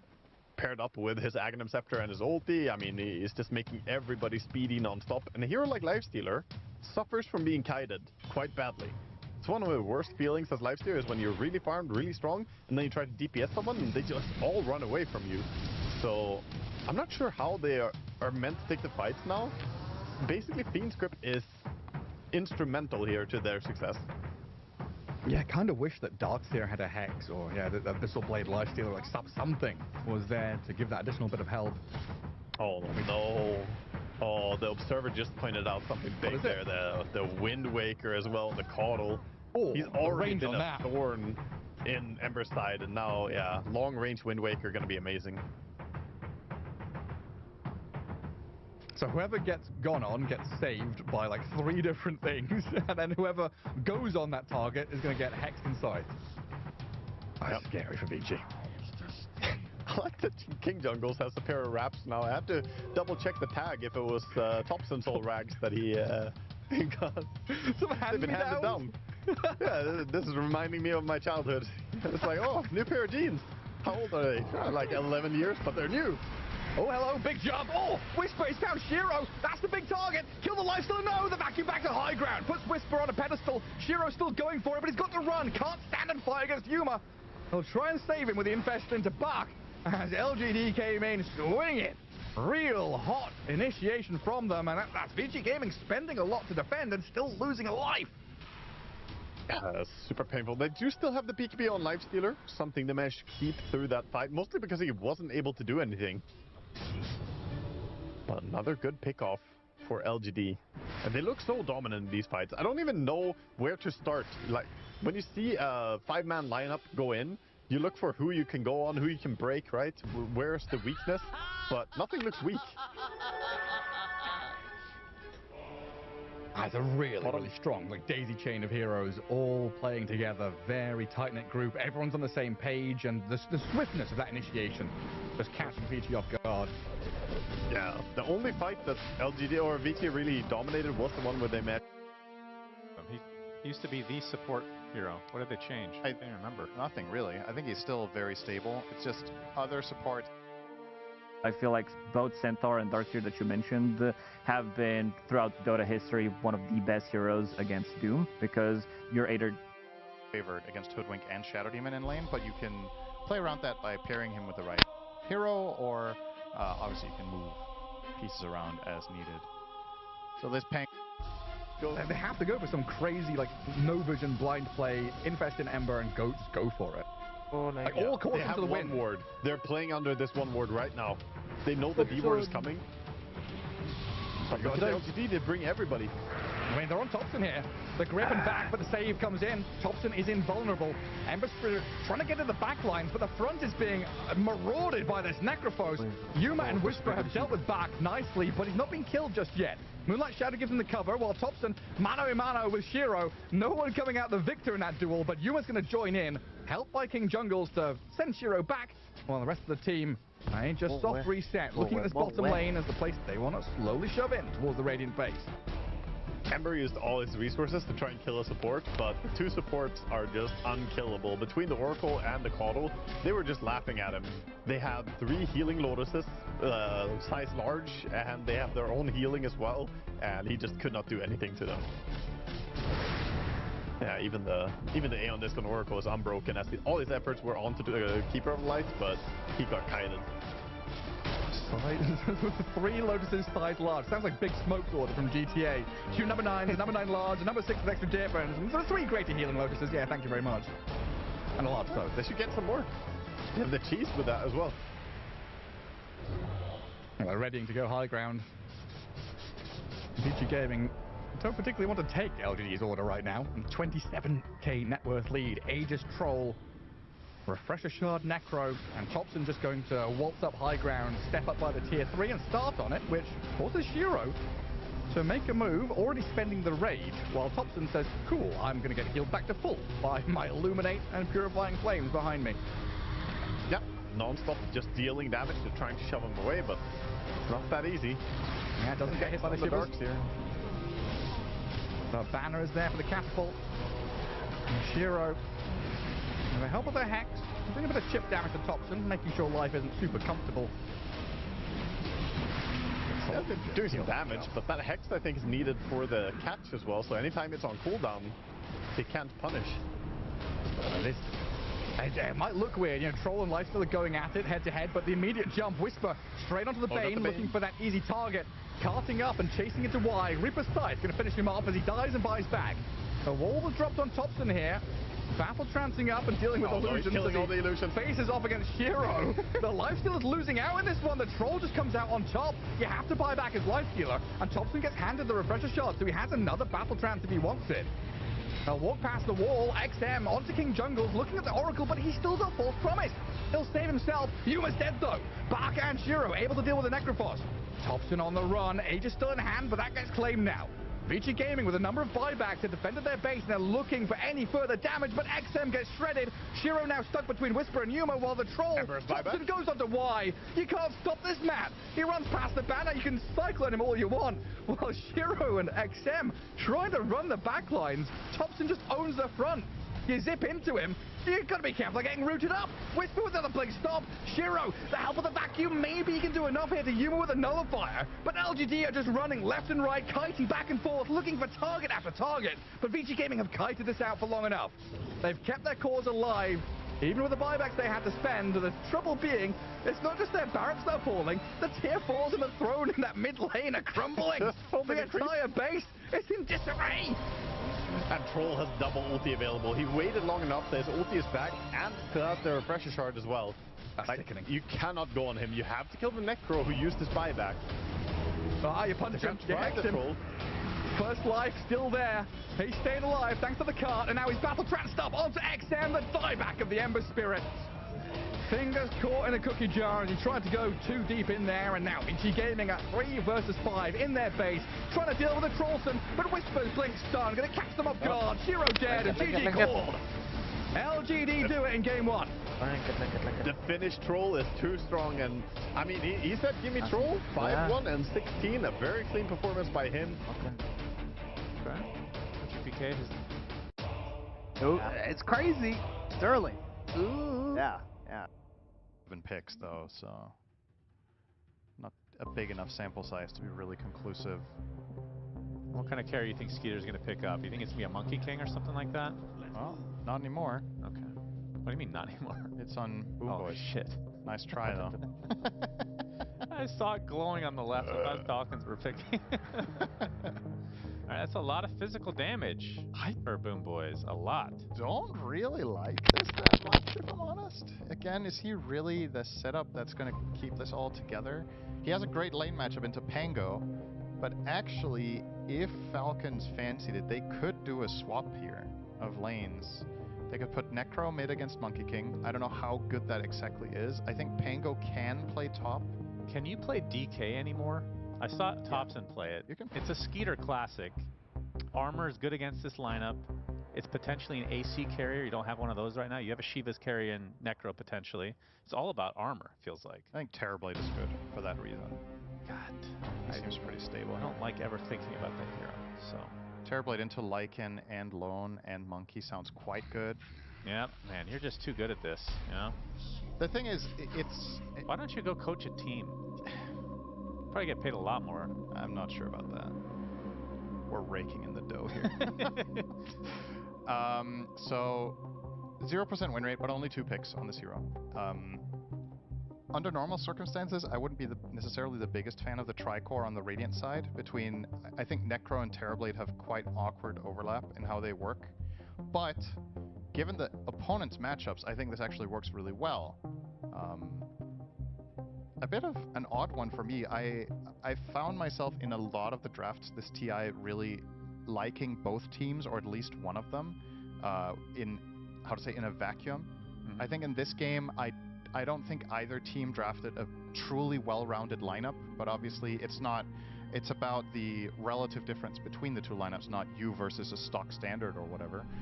And with that in mind, I do like Falcons a bit better with the match. I feel like teams that go all in on one damage type, they don't fare well in general. Yeah, it's very physical on the Dire. Yes, they have even Acorn Shot is physical. It's Sharpshooter, Magic, Shadow, and Shadow Demon in general. Yeah. And they're not really outputting that much magic damage in general, so yeah, we'll see. I mean, it's a freaking Lone Druid game as well. We didn't even mention the hero the entire time. There's a reason for that. They've got good solutions to it, though, I think. Necrophos does quite well against the bear. Terrorblade does quite well. I believe in it. Okay. And let's also, once again, keep in mind, this is the 5th game today, I believe. No, excuse me. This would be the 5th loss in a row, if it were, for Boom Boys. So I think for morale, an important game to, even if you don't win, to at least perform. Because I think their earlier series today was just not it. It was against Aurora, they got blown. It was a stinker. That was a stinker. Spoiler alert. I'm going to go watch those VODs. And watch that. Can you sunder the bear? I assume you can, though.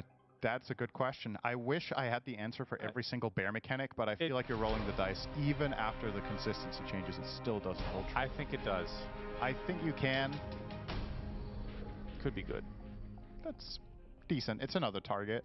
It might matter. I mean, it does matter because it feels like late game, sundering against all these BKB targets. Yeah. The bear will also have a BKB. Yeah, but you have more targets potentially. I mean, let's get to the game. It's paused, apparently. God. Sunder, why is 33 doing this to us? He's not here. Why? He's not even in the game. Why does he have to check on the lights every single time? It's crazy to get a monopoly on pausing. No matter who pauses, it's just 33's fault now. I don't know why. Decided. I just find it... It used to be someone else. I don't remember who it used to be. What do you mean? Before 33, there was another pause guy for you. But I don't remember who it was. Let's get into the game and look at some wonderful Lycan cosmetics with a plus. Was there? You've intrigued me, actually. Who's the other pause guy? There's no way. I don't remember. There's no way there's somebody else. 33 is the OG. The OG pauser. Yeah. He's really good at it. As we get into the pause here. So, all physical damage for Boom Boys. Yeah. What are the itemization? Because talked about Shivas on Necro. What else can you buy?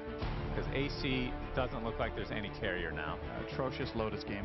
Pretty much useless. So you're not buying that. Does it take off Howl? Yeah, I guess. It's probably not worth 4,000 gold. Yeah, Shivas for sure. I think one of them should buy AC. That could be the Pango. That's occasionally an item build on that hero, and all your damage is physical for yourself, so carrying around that minus armor aura is actually quite decent, even though you don't use the attack speed that well. there is a world where Necro has both, honestly, Shiva and AC, but it's just a matter of slot issues. But yeah, I 100% agree. That's going to be the biggest challenge here for Boom Boys. I don't think you want to go late here because I think itemization is going to be too tough against you. At the end of the day, Dota is a numbers game, and if you can just invest into one type of solution, that becomes very cost efficient. And Terrorblade has the luxury of not even needing to do it because he gets 1 million armor by being Terrorblade. That's true. He's a big juicy So boy. he just needs to get HP, and he's very tanky. And obviously, Skeeter in this game, you're without a question buying Butterfly because that's an insane EHP increase against these 3 cores. You're going to buy Scotty, and you are going to be a tough nut to crack. Sure, you're making the Shadow Demon illusions of you a little bit better, but that's a secondary concern compared to everything else. Yeah, that's true. I mean, the Shadow Demon is a really good pick this game, though. Overall, many different uses. Of course, we're going to see that Demonic Purge versus the Rolling Thunder, I promise you. Yeah. When he misclicks on Necro, that is. Yeah, are you surprised they let Shadow Demon through knowing they were playing against Save and they first faced Necro? That's a good point. I think that would have been a good ban, but I don't remember what they banned instead. So, I mean, from a Necro perspective, does this look like a good game for Amar? It's good when you get enough farm. I think it has stages to it. I think the laning phase should be fine-ish, at least. Then the 15 to 25 minute mark might actually be really tough in fights because you're going to get Demonic Purged and killed by Lycan and Monkey King. But then you reach a point when you have high net worth, and then all of a sudden it gets really interesting. You're going to have your Radiance to mitigate some of the damage with the evasion, the mischance. You're going to get probably some health and armor. And then you can, the name of the game here is if you can survive Demonic Purge, you can play the fights. Yeah. Okay. So getting a little bit too excited here watching the lane creeps meet, so 33 showed up and asked them if they were okay with the lights. And GBK heard that joke and said classic. Why is it so funny? I don't know. It's just so... It's because it's your joke, so when I reference it, you always laugh, if you haven't noticed. You think you're hilarious. You think you're hilarious. Do you think anybody else thinks it's funny? It's probably somebody out there. Maybe 33. I think he's the last person to find it funny, if I had to guess. Maybe Soxa finds it funny. Oh yeah, true. Probably him. How are they doing? They're 2-2 as well, I believe, right? Well, did they end up losing that? Let me refresh this. A bit of a spoiler there if they did. I don't know if that game has concluded yet. Let's see. It has, yeah. So they're 2-2 as well. Yeah. And their final matchup will be against Yandex. What do you mean? We were talking about Yandex. Oh, right. Excuse me. Iron Wing. Yeah. My mistake. Against 33. I was looking at it the wrong way around. I was looking at 33's team. My mistake. Okay. Yeah. So, hey, he gets a chance to be on the receiving end. That's right. You love that. Yep. Wait, what? Say.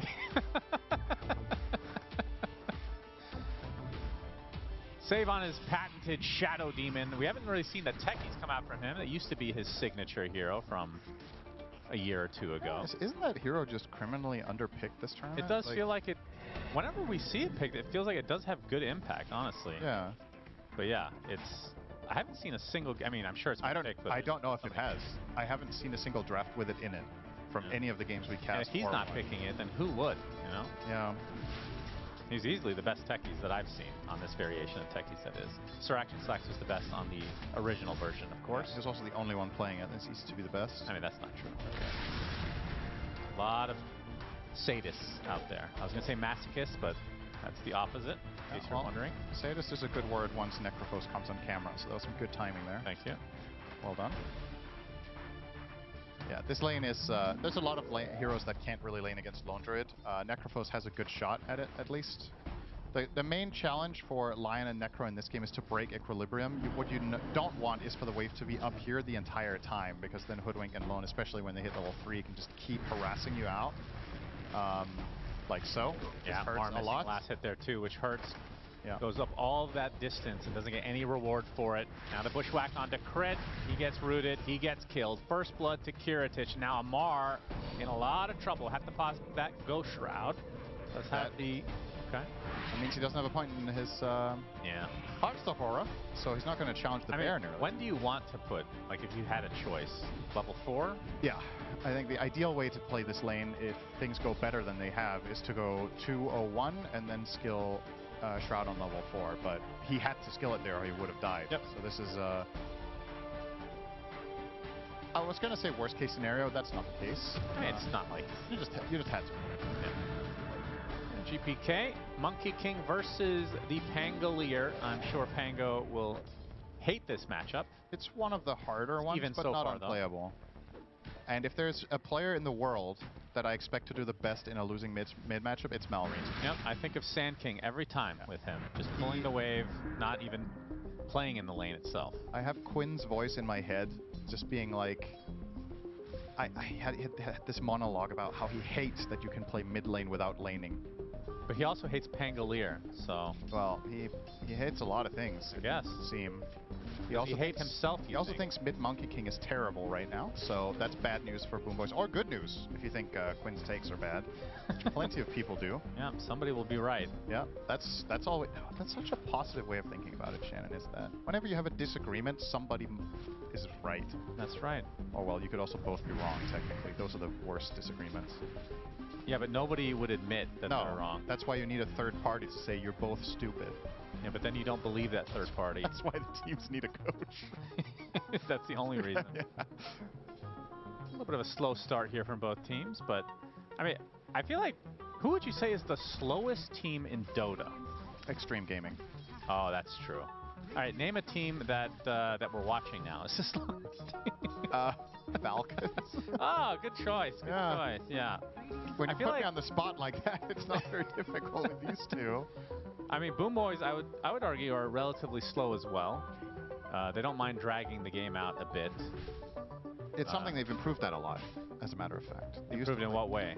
That they are better at gauging when they need to play slow. Because I want to say a year or two ago, this team was all gas, no brakes sometimes. And they've started recognizing that there are just types of games and game states where we just need to pull the brakes a little bit, get our key items a bit more. This is a nice TP from Save, by the way. I think this is going to turn into an Amar kill. Yeah, they get the Bushwhack. Going to get the root as well. Pops that Ghost Shroud, but he is completely surrounded. In fact, Save gets the disruption onto Crit as well. It might be a double whammy for Boom Boys. Going to cover the tier 1, though.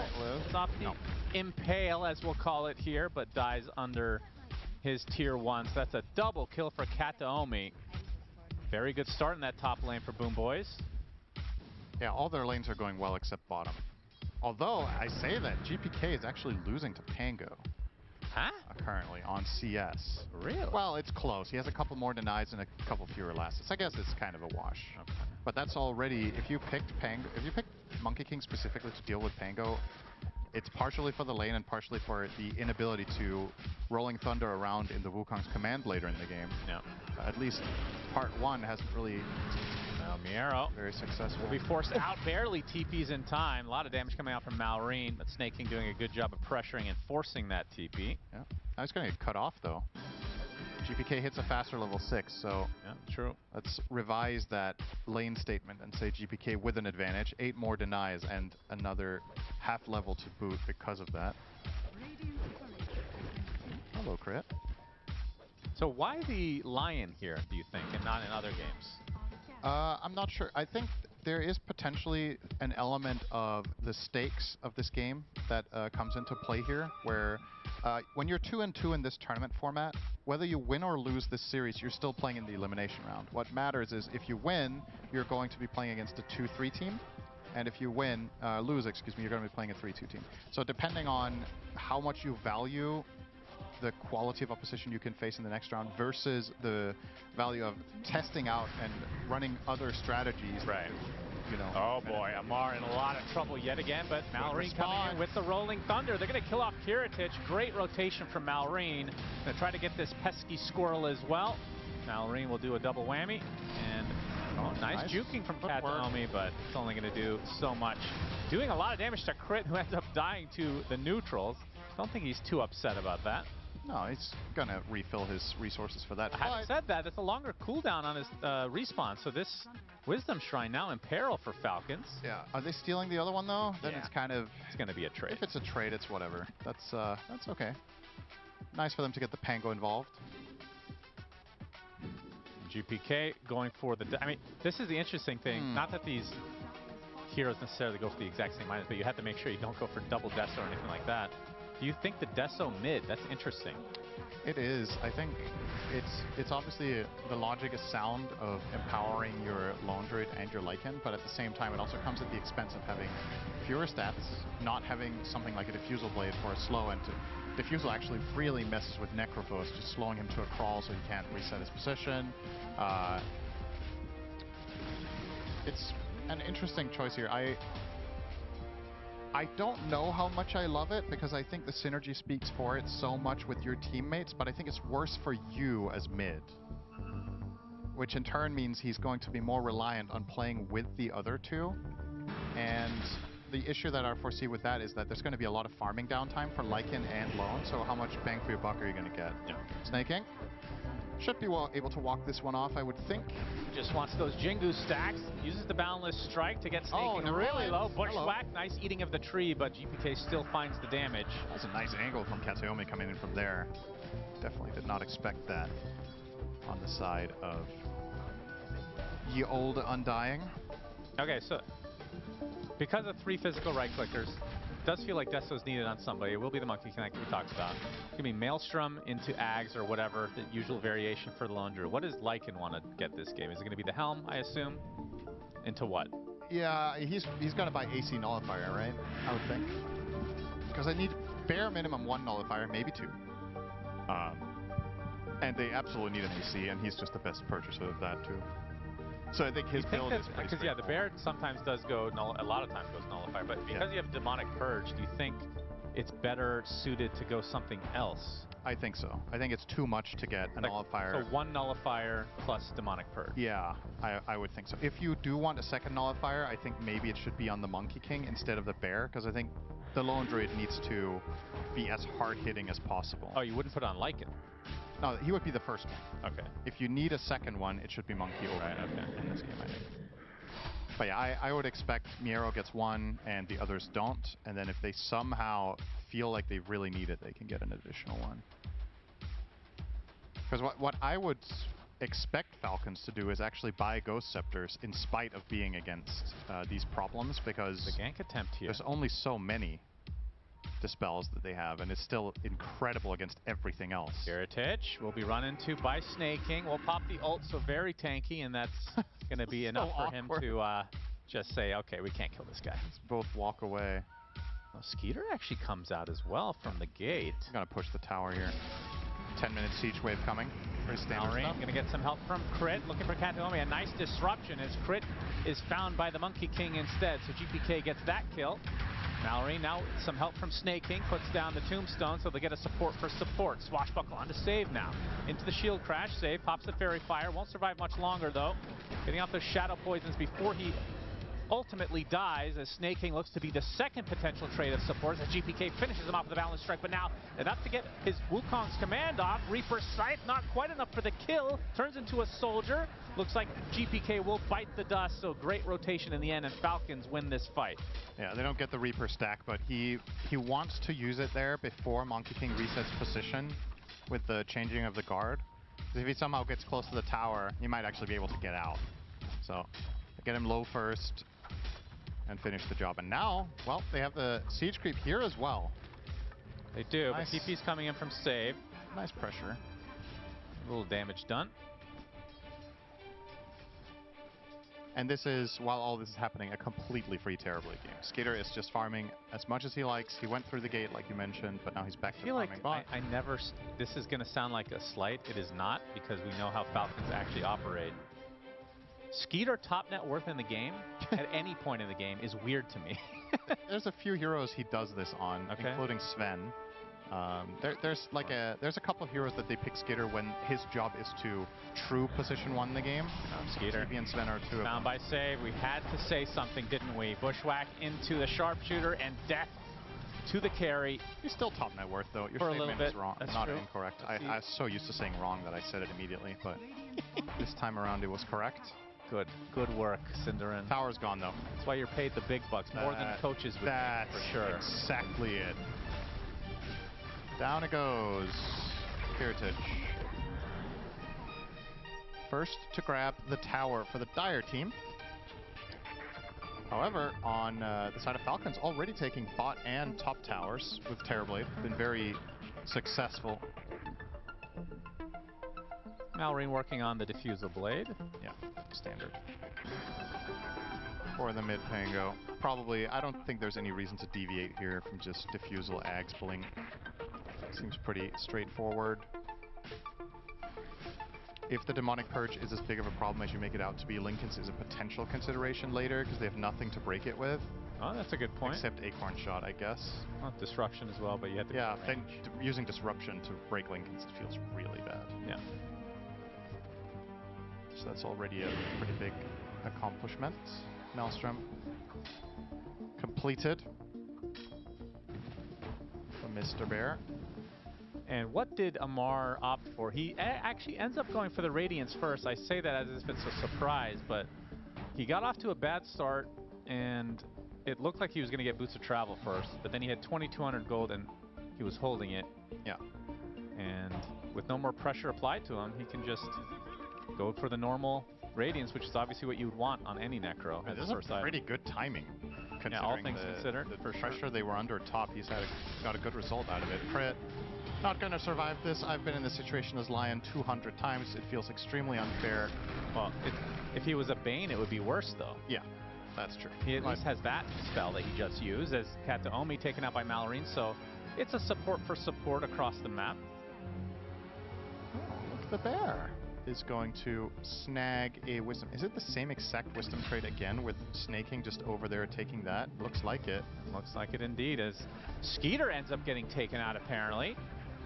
I was not expecting that one.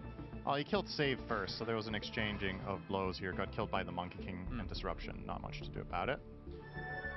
Yeah, obviously, Boom Boys will be happy. Absolutely. That's the second death for the Terrorblade now, and as per norm for Skeeter, not top net worth anymore. But luckily for him, his team do occupy the 3 out of the 4 top spots, including the Nectar that just picks up the Radiance. In simple terms, a lot of the time in Dota, somebody needs to die among the cores. It's pretty rare at this level that you play games where all 3 cores are just farming. You need to pressure the opponent to respond. You need to, if you don't, they're going to make the move on you, and the end result is the same. One of your cores is involved in a situation, and you are going to die. So, for the Radiant side, I actually think the most expendable hero right now is the Terrorblade. Because if he gives some space to the Necro, he can pay it back in a bit. I mean, that's the thing, and the reason we brought this up to begin with, it's not to slight Skeeter at all. In fact, I think he's completely necessary for this lineup to thrive. Yeah. Because Amar is so greedy as an offlaner. He's basically the carry mostly. You need a sacrificial core, like you said. Skeeter is the best in the world at that, no question. Yeah, if you were to think of any other recent carry that could play with this team, it would be Duraggio, right? That's true, actually. That is the type of player you want. Except he looked to die more often than Skeeter does. I feel like death comes to Skeeter, Duraggio looks for it instead. Yeah, that's fair. But it was very entertaining, I have to say. Snaking and Malrine, they find Kataomi, popping that Flash Golem. Oh, nice redirection here from Malrine. Oh, they actually canceled the TP on the bear. Kiritich going to pop the ult to stay alive. As Amar there with his newly picked up Radiance. There's the Demonic Purge reserved for the Pangolier, apparently. Now they ended up killing none of them. They didn't even kill this After all that, Snaking is the one to die across the map. Yeah. They didn't have enough in the tank to kill off Kataomi, and, well, they didn't get a clean connection on the Lone Druid either. Oh my god, all right. Hello. That's the Deso. 6 stacks now. Hero pops his ult to help with the kill. He's like, where'd he go? All right. Mid tower, at least. Might as well use it for the mid tower. Easy. Okay. I mean, looking quite good for now for Boom Boys. This is accelerating in the fashion that they want to with this lineup. It does feel like it's a slower ramp up for Falcons, though, right? It is. Their lineup just needs more time. Pango can do a lot, but aside from that, their heroes are pretty slow on the core rolls, which is why the expected outcome for now, I would say, is Boom Boys pulling ahead a bit. The question is if this is going to last and how much they can squeeze out of it, because ideally you want with this lineup to really accelerate the map, take towers, and then Torm and Roche. And well, with Tormentor coming up in 3 minutes, imagine they have some bigger plan in mind. This would be a great start. Amar has to use the Reaper Scythe early, so no stack for him, and instead it's a death as GPK finishes the job. Another charge on the Deso. Yep. Yeah, Falcons have to be careful. Sure, you've got the good counters later, and you've got some good matchups, and think you could find the time, but if you bleed out too many of these deaths to Boomboy's team, the map can shrink very quickly. Really like GPK's plays so far on this Monkey King. Not a hero we've seen him play all that much as of late, but finding the right moments opportunity, he's going to find another one here. Yeah, boundless strike. The Wolves giving some nice vision. Impale, not going to be enough. Nice Hex, though. They're going to try to turn this around. Thunder coming out as Kataomi kills off Crit. As GPK now gets stunned up by the Rolling Thunder. A great turnaround from Falcons. Not a worthwhile trade whatsoever for Boomboys. Oh. Okay, they're going to pop the Lycan ult, it seems. The Skeeter's going to deny the Haster in the meantime. Skeeter showing himself in the mid lane. Malrine gets a nice shield crash. Yeah, that is a lot of damage. The minus armor plus Miero. They can just go for Roche, I guess. I think is there a hero in Dota that's more annoying to play support against than Lycan when it's having a game? It's definitely top 3. It's so hard. Kez is very annoying too. And I guess if you want to go back, in current Dota that doesn't really happen, but Brood. A Brood with a good game when it takes over I'm part sure of the map, Ricky with Death Ward was also very annoying. Okay. I don't remember those days. That's a little bit further back though.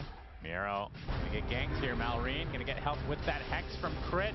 The Impale to follow. Does not have shapeshift, so he's dead to Rise. TP is coming though. Gonna go down. It's Kataomi now with the Bushwhack. Not gonna hit. Good blink in time from Malrine. Gets the Swash as well. No Rolling Thunder for 12 seconds. Has a Diffusal Blade. We'll use it on GPK to slow him just a bit. I think that's going to be enough for him to walk away safely. It's a great illustration of the trade-off that you take as Monkey King when you buy Deso instead of Diffusal. Still pursuing. Does have Rolling Thunder, though. Maybe turn this around. Wukong's command is being placed. They get the Hex immediately, though. So you can see Amar is there as well with the Reaper Scythe. Not quite enough for the kill. GPK gets back to full HP with a beautiful Boundless Strike. As the Jingu stacks were up and running. They don't get a kill from it. At the very least, he survives. Damn, that's a fat heal. It's really juicy. Yep. Well, Deso will also help with that, I guess. But yeah, that whole chase down sequence is so different if he has Diffusal, because then Pango can't create that distance. You just got to diffuse each other, and then he's still going to hit you. But remind me which aspect Dispel works against Jingu. Is it the stacks on you? It's when you have procced the 4 stacks, then you remove them. On yourself. On yourself? No, on Monkey King. Oh, I see. But you don't purge the build-up, so to speak. So it is actually good against Monkey King in theory. Yeah, if you well, Diffusal doesn't purge anymore. No, I mean when Disperser. if he upgrades it to Disperser. Yeah, Disperser can remove Jingu Mastery after he has hit 4 times. Okay. Malrine gonna force out the ult from Kiritich. Okay. That's a fair point. That could come into play actually later. It is a very nice way of annoying the Monkey King. You have to, of course, compare it to Nullifier. You can't just use it as he's gaining stacks, and then if he hits the 4th, he loses it immediately. You have to wait until it has proc the 4th. Save gets cleansed. Ooh. Let's see, what is this good against here? It's slow from Shield Crash. Diffusal. Pango. Yeah, true. Actually pretty nice. Reflection. Yeah. I wouldn't say it's like crazy good. Not the best, but decent. And I mean, it's always just a good spell, right? It also heals. So. Especially once he gets that Aghanim Scepter save. He's going to be worth a little bit more now. That shard is in his inventory. Wicked sick now on Malrine. He's wicked sick and lowest net worth of the cores. Yeah, that makes sense. Kind of what a Pango classic that is. It's also this patch, right? Farming feels a little bit more safe than getting kills. Is Kataomi going to try to scout this out? Is he going to pay the price? Take some right clicks. Here the shapeshift coming out. The Wukong's command from GPK. He wants to try to contest this. Roche is not that low quite yet. Maybe can wait out the Wukong's command as Miero's Dragon's about to go down. Does do so as Crit jumps in with the Impale, but nice GPK. He turns into a soldier to avoid it, but Skeeter still gets the Aegis in the end, and now they get the Reaper Scythe. Beautifully done from Falcons. That was such a sick dodge from GPK, but didn't end up working out for him in the end. It felt like Boom Boys weren't really fully committed to this idea in terms of bringing more heroes. Yeah, it was like a half-assed approach. That could have maybe gone really, really well if Lycan and Lone Druid just piled into the pit together with the Monkey King, but just too far away. And when all is said and done, an Aegis and a Monkey King kill is going to be more than welcome for Falcons. They just, again, delay things. They just buy more time. I think it's actually more important for them to not have the Aegis in the enemy team than it is to have them for themselves. Effectively, they could just not use it. Just let time expire, farm for 4 minutes, and be really happy with that. Yeah. So...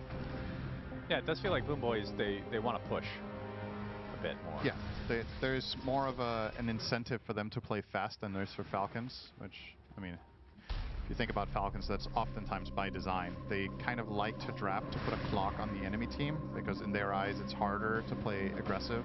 Yeah, love their late game dotes. Yeah. You want to talk about tier 5 items yet for Falcons? I should get a Deso on Terrorblade. Stygian. Yeah, that's right.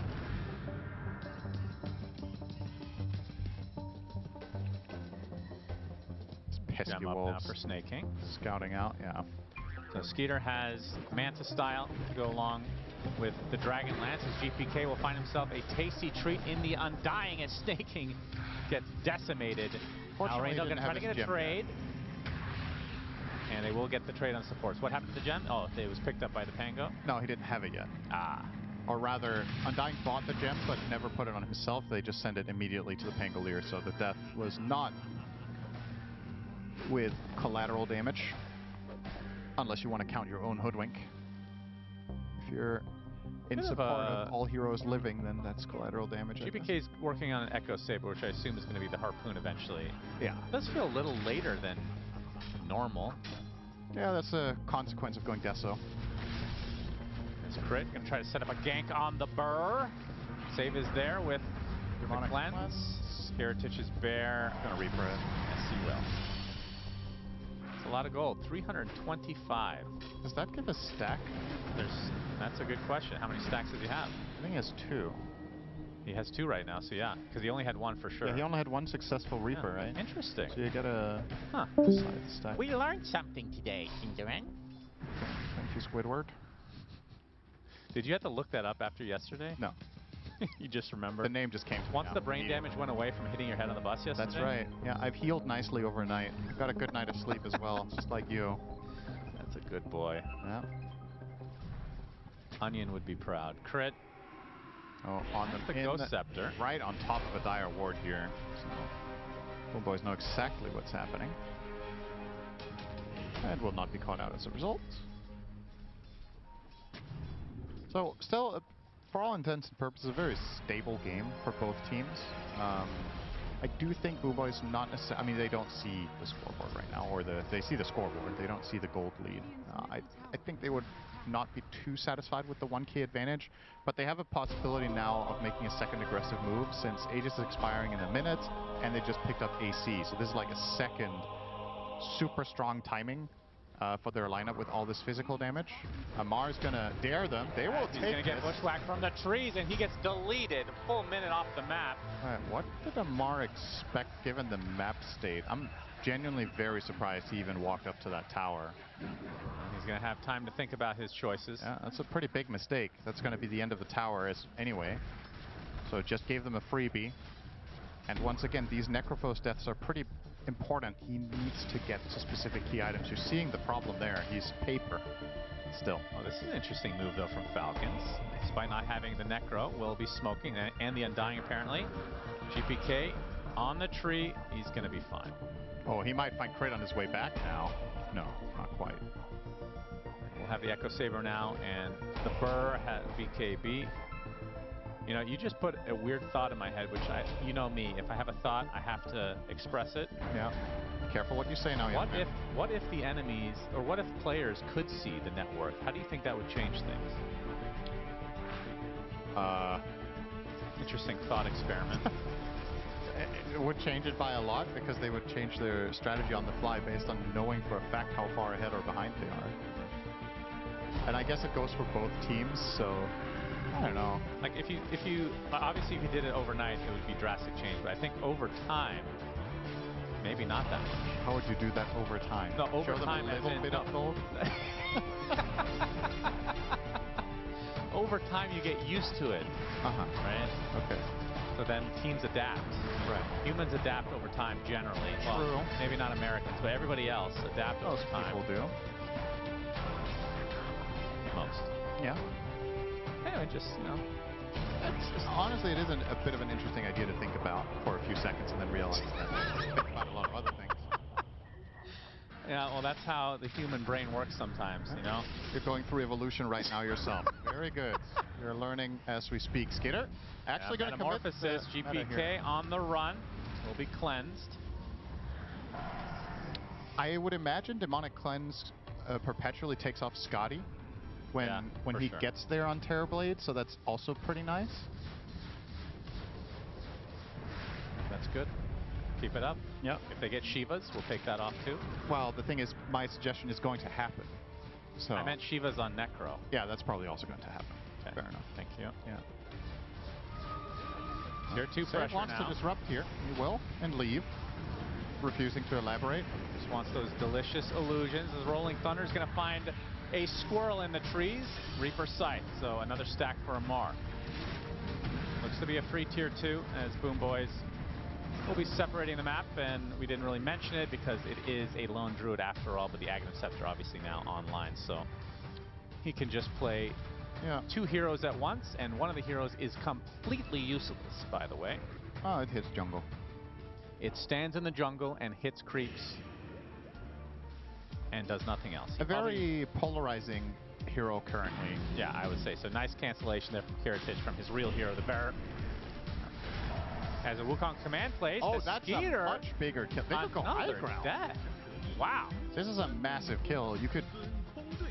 We didn't talk too much about this part of their strategy. If they win a fight on the Dire, they can get mega creeps in like 40 seconds.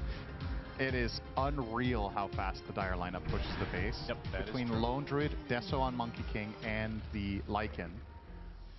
So Falcons have to be very, very careful about getting heroes caught close to their base with waves nearby. Not going to look for it that time. I actually thought for a moment Boom Boys were going to look a little bit at that bottom tier 3, but not yet. More farming will commence. Starting to build a little bit more of a gap here. Yeah, for sure. 6k lead now for Boom Boys. Malrine has not died, by the way. 7-0 on this Pangolier. Has the Aghanim Scepter, Diffusal, Blink, and what is he opting for next here? Shiva's Guard. Indeed. So it won't be the Necro Shivas. They'll both buy one, I think. Okay. Yeah. Amar, as a matter of fact. Oh, okay. That was because you held down Alt. I thought you had 3 of them in quick buy for fun. He does that sometimes. Okay, we got the finger onto Lone Druid. But Save is there with the save. And now Demonic Purge onto Mallory, trying to finish the job. Akira gets off the ult. But his bear is still here, so the real hero still survives, of course. As Crit will take a tumble, and now Mallory gets brought back in by GPK and his Harpoon. And that is 2 kills to, let's say, half. Does Lone Druid dying matter at all, literally? He doesn't get experience in the meantime, but he still farms. So, yeah, I kind of agree. He's worth a lot of gold. He's not generally getting experience anyway, because his bear is not nearby, right? He's worth a lot of net worth, though, to kill, because you get the... That's true. Well, he gets a shard now, so he's worth more than before. Still, I mean, obviously, that's a massive win for Boom Boys, especially because they break the Pango streak, so he gives a lot of bonus kill gold over to Save, of all heroes who got it. He's working on an Aghanims, so that's very welcome. And that is going to make matters infinitely worse for Necrophos. It's so hard to solve that problem on that hero. And think about solving it twice. Not exactly great for Amar. Has a little bit of a poor man's everything right now. Bought a plate mail and then heart. I mean, is Lincoln's not incredible, though, for him? There's like almost nothing that breaks it. We talked about it early game. Yeah, It's like when there's less options, it actually becomes even better in some cases. He has to beef up first, but I do think he could consider it later. I 100% agree with his itemization so far, but perhaps as his 5th or 6th item. Mallory wanted the rune, uses the roll up, a nice hex now onto the Monkey King, trying to finish him off. The Reaper side available with the save again from the disruption. GPK pops the BKB in retreat now. It's Mallory now on the high ground. Miero thinking about going in. The Impale finds the bear. Heritage will pop the BKB on the bear. Looks like it's going to die though, so a nice pickoff from Falcons. Let's have the second bear, I would assume, coming out now. And Roche is spawning in 10 seconds, so this is a potential play here. You do feel quite strong. They still have meta for a while. I mean, Boom Boys have such a good lineup for fighting in the pit, though, as well. They do, but they're lacking one bear, and the one that's remaining doesn't have BKB, so true, relatively weak. Wukong's command, they get vision from Shadow Poison. Let's see what they want to do with this, and they have, of course, Miero's Dragon. And it's worth keeping in mind Amar still has Scythe as well, so they could kill that first bear really, or second bear. The really meta is the issue, I think, for Falcons, that long cooldown. Yeah. I'll back off. Looks like Scotty's almost done. Yep. What is that on his back? What is that? Is that a cosmetic? The wings? Yeah. I think so. Looks weird. What else would it be? Just looks really weird in that angle. You thought Vanguard. So it's going to be a Crimson eventually for Snake. It makes a lot of sense. Great item. That's one we didn't even mention. I forgot that was even an item. Yeah, it's so rare that it's good enough that we almost never see it purchased. Crazy good here. For two purposes, really. It's great, obviously, against the heroes attacking you, but also for saving your base. Yeah. If they look to push, buying some precious seconds has won games before. Heart of Tarask online now for Amar. Yeah, BKB almost finished for Miero. Imagine when he gets that axe and makes the wolf bear, or the wolf monkey. Oh yeah. The two different chimeras, if you will. But what would you prefer? I think eat Monkey King, or bite, excuse me. Well, you could also eat him, I guess. But what, the bear or the Monkey King? Monkey. You get Refresher then, right? Yeah. Bite everybody. Sounds pretty good. 13k lead for Boom Boys. Yeah, Skeeter into the pit he goes. It's going to belch in his face, of course. Which means Boom Boys are more than aware. And you can see the Monkey King on a tree into the north. As Crit going in very aggressively. Mallory now with the Rolling Thunder. They get the damage. They kill off save. That's a really big kill. Now he cannot save a teammate. As Heritage trying to chop down on Snakey. He gets that kill as GPK focusing on the supports. As Crit's going to fall shortly after. GPK now finally with the Wukong's command. But Amar is inside with the Ghost Shroud. Still has that Reaper Scythe available, looking for GPK, turns into a soldier, guesses to the left, will be able to get this kill, and does. Katomi now on the run, the right clicks onto the bear is going to be enough. Uh-oh. So big fight for Falcons here. That's two bears instantly back to back. They can siege high ground now. Lone Druid has nothing. Monkey King is dead for a minute. You know there's no shapeshift. The Dire lineup is completely dry out anything now. You must push here. There's no way you're going back. Even with meta expiring, you're way too strong to give up as a secondary push at this point. No? They don't have a wave. They're going mid. I'm assuming they're going to try to grab this wave and bring it with them. The Wolves slowing things down. Well, I guess maybe because they don't avoid the precious seconds are actually enough here. If they had any creeps with them top, they could have continued. But this took so damn long before the wave got there that they will have to settle for Roche. And a pause. 33, where are you at? Yeah. Malmarine just checking. Oh. He's like, the lights. Lights. 33 told me to worry about the lights here. Lights. Yeah. Understandable. Snake King's like, what, the lights? Somebody saying lights? Of course, Crit doesn't say anything. Just stoic as always. Yeah. Snake King laughing. Why is 33 always in my room? Get out of here, 33. Amar's like, God, shut the hell up, everybody. Just let me play this freaking Necrophos, all right?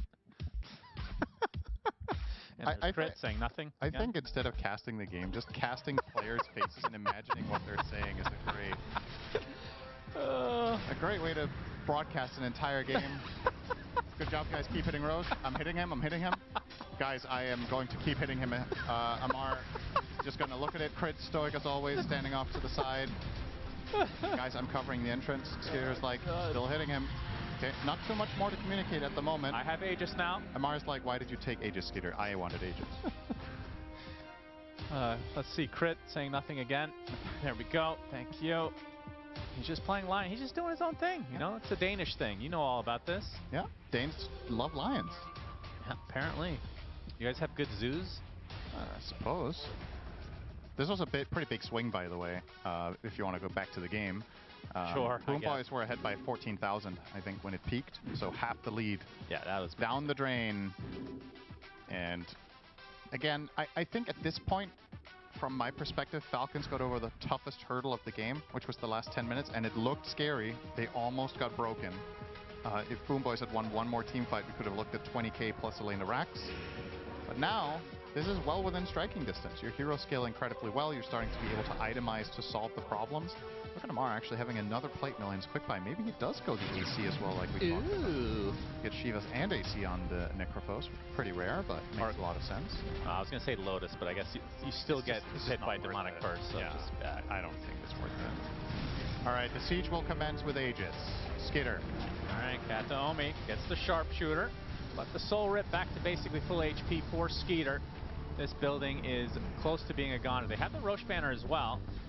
So Amar TP's safely onto the catapult. Kataomi trying to delay this as much as possible with the constant bushwhacks. And the bear does get the banner to about half HP. The bear's now hitting himself. Save, disruption, blinks away. Amar with the Shivas now trying to get a little bit aggressive. Mallory with the Rolling Thunder now. Focusing on save for the time being as GPK jumps in with the Wukong's command, brings the Necro back into him as Skeeter getting extremely low, looking for the Sunder target. That's life number one, but he no longer has Metamorphosis to work with. Necro still has the Reaper Siphon. It's reserved just for GPK. Goodbye, Monkey King. Down for 80 seconds. He gets tipped in the midst of all of this as well. Full set of barracks, 4 Falcons in the bot lane, and probably more to come. Nullifier applied right now to the Necrophos, but Kiritich's bear is just melting now. Is that bear number 2? I think it, I mean, if it was, it's game over. He has one in 15 seconds. 15 seconds away. This is 2 lanes of barracks for sure, if they stick around. I think you get Megas here. Yeah. Full minute without GPK. It's like, even if you send another bear to the fight with BKB on cooldown, what are you going to do? Like, you can't really do anything. Monkey King doesn't have any way of returning to the game here. And in one fell swoop, a fascinating graph to look at.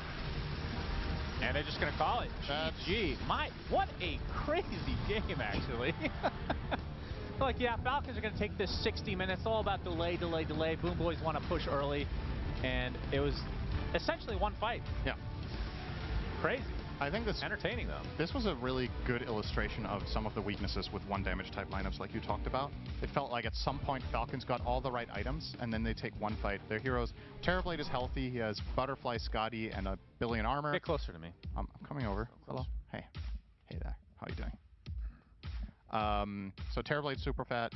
Necrophos has his armor items that he needs, and well, Pangolier doesn't necessarily have to worry as much about armor because as long as he's in Rolling Thunder, he can do plenty in the fights, just a zone control, really.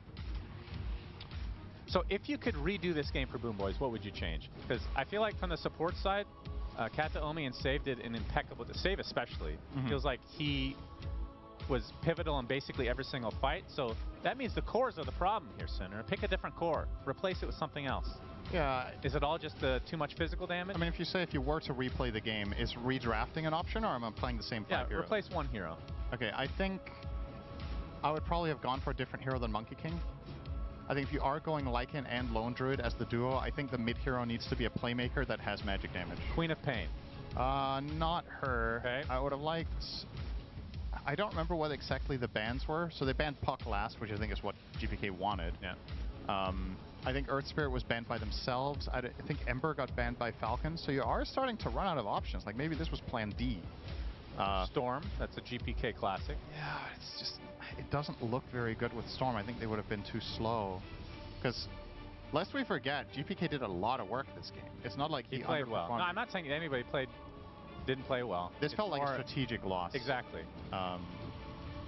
So either Yeah, I would either replace Monkey King or the Lycan. The Lycan actually surprised me a bit, because I don't think, yes, it's an offlaner that buys Nullifier against Necrophos, but I think it's a bit short-sighted. I think Lycan plus Lone Druid as a hero pairing is just very one-dimensional. And this would have worked a lot better 1 or 2 years ago, when they maybe could have pushed quickly. But it's not so easy nowadays. As I say that, Falcons just wipe out the base in 30 seconds, but... Yeah, the funny thing is, you were saying Boom Boys win a fight close to the enemy base, they will take the buildings fast, but it was the other way around apparently. It's Falcons going against their nature and finishing this in less than 60 minutes, which is nice breath of fresh air. Malrine ends the game 8-1 on the Pangolier, having a very, very good game. Pretty unusual final score for Crit to win a game 0-10, but that's why he was not saying much in that one segment. It's like, guess we won. Yeah, some weird score lines here. Like, when's the last time you've seen Falcons win a game with a Mar being 5-4-4 or something similar? Like, just very low kill count. But that was kind of the nature of the game here. Falcons were buying time. Malrine found a lot of small moves here and there to get them across that stage of the game. And then one good team fight and GG. So... definitely not a pacing that I'm expecting for the rest of the series. I think either Boom Boys are going to draft in a way that allows them to scale different damage types and just play slower, which is kind of playing into Falcon's hand, or they're going to try to accelerate it further, but then I'm not really sure what way they would do that. How long do you think Skeeter was awake before they took that photo? That's a good question. Do you think it's more or less than 1 hour? It's a very random question. we can find this out. That's the thing. Okay. We can find it out. I can just text AUI right now. You really want to know this. This is important to you. I mean, I find it very interesting to look at people's pictures and then judge them. Okay, as we have an interview ready. Let's go.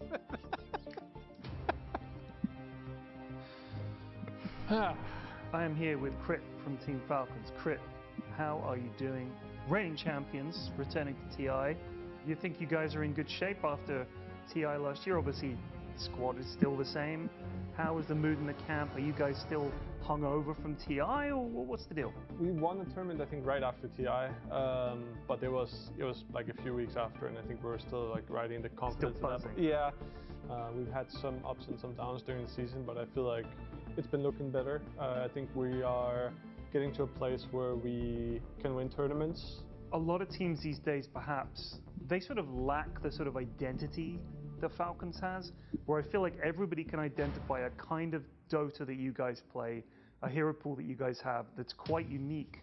Do you think that not only having a unique style, but also being the champions has put a big target on your backs, where now teams are looking at how you play, looking at your hero pool, and now they're like, well, we've got to beat them, they won TI. Do you think that was a factor? I think it's always a factor.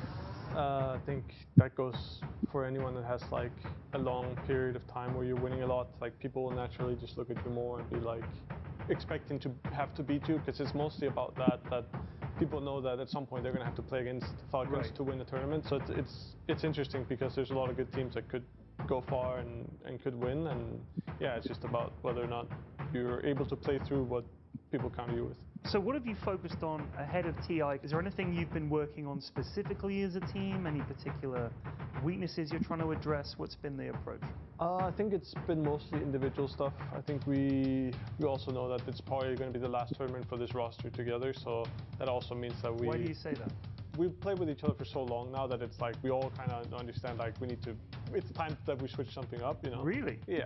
It's just how it is. Like, I mean, you've set the record for longest. Yeah, it's a big thing. You know, we played together for 3 years, 3 TIs. So, so part of that is also there's some pressure involved in that as well.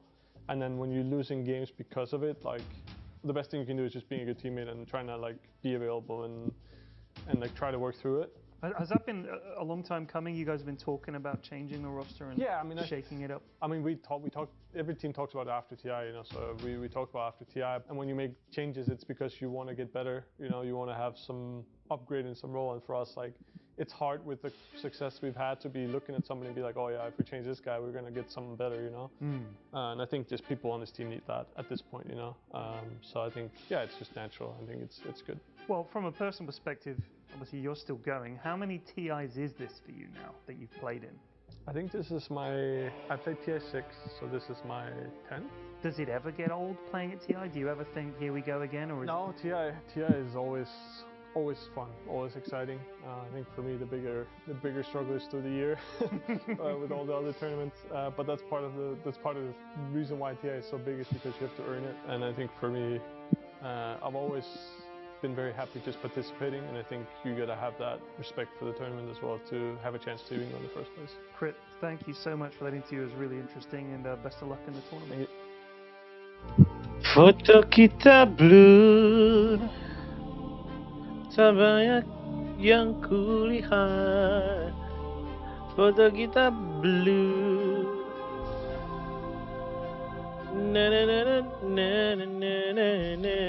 They're here to prove themselves again, and I think the fact that the road, or the fact that the bracket has been so difficult, I think it's a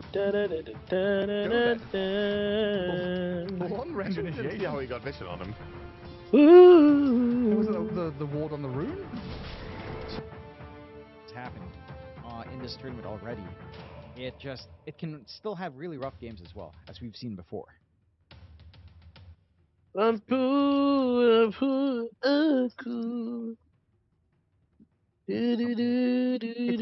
reprove ourselves that we are a team that is a TI winner. That's TI form. And of course, them having Ace and Tofu join, it was a rough start to the season, and we weren't really sure if the longevity could be seen in their roster or not. But having won the previous online tournament leading into TI, having some good showings at the events leading up to this, that gives them quite a lot of confidence, showing that your ideas are working again, where pretty much it's not the most important tournament before TI, because it was an online tournament, still considered a tier 1 tournament, but absolutely, like, it's a big confidence booster in a sense where you know that, like, first of all, the vibes are gonna be good. You're just coming off high off of that win, and if you look at the results of 2026 season, Aurora, they definitely have the upper hand, like getting so many top 4 finishes, especially top 2 finishes, which they ended up in multiple of those tier 1 events.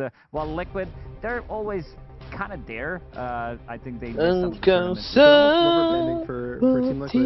It's like first place, second place, and then didn't qualify. Ninth place, whereas Aurora's definitely more in that like 2nd through 6th consistently. So I guess for me, when I compare these teams, when Liquid's on a good day, they can be the absolute best. But on a bad day, it's really rough for them. At least that's how their year's been. Whereas so it's like their floor is quite low, but their ceiling is incredibly high. Yeah, whereas Aurora's definitely, I would say, consistently a top 6 team, maybe even a top 4 team. Listen, Liquid didn't want to reveal any Oh my gosh, okay. Well, you got a Liquid jersey on under there? No, but I could use some Liquid right He's gonna take a drink for himself there. Well, we can talk about Aurora. We can flip that conversation because we've talked about it so many times. Second places have always been on the menu for them. It's something that they're no longer satisfied with. And of course, now being in this interim in the group stage, you're 3-1. You're not yet qualified to main stage, and you could still see yourself in elimination. This series has so much on the line for them. Want to win the most. So it's like you prove a lot, right? If you make it to this 4-1, you know, we're one of the best teams of this tournament. We're one of the teams that they get to look forward to. You could argue it's like, it's a break day though. Some teams don't like their break days. Yeah, some do and some don't. And I've even heard in previous tournaments, like the teams who win too early and make it through, but every team I think has 3 break days. So 3 break days, 4 break days. It's about the same. I gotta go a little bit back to the previous tournament as well, previous LAN tournament. That's EWC, where some of the teams, due to the format, also had insane amount of like 5 or 6 days of a break. I think Falcons being one of the teams, which Amar in the interview did say that they really did not like that because because they had a lot of momentum. I think you said it in way harsher words. Yeah, I don't know if I can repeat those words, but you know, they went up and then just immediately went back down because they felt like you know, other teams definitely picked up. So we're definitely might be seeing the same thing happening with these teams. I did have to recall, you know, which team went 4-0 last TI. Where did they end up placing? It was Extreme Gaming. They did come second. So I feel like, you know, 3 or 4 days might be quite negligible in that regard. But refocusing out for Liquid and Aurora here, looking at the carries and their head-to-head, I feel like that's quite a strong narrative gunner for how we could see the importance of a draft or the importance of a playstyle come out of the two. Yeah, they share some similarities for heroes, but I think actual playstyle is very different. Mickey leans more towards to show up to every single fight. He'll play these heroes that, like the Luna, the Monkey, the Kez, where he's buying some Desolator, he's showing up to the fight, he's this explosive early game damage, whereas you see Nightfall's unique hero is PL, which we said it's like, we try to say it was like an earlier game hero, but it's still, end of the day, 3 items, 4 items, then he shows up, and all their kind of common heroes, it's like Spectre is late game, Sven is late game, Tiny Shadow Fiend, they're all late game. The closest to an early game type of hero is the Wind Ranger, and when I see Nightfall, I think of scaling to mid game to late game. He's making all the calls. He's winning the game for his team there. Whereas Mickey is the guy who's like, I'm at this tier 1 tower at 6 minutes. I'm killing you. And so it's definitely going to be for me if Aurora is able to kind of endure that early game versus Mickey versus if Liquid is able to kind of utilize that carry potential, make some saves for Nisha with this draft. It's going to be a lot on how they... For me, I think the draft will matter a lot in this series compared to most. Well, we do have our game number 1 draft of our qualification best of 3 underway, and a couple of picks already. What has been banned: Largo, Centaur, Bane, Treant, Earth Spirit, Shadow Fiend, and Lena, leaving the Coddle to be an opening pick from Liquid, and Aurora's response being the Ember Spirit. It does 2 things, taking the Ember here. First off, it removes that Ember Keep with the Light combo, and then it also gives you just a really solid mid. The Lena's already banned, the Shadow Fiend is banned. Even the Largo, I think, we've seen it as an Ember mid response, so it's already somewhat soft protected. You get another ban to protect it. You can ban maybe like a Huskar, potentially from, because I know Makoto can play it. And it's also just good versus hero pool. Like, he wants to play the Pucks, the Storms, the Ember itself, so just he's getting that early for him. One thing Liquid has been doing more recently is picking up auras from the offlane. They're like, you know what? Screw this. Like, we don't want to be playing, let's call it meta. We're picking up darts here. We're building Guardian Greaves. We're getting pipe. We're building like pipe from the offlane as well on other heroes, on a Centaur if necessary. Picking up Tidehunter, the hero that we haven't really seen many other teams trying to utilize this, and removing this Ursa. This is going to be the question, because Nightfall Ursa, it has been a menace. This is something that he loves to play, but this also opens up some of these heroes that I mentioned, especially maybe the Tidehunter, like the Centaurs, like the stacking damage against some of these very tanky heroes. Ursa, in theory, is very good. Yeah, I find that one a bit odd, right? Yeah, I would have to assume it's because Aurora is the final pick of this phase, so Liquid's planning on picking that tanky hero. Sorry, Slark ban. Monkeys and I looking at each other a little bit confused, like... I mean, the Slark ban, I know sometimes... It's Ember. Sometimes these teams have been doing Slark mid in response to Ember, but still kind of surprised to see the second phase Slark ban. Maybe they're assuming Nisha's not going to want to blind Huskar, that he, like, just pick it early in the draft and get countered. They left Beastmaster in for that, the Coddle Beastmaster combo. I know Ace likes playing Beast. I'm a big fan of this combo. I think every single time I see Coddle, I mention that hero. It's just way too good. Like there was one game where Boom Boys played this combo. It was the fastest Helm of the Overlord ever. He got it at, I think, before 10 minutes. The game is just completely over. There's no way you're killing that dragon or whatever creep he decides to pick up, because it is just way too strong. You don't have enough damage to kill it. It's constant vision, constant ghost push, tower damage on top of that. So we'll see if they decide to go for it. And there's going to be Mirana. Super cheap, super easy combo with Ember Spirit. Like, we've seen this combo 10, 15 years ago. Ever since Ember Spirit has been added, it just feels like it's easy in the mid-game fights. It feels really nice. So I want to see if maybe they're going to be picking up something to potentially break the combo, so that because we've seen these arrows as well. Like, you land a 5-second arrow, suddenly that hero is just straight up dead, especially at the late game post. So you're kind of always getting the value out of Mirana. Yeah, for Liquid now, for their mid pick, it's a bit hard because of this. Yeah. You'd be like, oh, maybe you can Storm Shirts, not great into Ember, but then Slight Chains Arrow, you're dead. So thinking about potentially Puck can survive that combo. An Invoker, not great, but you can block the arrow with the Forge Spirit. So for Nisha, if they pick it here, I want something that is able to kind of exist in the mid lane and not just get killed guaranteed. And then the support we've seen pretty much every game, it's unbanned at some point, another Hoodwink. Also, I mean, mainly it's Boxy playing Hoodwink on Liquid, right? It's Tofu. It's usually Tofu it and is. safe lane, but they have done lane swaps. Both these players have played 4, so it's kind of, I think the... Oh my gosh, Tofu was a position 4? Yeah, at one point. That's crazy. Sarcasm, in case anyone couldn't hear that. You can play Hoodwink a bit, I A think. couple of position 4 heroes here or there. So I think that it gives them nice flexibility. I would assume it's just Hoodwink in the safe lane and then Keep the Light in the off lane, because Keep the Light doesn't really fulfill that like safe lane position 5 role with all the like wave pushing. It feels pretty bad for your carry to steal CS. Your offlaners you're used to not getting the CS one way or another, so just getting it blasted by your position 4 is a-okay. And then taking the Underlord, so avoiding that mid pick till later in the draft, but securing definitely a good hero versus both the ones we see. Yeah. Root's very good versus Mirana and Ember mobility. And he's the hero that's going to be utilizing Chakra Magic, because 2 of your spells, if you get another Firestorm, another Pit of Malice, it's not like you need another Pit of Malice, especially at the later stages of the game, where there's going to be Aghanim Scepter, sometimes even Refresher that you're seeing. It's the whole screen covered up, very difficult to approach it. I think the stonks for Underlord definitely went up ever since we changed the Refresher, because this was the item to buy on carries and mid laners, even some off laners where you had double BKB. Now it's only one way of dispelling things. Now we're seeing like even Manta plus BKB combinations, sometimes seeing like earlier Disperser. I think it was the other day Juggernaut Satanic that played against Underlord and picked it up relatively early on. It was also a response to Necro in addition, but very menacing hero to deal with in the mid and late game. Also, they protected the Underlord with the Ursa ban earlier too, because that matchup is no fun for Underlord.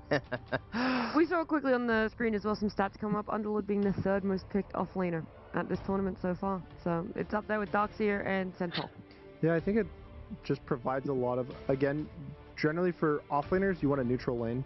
Something you can pick blind and in most matchups is going to do acceptable. And then some sort of, like, almost global presence, if you think about it. Like, Centaur has this global presence. Underlord is the obvious one as well with ult, but the unobvious one would be the Darkseer. I would say he's global by being able to Ion Shell his teammates, and then they move from him. So it's like, even though he's not specifically in every single fight, he helps.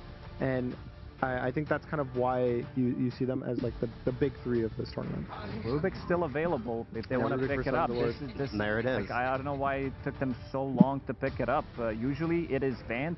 There was a meta when Hoodwink and Rubik back at the start of 2026 were 2 like best position 4 heroes, and then during one of the Valachias there was a little bit of a meta evolving where like people understood Underlord's a very good hero, so every single time you either like picked one, banned it straight out of the face. They sing the song about that! That they can't get Underlord, so they need to ban it. A lot of mind games have been happening, but and everyone knows Rubik is enemy, like you can but legit better at home. win the game with this hero with the Firestorm, especially at the later portions of the game. If you can get to the Aghanim Scepter, become you become a better Underlord. Yeah, I would say the 2 best heroes to pick Rubik into would be Underlord and Drakiro. And Underlord, I mean, yeah, as you said, Pit and Firestorm. Firestorm allows you to shove out waves from Fog and never showing, and Pit is just Pit. Who doesn't love giant circles on the ground? What about the They do take the Huskar. So I was gonna say it's always there. Anytime you see the Ember, in the past there's like, oh, there's Necrophos, oh, there's Monkey King, but both of those heroes have fallen off a bit from the mid lane. But Huskar has not. He's been pretty popular at this event, relatively speaking for Huskar, I would say, with all the bans, just because he's a pretty solid hero. Not a high win rate. He's 1-3 so far in the tournament, so not doing the best, but it always... There were a couple of them that were first phase picked. I think that's the caveat you have to put when you look at that stat. There were a couple of first picks. And this is where he sees Rubik that does nothing into him, Mirana that does nothing into him, Lifesteer, which honestly is not the greatest because you're playing into a silence that forces you into those like Manta or BKB, and then Ember, which is the most basic, you know, Ember Huskar, Ember's going to be sad, not know what to do. They have one more ban left on Liquid. They removed Viper, which would be very good, of course, against Huskar, having a break mechanic, great against Underlord in a sense, the same way, because you can break his Atrophy aura. Doom, still in the pool. I assume that's going to be the last ban coming out from them, but there's also maybe something trickier that they could get from the offlane. I think of Timbersaw. Sometimes when I think of Huskar, you have pure damage, and since it's like anti-strength, you basically kill him with 1 Q when he's around that like 20-30% life total, which is what he wants to play. I think it could also be a good Axe game, because late mail, fire, you're on a low HP, there's no saves whatsoever on side of Liquid. I don't think it's necessarily going to be a 100% free Huskar game, because he doesn't have save on his supports. Like, Keeper of the Light, for most other heroes, is that form of save because they play full health and you heal them back to full health, but for Huskar, like, he dies in half a second, and you want that, like, Oracle in the past, you want that Shadow Demon, you want this, like, the full committed, you save this guy, let him get his BKB off, and I think healing save is not the greatest. So it's going to be a lot on Nisha how he is able to play this hero, and for Mikke, I'd be leaning towards definitely an active carry, wanting to play with the Underlord being that kind of stun mid laner. Not the strongest hero of the patch, but like Monkey King has looked good. And if you want to go that double global ability, there's still a Nature's Prophet in the pool. I do love me some Natures. Maybe even a Sven. What's his record now, though? He is 8-2 now, unfortunately. I like the Sven suggestion. I feel like this hero is good. It gives you protection, gives you explosive damage. He's like, they have no BKB piercing ability. Tiny's also. And with Cleave. He's basically the same hero. Same hero, different model. Ult gives you bonus damage. Feels like permanently. And then finally, we just have offlane for Aurora. Seeing Tiny, there's not many that jump out. Is Necro's in the pool, right? So that could be a possibility. Okay. It's gonna be an inevitability, apparently.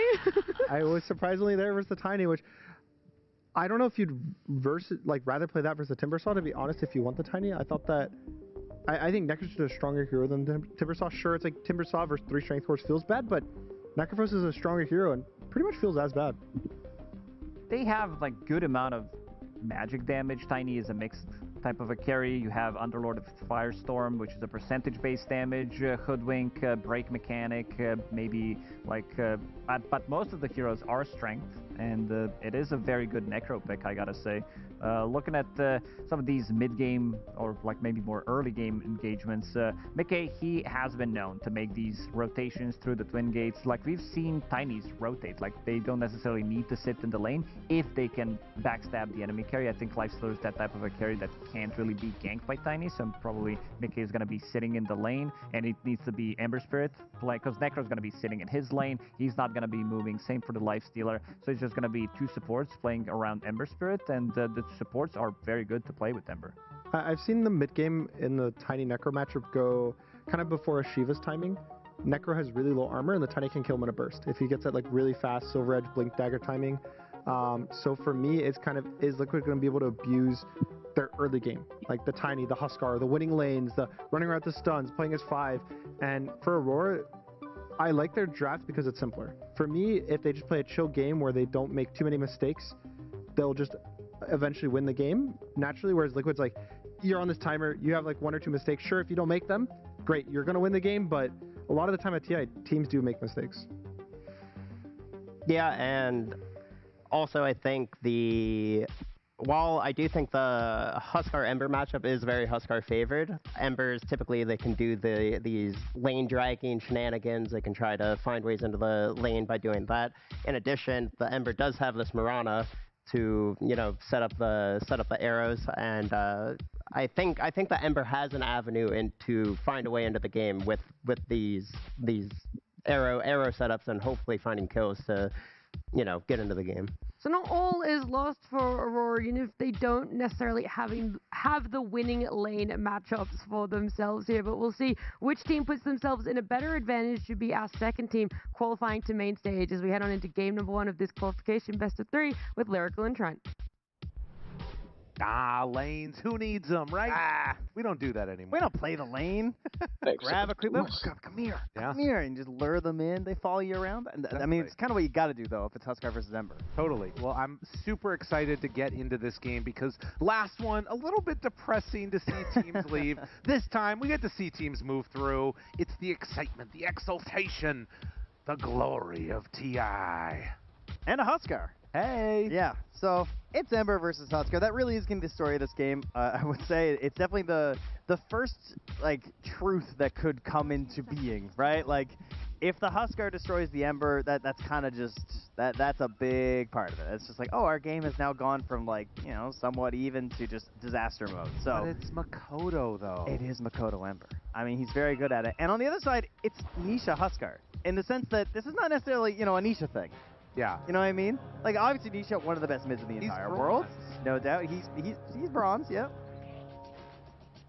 I hear you. I think that for those that don't know, Makoto, I think became like one of his first big heroes that everybody started to know him on was the Ember Spirit back in his C days. And also getting to see WS with the last pick is always really nice. For those of you that missed it, oh my God, his Lycan the other day was so sick. Yeah, that was very impressive stuff. And this obviously a slightly more popular hero right now in the Necrophos, but for a good reason. Hero's kind of busted, and as the panel was kind of telling you, it feels like he's walking into a pretty good matchup up here. Hera getting body blocked by Tofu. They move in. Mickey wanting to find the finish with the avalanche punch. Oh, the heal. He's going to be able to get some separation, and now Tofu's so far now. Tofu going down, but he gets the first blood. Oh, take that one. Very good trade there from Tofu. It was looking rough for a second there, but figured it out. So it's going to be the Mirana up top, playing with the Necrophos, and we're going to have Carry on that Rubik in the bottom lane with the Lifestealer. So some, I mean, two relatively weak laners overall, you could say, for Aurora. That might be the one downside with their support duo. It can be tough as Carry's also getting bullied in the river. Oh, wow. And yeah, it's been brought very low. Needs to get in there, but not going to be able to get away. So Ace taking himself another kill as the creep waves pulled through into the river. Yeah, I thought it was the mid lane we were looking at a little bit of a beatdown, but so far it's the side lanes where they're struggling a little bit. Apparently. Support's just dropping like flies. Meantime, Makoto, 4-1 versus the 6-2 of Nisha. Be careful with his positioning, obviously. I like the tiny decision here in terms of carries for Mickey. I think it makes a lot of sense for like the pacing that you want to go for in this game. The ability is just like to be scrappy. Oh, getting close, looking for the finish, the solo kill, Makoto! Oh, he's so good! That's so necessary. So necessary you find a little moment like that. Oh, if they didn't know, now they know. That is for sure.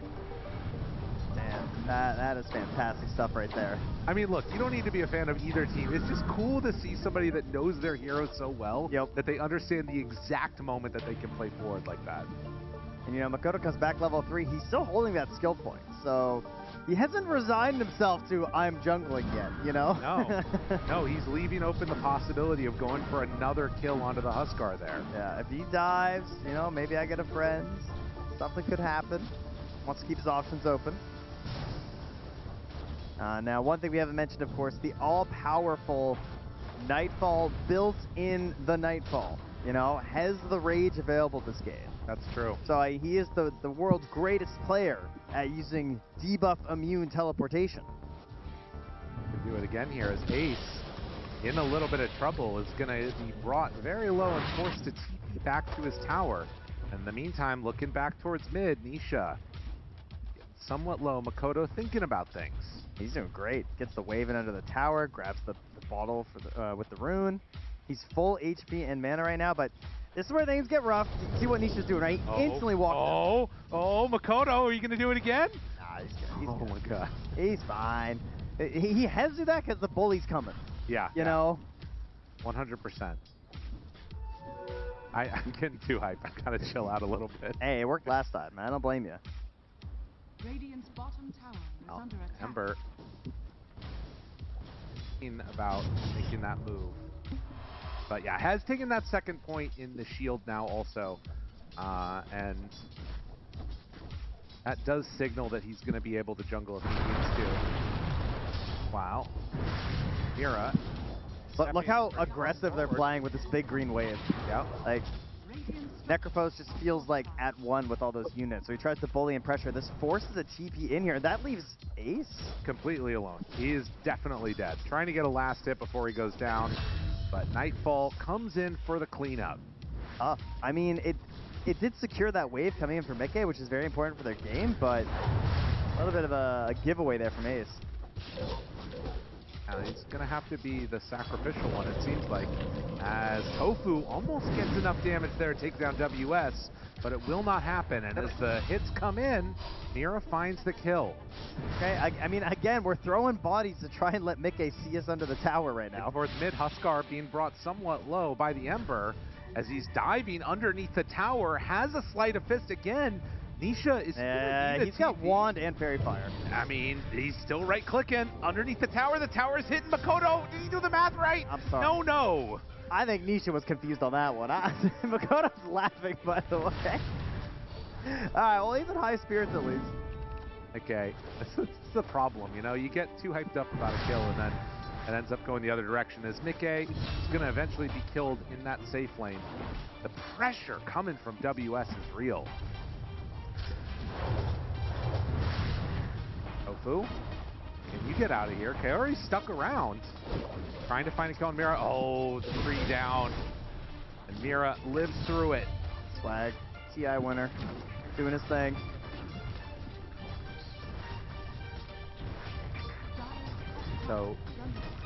So far from Aurora, they have been able to pressure this mid tower, and this is the second series in a row where we've seen a Necrophos lane get a tower at this, like, 6-minute mark. Yeah, the catapult pressure is very real with this hero. And that's going to send Mikke to the jungle on the earlier end with a bracer and a glove of haste. Not the hero you want to be doing that on. This is a depressing hero to watch jungle. Feels bad for Tiny. He's going to need that wave to shove into him as soon as possible. And it's going to be on Tofu to kind of run through this jungle and spot attempted harassment coming his way. After the death, Makoto has retreated back to the jungle himself. Mira hits Tofu with Starstorm. And Makoto level 6 as well, so if he spots an opportunity somewhere they can maybe go for something, but everything's pretty far pushed in, obviously. Yeah. Like, if anything, he's going to need someone to come mid. And ideally, it's going to be Mira, right? Like, he's opened up top. Not here right now, though, so... Goes on to Boxy and forces out the TP. The Remnant behind, he's going to be able to pressure that out. You can see Nightfall thought about making the move over for the Wisdom. Does not do it on the other side of the map, of course. Mirana, Makoto. Her own Wisdom. Makoto runs through and grabs the wave because he's got level 6 now. Oh, yeah. So he's able to come up here and abuse this, counting on knocking Chain down. Don't really think it's possible. So, he's going to gather the wave and do a little bit of farming up here. They're coming to try and stop that. In the meantime, WS is killing Tofu. Over to the side, has even used the Reaper Scythe. Tofu trying to play his way out and actually doing a good job, but with the slowdown, eventually they will secure the kill. In the meantime, Ember forced to jump away, TP'd out away from the Huskar and the Coddle that were chasing him. I mean, bright spots for Nisha, obviously, but he is a Huskar. He's going to have this lead. Yeah. The Ember's not that far behind, and he's still ahead of the other 2 cores on your team as Huskar. So that is not a good sign at this point in the game. Yeah, that's a good point. Means that Nisha is not going to have that many friends to play around with. The good news is he does have a Hoodwink, but Tofu's obviously taking a real beating up top, so that level 6 isn't coming anytime soon. Yeah, they have a ward, so they spotted this move coming in, and can they punish? That's the other question now. Looking for Kaori, finding him now. I mean, he knows he's dead. And a quick jump. And, well, he TP's out, actually. All right, fair enough. I mean... One of them was. Sacks his Mirana instead, I suppose. Someone's getting stunned.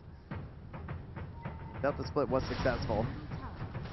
As Mikke begrudgingly gives a camp over to Nisha, who finishes up his armlet with it. So now he's got some serious damage available, and Makoto continues to abuse the fact that he has remnants and no real worry about being caught out here.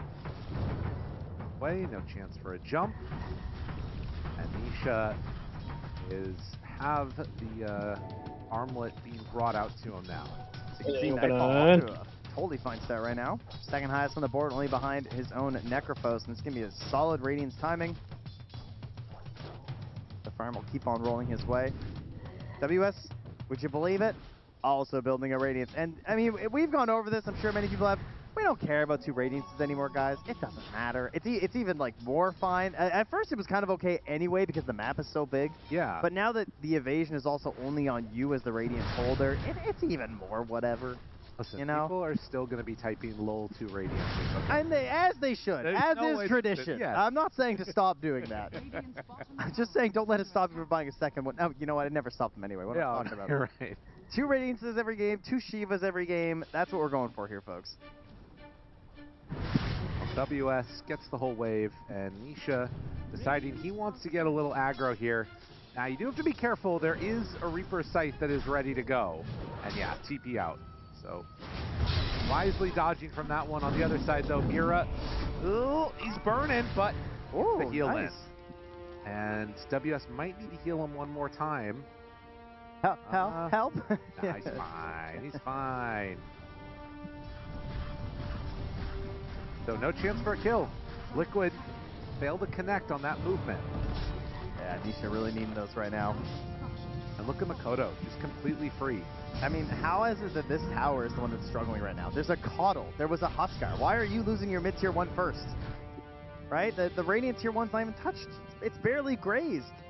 How many games do you think Makoto has been like last picked Huskar against December in the pubs? I've played this a million times.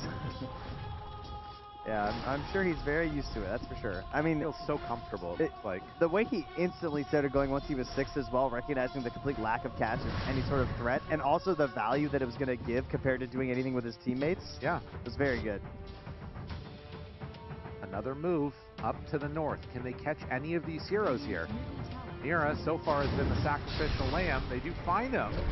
And with the bushwhack, it's enough. Can they turn this into a WS kill? Does he want to walk around the corner? A Reaper site turnaround is a very possible thing. Nisha turns, Reapers. I mean, how you doing, sir? I don't know what to say. Okay. If I could see it, he could have too. WS is laughing. He doesn't know what happened.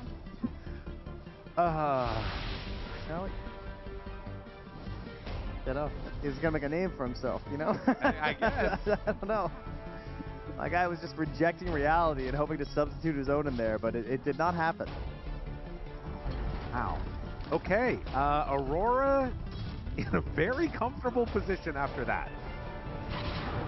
Nisha finds Makoto again. The silence is there. Arrow a little bit off the mark. But the lift, the push back, and now he's gonna go through the gate. You can't get me. Kaori just gets out of there. Saved by Ace. We'll see if they're going to be able to chase him down, but with the Moonlight Shadow, he's getting some more separation. Tofu still on the hunt. Spots him now. The bushwhack not quite on the mark. Dodges away again. Can he sidestep it? Oh, yes, he can. Aurora, he goes back for it. Oh, come on now. Come on now. There's no way. Steals away the sharpshooter, kills Tofu. Liquid, you gotta lock in. Aurora is just running circles around him. They have got to focus up right now beside Liquid. This is getting way out of control. You are the Huskar. You are the ones who are supposed to be cheesing this early game. Fastest this tournament. Oh, 12:28. It's going quick. It is going mighty quick. Every lane winning now, including just about the Ember. In terms of impact, that's for sure. Yeah. No, we count it as an Ember win for sure. Once the scythe happened, that was that was an Ember dub. And again, they're on this hunt. They're trying to find. Earlier, it was Mira who was just standing guard, right? Like whenever WS was up here still farming, there was this annoying Mirana in the way who they didn't care about feeding away. Now they're smoked up. Okay, this time? Maybe this time. All right, no. He's got the illumination. He's got the heal. Sir! Not heal. again! Not again! Not like this! Oh no, WS, have mercy! Oh, jeez, and now they're running in for more. They're going to find Mickey. Mickey 2 is going to drop. WS just keeps getting hand and Reaper sight kills. I really believed that time. So did Nisha. In my heart of hearts, thought, the heal will be enough. They've got it this time. Oh. But here's the thing. They are desperate to make something happen. They know that the game, they have to do something as Husker, right? He can't play with his Tiny right now. Mickey's busy. I mean, he tried to join, to be fair. The Underlord's going to be a while, so he feels pressured to go and do something. The Necrophos feels like the logical target, but that ain't happening. This is so needed. Can they get Makoto? No. No, he's away. Everything seems to be running for Aurora, and Liquid just trying to catch up.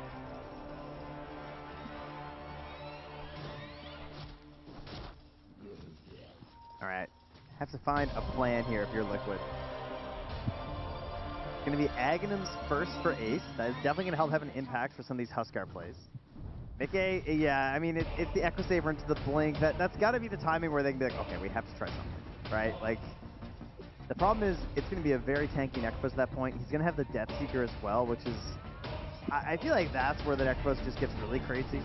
If he dodges... Well, he's already so tanky and annoying to kill that if he dodges a spell with Death Seeker on top of that, it just feels like the fight's over. Yeah, it's... Makoto, almost level 12 here, but... Oh, no. Are they hunting? Yeah. Surprise inside. Yeah, finds Ace. And not an easy way out of that one at all. And I mean, the Ursa ban comes out, but then you just end up with a Lifestealer anyway, and it's like, I'm still miserable as Underlord.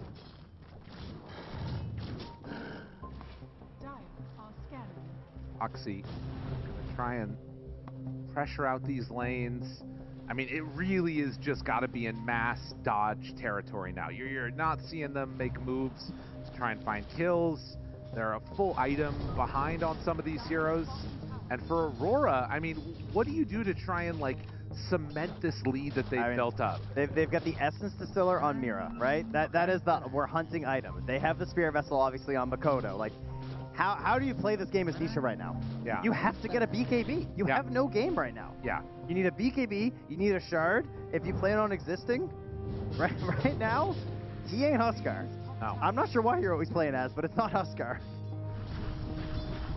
And it's going to be a while. Finished off their Dragonlance first, and working towards whatever he can get. But Aurora, who are they going to find as the smoke comes out? Tofu getting the Lotuses. They're running into Mickey. He's right there. The poor old Tiny, they catch sight of him just off the mark. Mickey needs to run now, but I don't know if he's going to be able to. Avalanche, toss, hit, down to half HP on Nightfall, but the arrow follow-up is there. Ace tries to stop it, but it's just going to be more damage going their direction, and now they steal also the Q. Ace fallen, dead. Nisha again. When it rains, it pours for Liquid as they kill Boxy 2. They are owning right now. They are very confident with the "that's it, call it, own team" voice line being used. They know. They might not be too far off right now. You can see the ideas that Liquid are going for. You had the Coddle pushing out the mid wave, the Hoodwink pushing out the top wave, and then you're trying to find the safer farm in your own jungle for Mickey, but they weave their way through, right? Between the Mirana, with the smokes, like, it's very hard to lock down exactly where the enemy team is playing, and they're using that to find where your Tiny is, the one hero that gives you hope when he gets Blink, and just keep chipping away at that hope until you're broken down. I will say... Oh, they even smoke under this ward right now. Yeah, they know. I will say that this Aurora lineup is also so cool because it's one of the ones that, like, also a truly international lineup. Players from all over the world coming together and just absolutely owning, making it work. A lot of people had their questions about how it was all going to function, but they're absolutely showing up and looking damn good. Yeah, definitely one of the most volatile, I would say, picks coming into this. Like, I think most people would agree that they could beat anyone and also maybe even lose anyone in their recent form. And they find Ace, kill him again. Ember in a game where your team is leading and dominating like this is just so hard to deal with. He has so many good allies who want to be in these engagements right now. Just zooming all over the map. It's also one of the more successful Rubiks I've been witness to in this tournament. You know, Carry, the laning stage started a little bit rough, but obviously so much success, pushing across the whole map, and now just threatening with the steals, and obviously having a level 4 Firestorm doesn't hurt. Yeah, I mean, that's the big one. They got a completely free Rubik game in a lot of ways, and looking so solid as they're immediately onto the Coddle. Boxy going to be chased down by this Ember. Free kill. Yeah. I mean, if you just remove the Huskar, it's a free Ember game, and that's what's happened. Yes. So. Yeah, I mean, he's so far away from everything. All the items that he needs, he is not going to be able to get them before all of the tier 2 towers are down at the very least. Decides to go for the shard first. It's the sort of smaller step along the way. Now, the flip side of that, we have seen some crazy comebacks happen before. I think at this point it would definitely require Aurora for some like pretty massive overextensions. Yeah, big time. I mean, right now they're keeping the pressure up with this very deep vision. They've got a ward inside the base. They've got a ward up top where Tiny's trying to farm, and they're ready for this. Okay, this is Liquid's big chance. They are gonna bait out Mickey and hope for the best. Oh, but they see them with the wards. It does get dewarded by Tofu, who was about to expire anyway, so Aurora not going to walk into this trap, but there's still a ward up on their high ground for Liquid. Yeah. There's still a ward inside their the triangle down bottom by the Ancients, so everything is seen. I mean, they have complete vision over all of it. Look at this. The entire map is open for him. WS is farming on the other side. It's going to TP in now, but the smoke up. Manta, Radiance, Necrophos. It's going to be a smoke to try and find a fight. I mean, probably not without Nisha. Nisha's under this ward right now. Yeah, he's got to run. But Mickey going up the high ground. Now, they are going to see WS here. They also see the Ember, and Makoto, well, maybe he saw them as well. Cuts the tree immediately, and they land the kill onto Mickey. Managed to get the lift onto Tofu, and yeah, why not? Let's just go for the road. I mean, Boxy's in the mid lane trying to kill the creeps as they leave the base. That's the point they're at right now. Don't look, though. That definitely hit the wave, I promise. They already letting them know about it. Oh, jeez. Yeah, he is having a damn good game on this Rubik. 4-staff done now. And with this Roche, you got to imagine they're at least thinking about high ground.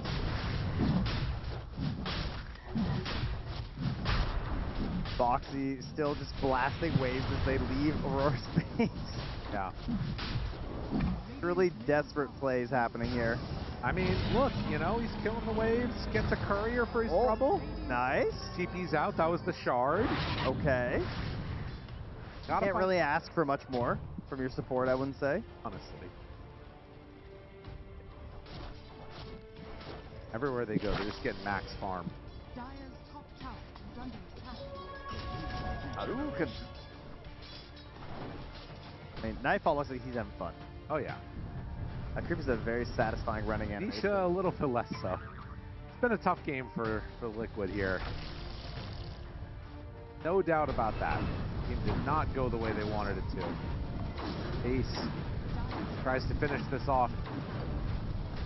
And yeah, you can see where we're at. 2% feels about right.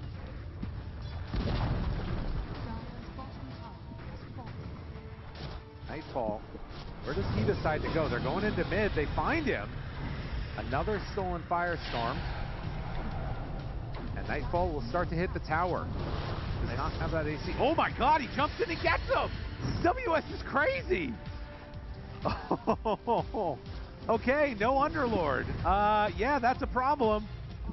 Aurora, no mercy right now. I mean, the Underlord's outside. He's on Aurora right now, you know? Dude, WS might be playing the best off lane in this entire tournament. This Necro performance has been super solid. And thinking about that Lycan that he had the other night, Aurora is last picking him heroes to win the game for them. Yep. And he is doing it. And you look at the other cores of Liquid and where they are, right? Like, Nisha's farming the bottom side of the map. Mickey was off pushing a tier 1 tower up top, and they're losing their middle racks. WS still in your base, knocking on the door. 66 HP regen with a life stealer inside of him, so hanging out. He's almost got a heart done now too, and they just do not seem interested at all in fighting. Yeah, I would say he doesn't have enough HP regen. That makes sense. Yeah, definitely. Makoto thinks about a jump. Foxy hides in the Shadow Amulet. And as they take down another... Makoto's got a meteor hammer. Another tier 3 let's get this rolling. I mean, they've known for a while. Ace leaves the base for just a moment. That was never going to work as they jump in, find their man. Now, have they left anybody behind, though? Toss back, not fine. Okay, they got him. That's going to be Aegis down. Can they do it again? There's no toss. I don't think so. Tries to find that kill under Rubik, not going to happen. A heart delivered. The buildings, time for them to start to get hit. And the problem is their force staff is dead right now, so... Oh, Nisha. Be very careful there. I gotta be real cautious. If you get hit by the steering chainsaw now, you're gonna get arrowed. Well, I mean, Foxy's back up now with the force staff, so slightly safer. My goodness. Aurora coming into this one looking incredibly good.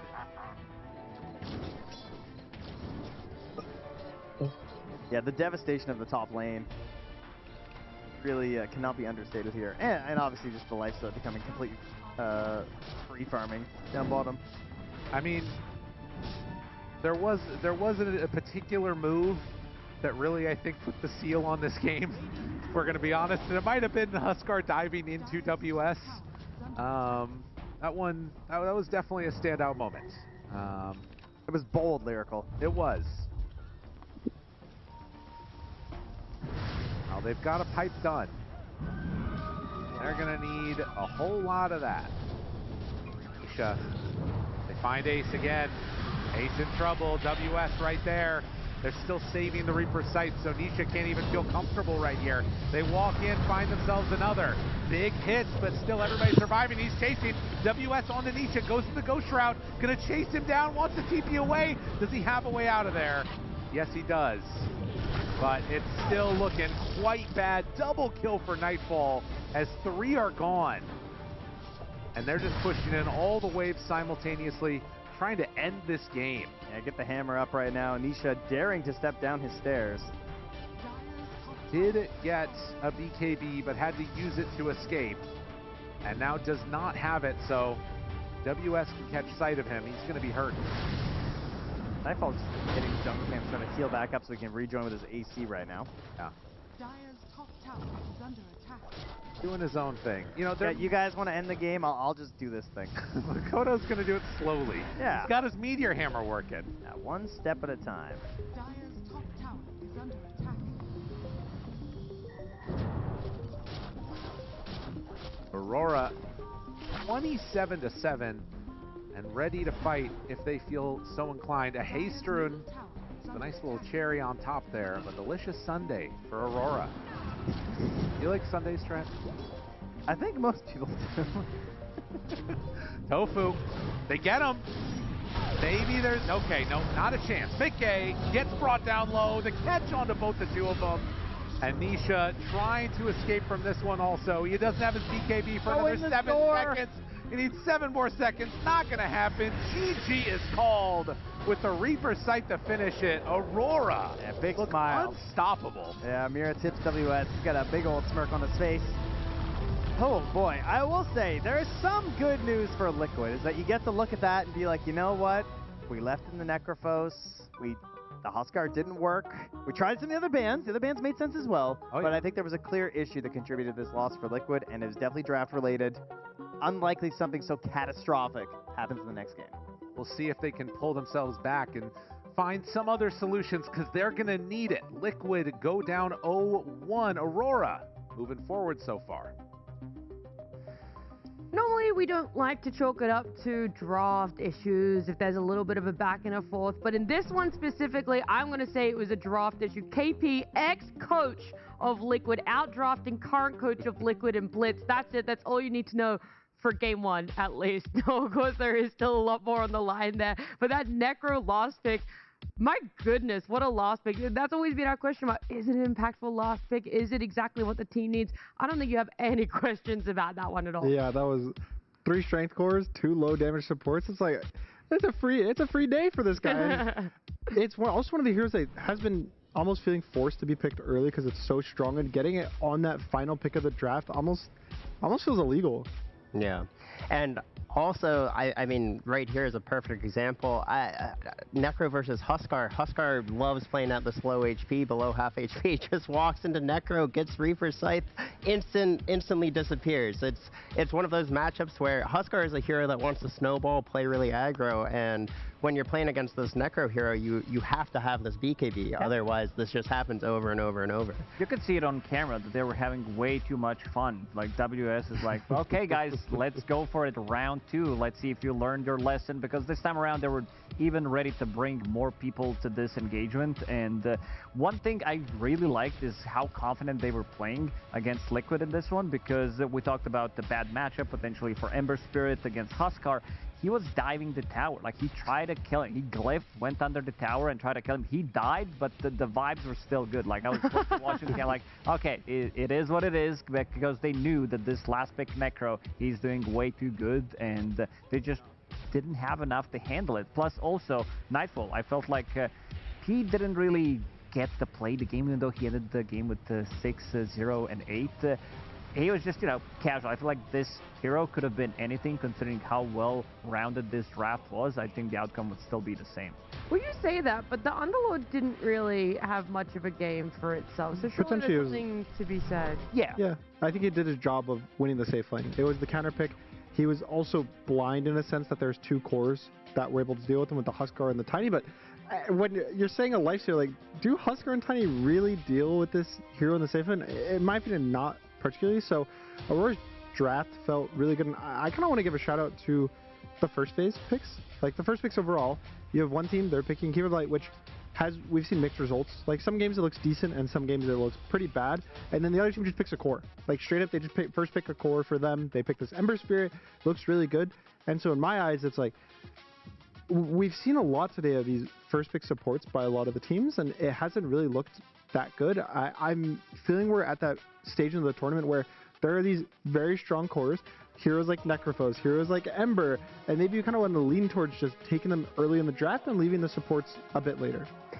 I think this Coddle hero, Keeper of the Light, it can work as this first pick, but you need the combo piece, and we're just not seeing this really prominent combo piece. I mean, Underlord can work. I mean, Titan's fine, but it never. They're not the Ember. They're not the Storm. They're not these guys that are really like will win you the fight the second that you get Chakra Magic. Like, oh, you press it on me, I'm gonna get 2 kills instantly. They're more like, oh, I'll toss my spells out. Maybe I'll get that 1 kill in the fight because of it, but we won't win due to it. That is such a difficult part, especially when it felt like for Liquid they had the perfect setup. You guys talk about it so often. The Beast being a great counterpart, it was there, but instead they're going for a much more, I would say, scripted archetype of how they like their draft. I mean, they're 3-1. It's worked for them so far. They've gotten to this point for a reason, but in this game specifically, it just doesn't work out that way. This Necro is way too difficult to deal with that you do end up regretting what you start off with, especially when it's as early as a 5 minutes look cost that a double kill. Yeah, you can feel that like this lane was over when you saw the icon, but in the draft. But what it shows is that they don't have the damage to kill this hero. This is not going to be like Tiny early on, doesn't really have the damage. Necrophos playing against a melee hero, he's going to be pushing you out, so he gets a kill. A couple of seconds later, he's going to be getting another kill. They're going to be diving the tower, and also playing with the catapult. Like, you can see the other support also coming up, making sure that they are going to be having that damage, which is going to be resulting in the tower kill relatively early on. This is 6 minutes we're talking about. Something similar happened in the previous series as well, which they killed the tower, and it did open up the map a lot. This time it was from the off lane, so Necrophos, knowing that they really don't have enough damage, you can easily push through, you can easily connect with the supports as well, try to punish this Tiny, and so they did multiple times. Yeah, and I do worry. I think their last 2 picks for me were just kind of flops. It felt like, sure, Huskar in theory should be good for Ember, but again, Nisha's a great Huskar and they've had success, but it doesn't feel like that's what they've kind of done good with at this tournament. I think that they've success is on different niche Yeah, it's like they've looked better when he's on these spirit heroes, these active heroes, the ones that do stuff. Maybe the closest to that genre would be the Lina, that a lot of teams are seeing success with, but that hero is just kind of on another level, whereas Huskar, I feel, it was really popular day one, but it just has not seen the success of all these other mids. And I also think while Huskar is definitely good against Ember and can be considered an Ember counter in lane, Ember is this natural Spirit Vessel buyer, and he's able to scale into the mid game very well against the Huskar, I feel. And as Lacoste said, this Ember is trying to even dive the Huskar in the laning stage, which, while he did die, that's really not the how you want this laning stage to go for what's quote unquote a counter matchup. The balance is definitely shifted when the Ember feels that it can dive a Huskar there, but there is so much more than just what was the draft, what was the early game, or a laning phase, I should say, because it also felt like Liquid Lacoste were overextending themselves in some way. They were making those small mistakes when you're on the verge of qualifying and you get a little too big for your boots. Yeah, they were also getting quite outplayed in this one, which we've seen some great plays so far at TI. I think Not Me on Rubik has been amazing. Like that Aegis steal that did happen yesterday with the slight.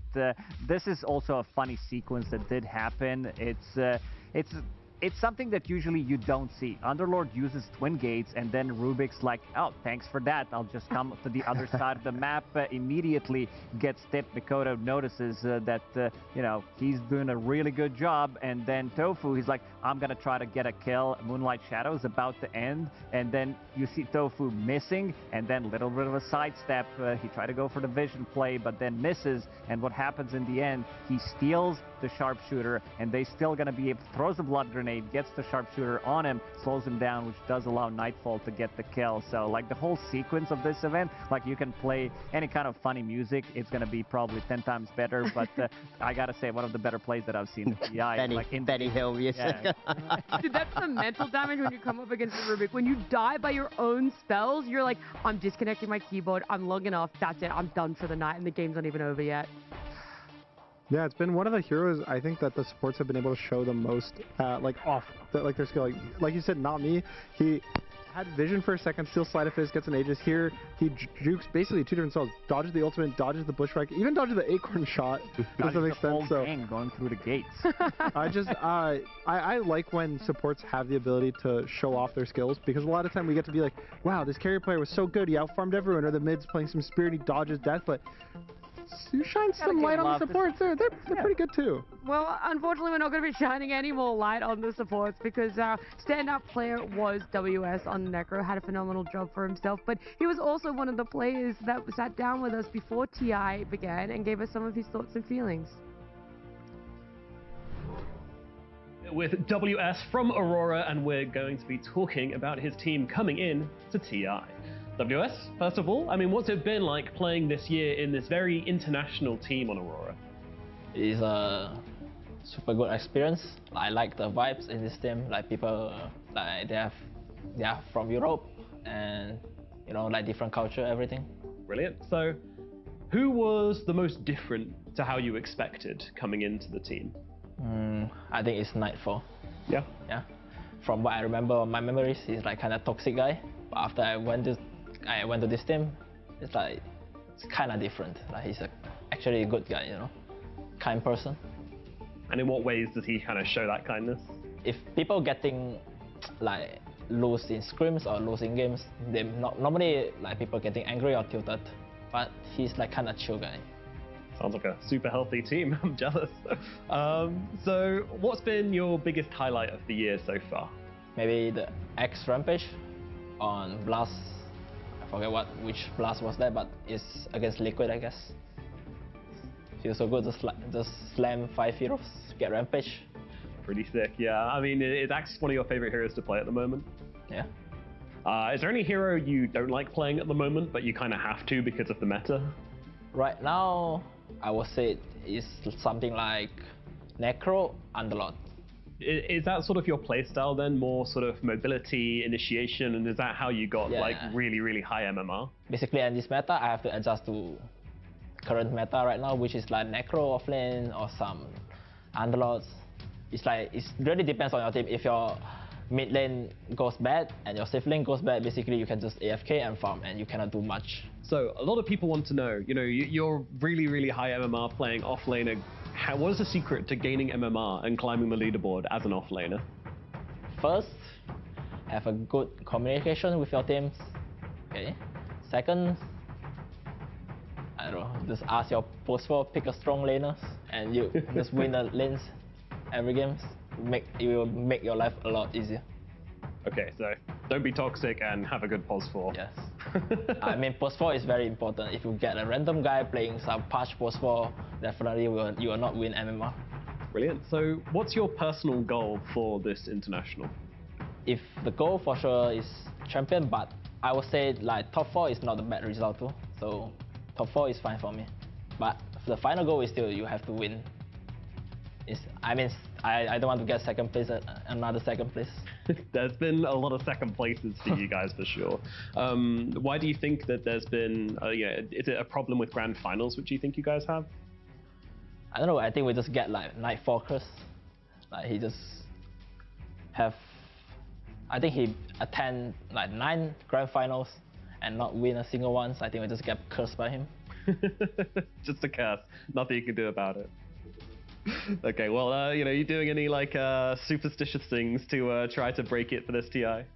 I would say like, because 2 years ago, also Liquid, they just get like a lot of second placement, and in the end they win TIs, so might be it.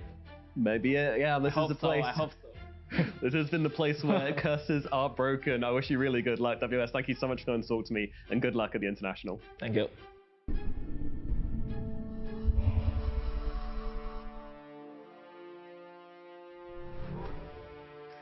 WS alluding to what Liquid went through a couple years ago, all these second places. It felt like victory was never going to be theirs until they ended up 1 year after that getting a TI win for themselves. Maybe this is it. Maybe it all starts for Aurora by beating Liquid, and then you take their energy of being able to break curses and break one for yourself. And that's how it starts with a good group stage, with getting to go through qualifications now in this best of 3 and get an extra day off, Lacoste.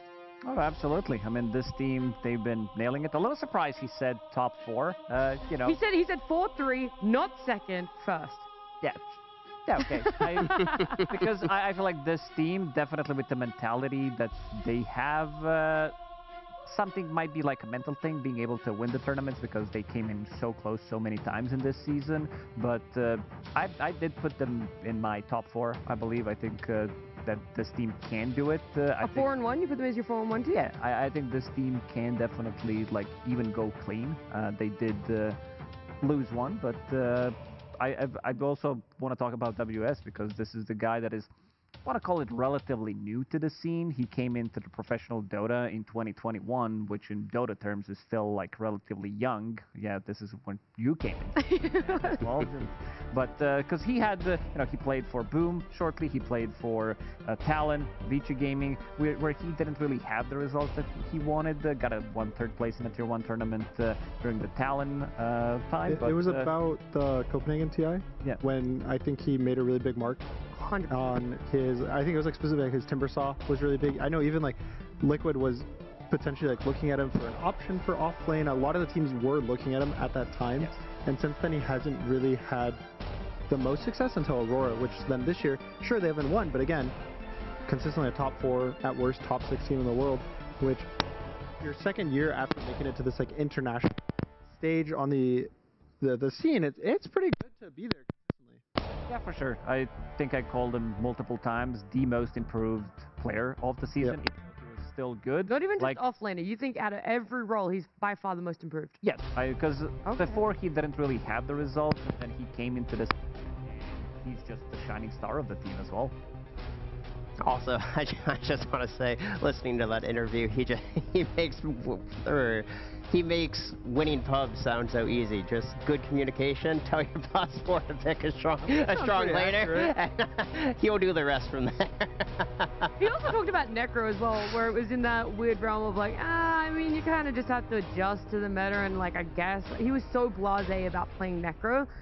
Brother's getting a 5-minute double kill in game number 1, and I'm like, is it really, are you really not Maybe that that's how excited you to have play to have broken Necro? heroes. It's like, I just have to pick this hero. I guess I'll just ultimate. such a good performance on, I guess I'll play it. I guess we can qualify as the main event of TI. It's like, whatever. I mean, it would have been cool if I was Timbersaw. Right. Unfortunately, they did ban it there in that final phase for Liquid.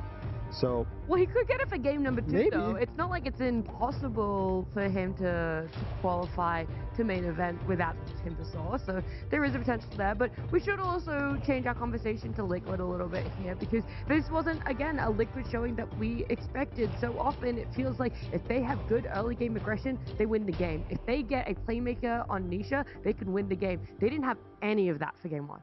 Yeah, I'm definitely looking towards. I almost want to say like an entire switch up of their draft. Like I really don't. Every single hero. One the maybe. order. Yeah. Oh. I think a lot of it for me is the order. Sure, it's like the keeper, the underlord. These heroes could make sense in the draft, and I don't think they're necessarily bad. But I don't like the way that they order and they're kind of responsive to everything. Like again, sure, Huskar is a response to Ember. It's very good. You count him in the lane. In theory, you should snowball off of that. But you're playing into a last pick off lane, counting your carry, and just like for again the first pick, keep the light. I think that they have a lot of different options that they can have this draft that maybe the heroes will end up similar, but it'll feel a lot better because maybe now instead of this Huskar, you first picked some Ember Spirit, some Earth Spirit, some really strong core in the first pick, even maybe a Centaur first pick just to give them a very solid off lane, because Ace kind of struggled in this one. So just I'm hoping for just a big changeup, and then for Aurora, do the same thing. Just pick a strong core early, pick supports that enable this guy, pick a carry that's going to be stable in lane, and it seems like you just give WS whatever he wants on last pick and he'll cook. Yeah, I also think that this was not the lineup that they wanted to go with. There's a lot of counter picking coming into the series. You do quite a lot of preparation, what they're going to be picking, how you're going to counter it, but you can't cover all the angles. Sometimes you end up with like, oh, this really looks good here, maybe in that moment, in those 30 seconds up to a minute, and then you end up with a lot of counter picks, but you don't really have like the cohesion, maybe some of the strats that you were preparing for it, you don't end up going for it because there is this like casual first 2 supports that they picked up, Keeper of the Light and Hoodwink, and then Underworld was kind of response to the Ember and Morana, and then Huskar in the last phase was a response to this Ember Spirit as well, and casual Tiny. So I kind of feel like we're going to be seeing 4, maybe even all 5 different heroes from Liquid. I do also want to give credit to Aurora because, I mean, while you are saying give Nisha this playmaker, I believe Earth Spirit was first phase banned and they first picked the Ember, which Nisha is known for. So Aurora kind of taking these avenues away from Nisha and, you know, making them kind of draft the way they want to, or they want them to, you know. Yeah, I definitely think that the Ember as a response was really smart by Aurora. It's, again, kind of what we were saying, it's you're taking it away from a Coddle pairing and you're taking it away from Nisha with the Earth Spirit ban. The mid pool to me definitely feels limited at this TI. I would say there's like 5 or 6 heroes that are extremely strong, and then they all get banned because they're so strong, and then you have to go to this next like tier which doesn't feel that good. You do have to reach in that like Huskar pocket. The Snap used to be very popular, but it's still picked with a decent win rate, but people don't feel the confidence to it. It's not the same as like this Ember, Earth Spirit, Lina, or like these big 3 and then maybe an Invoker you throw in there. So I just want to see Nisha on something that makes me feel like I want to wow us, right? The Liquid does the best as a team whenever Nisha's almost like the star of the team, and he makes everyone look good around him because they all not necessarily rely on him, but he does the playmaking for them. Yep. We are seeing a game number 2 draft here coming up on our screens, and before we dive deep into it and look at it, we want to remind you guys that there are other streams going on. I know Yandex and Ironwing have their series going on. Boom Boys and Falcon still have theirs. I believe Enigma Galaxy and Spirit are just about to begin theirs. So there's 3 other streams for you guys, but when it comes to this draft, we're going to do something a little bit different on the main stream. We're going to jump to our casters. They're going to walk you through the draft as we do of Lyrical and Trent for Liquid and Aurora. Thank you so much, Nat. That's right. We're just going to talk a little bit about what we're seeing, Trent. And my goodness, they get the Lina. This was banned out, I believe, in the last game. But definitely, to me at least, this is the type of dynamic where you feel like you need to just sort of put that entire game behind you, call it a draft loss, and then we're going to do better next time. Yeah, that's certainly the name of the game and the draft here for Team Liquid. In terms of Aurora, I mean, first pick, this has ended up being a very powerful hero, obviously. You guys have seen many inspiring performances on the Lina, especially today. And when you pick her this early in the draft, you can't really counter her mid. And then the entire draft, you're just thinking, all right, this might be the carry Lina. Right. So, most notably, I was just about to say, this guy is still in the Treant Protector because for the, when you have the Lina, this is one of the #1 heroes you want to get for yourself. As a melee support to help her in the safe lane, or even just to aid her in the mid for any sort of like dives and trades and whatnot. But Team Liquid with quite the signature hero for this team for sure. Yeah, a nice one to pick up, and I think that also kind of sets the tempo for your game, that you can run this in there. You're going to be able to eventually get into a Blink Dagger, most likely stop that Lina that just wants to be this turret. And it is interesting, right? Because there's that duality of like, is it a turret Lina right-clicking from all over, or is it going to end up being like that sort of magical burst type of hero? And in either case, you need to find heroes that can both get on top of her and then also hold that hero in place. Yeah, it's also interesting when you have presumably Makoto being shown so early here in the Lina. One thing, like Liquid, I feel like have two strategies. One is like get Nisha his like winning lane, and Nisha goes crazy and does Nisha things. But I think their more successful, more common strategy is often showing Nisha's hero earlier and worrying less about him being countered out in this idea of just, Nisha will get his stuff. Let's focus more on enabling our two side lanes. Yeah. That's the opposite, obviously, of what happened last game. Last game was that we're picking the Huskar. This is like, you gotta win that lane. Yeah. Their supports aren't necessarily that used to like going mid, I feel like. Well, and this is the other thing too, is like they've been really trying to, it seems like, secure Ace's hero early, hence the like Ursa ban last time into the Underlord pick. This time they're not going to be able to run that same strategy, and there is still the potential for the Lina. So it's sort of weird, right? Because like I think that there's a pool of heroes that Ace is really comfortable on and looks very good on, and when he's not on those heroes, what happens then? So you kind of got to get him early too. Yeah. Well, much like the success of WS though, Ace has got a pretty mean Lycan. Maybe they could find something a little bit more out there. As you can see, he's got a decently wide pool. So many of those heroes still remaining here. Your Darkseer Bud was seeing a ton of play today. I feel like for a while there, every stream I looked at, there was a Darkseer. But not being relevant in our last two series so far. Been away from it a bit. I will say that any of those types of heroes, you end up in a situation where you get blown up. You can be very susceptible to that. Spending a lot of time on this. It's got to be the Centaur. Like they got to be thinking like, what's happening with Centaur? So they're willing to leave the Centaur. They ban the Mirana, despite having presumably a mid that has no impact with it. So that's a ton of respect just to the way that Aurora are using it. Yeah. I mean, Mira was insane. He played so well last game, specifically against the Hoodwink. He had so many nasty Quelling Blade plays to chop the tree down before the Bushwhack could take hold.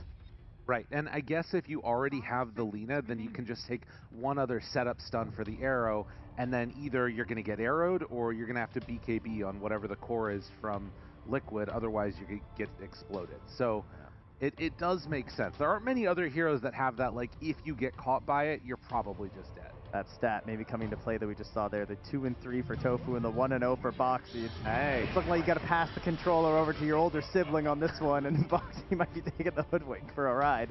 There is a chance that might happen. And okay, we had a Kaori game, guys. Okay, he's playing this Jakiro. They got no stuns.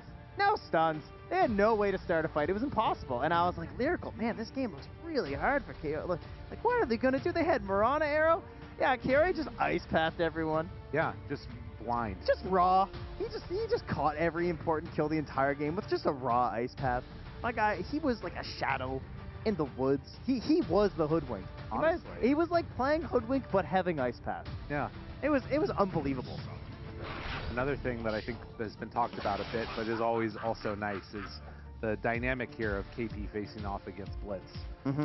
Former assistant coach facing off against the main coach again, and at least so far, Aurora have come up with some very good answers. They're going to take the Lion. Again, a hero that we don't see all the time. No, he's been quite absent this tournament, despite being relatively consistent, I would say, throughout most of the year. Right.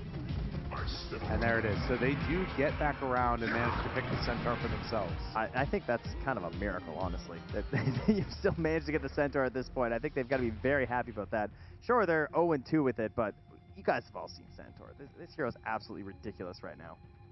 And it's great versus the Lina, too, in terms of just like how Lina wants to play the game.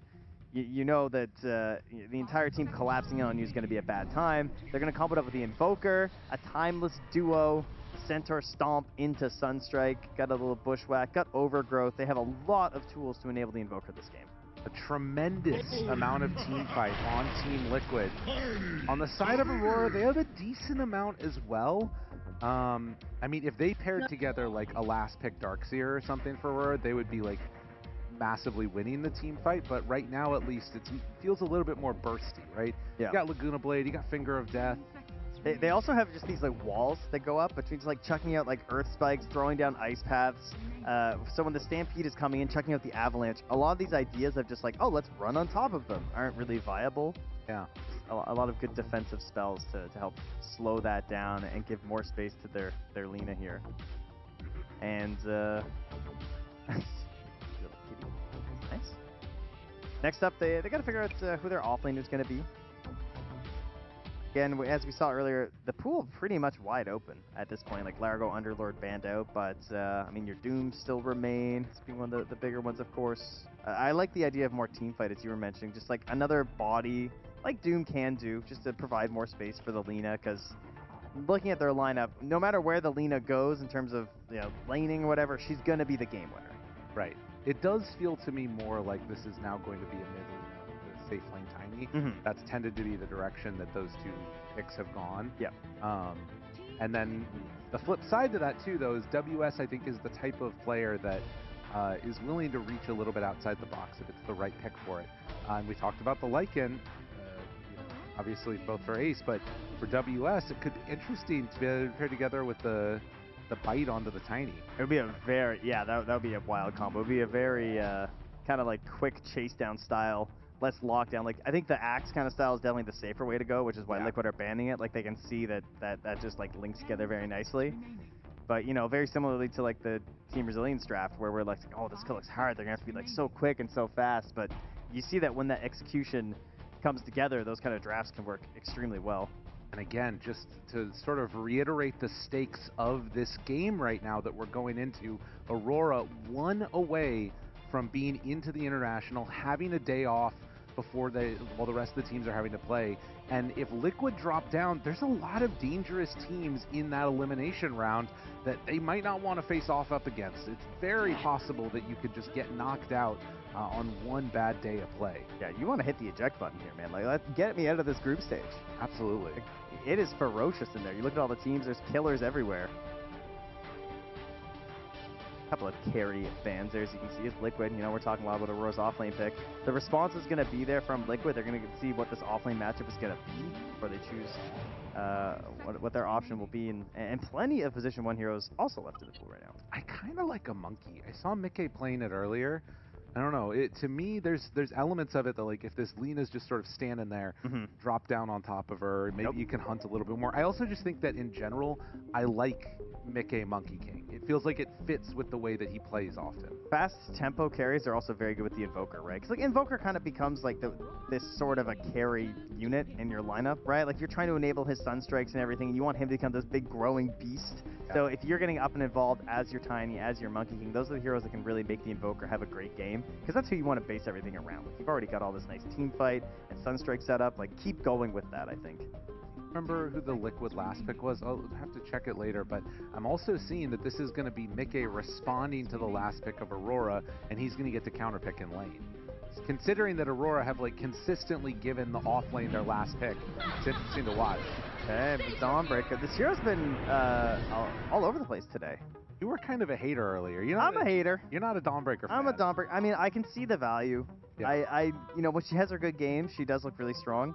But I like it in this sense of it's being picked very late in the draft. Okay. That I can definitely get around it a little bit more. And so far, so good. Obviously, she's positive, 4-3.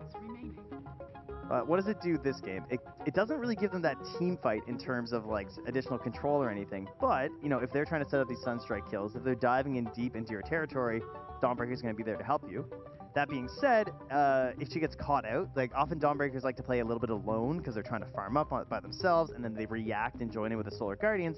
Maybe she gets caught out by some of these plays. Like if there's like a Shadow Blade hero or something to come out last on the carry, that could be kind of interesting. See, indeed, where they decide to go with it. I know the panel wants Faceless Void. I was supposed to talk about that. Yeah, it's not going to be the Faceless Void with the Invoker, because that would be very exciting. Instead, it's going to be the Luna, so classic Mickey. Oh, no. Oh, no. 0% win rate. Look at Nightfall go. Oh, he's talking. He is planning out the entire game right now. They're going to go You were going to do this. I'm going to do this. Holy. Yeah, he's ready. 1, 2, 3. Well, the talking speed is definitely into the favor of Aurora. It's not even close. Words per minute. But the facial expressions always go Nisha's way. You got to watch his player cam, guys. If there's anyone you're going to pay attention to. The eyebrow raises. They're great. He's always got the best faces. Maybe not in that last one with the Husk. Well, actually, the face probably was very good, honestly. Yeah, we'll have to check that out later. See if we can get that on the highlights.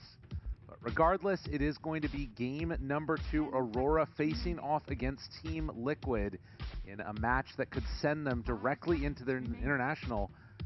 Unless the other match that's on the other side of the stream is cleaned up. That would be the second team through then. I think going to the main stage sounds like a good idea. You know, making your way up into the top 8. Right. Sounds like a solid plan.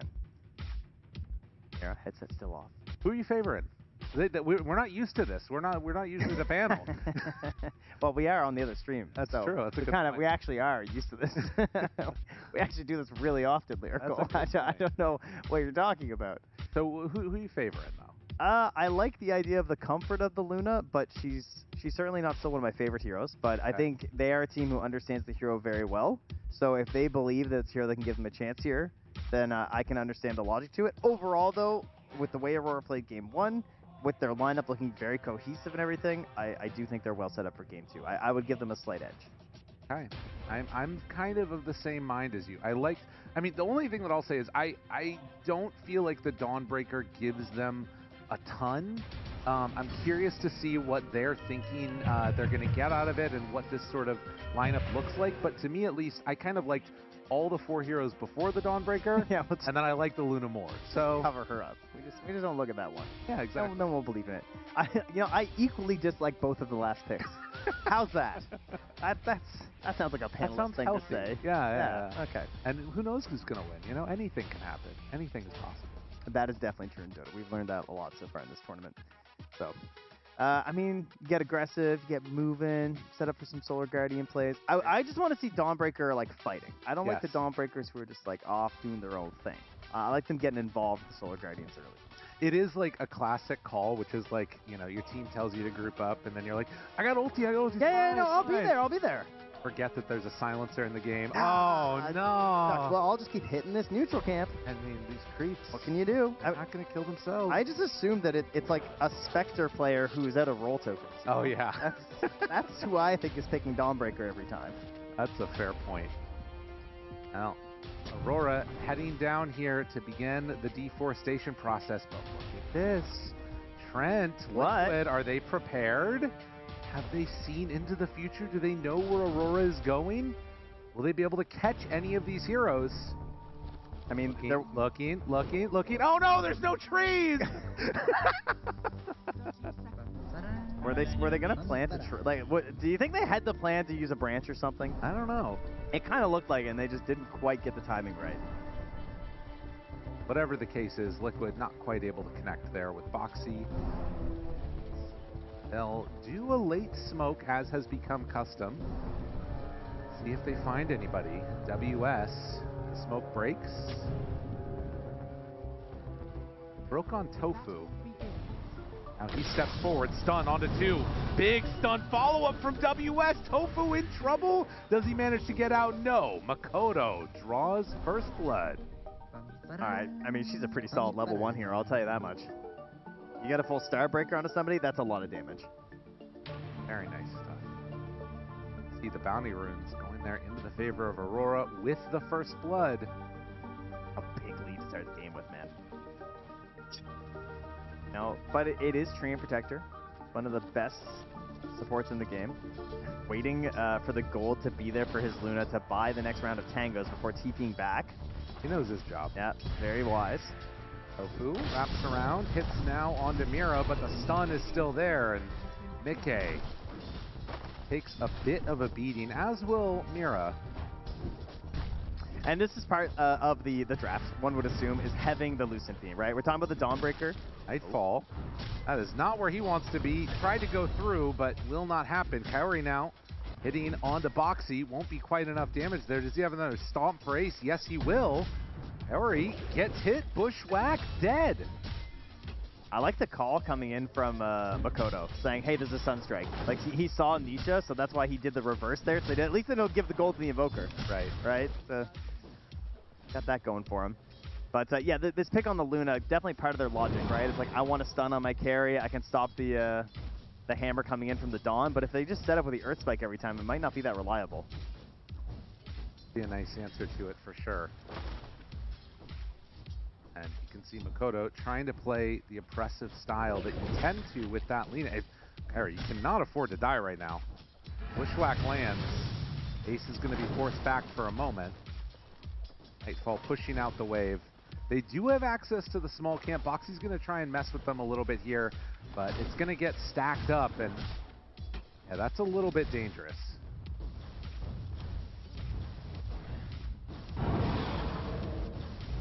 Surely he won't get killed mid, twice in a row. No, of course not. That could be. He's got a branch tango going. He's got a water rune. He'll be all right. And Tofu is level 2, so living armor now gets leveled. But, all for my Luna for now.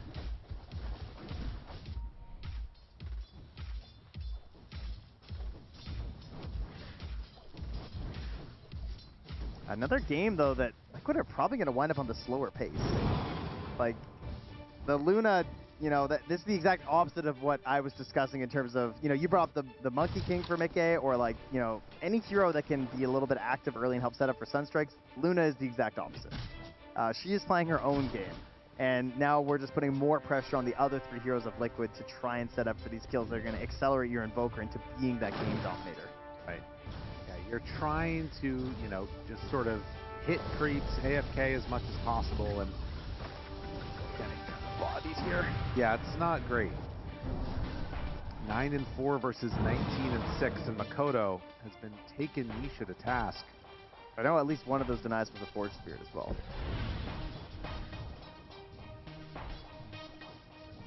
Watch for how he handles this pressure. I mean, what can you do against Lina, right? You guys see what's happening. He's got 2 points to the Dragon Slave. He just guarantees those TCS. That pushes you back. She gets the 3rd last hit. Now you're under your tower and you're being pelted from a million miles away. And it's denied out too. I mean, the only plus side to this is he that one either. like, hopefully is as Kaori, gonna get stunned for a moment, but backs away. The only thing that he can do eventually is like go for the Forge Spirit deny on the rune, but that might not be super possible either. He's going. It's not even gonna make it in time. Yeah, Makoto's down there. He can't get it. Wow. Okay. Yeah, and again, the Sunstrikes aren't. If the Sunstrikes aren't there, it's gonna start looking like last game. Yeah, no, this is gonna be a series. Oh man. But kids, stop watching. Geez. Don't look. Yikes, man. Yikes. All right, you got one. 28-10. Just get beat down by this Lina, man. Sending the Forge Spirit over. He's not going to get there. Ooh, okay, Makoto goes back. So he's like, this is more worth it. Yes. That's what you got to do. Meanwhile, Nightfall somehow back behind his own tower. Okay, I mean, we're paying attention to the mid lane. Look what's happening up here. All right, the Tiny's having some issues. I mean, he's got decent last hits, but at the very least, the Centaur is having a good start. The wave's been pulled back here. Every time I look, the creep wave's been pretty close to Ace's tower, so he's doing just fine. He's even with Nightfall. Mickey is even with WS. I feel like our Lunas can often get a little bullied in the first couple levels. That didn't necessarily happen. He did retreat back to the jungle, it looks like. Yes, I did just notice the net worth slightly lower. Yeah. So he's not having like a great time, but it's also not completely terrible. WS holding this wave up here, though, is a bit of an issue. Makoto mid. This is a good play if they can get it. They need this so badly, and they will manage to get him. And Nisha actually is the one that gets the last hit with the cold snap damage. And they don't get a punish, right? Like, Tree has run mid. Yeah. And Luna was able to clear up a like small camp down there, and then also farm through some other neutrals. That is fantastic. Sunstrike in, Nightfall. Not going to get killed by that one, but will die to Ace after the fact. All right, there we go. Mid lane, unfortunately, they immediately do the counterplay right back at them. Yeah. Mira had come through. He had equally ditched his lane to secure the kill mid. That's a 6-minute rune. It's an invis. Not the best one. And WS boldly runs into the Lotus. We'll have to give it up. And they are just staying mid right now, though. Keeping up the pressure with the level 2 Liquid Fire. Kaori, at least only person I've seen picking this hero. Maybe someone else has been. But he's very confident with the capabilities of Jakiro. Forcing now TP back up top. Cancels it. Oh, well, Tofu's coming in right now, so... They might be able to go. They're taking that tower, but the bigger play is on to Nightfall. Surrounded, 3 heroes. Moving in, trying to take him out, and Nightfall almost dead. Needs another hit and will get it. Foxy gets that finish. So they sacrificed their Tiny to take the tier 1 mid, possibly their Lion as well by the looks of it. Yeah, Bushwhack's back up. This guy's going down too. So it is a choice where you're giving up something for it, but getting that mid tower will make this Invoker feel that much less safe. Likewise, WS. Are they coming through the gate to try and make something happen here? Good thing Makoto had the Invis rune, though. He just gets meatballed by Nisha. It's forced to pop it, throws the Laguna Blade back on him. Just trying to be equally miserable. An Invoker with no tower and 19 last hits at 7 minutes. I think we know who Aurora wanted to focus this series. I mean, it's double the net worth right now on the Lina over the Invoker. They have done everything they can to try and shut down Nisha. And it has worked. The question is, how can he recover? And who else can step up on his team? That's the other question. Is like, what can you get done with Ace? What kind of a build does he go for right after this helm? I feel like there's a lot of questions. I mean, that's the problem, right? Like, Centaur really has not been that hero that makes moves from this. Like, this is setting him up to have more stuff later, so yeah, they're going to need to find it out of their supports. They're going to need to potentially get some kills with some Sunstrikes and Ace making moves. I guess punishing Nightfall, that type of move that they've been doing is the best that they can hope for. Yeah, I mean, they just had to use Stampede to save Mickey down bottom, or else he was about to die to the Dawnbreaker. Right, a second tower. Aurora just smelling blood in the water and going after it. WS gets hit. They do have the tree to try and keep this tower alive. Not sure if he was going to be able to make much happen there, and Mickey tries to interrupt. There's a TP coming in. Nisha shows up with the Laguna Blade. He's just gone.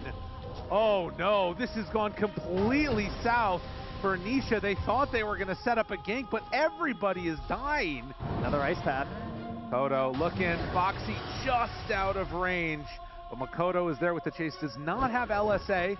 Bushwhack out. A few more right clicks, and Boxy will be able to escape from that one. Trying to chase back in. Tower alive. Oh, good cut. Now the turn back in. Dawnbreaker looking for it. Boxy finally brought down. Burns down. Mickey and Tofu now back down here, though. They don't want to give up this tower. I mean, they have 3 points from the living armor, so it's tempting to hold on to it for as long as possible. Yeah, I mean, it looks bad, but if they can manage somehow to keep this tower alive, maybe it's worth it. But WS stuck around after the Solar Guardian, like... Yeah, it's just so... All right, he just got level 6 on Mick 8. He's coming in. This might be for the game. Makoto, they got to get something there. Laguna Blade out. Damage. Sunstrike hit. Yes! They got him! Oh, every little bit of that was necessary. And now they find WS. Don't ever count them out. As they drop the Overgrowth, Tofu gets level 6. They find a third, Liquid. With their backs up against the wall, they needed that. Somehow they stop this boulder that's rolling downhill. All together, they managed to find everything perfectly in sync. The level 6 onto the Luna. The kill cements the level 6 for the tree, which helps get the final kill there as well. 3 heroes to fall. A big gold swing puts this back to just being a slight lead now for Aurora. And once again, salvaging that bottom tower to give some space here to Mickey, because they cannot afford to have an Invoker and a Luna farming the same space in their jungle right now. I mean, measured defeats, retreats when they needed to, because, but you can't afford to die right here now. They threw bodies for this and it worked. Bushwhack out, cuts the tree. Now the hit, sharpshooter damage, Sunstrike trying to connect will be enough to take down Kaori. But likewise, Tofu in trouble. The heal actually though, and then a Bushwhack to keep him alive. Liquid, how is this working? They're finding the magic, but look out, there's friends. Uh-oh, that's not good at all. Oh, geez. All right, well, you saved your tree to kill your Luna pretty much on that one, unfortunately, with the way it all shook out. And now the pressure is just back down bottom with a catapult. They're committing for this, and they are not willing to let this tower stand.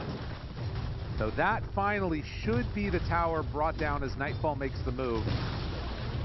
But this has been a lot of time. Centaur very, very farmed. Nisha has started to catch up a bit, working towards that Meteor Hammer. Yeah, it is done now. He's got the recipe as well, so.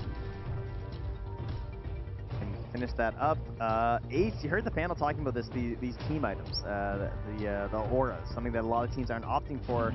Ace sensing in this game that they might need it on the earlier end is Tofu again, not an axe but a hammer to fell this tree. Good sentry ward placed down, recognizing that he was going to try and set up on him. Doing a good job. Tried to go onto Makoto. Whoa! And with the Stampede out, might be able to. Has an amp damage. Nice. Won't matter. Good plays here. Alright, Deep Observer Ward here. Spots Mickey farming this Master Madness, but nothing they can do about it when the heroes are dead right now. A commitment. Mira's nearby. Lion, ready to go. There's not enough mana for the Solar Guardian right now either. So even if they had additional heroes, not much they can do. So Vengeance finally had here by Liquid. They will get their first tower of the game in 12.5 minutes. And they're moving in to Aurora's territory. We're in the jungle. Lion is nearby and looking for a fight. So they go into the Centaur. Tries to find a kill onto Ace. He got to the stump, but won't be enough. Same time, they were trying to find WS with 3 heroes, so they just don't get the connection. Although they will take an Ancient stack in trade. Meteor Hammer and the Meatball rolls through for Nisha. So they get quite a good juicy bounty up there. WS very wary about coming out from this tower to farm this wave. He can sense that with what else is going on the map, they might be lurking near him right now. And they have a ward also on the Luna. This move right here is a little bit sketch though, right? Like, we're getting close to the 14-minute wisdom. Are Liquid gonna try and bring numbers to either here to defend it, or are they gonna maybe try and steal the other one? I mean, if WS had mana, I would be down for an aggressive play on the top one, but he is not available for Solar Guardian right now. Soul Ring into Solar Guardian is not that inspiring, you know? If you're not gonna have your other spells when you show up. Fair enough. Looks like they're just going to leave that one. So Liquid will be able to grab their own. Good thing Tofu didn't end up playing aggressive. He might have been able to steal this one. WS will return there just to double check just in time, so wouldn't have mattered anyway. Mid lane. Find him. Meteor Hammer connects. Stampede run away. Kaori burning down. Nisha. They drop the ulti and cannot keep him alive. Yeah, not enough heal available. The Meatball and the Meteor Hammer is just too much. Keep finding something and making it out of nothing. And Nightfall, of course, can't really threaten this Centaur with a lot of health. They're bringing in the Lion. Now the Lena TP's in. An opportunity. Tree is also here, though. Stun. Connects. Laguna Blade out. Ace in trouble. Damage. Is it going to be enough? Yes. They got him. And now get the Sharpshooter onto the Tiny. Tree realizes he does not want to be here anymore. And as Voxy runs away, they manage to find the stun. LSA. And Voxy is gone. That's one of those moments where you just get punished for being good at Dota, because he's playing onto that wave because he knows Avalanche isn't back for a few more seconds, and then he's going to retreat, but he gets caught by the Light Strike Array out of the trees from the TPing Lena. It's just like, what can you do? Yeah. You know? Then you get comboed to an Avalanche, and down you go. So this big beefy Centaur, we said he needed a lot of help on Nightfall to get that kill. The help arrived. Pretty quick play coming from both squads here. And Liquid feel like now with the Meteor Hammer in tow. Ooh, follow the creep. Dude, he spotted it, and now Mira hit off to the side. Cold Snap is going to get an item delivered, but is going to be hurting for it. Sunstrike and the right clicks coming in from the Forward Spirit. I'm just like consuming. Lotus, Magic Wand, save me. Ofu finds him. Nightfall. Avalanche toss moving in with the Centaur. They get the overgrowth. Oh no, Nightfall is going to be found, and another one. Nisha getting involved with the team. Started from the bottom, now he's here. 8K net worth, second highest in the game right now. A terrifying lane stage for Nisha. Couldn't get a crit to save his life. Lost his tower nice and early. But big bounce backs here with the 6 kills. Now on bottom, I mean, they have had this ward down here for the longest time. XG Koplo malah eliminated ya, telah meninggal ya. It's not even enough to get Tofu on the Treant Protector, so... Liquid manages to slip through a lot of this choking grasp of Aurora this time. Last game, it was like the opposite. You know, they got into this part of the map, and they never left. And there was no space for Liquid whatsoever. Part of this is definitely the Treant effect, not only from slowing down some of that tower pressure with the living armor, but just the non-stop vision that you get from this show just wandering around through the trees. And Tofu now getting a very quick Link Dagger. 16 minutes because of how much he's been involved in these fights. Akan saya lawan. Bagaimana nih grand finalis tahun lalu? Aurora want to play aggressive right now. Yeah, and they want to be moving on the other side of the map, so there's going to be opportunities where coming in, and then ya pulang awal itu gara-gara ini nyari sebelah. Disuruh istrinya lagi ngidam itu. Sayang, berhenti udah main TI. Atau bisa jadi di rumahnya paket buat Mas Ame. Dapat paket banyak, paket datang hari ini. Paket ya atas Mas Ame XG ya.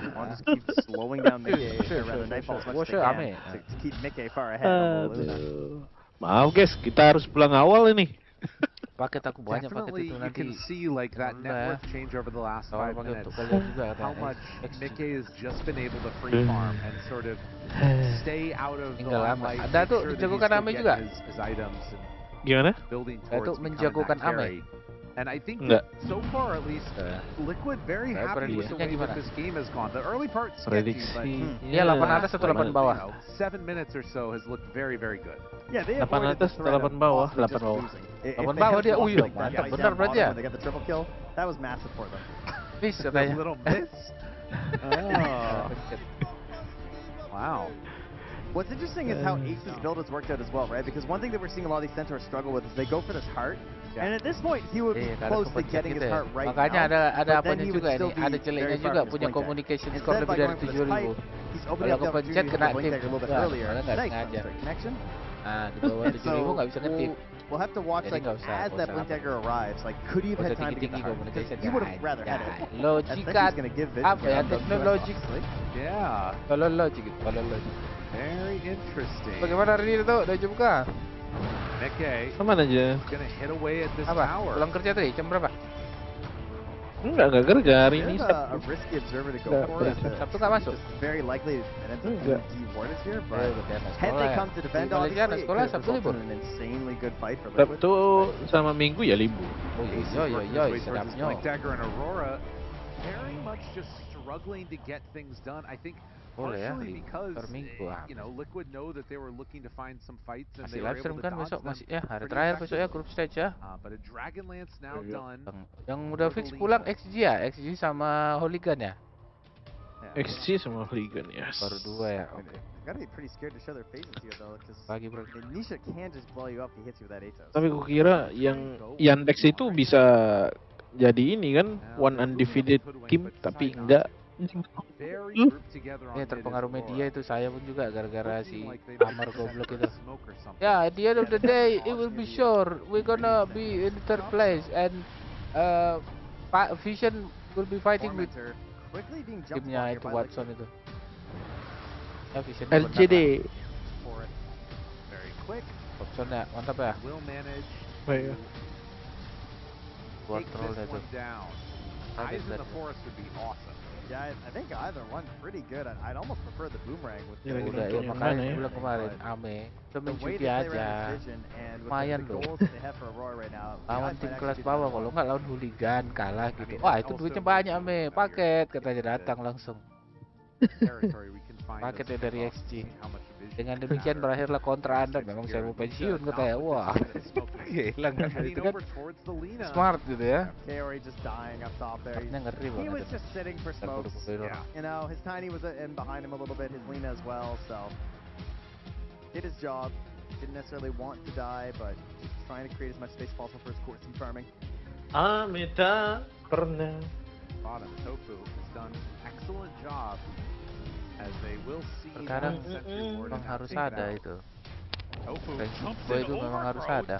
Orang-orang yang the BKB thinking about a finger of death. Now they decide to show up, but wait a minute, look who's there. Wow. I don't even know what happened there. They pressed every button for the tree. It's this ward still in behind from Tofu. Oh my god. They find any way to get the rest of these heroes out of here. That was crazy. Mira in the back gets the fist of death kill onto the tree though. And now Ace maybe too far. Possibly out a bit too much. Still has the pipe to pop. Nikkei's coming. And they do decide to back out. Yeah, I think the pipe will make him plenty tanky. He'll be alright. So again, they overgrowth. Lina TP's in. 2-0, Parvision menang. Catch and kill the Lina while everybody else runs away. Prediksiku 4-4. Parvision baru benar sih. Parvision sama Hooligan benar, baru 2 poin aja tuh. Yeah. I feel like as the Luna, or as the Lina rather. But very quick response. Vision sekarang udah menang berapa ya? 3 atau siapa? Vision. 4-0 mereka. Udah masuk dia, qualify. Dia udah masuk ke main event. Dia adalah kandidat pertama sudah pasti join TI. Karena dia belum kalah. Tim Spirit dibantai sama dia tuh. Oh iya, Oji juga pulang. Oji udah fix. Oke. Oh, berarti salah ya prediksi ya. Oji udah pulang. Tapi dia, iya bang Tiny bang. Tiny itu ngeri hero-nya. Oh enggak, Micepad meninggal. Trying to stay alive, Dawnbreaker ulti in. Ace has gone a bit too far, but Mickey has also showed up, and now on to WS. They back away though. Okay, not enough. Alacrity Luna don't have the full control to get it. So despite playing into off Sentry they had, they end up losing out on that fight as Liquid. Big win for Aurora taking down that Centaur. A bit unexpected, not quite as easy as many of our Centaurs of course at this point because of their first fight build. Eyeing up Makoto, but we'll be passing by a Sentry, and yeah, they see him, so will not be able to make any move there. Interesting window of the game now where we don't. Oh, that's a off Sentry a little bit there. Thank you guys, terima kasih untuk like-nya. Kita dapat banyak sekali subscriber ini. Padahal aku tidur doang nih. Tidur pantau dari HP, ketiduran, nonton, tertidur. Tidurlah terus. Astrid jalan terus. Kita dapat 20 subscriber guys. Ah, ya. Okay, coming in smoked up. Melerak itu bang. Looking for Mira. Santai aja, tinggal aja gila nggak tuh? Terima kasih TI. Oh, it was so close. They find Mira over to the base though, and we'll be able to get the hampir keluar map. Karena di pojokan sekolah kali ini dikebukin ketua Genji Perfect Seiha.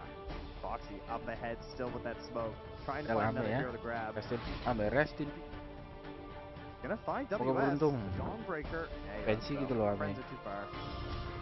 Udah nggak ada lagi, udah apa? FY generasi kita udah habis gitu Ame. Bukan punya kita lagi gitu. Kalau masih denial nggak bisa lagi.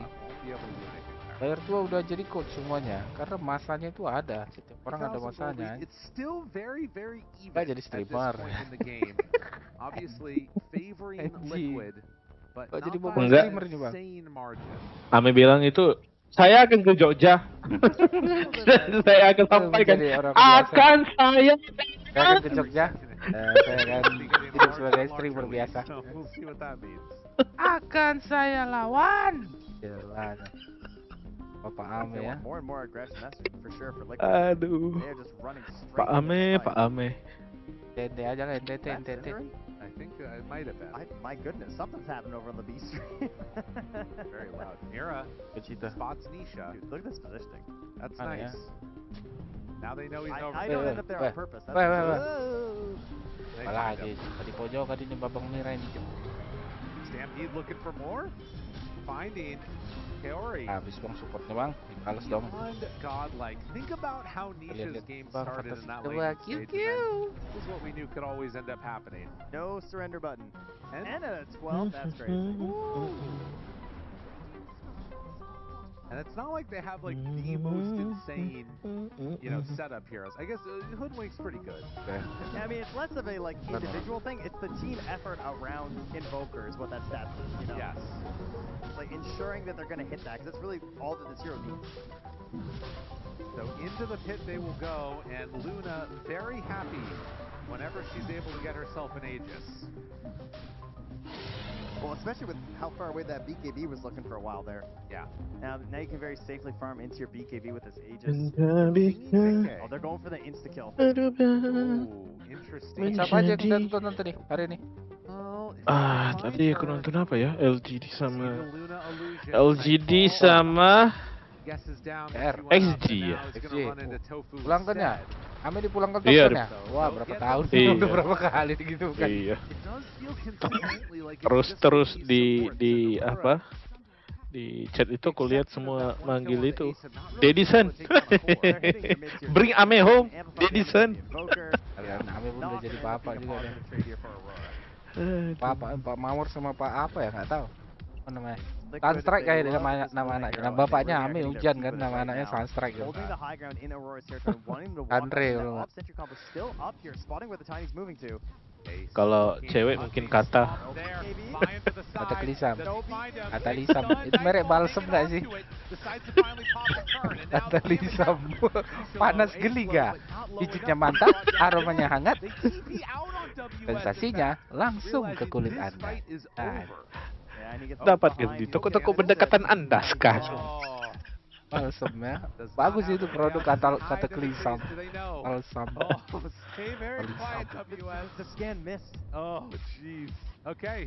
Sendi-sendi Anda perih? Sendi. He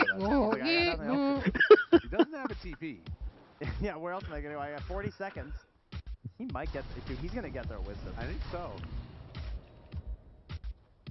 I mean, they still haven't seen him. They might be believing he's still around there. Yeah. Well, regardless. Ace pinged it. Nisha drew it. But they're not going to go back for it. Wes.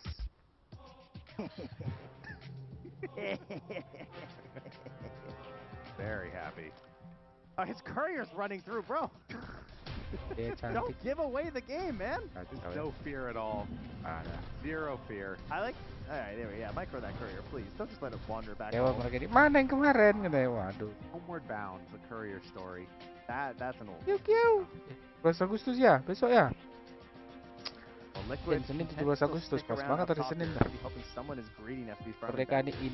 Grips are already gone. Yeah. But look at the way they're doing this too with the Luna illusion with the Invis Invoker in case it pops. 17 apa 16? 16 siapa Malaysia?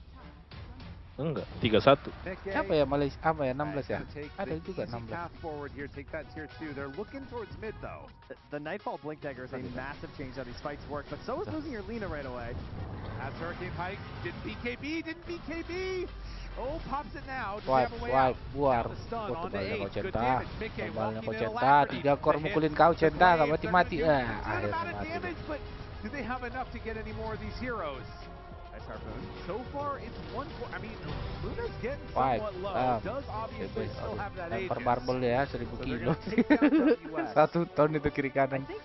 Barbel. Links in and cast the spells on the centaur. You're kind of just like, this might be okay. You know what I mean? Like, I think if it's not onto the Invoker or instantly blowing up something like the Hoodwink, I just don't think it's going to matter. Because, like, we're just piling all our damage in the center. Now, that being said, there goes the Hoodwink. That's what they were more looking for. And Aurora, not giving this up quietly. When you're seeing these, like, big blows and haymakers coming from Liquid, Aurora's trying to get in the end a little bit there with these little jabs. They're taking out these supports whenever they can.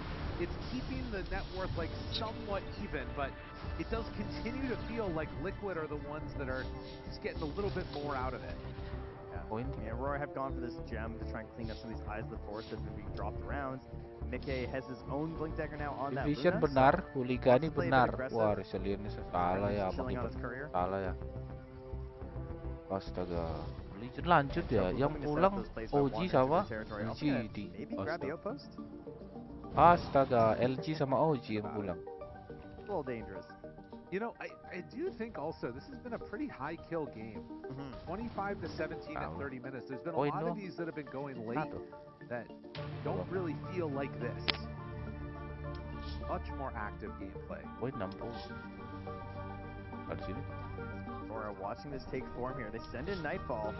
Waiting 10 seconds until Aegis finds one. Oh, immediately gets tornadoed! Nisha finds it, and now they hit. They find him. Caught, rooted, bound, need to get out of there, not gonna happen. Nightfall, getting chased, getting killed, and, well, the hits, they keep on coming. That was crazy. That tornado absolutely ruined everything he was going for there. And now Centaur, you know, having to get the pipe early to just bolster their defense in case they got run over by Aurora. He now has the heart. This is the Centaur you're much more used to. And we're hitting high ground. This is where Luna loves to be, even without the Aegis. Feeling pretty good, and no Tiny for 45 seconds. There's no buyback. This could be so much. I mean, look. Link, keep going. Nobody doesn't like Luna. If there's no buyback here, he's going to take a ton. Alacrity, bouncing glaives. I mean, can Makoto stop this? They've got to take a fight, otherwise they're going to lose a second set of racks. I don't think they can. Yeah, they're just going to lose too. Yeah. Like, they can try and poke and prod and slow it down, but you're not winning the fight without your timing. This is what Luna loves to do, is just take a fight win and turn it into objectives. Luna. Absolutely key for that hero. They're just walking away full HP. Yeah. No real threat. Suddenly, a 16K, 17K gold lead. WS deciding to roll the dice. He needs about a nat 20, I would say, on this one. Oh, yeah. Yeah, it's if you want to win this with a Skull Basher.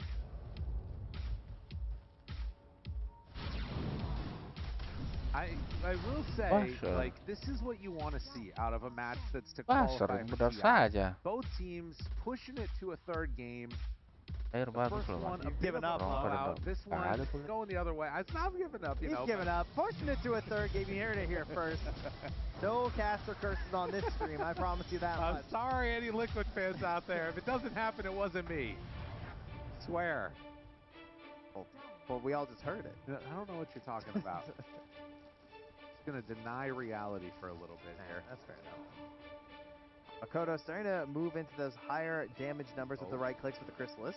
They're going to go through that gate. I think decides not to. Swift Blink. Luna approaching very quickly. Of course, then into the Satanic will be the next item. Do they have any options to slow that down in this game? Not really, right? Like, the healing is just going to be healing. No crossbows or anything. Nothing to stop that. I guess really it's a some sort of a bash or something for BKB once you hear the Satanic, but that's always difficult without the Abyssal, obviously. Hawk Terrain done as well for Nisha. The gem on the ground.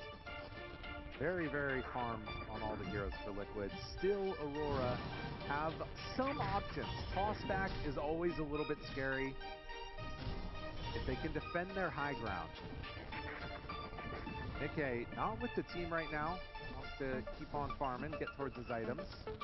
Roche, a minute before it's capable of respawning, and even buying an Aeon disc. Safety first. You know, buckle the seatbelt, says Nisha.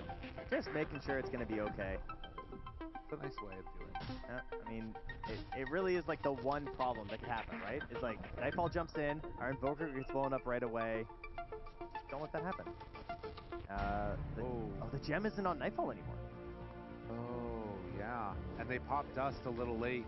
I didn't realize he lost it. And instead now, that is really, I mean, if they could have even procced the Aeon disc right there, that would have been a win. Yeah. Now smoked up on the side of Liquid.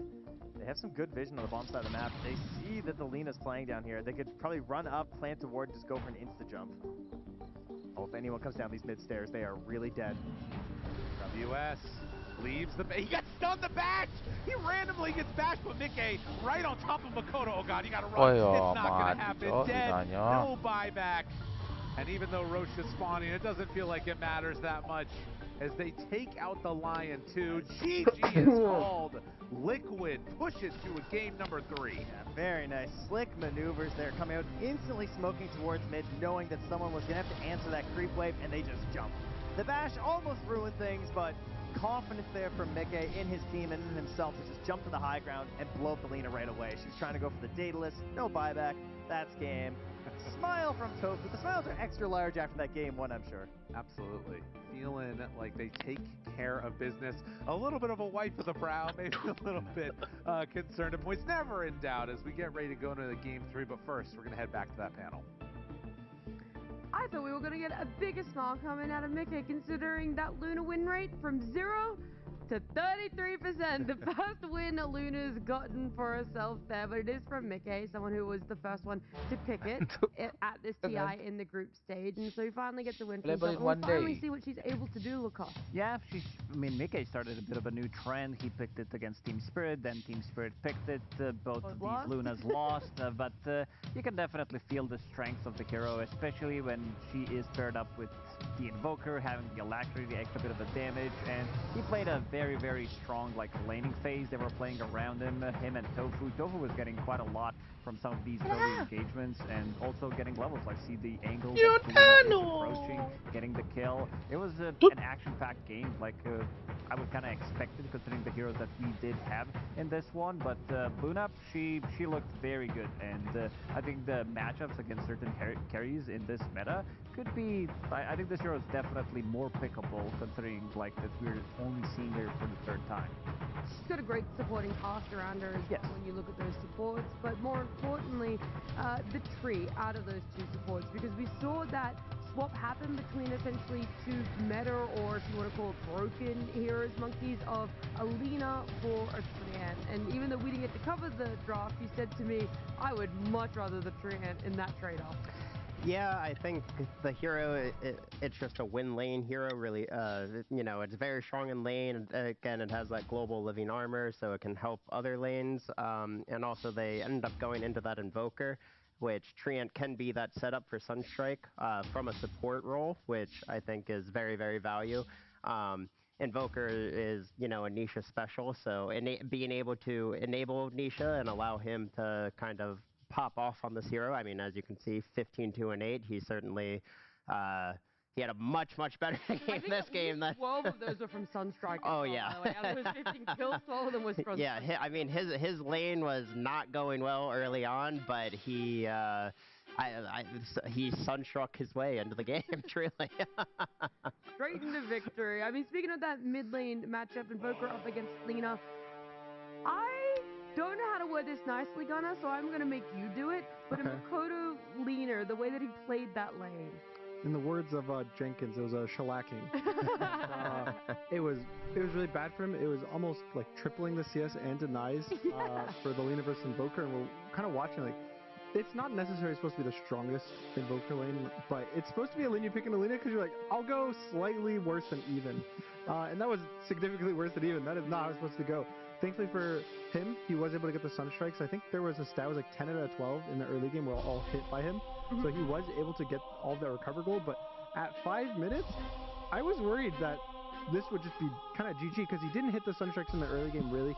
They started adding up later. And if you look at the last hits and denies, 5 minutes. This is just 5 minutes in the game.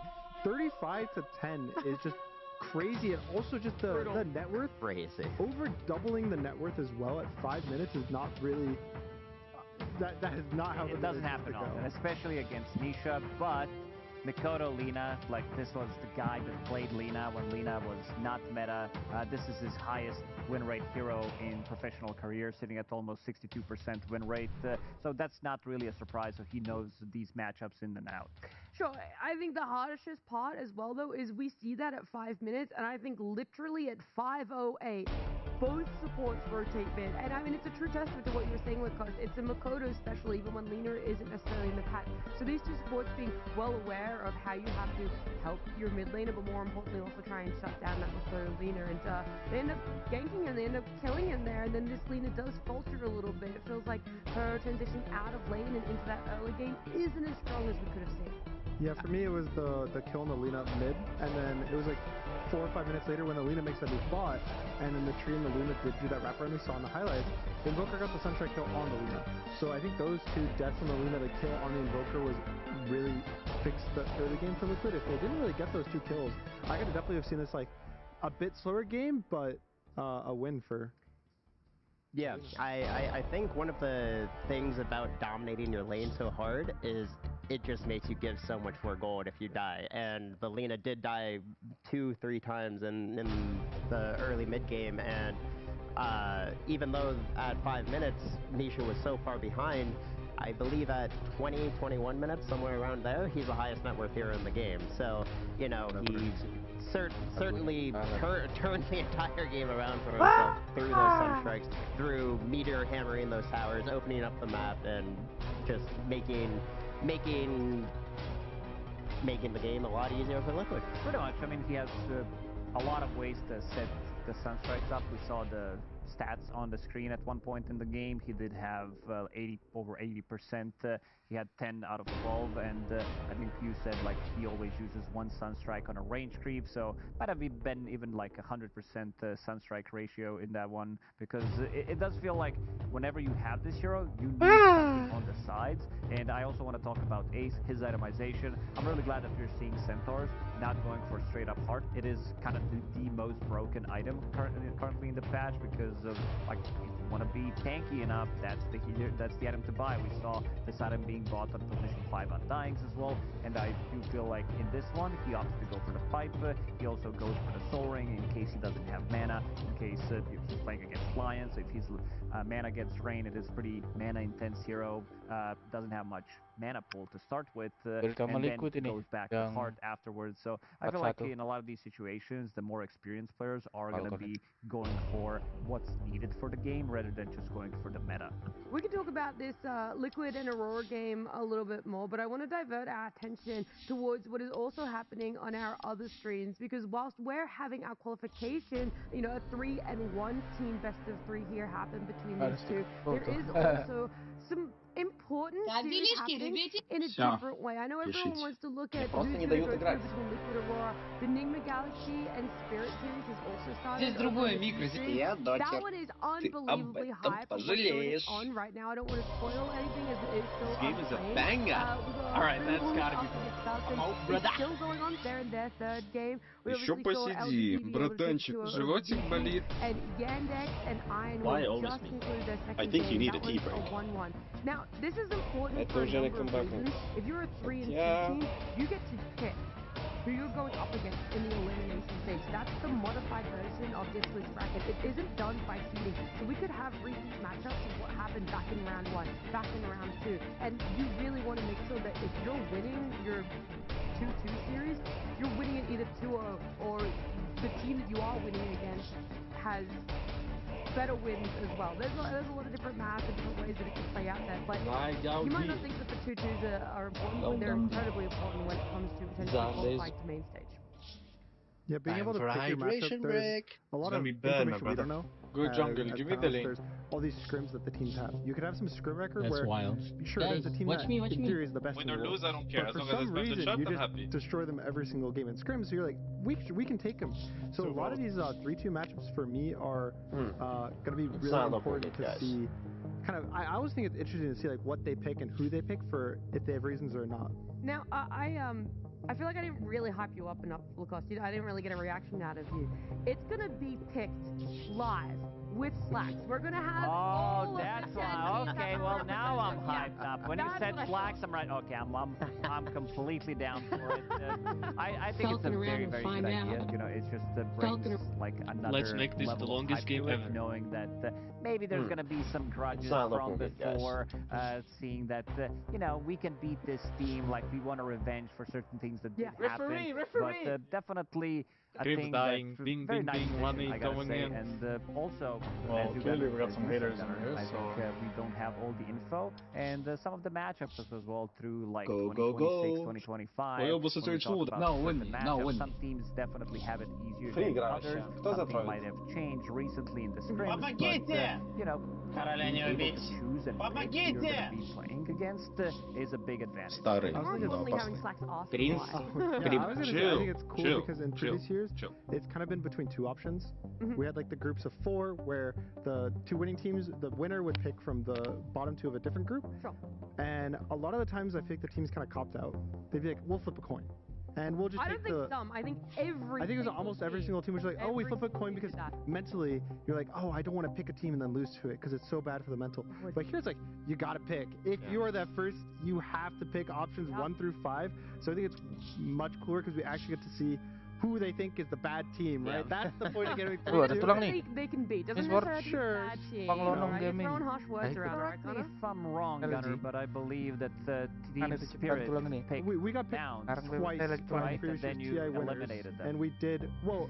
No, we made them lower bracket. Okay, but kind of. Sometimes you don't want to pick the NA team. Mana tulang beberapa hari ini Game Legends ends up nonton 2 TI? and 3. Tertarik kah? Nggak Potentially tertarik kah? suggest you do avoid them, especially if you're Team Falcons, previous year TI winners. Not a good track record to represent. That's for Falcons. If you get to pick, do not pick Game Legends. Resilience was that other one, Monkeys, you were saying, where it's like, oh, I could maybe give you a hint. Don't pick them. They're way stronger than they look. Yeah, I think 2-3 does not represent their skill at all. And I think also the fact that they are going to be, or the 3-2 teams are going to be picking, if the 2-3 teams upset as you're saying, the 3-2 teams, it makes for a great storyline for the main stage as well. You're going in with a chip on your shoulder and you're saying, I'm going to teach you a lesson or do that. But that's going to happen when all of our final best of 3s conclude. So it's going to be at the end of the day that we're going to have 10 representatives, 5 of them picking in the 3-2 teams up against the 2-3 teams. So you guys have something to stick around for when our best of 3s do end. But before we even get into our game number 3 here between Liquid and Aurora, we're going to see how close this sometimes maybe 6-7. So if I was hoping to go through what your past season has been like, but Holy specifically crap, for can you pick a your real season hero? has begun, I guess, a little bit over a year ago. Because That's what I last call a TI skill you shot, didn't baby. have the The opportunity sky to play is your good. TI, and I was wondering how much time did you spend grieving that versus And there it moving is. on, Have a I great need to night, go to the folks. next thing. It's quite a while ago already, where I think Oh, I'm more like it's just living going in the moment somewhere. usually. So Where'd he go? You can't. I mean, it was definitely Got him. rather. You better run. shitty No. period, Wait. I was still at TI in Hamburg that time, just to like watch and connect, talk with people. Also like enjoy a lot of time off. Even though it was just like, I don't know, 2 weeks earlier prior to TI. Before was a lot of grinding and playing, but anytime you get off during the year is like precious, valuable time, because there just isn't many breaks at all. But also with every less time of playing, you get like more motivated and fired up to be playing again. So I don't know, that's just what we do. Yeah, so I don't know, I guess it's like a good mix of some time off, but also motivation and hunger to be coming back. You guys have proven you can bounce back very quickly. How does that momentum, does it feel good coming into Shanghai now? Does feel good, even though through the event is like some mixed results of how we do things. Kali 5 akun bang, gila anjing 1 tahun ya. DotA. In scrims we were doing really well. Ya bikin ID baru 2 bulan tuh. No, was it like upper bracket final? I think we played. Beberapa hari ini kulitku yang dari kuning langsat jadi hitam bangsat ya, mantap. Mantap lah, mantap. I don't know, Tanya, we were like disappointed. We talked about things. Mana nonton TI-nya belakangan I don't ini? know, come back the next day and it's like new energy, everyone's feeling good again. We play, we get into the finals, Ada aja we tuh. sweep them over, and I don't know, we're like back where I don't know, sometimes even if small things don't click and you give it some time. Ya. I don't know, it might just smooth over because we've talked about Elimination, this wah basic elimination full tank.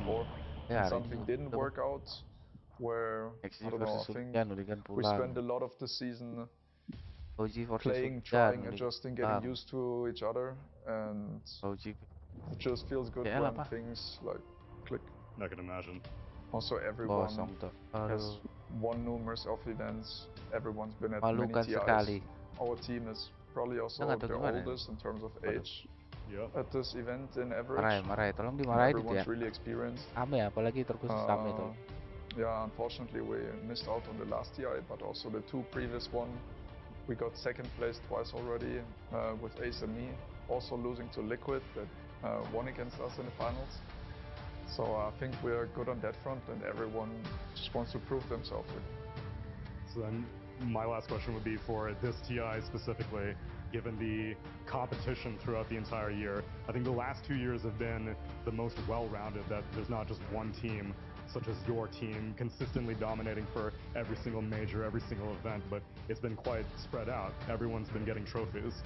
So how do you feel about the competition coming into this TI versus maybe 2023 or 2022? Having a break or things of like burning out or just can't put as much energy in anymore. There's also like so many good players and teams that will sweep you off if you're like just being lazy a little.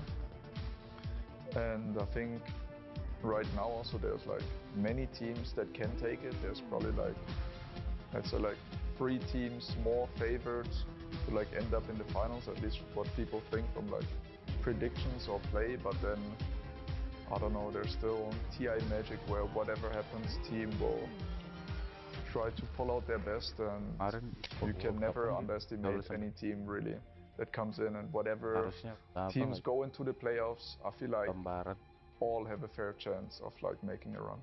The TI magic is what we live for, Tofu. Congratulations on making it to TI. Can't wait to see how well Liquid do. Thank you.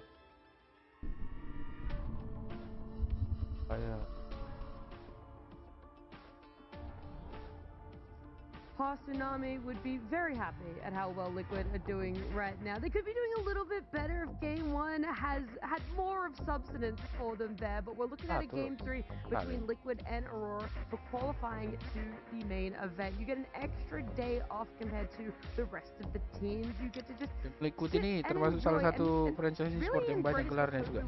Liquid ya. Banyak lah dia banyak T1 Liquid ya. Kayak gitu organisasinya tuh. Ada Mobile Legends, ada Dota, ada Tekken pun ada. Yeah, this is a Tetris good pun vibe mungkin ada team whenever Tetris. you see them T1 on Tetris camera, player like, pro-nya. They're kind of chilling. You Tetris never World see Cup. them in bad spirits, I would say. Like one of the favorite things to see on camera is Nisha's big smile. When this team is doing well, you know, it just always feels good. Like you want to see the personality, you want to see the good vibes, and that's definitely what Team Liquid is bringing. So I want to see what they're going to be cooking for this one to keep those good vibes, because the previous draft looked very, very good for them. We said that they're going to be changing out things, that they're going to be potentially changing out the whole... Falcon. There's a couple beefy boys in this lineup. Falcon. Bedboom. Falcon sama Bedboom bisa naik. Conjurer's Catalyst being picked up, it seems.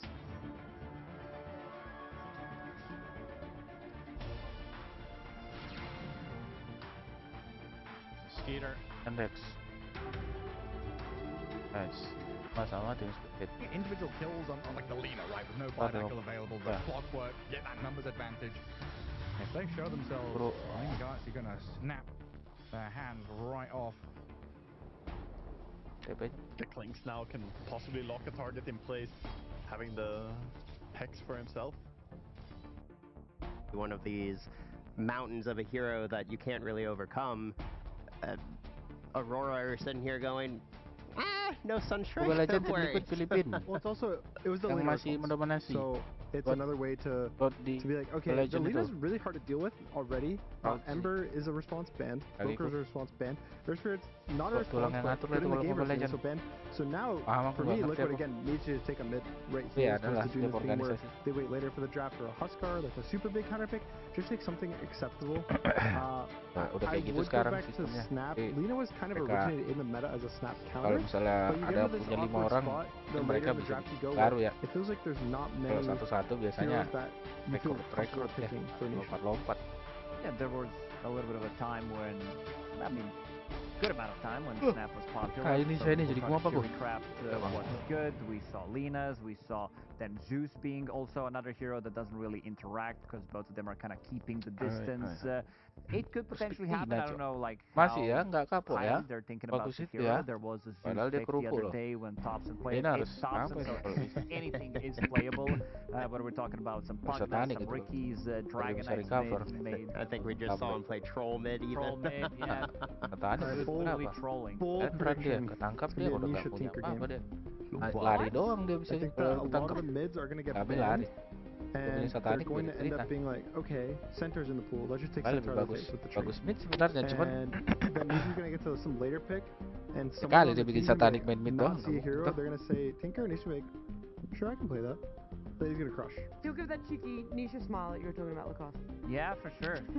He definitely. Kalau mid pedas sudah terjamin jadi, pedasnya nggak usah diragukan lagi. In a series like this, where it's only one game getting you potentially to the main stage, you want to be pulling out the big guns. And speaking of big guns, Tinker does have some guns. He does have some big rockets. This new spell is very annoying to play against. Yeah, those Aris juga it pushes you so far. It feels, there's many times that I've been playing versus Tinker and I'm like, oh, we're finally gonna get him. Then he like pushes up a cliff, rear arms, does it again. Item sekarang juga Necropos. Like it's too visceral. You're my favorite part of the hero. It's that the warp also lowers your cast range and attack range. So it's like even if you have a stun and you have gimana tuh setelah menonton dia belakangan ini. Mini version, your hero. What a fun hero. And this is the least toxic version of the hero that has been in a while, considering all the toolkit that he has had over time. Gampang rupanya main Dota gitu, asik tahu kan. No way! I never thought I would say heat-seeking missiles, but... Aku lebih jago daripada itu. Travel machine and go, you have no idea how good you have it right now. Look, that Sultan at 25, okay, that was a little too much, but pre-stun talent, that's what heart goes out to you. Well, these two teams are taking a lot of time on these second phases of bans, and I don't necessarily blame them because this is where it really makes or breaks your draft, and it was prevalent in game number 2 where they had answers for these first phase picks, but this seems a little longer than average. Yeah, I think there's a lot of thinking going on because it's not just one pick, and you can see the Lifestealer being removed, Underlord as well, which means that they are looking to pick the melee strength offlaner for Ace. Underlord would definitely be a good pick. He was counterpicked in that game number 1, didn't really have much of an impact, but there is still Centaur available, if I am seeing correctly, and yeah, Lifestealer has been used very well for now. It's going to be the same support duo for Team Liquid. It does, for me, the only concern I have with this, in quotes, is it leaves the Centaur open for Aurora. To me, this is like such a hero that has so much impact in drafts in the games. Especially for me, against the Lena, because it gives you the Stampede, this full team just like running at the Lena, lets you catch the Lena off guard in the fights, and so now, in the reverse, you have a Stampede to protect your Lena. So, I think, and the Lifestealer's banned, there's a lot of setup. Or inverts. Like Lena inverts. That's her name. Ngajarin bertaruh skor pertandingan ya. Okay, then what's the... I'll inverse this question on here. What are they going to pick now here for Aurora if not the Centaur? Well, I thought Liquid going to pick the Centaur out of the face, but they didn't. So, I mean, I'm... That's super seven, That's true, I agree. That's awesome. That's why we get you on the panel, brother. Hey, you guys want a fun little fact about what's been happening over the last few days that I've noticed? There is something going on with Eastern European teams ego picking carries that they beat to then lose on. They beat Luna. Igor or Igor? Well, that also happened just then, That's right? an Eastern European name. That's the name of Nightfall. Nightfall. Yeah. But Spirit beat Luna, Pickett, lose with it yesterday. We just saw Aurora beat Tiny, Pickett, lose with it. And over on Falcons up against Boom Boys, Falcons picked Sven, Boom Boys beat it, picked it, and lost with it. What is going on? They get inspired by the enemy carry. Losing like, and they're like, I'm a better carry than him. I can win him at. There's just something about carry players where they need to prove that they can do it better. It's happened so much over the last, okay, not so much, only in 3 examples, but... X likes this very much. And only 1 win, so... We do see Axe and Dark Willow coming out for Aurora here, a very strong off-lane duo. Axe gives Aurora that initiator role, fills that role very well. Dark Willow, you know, big damage healer from the support role, one of the more popular ones of the tournament, as you can see there. We received some good buffs in the patch before this one with the AoE increase of her spells. Very annoying to deal with Liquid. Pick up Wind Ranger. Bang, ini saya udah masuk ke rekeningnya. Tolong pick X ya. Cek dulu bang rekeningnya bang. Masuk. Oke, langsung guys.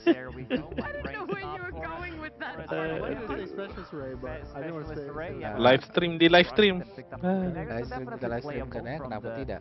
Mid lane as well if necessary. Keeping a little bit of a flex, so Pango can also be played in 2 different roles. It's not like Ace is most played hero. I don't think he has the most success with the hero, but still keeping that flex potentially open. We even saw during EWC playing Wind Ranger when it was a quote-unquote good game for it. I believe they lost it, but the hero I'd be surprised if it's not a carry win. 2 win 7 lose, lihat nggak itu? You see the Axe, you know this guy's carry dia 2 win 7 lose. One position to pick a really strong carry, verse it. Of support bagus. And the lane is a flex, so it's like way more awkward to be like, let's try to Di double carry counter level pick 1 the doang lane ini, nggak bisa dibawa panjang ini. safe lane versus, you know, it's like, oh, it's 1-to-1. I am a bit scared of the win matchup Ada lagi yang versus nge-save Axe. dia. I was gonna say like Axe is really strong as a blind pick offlane because it feels very hard to actually beat him in the lane. And Win sometimes just besar dia. die to the blade move. Not really tanky enough. They removed the physical resistance from the Ags a long time ago, so now it feels a lot squishier than it used to in the past. Sure, this universal hero, these like kind of stat items here are going like satanic on her at some point, but it still is in threat of being jumped in, like with the Lena burst, and now with the tiny burst. I do see some concerns with the Wind Ranger. No real save. You have living armor, but I don't think that's going to get you out of the trouble considering the burst damage that they have. It's a lot of mixed damage as well between the 2 cores on Aurora because both Lena and Tiny, both of these heroes have physical and magical damage. Hero-nya di-ban dulu. Ember, Invoker sama Puncak ya. Is a carry Tiny. Dia pula yang Lena, she can also itemize differently. Even with the magic damage build, she still deals good amount of right click. Timnya pula yang nge-ban. Also, while I do think Living Armor is one of the most OP abilities in the current patch, there are a lot of damage instances from Aurora, so they can get through that Living Armor on, and also, you know, Lena attacks very quickly. Yeah, they can like chew through that armor pretty quickly, and the overgrowth it's a pretty hard overgrowth game, I'd say. Like Tiny has the status resistance, so he's able to ignore it. Lena is always been in the outskirts, so it's going to be a lot of work on the tree to be able to catch these heroes. But if he does have follow-up damage. It just, again, I am sort of seeing signs of the first game of this series that it just feels Aurora's draft is so easy to execute. You tell your mid, like, okay, Makoto, just play Lena, stay in the backline, cast your spells. You have these 2 tanky cores that are going to provide vision, stuns for him. He has supports that have very easy to execute spells throwing into the fight. Whereas, sure, Liquid kind of has most of that as a baseline, but if you get caught, it's much easier for their heroes to get caught by the Tiny and the Axe, and it's a lot harder for them to getting caught compared to the Tiny and the Axe. Yeah, for sure. It's a good pipe game if Ace wants to buy it. I mean, there is insane amount of magic damage coming out early on. There is still Centaur available. It's not a save. I think one of the reasons why they left it in the pool is it doesn't save against Avalanche. You can't really get out. It doesn't save against the call. Later on, you can save your course picking up the card, but look, they don't have much time left. Terus offline dong, apalagi? They do not at all. So a last pick, Dawnbreaker. They were inspired by what happened in the previous. Well, we're just gonna add another stat. This time it's not just carries, it's also off lane. It's good. It's good. I liked it as a response in one of the games when Axe was picked. I felt like this is one of the counters where you just go in as a follow-up onto Pango. Like you join the fights, have that extra bit of oomph that on top of the living armor might give you enough time, enough HP for you to survive. Yeah, I just worry you're picking it into not necessarily the easiest lane, and generally the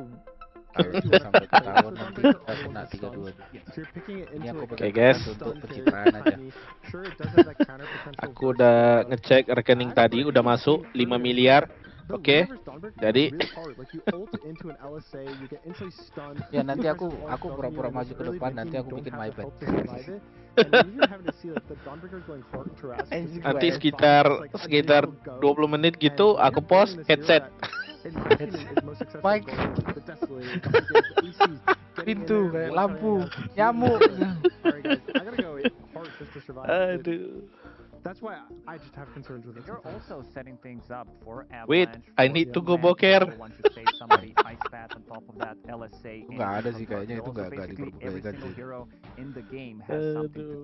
Alasan yang diperbolehkan cuma dikasih itu aja tadi, teknis aja. I will also say tidak termasuk teknis there are two global aja. healing abilities now. There's Living Armor and Dawnbreaker ult, so there is the potential for them to completely turn a fight if someone does get initiated on, but at the same time, Aurora has a lot of burst damage between Axe, Willow, Lena, and eventually Tiny once he wants to start getting involved in fights. Big shout out this game, I want to say quick, Krella's super good item for Aurora. It's all physical damage cores for Liquid with healing, that global healing like you said, so it could be cool. I don't know who would buy, I don't know if you really want to make your Axe ethereal, but... I actually have one quick question before we go in that I wanted to ask you, Gunnar. Is the mid matchup, does this go better for Nisha compared to last time in Game 2 when he went up against Micepad? I mean, I hope so. I think it should. Pangolier is definitely a stronger laner than Invoker, so I'm expecting, you know, maybe 30 to 20. Not 30 to 20. Oh, okay, so we're still giving heavy favorite to Makoto's Lena. We're giving it the respect it's due there, but we're thinking it is going to be a more even matchup in that mid lane, or maybe even just a more even matchup overall. It's a game number 3. Winner qualifies to main stage of TI, and walking you through it is Lyrical and Trent. Thank you so much, Nat. Oh, we got it. Down to one final game. I can't wait. Yeah. Behind the magic, they get to come here, because we're actually at the arena right now. That's right. That's where they get to You come doxed if us. they win this game. Unbelievable. They haven't seen the glory of the stage. We haven't either. Nobody can talk about that. Nope, we haven't They're gonna walked come in and by take it us at out. all. Unbelievable. But yeah, they're heading out across the map right now. Aurora facing off against Team Liquid. One win guarantees them through. Aurora is able to come away with that one. And Liquid, as you can see, running out early, hoping to catch some of these heroes, laying down some boards, cutting down some trees. And they will smoke right now outside of Vision 2. Can they catch them? They probably feel pretty safe right now. Oh, Liquid are going back the other way. Wait, what? Wait, what? What's happening? They're coming for the bounty rune backstab play, you know? They're trying to catch them over there, and then they flew this way. Do you think the panelists are, you know, keen on joining my Dawnbreaker hate club? Apaan? Smoke kayak gini. The Dawnbreaker hate fan club? You know, there's that moment before the last pick comes out where everybody's getting excited, like, ooh, what's it going to be? And then you heard, like, a deflation on the Dawnbreaker pick. They're like, oh, it's Dawnbreaker, you know? Okay. Oh, they're hoping to do it better. And there is the bounty rune backstab! Bang! They never see it coming. Nightfall. In some trouble, gets caught with the stun and ace. Now, this is pretty much where Dawnbreaker peaked last game, which was doing, like, a ton of damage on the bounty rune fight. So, Ace hoping to keep things moving his way this game instead. Actually, to be fair, it was right at like the 6-minute mark where it started going downhill for the Dawnbreaker. Before that, though, she was crushing for Aurora. I like there at the end also the tip to Tofu, which to me at least tells me like that was Tofu's idea. You know what I mean? Okay, yeah, all right. Or at least he can claim that right now. I really am surprised, speaking of Tofu, that they gave him the tree again. Yeah. I feel like this hero is what made everything so annoying in the first game. He plays it incredibly well. He gives so much vision and knowledge to his team. It's such a ridiculous amount of respect to Nisha's mid and late game Invoker that they banned that, because they already knew they could deal with the laning stage. Well, right, and it tells me that, like, Aurora is saying basically with that we feel like his ability to still have influence in, like, other lanes with some strikes and such was enough so that they want to try and, like, shut down Nisha even further. But we'll see how the Pango does. I feel like it was like a mentality ban. Yeah. Just like he's getting rid of the boogeyman. That is the Nisha Invoker. As these lanes start out, it does appear at least that things looking a little bit more even out of that mid lane than we had last time around. And Mickey playing on this Wind Ranger with the help of Tofu. Gonna try and force them back. Ace taking some damage already from Nightfall and Kaori. Jakiro still just a menace in the safe lane. Doesn't matter how many nerfs he gets. Very annoying to play. Yeah, you are 100% correct there. And I gotta say, if I'm in a match that really matters, and I'm Team Liquid, I really want to make it. Yeah, right? It's got to be one of the player hero combos that they're most confident in. All stages of the game, he's got something to do. He knows the right items to buy in every situation. He's played so many different matchups that he's got that experience that he can focus more on the actual game at hand compared to just how his hero fits into it.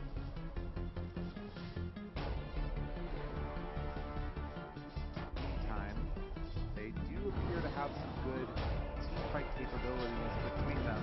For Aurora, got a couple of heroes that like can fight early and often, and we've tended to see them try and like get into the box with the travel, obviously on the Linus, and she can show up to engagements. What do you think the Axe is going to try and do? Like, how early are we going to see him get involved? Yeah, that's a good question. I mean, right now he's currently eyeing up the old Blade Mail first. There's a lot of choices on Axe. That's one thing that's always interesting about this hero. It's like you got your Blade Mails, you got your Helms potentially, you got your, and then obviously like the Blink Dagger is the decider of when I want to play the game. Kaori, despite being a very annoying hero to lane against, it's taken down as that coverage of the stun not there. They find a moment where he's away from Nightfall. The Avalanche can't come through the save from the hammer, and he's just free pickings. Stepping over there a little bit. He basically gave up on the Lotus almost instantly, but we're still able to get close to center. That pressure happened, but as has been the case so far, Aurora winning their lanes pretty hard, and now Nisha moves forward, trying to find Makoto. Do they have enough to kill? What? Oh, he stepped back! He just... Ngapain nggak di-hit Nisha? Aduh. Blood grenade is crazy. That's a wild maneuver to have to make in the tree. The only thing I can think is a misclick, right? Hero mistake Nisha. Step back there. Double bet. Must have been it. Regardless, Nikkei will get hit by the root, and it's still a big win, right? Like, he's forcing them all the way back to base. Koto has to get out of there, and Nisha will get the water rune. So likely, able to take another one. Dikirim kedua-dua timnya rekening itu lagi saya mau kalian berdua kalah. Coba pikir secara logika gimana? And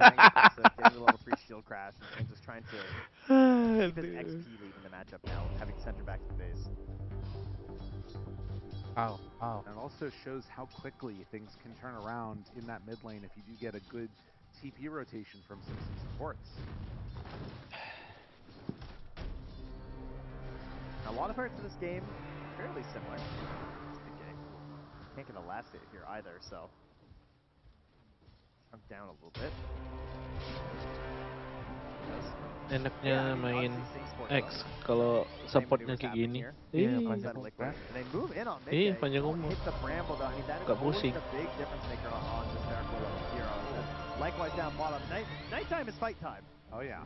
Get after him. Kaori, Ace. Oh, a little bit of a misclick there too, and that might be enough to keep Kaori alive. Does have the Starbreaker in a moment, but there will also be an Avalanche, a hit. Ace turns, punches, gets them. Nice. And now Nightfall trying to find a way to catch up to Ace. He gets bought down to the edge. Almost able to regen it, but not enough there, so does eventually get his kill, but unfortunately has to die for it. hold the weight of towers here. I mean, I'd like to see stacks get set up here for the Axe, obviously, in WS. That'd be a solid sign.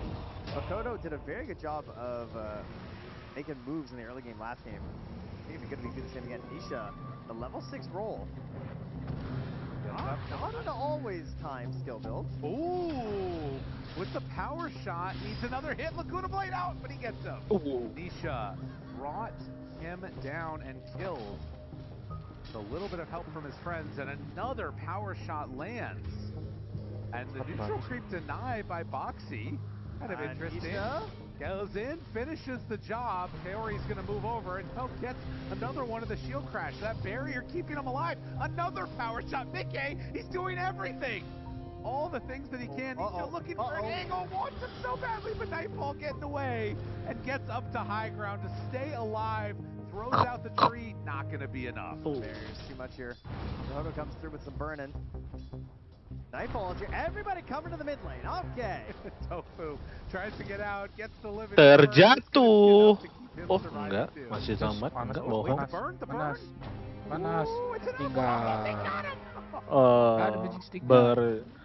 Berhasil. Gak ada magic stick. Aduh. Everyone coming to the mid lane. WS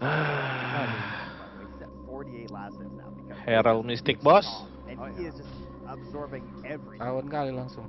Mai do, halo, Mai. Very nice indeed. And all of that, and Dawnbreaker just hit 6, unfortunately. So she could come up here if the play happens up top and it's needed.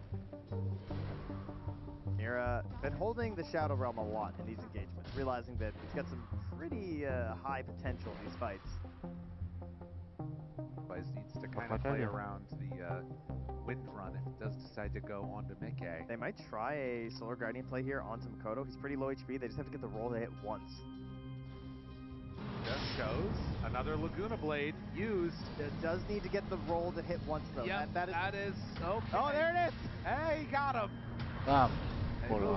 Habis Bang Mikoto, Bang. Babak belur Indonesia, padahal besok udah mau merdeka. Ya, begitulah kira-kira keadaan negara saya. Magang.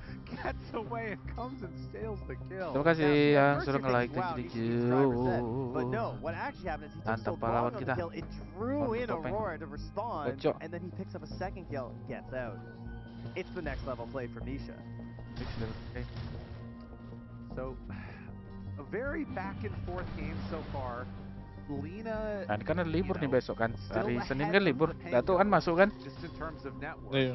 How do you think both of these teams are Senin, feeling Selasa, about Rabu. this game right now? Libur kalau nggak salah. Tanggal 11 ya? 11, 18, 19. 20 sampai 23 ya main eventnya. 4 hari lagi ya. Now Makoto's always looking over his shoulder, you know. A tree moves. Is that tree? Who is it? Of which, WS, they find him there, doesn't get the bound, and they cut it immediately. Oh no, he got him on the backside, and they still manage. Oh, dipacul. Masuk pacul ya? Besar kali loh itu HP-nya loh. Di atas bar itu loh. Itu bar lebih itu. Masuk kan? Masuk ya. Cooldown ya. Kadang ada orang main aksi tuh nggak naikkan level apanya paculnya karena mahal dia mana kosnya. Very much playing the numbers right now in Liquid. Really just trying Ini to aja level 1. every engagement, and they keep doing so. Solar Guardian's back up in another 14 seconds. Kalau nyamuk mendarat aku tampar juga guys, nggak peduli aku. Latihan Mr. Bean kita. Tony English. As the Dark Bull and Jakiro get set up for a fight up on top. Mid lane, we're trying to set it up here. Oh, they got Makoto with the bushwhack. Now the roll, boxing, eating the Laguna Blade. I've seen a lot of Laguna Blades. Not a ton of heroes die from them. Can they bring down Makoto? Nice confidence there that he's got that kill. Doesn't need the Solar Guardian. Tak ada yang peduli, tak ada yang bantu. Aduh enak kali ya punya satu tim itu DB gitu. Aku ditabrak-tabrak paku kayak gitu, dia bisa ulti. Kalau udah ditabrak kayak gitu, di ulti lagi sama DB-nya. Mau kemana mandi? Ya. Dia udah pasti mati sebenarnya dia sama Pangu, tapi ditambah lagi sama DB. Hah? Mau apa kau?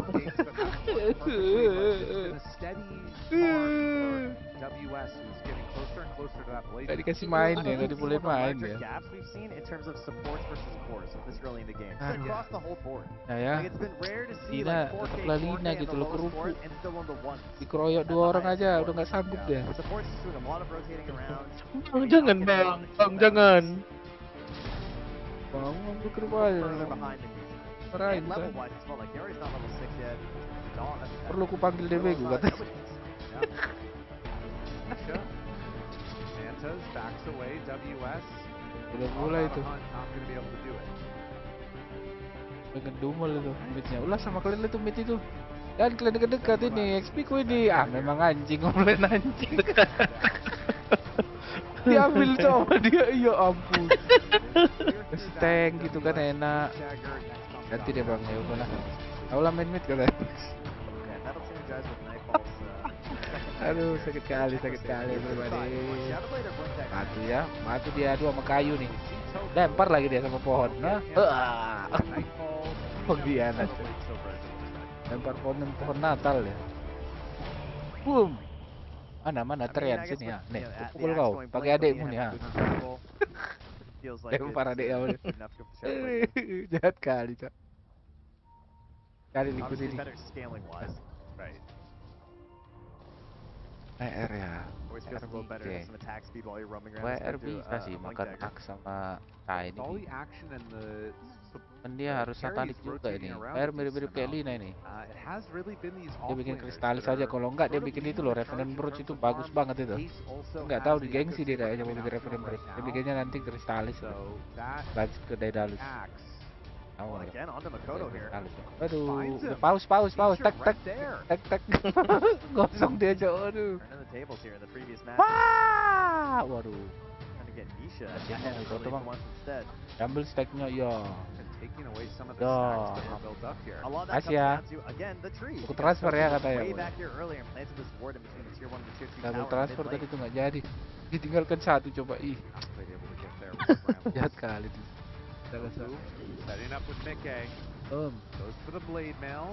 Tofu looking for the bound. Now they move in with Nightfall. Mirror dies on the other side of the map, but as they have the dawn break closing in, how much they have left in the tank? Datang saya. What?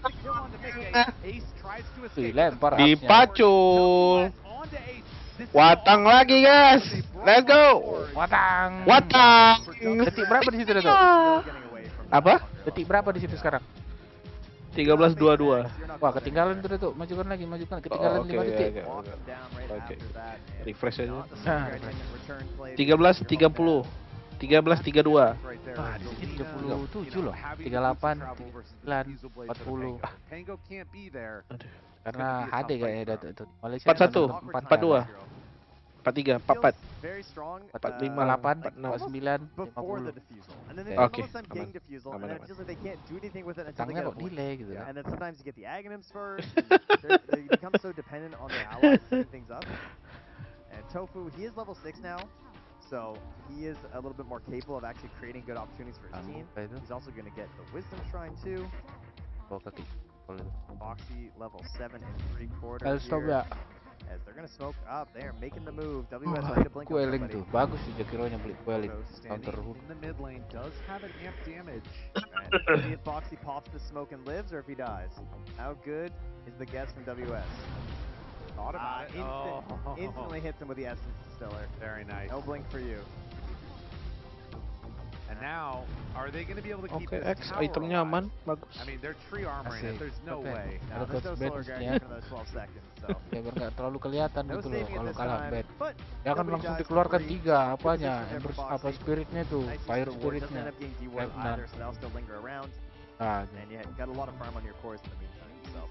Juga Big kelihatan rotations sekali. from Aurora. Ada tai di dalam tai lo.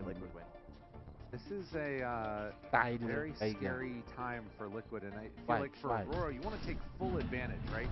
You just got that Blink Dagger on Axe, can show up to almost any fight with the Lina, so finding these heroes is like a pretty high priority. Much like the Ace pipe last game, I really like to see Nisha going for the Blink Dagger next. I don't want to see the Defusal into the Aghanim, so I think it'll make him too slow. And and he won't be ready to engage when they need him. I think they really need this Blink Dagger to play the fight. Don't do it, Nisha. Not shoot up the X. He's got the Blink. I know, but it wasn't even there before. That worries me. All right. Get the Blink. Oh yeah. So Aurora shoving out lanes. I mean, that is something that's a little bit annoying. Like, Jakiro can push lanes pretty quick, but Willow's not really able to that much. A ward freshly planted up top there from Tofu to spot where they're moving, hunting for Mickey. That's why he's just moving back into this part of the jungle a little safer. So, last game, Aurora, nice catch. Finds their man. What can they get? Oh, the big hit. Nisha rolling in, finding Makoto. Does he have enough damage, though? Dia memiliki HP, tertabrak mati saja. WS is going to be tagging Boxy. He tries to get denied by Will not happen. I'm kind of flabbergasted that they don't Solar Guardian. I mean, it's the right call, but it felt like it was going to be necessary to get that play for a moment there. But they really just have no current phase right now. Ya, X-ku udah menyala abangku. Low HP and she just goes down. Yeah, any type of glimmer or staff and might have been able to get out of that one, but no such luck. And there's the Blink Dagger indeed for Nisha. So he's going to keep that rolling. Tofu stalking WS right now. Kelihatan pohon. Pulang. Gerak pohonnya anjing. Apaan ini anjing? Udah malam nih. Goyang pohonnya malam-malam guys. Wah nggak betul lagi. Mundur. Man, if we had a set that made him a giant thing of broccoli, we could talk about him stalking everyone. That would be awesome. I mean, he's shaped like broccoli. Cuma gerak lompat pohonnya anjing.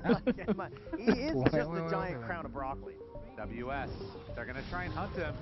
Pas saja Mobo ke depan tidak begitu mana kali ini pencet saja Sultan ada ke 100 backup turun dari langit. Buar, tidak perlu swipe. Ike berhasil mengamankan kill untuk Akse. Baik manis sekali. Wah 3, wah mati dong. Metos itu. Wah lagi, udah nggak tuh? Dia lagi di realm sana loh. Kena sharpshooter, kena power shot, kena palu. Mati. 14 ya, menang Liquid sih. Harusnya sesuai dengan harapan kita ya. Datuk pegang Aks ya? Apa? Datuk pegang Aks ya? Iya. Pilih Aurora ya? Kalau diprediksi pilih apa? Liquid apa Aurora? Bentar. Kalau diprediksi, kalau diprediksi Liquid. Prediksi Liquid ya. Maybe that his allies were going to create an engagement, so. Karena ada aksi. And I mean, he is right. Nightfall's moving through that wave. He's going to run into Nisha. Saya terpaksa, bukan karena saya rela. Watang! Yeah, that was exactly what they needed. Kaori gonna run into Tofu here. Does he have? Oh, he didn't see him. The night vision. Just out of range. Foxy gets away. Now the hunt. Can't get him. Close. What's interesting here is Mickey's pinging. He's like, hey, they have a ward here. They actually don't. Like, they don't. Mantle of Cinder. The swing game. Cinder they had a lot of vision last game. Stalking Mickey's Luna. This game it hasn't been quite as spread out. And on the other side, you kind of look in that area, and Liquid sort of have vision all over. Yeah. Which is interesting. On the left-hand side of the map, kind of taking the triangle over there. Aurora managing to find that kill on Denisha definitely set things a little bit more right. WS dangerously farming this wave as he's going to TP down here. Has to tumble his way out. Lots of Liquid heroes, but that ward giving him all kinds of information. Lagi mau bikin itu Yul dia. Get ready for the boots of travel. He's prepared in the mountain region. Udah ada win list sama Star Wizard di. Oh, yeah, they get him behind the tree. Bisa jadi. So will manage to take. Oh my God, they're turning. Pohonnya pun nggak boleh disenggol, Cok. Laguna panas.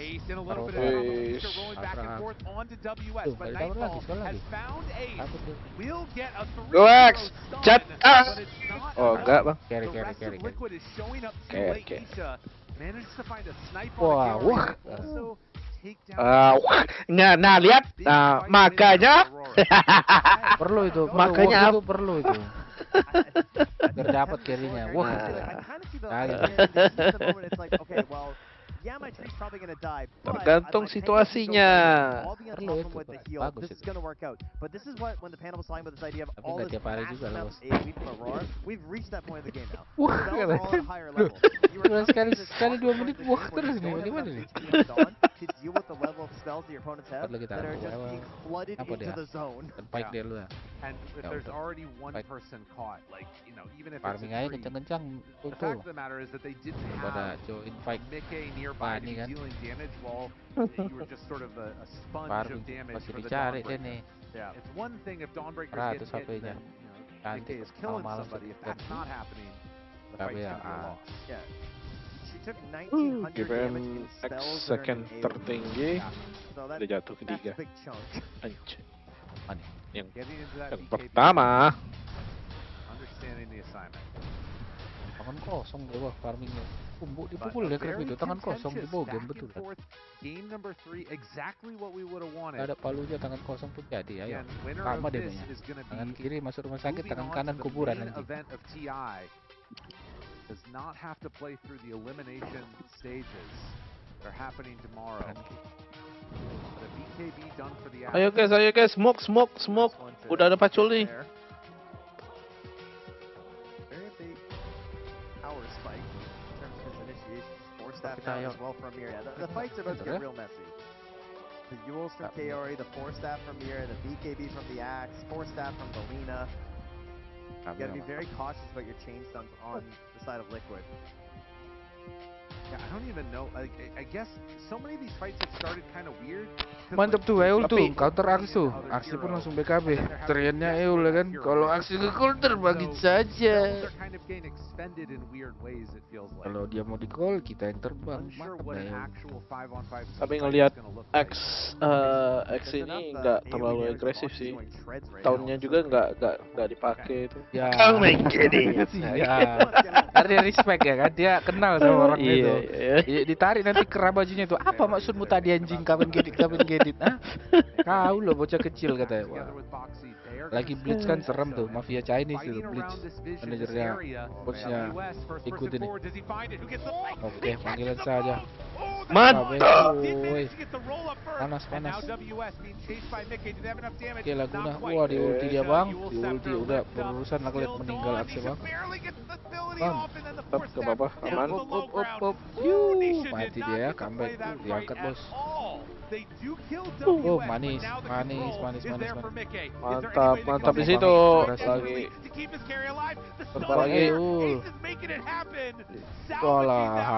Habis.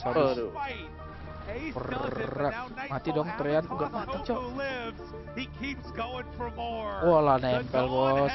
5.000 pohon di Dota ini. Ya kali segel nggak kena asik. He gets the ultra kill. The reason they win this fight off diff katanya. I cannot believe he got the roll up off. Bagi itu Trian. Fungsinya apa? Magic stick gitu. Nah, dipencet aja dia. Dia pencet magic stick akhirnya ya, didengar wah stream semua berarti dia nih.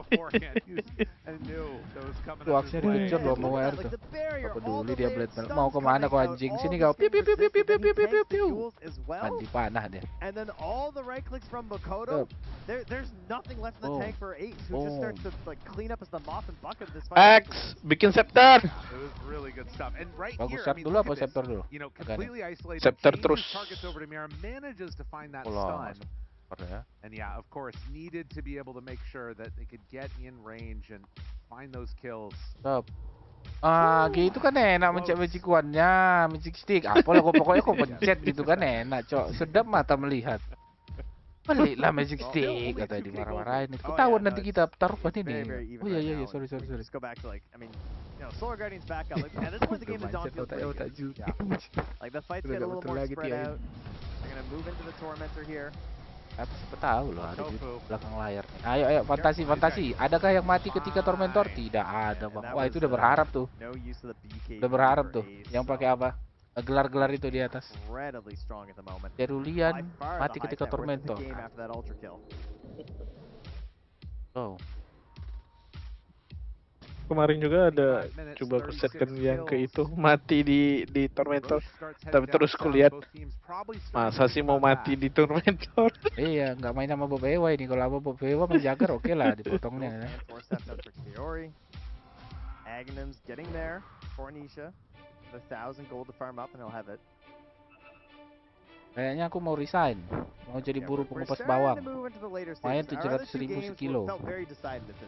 Gak ada tempat abang kerjaan pengupas bawang, 700.000 sekilo. Bawang apa ini dimaksud nih? Black garlic ya. Bilang nggak tuh bawang putih tapi hitam ya kan? Black garlic as. Lihat itu lagi ya. Gak ada tulang, gak ada pengupas bawang di sini, gak ada. The standout player from this roster. Belum buka lagi. It felt like he should have won that fight. He earned the win, you know, if it just wasn't for that roll up. It has been Stream A standing for Axe today in the evening shift. Incredible Axe performances thus far. Good deep ward laid down there. See if that can translate into some wins potentially later on as Ace feeling himself a little bit there. Couldn't quite get the stun in time though. So Mira will manage to get out play. But yeah, this ward actually might be a difference maker.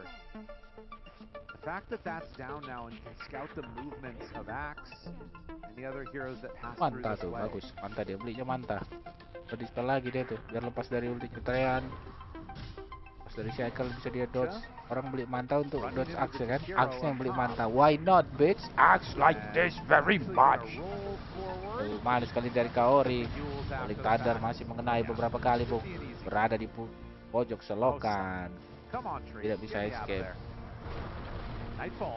Nah itu kemarin ada pas pidato Pak Presiden bawa upah pengupas bawangnya 700.000 sekilo. Ini mau cari kerja jadi pengupas bawang ya. Mau bawang sekalian, bawa sekalian keluarganya ya.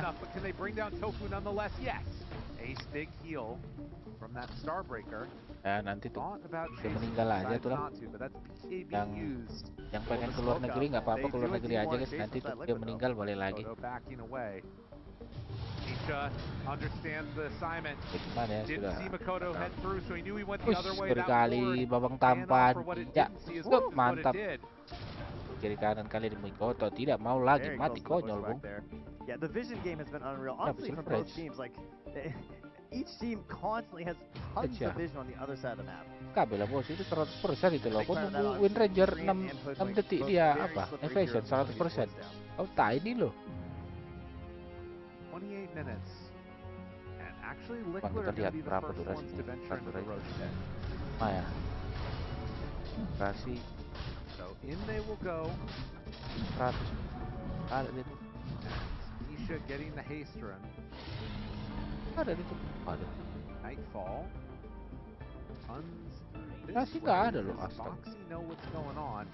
You see Nightfall now. Can they get here in time? Oh, he gets down to the low ground.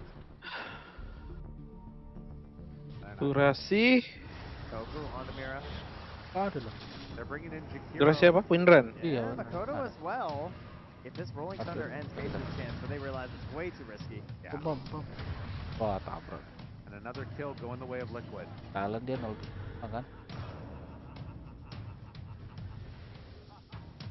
Not one to force 4, 5, 6, 7 atau ya kayaknya. Gonna use this to really start pulling away, catching back up to his glorious Dawnbreaker already. Hampir 7 detik dia evasion 100%. Pretty soon.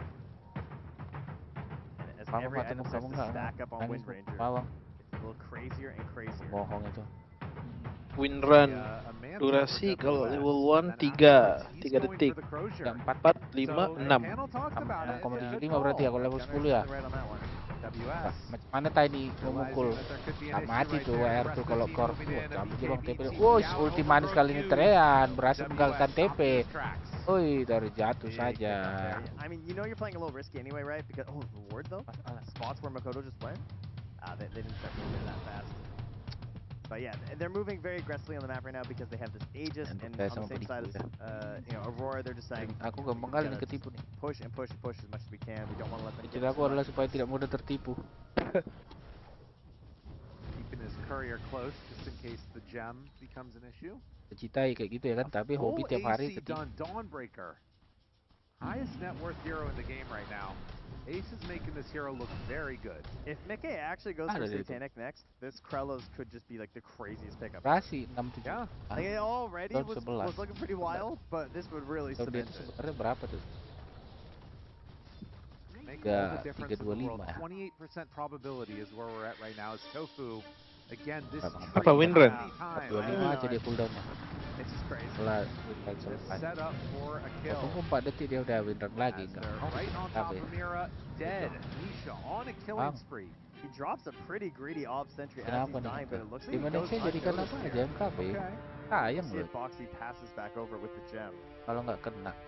He's trying to get vision down so they can play for the... dijadikannya bang, didengar ya bang. Ih, mantap. Going into the MKB for himself. Perry is going to take this one out. PR itu OP banget itu.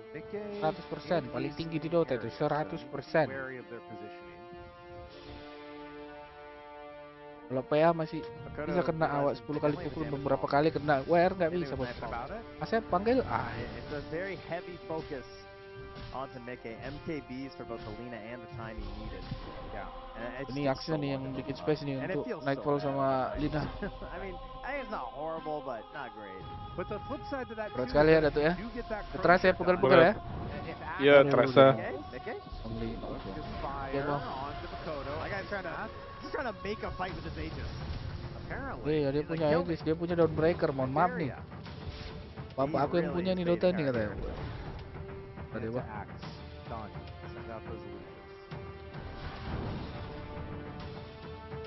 Jadi kalau dia pencet manta ada tuh aksinya nih. Counter helixnya si manta itu sama kayak yang asli damage-nya. Enggak. Spark. Nobody being completely knocked out at this point. Tree is definitely getting a ton dia out. Dia nge-call, dia yang pencet manta, mantap nggak tuh? Roar tuh, dia pencet mantanya. Script. Walk wherever he feels like. Benar. Dawnbreaker is just roaming the dire side of the map as Dawnbreakers tend to do. Maybe they could try and find some sort of a crazy smoke play into her if they got some T4s and tracker movements, but right now they're just still obviously they know if they go on any of these dire heroes, even outside the Aegis, there's still the solar barrier to worry about. Dodging, farming as much as they can, and have that MPB, so posting the smoke would not be the craziest idea. How do you laugh at that? Keram dia punya tangan tuh. Focus firing the backdoor protective tower. He eventually made it. Jadi MKB gitu dong. Terus nggak usah dijadikan silver edge saya. Scary window. Habis ini apa? Seconds. He's so alone right now. I mean, he is an ops. They're not gonna go. Ya, bohong ya casternya ya. Ada Dawnbreaker kok. Smoke up is 4. Now, Aurora, let's see if they can catch somebody on the other side of the map. Nightfall does not have detection right now, and is going to run right into the tree. Now they know where he's at. Gem on the Dark Willow. Scan connects. He's over there. Get him. Yeah, I mean, if Tofu stays here, he's going to die. Jump forward, call, dust out. Tofu lifted, and there's no way out of this one for him. Keluar. Dapat ya akhirnya. That was a lot. KB juga loh, aduh jangan lah MKB Lina, tugasmu magic Lina, ngapain kau MKB? Kau bikin agak anim loh, agak anim sama kayak Sange gitu atau kayak Yasa biar lebih cepat. Kenapa MKB Mikoto? Bukan tugasmu itu. Wah mampus kita, memang udah transfer ini. Udah masuk ini transfer, ngapain cok? Aduh, janganlah Mikoto ganteng, agak anim. Kayak lanjut, aduh kayak Yasa. Halus tuh bang, bilang mau WR-nya bagus nih, dia bikin satanik, ngerti dia WR itu kerupuk. Harus kasih satanik dia biar bisa comeback. BKB bos, BKB bos. Panggil Aks turun dari langit. Tahu Aksnya loh. Yang nge-call pasti turun dari langit ini. Memang anjing ya.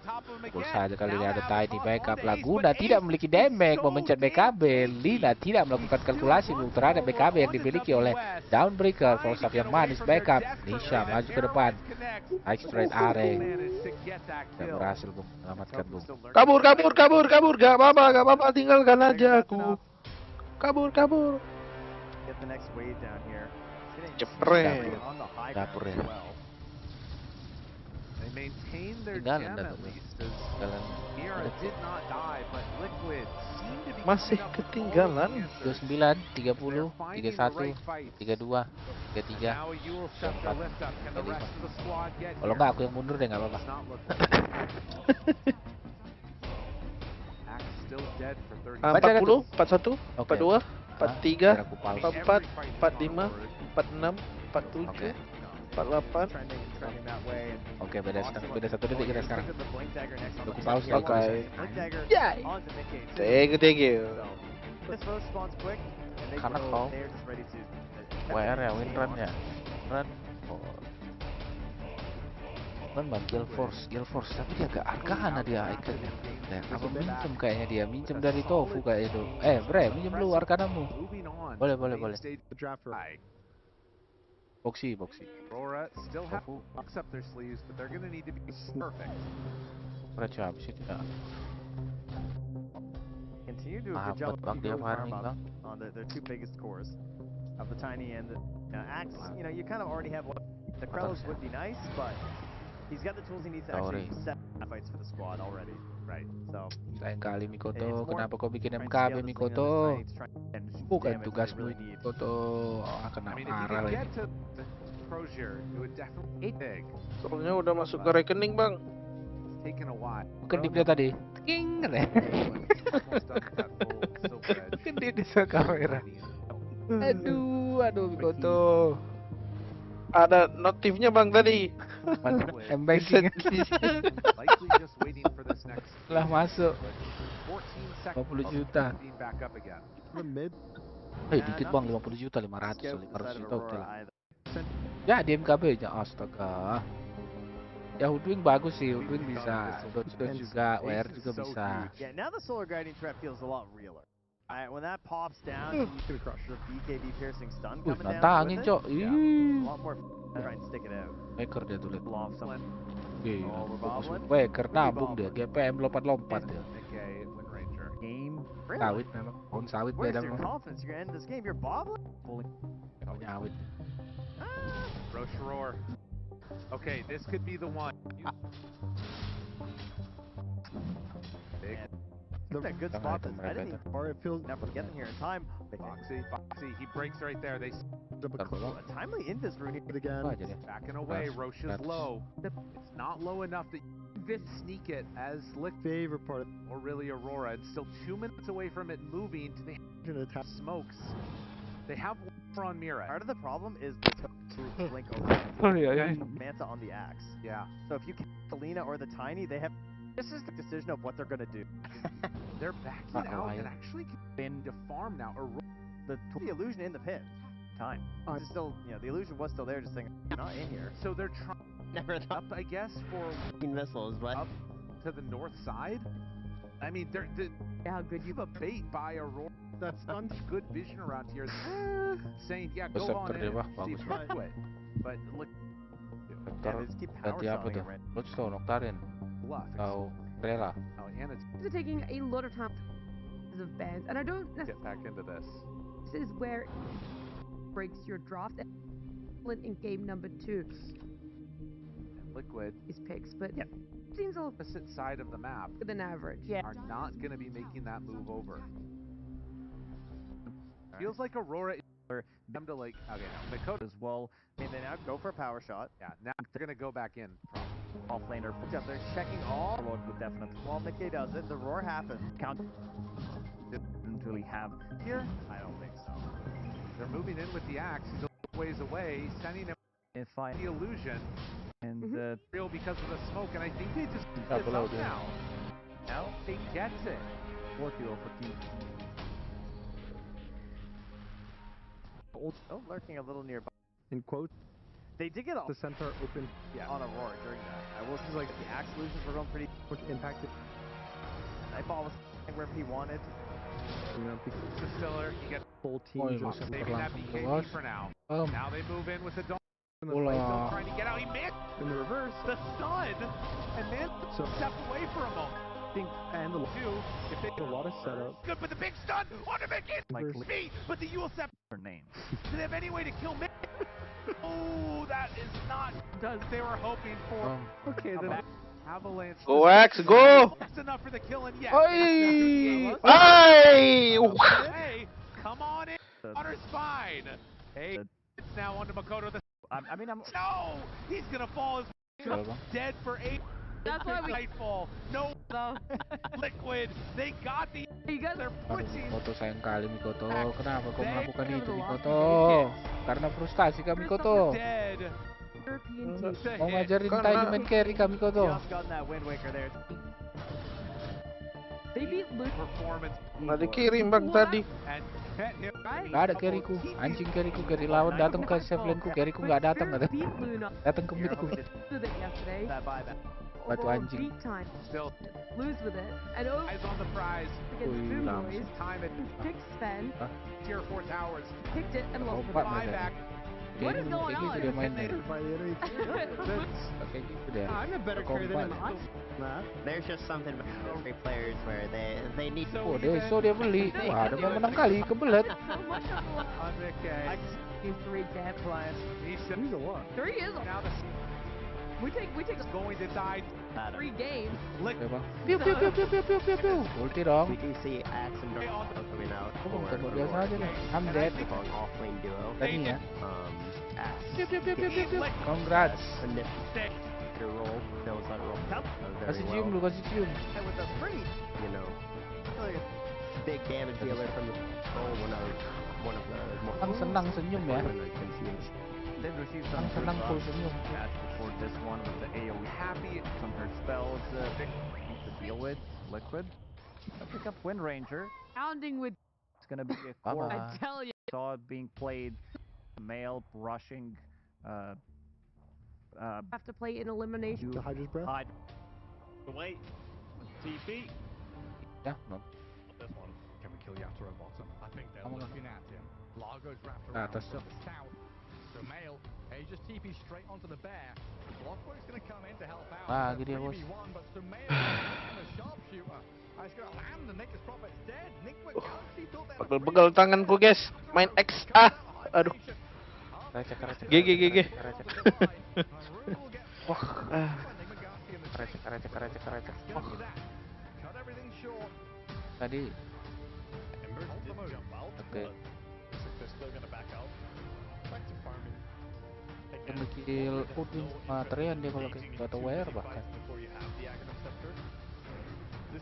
Mana langsung buat apalah dia mengangkat kalau midnya bikin item build kayak gitu. Gak ada chance untuk comeback mereka. KB-nya cukup lah itu satu tuh. Dia mau bikin silver edge loh. Mau 200% nggak miss. Kacau. Arrow masuk kena. Boleh ada meteor hammer sih, nggak boleh. Red saja Sumail. Tarel. Lu bisa dijual circlet loh Bang Larl. Taler. Quelling gitu kan lawan NP. Gengsi. Ini cantik banget, lucu banget lu. Badut ya.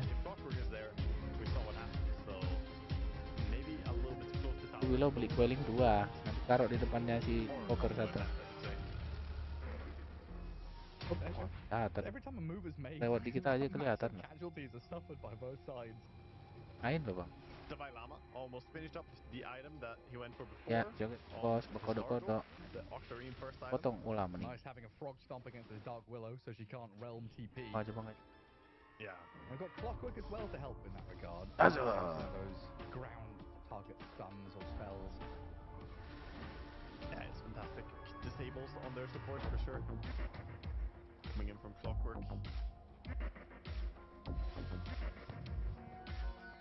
Largo has all the mana in the world. A soul ring, a mana draft, and he is ready to farming ganti. saw the bear. is being sneaky here, and they have damage to kill it Wah. eventually. Seperti ini bos, sama kodok bos, mohon maaf nih. Oh, dikeroyok warga nih. Terlihat warga menemukan seekor panda dan daging panda mereka. Panda tersesat. Waduh, wah. Sayangnya. Ada wah juga di aksnya Collab sini. Nah, jadi itu bang, biar yang apa yang dapat. Oh. Kan corner dia bang. They saw everyone's positioning, right? They saw everybody revealing themselves on bottom. Feeling. Alert. Ada force staff-nya bang. Kalau force staff itu tidak jendal kan. If you catch him from fog, one stun leads to the other, the chain effect starts to kick in. Kodok force staff tuh. Oh, that was his last bear as well. Oh, no? Yeah, yes. Yeah. I thought you had a cooldown for my own dive. I was about to panic for it. Like, no way you don't have your items right now. Where's he been? It's tough. It's farm in the way. Banget. Soon, it's going to be handling the items. The hero now down to the bottom of the branch. And now the bear treads agony Mjolnir. It's time. 22nd minute of the game. Team Spirit finally have their carry.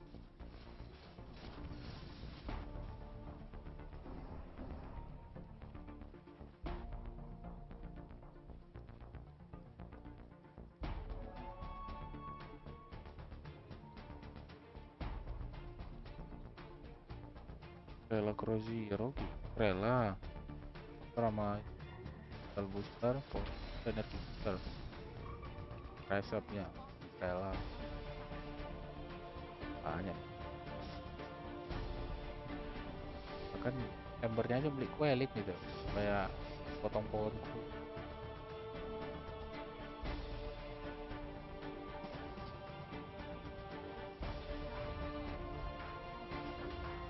Ya, kalau ada ya? Tak masuk loh. Ya, motornya mati dong. Ada cok deh. Coilingnya di backpack loh. Taruh kunci coiling. Mati loh perkara NP. Orang ini sepele ya main NP. Lagi yang main pro player cok.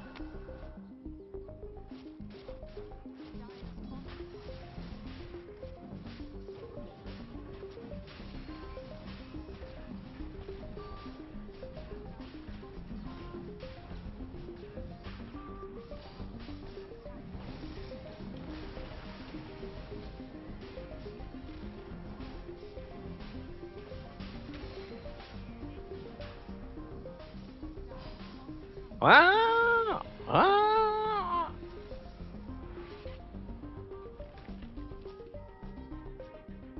Satu lagi.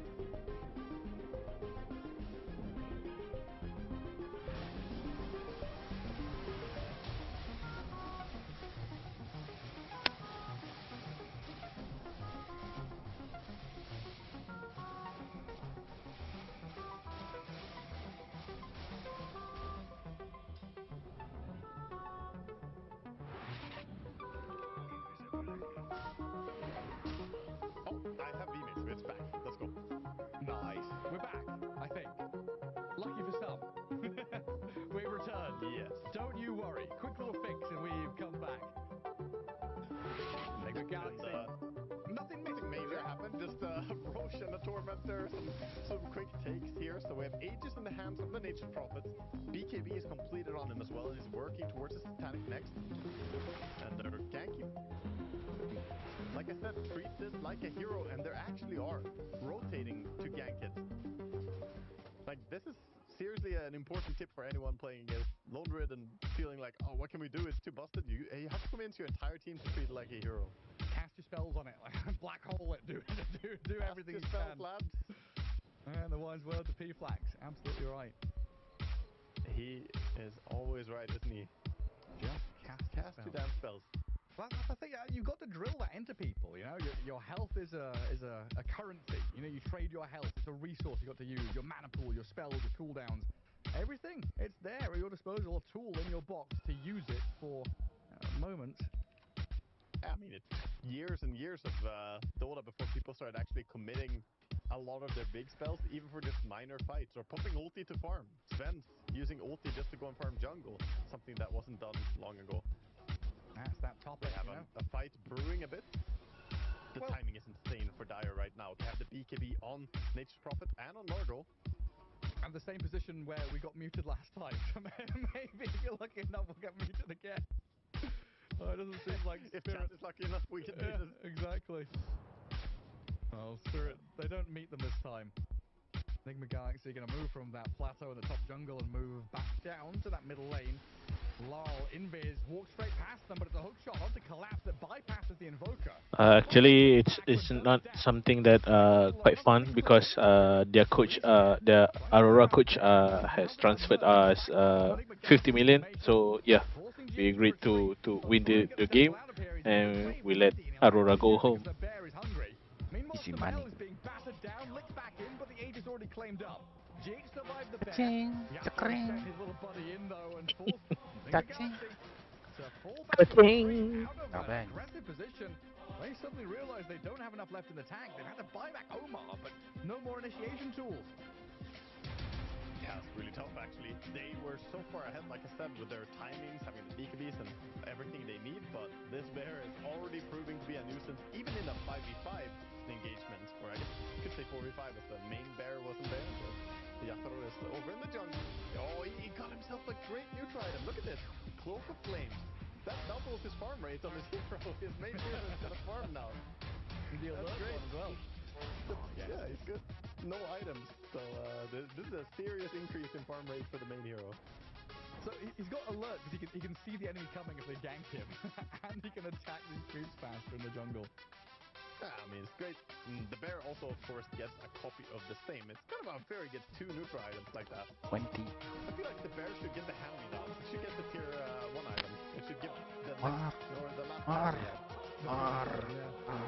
Kirana.